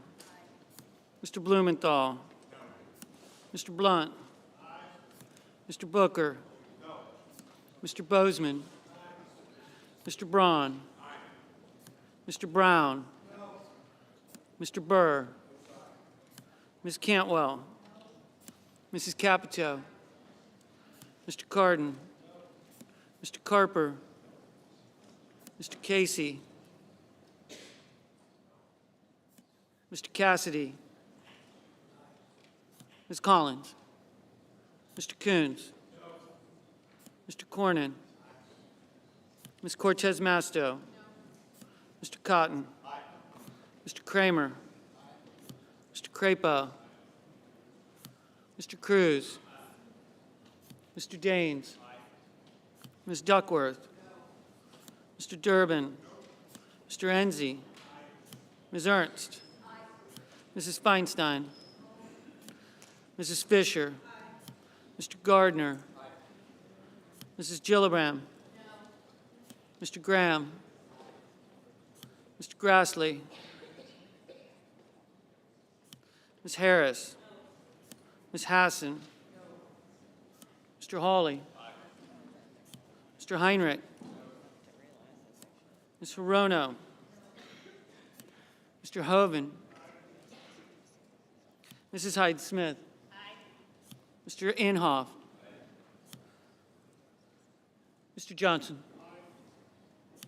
Mr. Jones. Mr. Kane. Mr. Kennedy. Mr. King. Ms. Klobuchar. Mr. Lankford. Mr. Leahy. Mr. Lee. Mrs. Loeffler. Mr. Manchin. Mr. Markey. Mr. McConnell. Ms. McSally. Mr. Menendez. Mr. Merkley. Mr. Moran. Ms. Murkowski. Mr. Murphy. Mrs. Murray. Mr. Paul. Mr. Perdue. Mr. Peters. Mr. Portman. Mr. Reed. Mr. Risch. Mr. Roberts. Mr. Romney. Ms. Rosen. Mr. Rounds. Mr. Rubio. Mr. Sanders. Mr. Sass. Mr. Schatz. Mr. Schumer. Mr. Scott of Florida. Mr. Scott of South Carolina. Mrs. Shaheen. Mr. Shelby. Ms. Sinema. Ms. Smith. Ms. Stabenow.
Poloni, an opponent?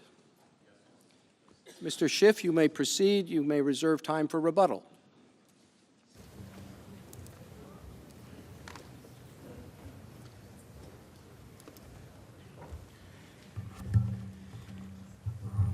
Before I begin, Mr. Chief Justice, the House managers will be reserving the balance of our time to respond to the arguments of the Counsel for the President.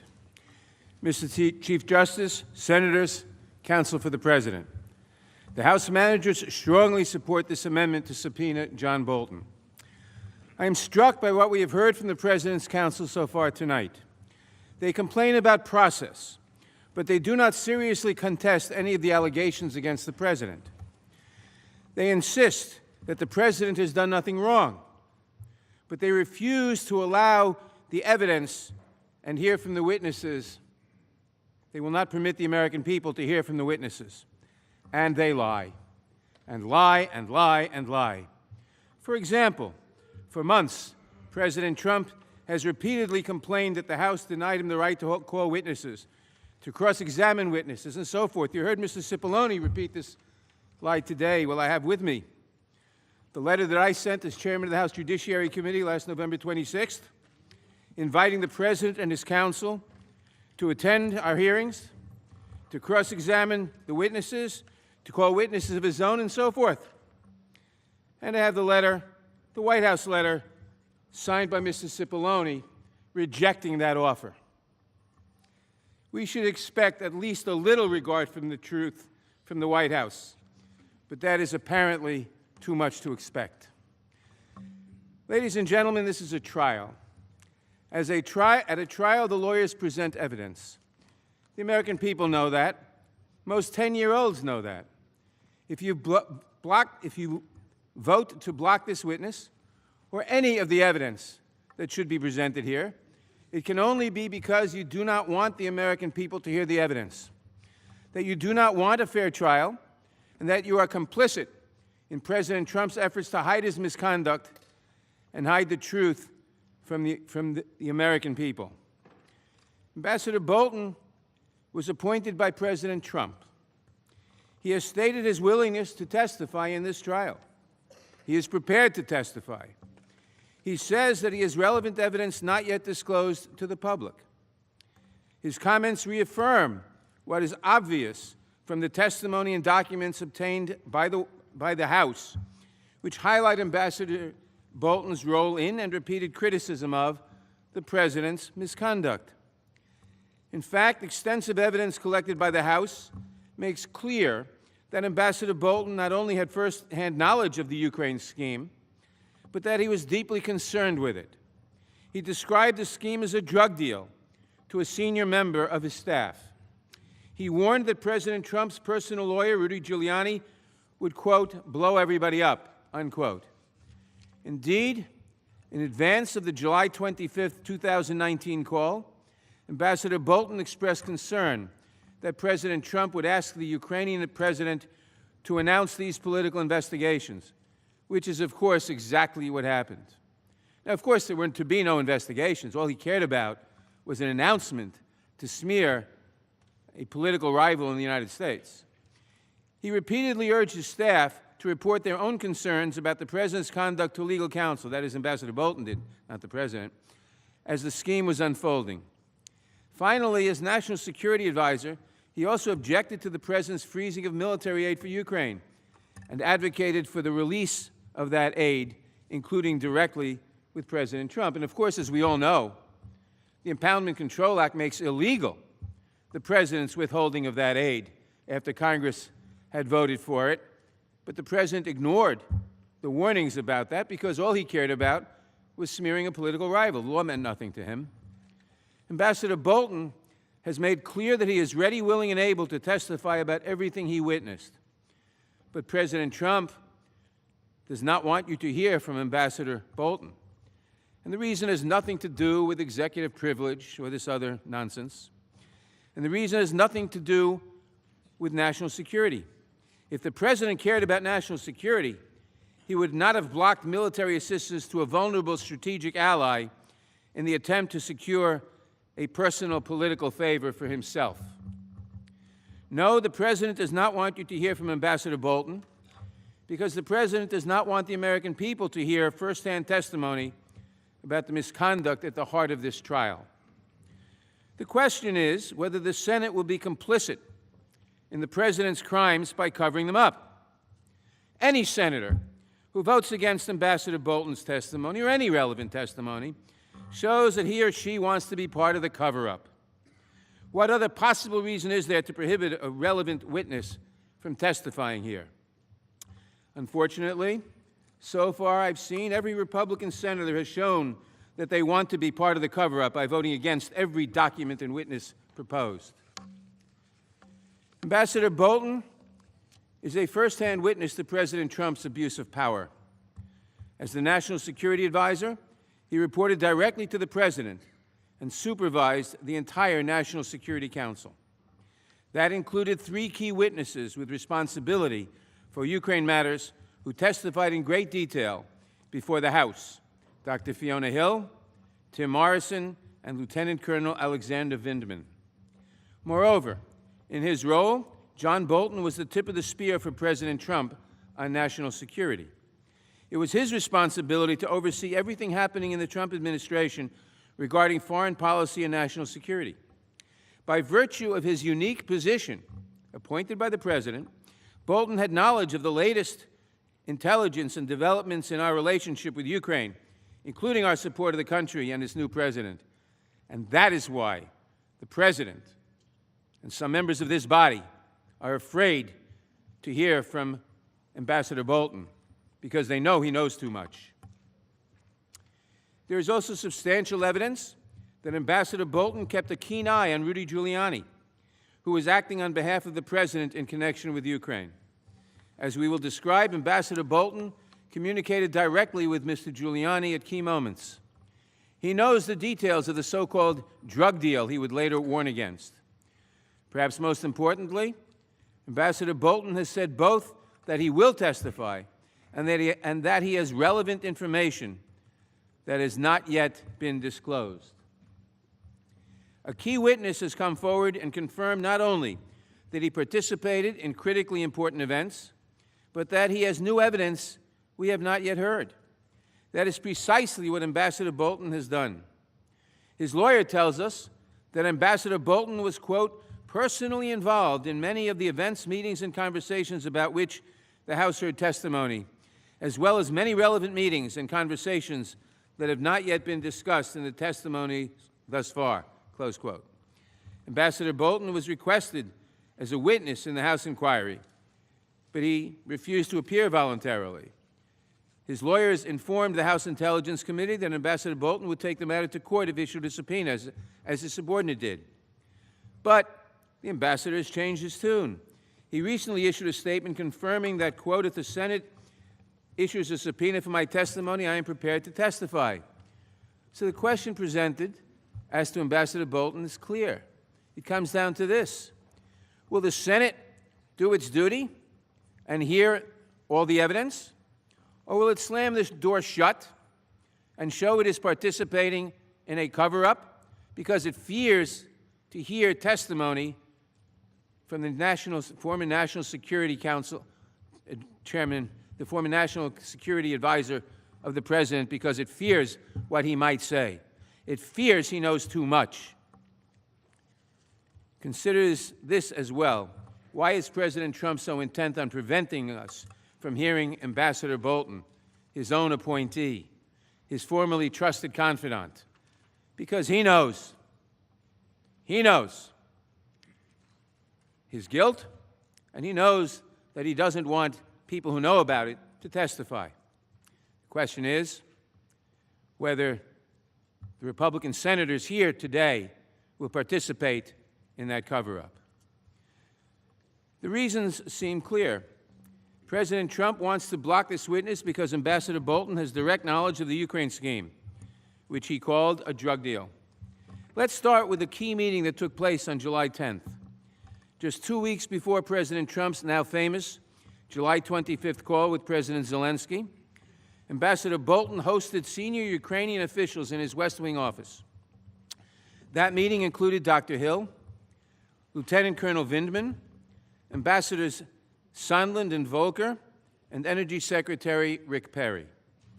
As they did in every meeting they took with U.S. officials, the Ukrainian officials asked when President Trump would schedule a White House meeting for the newly elected Ukrainian president, because it was very important for the Ukrainian president, a new president of an embattled democracy being invaded by Russia, to show that he had legitimacy by a meeting with the United States. Dr. Hill testified that Ambassador Sondland blurted out that he had a deal with Mr. Mulvaney for a White House visit, provided that Ukraine first announced investigations into the president's political rivals. Ambassador Bolton immediately stiffened and ended the meeting. Dr. Hill's testimony is on the screen. In other words, Ambassador Bolton and others at the meeting, they were interested in the national security of the United States.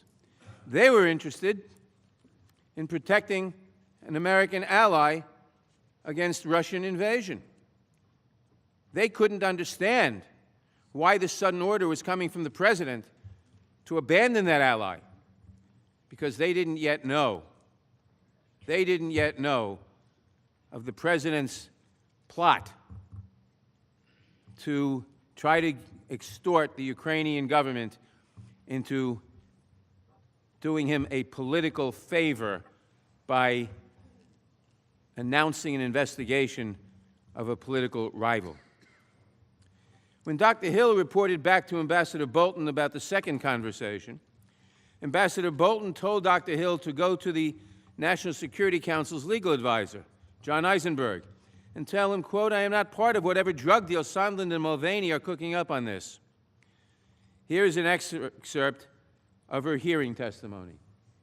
A specific instruction was that I had to go to the lawyers, to John Eisenberg, our senior counsel for the National Security Council, to basically say, you tell Eisenberg, Ambassador Bolton told me, that I am not part of this whatever drug deal that Mulvaney and Sondland are cooking up. What did you understand him to mean by the drug deal that Mulvaney and Sondland were cooking up? I took it to mean investigations for a meeting. Did you go speak to the lawyers? I certainly did. These statements and events are reason enough to insist that Ambassador Bolton testify. He can explain the misconduct that caused him to characterize the Ukraine deal, the Ukraine scheme, as a drug deal, and why he directed his subordinates to report their concerns to legal counsel. He can tell us everything else he knows about how Ambassador Sondland, Mr. Mulvaney, and others were attempting to press the Ukrainians to do President Trump's political bidding. Once more, only Ambassador Bolton can tell us what he was thinking and what he knew as the scheme developed. That is why the President fears his testimony. That is why some members of this body fear his testimony. Ambassador Bolton's involvement was not limited to a few isolated events. He was a witness at key moments in the course of the Ukraine scheme, and especially in July, August, and September last year. I would like to walk through some of those events. Please remember, as I'm describing them, that this is not the entire universe of issues to which Ambassador Bolton could testify. Only examples that show why he is such an important witness and why the President is desperate to block his testimony. We know from Ambassador Bolton's attorney that there may be other meetings and conversations that have not yet come to our attention. But to take one example, we know from witness testimony that Ambassador Bolton repeatedly expressed concerns about the involvement of President Trump's personal lawyer, Mr. Giuliani. In the spring and summer of 2019, Ambassador Bolton caught wind of Mr. Giuliani's involvement in Ukraine and soon began to express concerns. Ambassador Bolton expressed strong concerns about Mr. Giuliani's involvement in Ukraine matters. When Ambassador Bolton described Mr. Giuliani as, quote, a hand grenade that was going to blow everybody up, unquote, it was based on his fear that Mr. Giuliani's work on behalf of the President, his attempts to have Ukraine announce these investigations, these sham investigations, and his campaign to smear Ambassador Yovanovitch would ultimately backfire and cause lasting damage to the President. It turns out he was right. Did your boss, Ambassador Bolton, tell you that Giuliani was, quote, a hand grenade? He did, yes. What do you think he meant by his characterization of Giuliani as a hand grenade? What he meant by this was pretty clear to me in the context of all of the statements that Mr. Giuliani was making publicly, that the investigations that he was promoting, that the storyline he was promoting, the narrative of he was promoting was going to backfire. I think it has backfired. In June, as Ambassador Bolton became aware of Mr. Giuliani's coordination with Ambassadors Volker and Sondland, he told Dr. Hill and other members of the National Security Council staff that, quote, nobody should be meeting with Giuliani, unquote. But he, of course, did not know of the plot as to why people were meeting with Giuliani, the president's plot. Dr. Hill also testified that Ambassador Bolton was, quote, closely monitoring what Mr. Giuliani was doing and the messaging that he was sending out. But Bolton was keenly aware that Mr. Giuliani was doing the president's bidding. That is also why the president fears his testimony. During a meeting on June 13, 2019, Ambassador Bolton made clear that he supported more engagement with Ukraine by senior White House officials, but cautioned that, quote, Mr. Giuliani was a key voice with the president on Ukraine, close quote. He joked that every time Ukraine is mentioned, Giuliani pops up. Ambassador Bolton also communicated directly with Mr. Giuliani at key junctures. According to call records obtained by the House, Mr. Giuliani connected with Ambassador Bolton's office 3 times for brief calls between April 23rd and May 10th, 2019. A time period that corresponds with the recall of Ambassador Yovanovitch and the acceleration of Mr. Giuliani's efforts on behalf of President Trump to pressure Ukraine into opening investigations that would benefit his re-election campaign. For instance, on April 23rd, the day before the State Department recalled Ambassador Yovanovitch from Ukraine, Mr. Giuliani had an 8-minute, 28-second call from the White House. 30 minutes later, he had a 48-second call with a phone number associated with Ambassador Bolton. If called to testify, we can ask Ambassador Bolton directly what transpired on that call and whether that phone call informed his assessment that Mr. Giuliani was, quote, a hand grenade that was going to blow everyone up. And we can ask Mr. Bolton why, when there are approximately 1.8 million companies in Ukraine, several 100,000 of which have been accused of corruption, the president was focused on only one. He didn't care about anything else. He cared only about the company on which the former vice president's son had been a board member. Can you believe that he was concerned with corruption and only knew about one company when there are hundreds of thousands that were accused of corruption? Now, although Ambassador Bolton did not listen in on the July 25th call between President Trump and President Zelensky, in which President Trump asked the Ukrainian president a favor to investigate one company and Joe Biden's son, we have learned from witness testimony that Ambassador Bolton was opposed to scheduling the call in the first place. Why?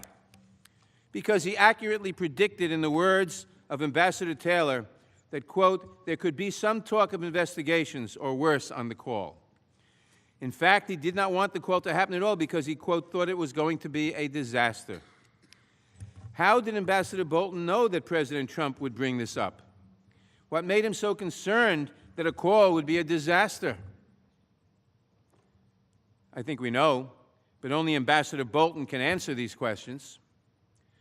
We also know, based on extensive witness testimony, that throughout this period, multiple people on the National Security Council staff reported concerns to Ambassador Bolton about tying American foreign policy to President Trump's, quote, domestic political errand, as Dr. Hill so aptly put it.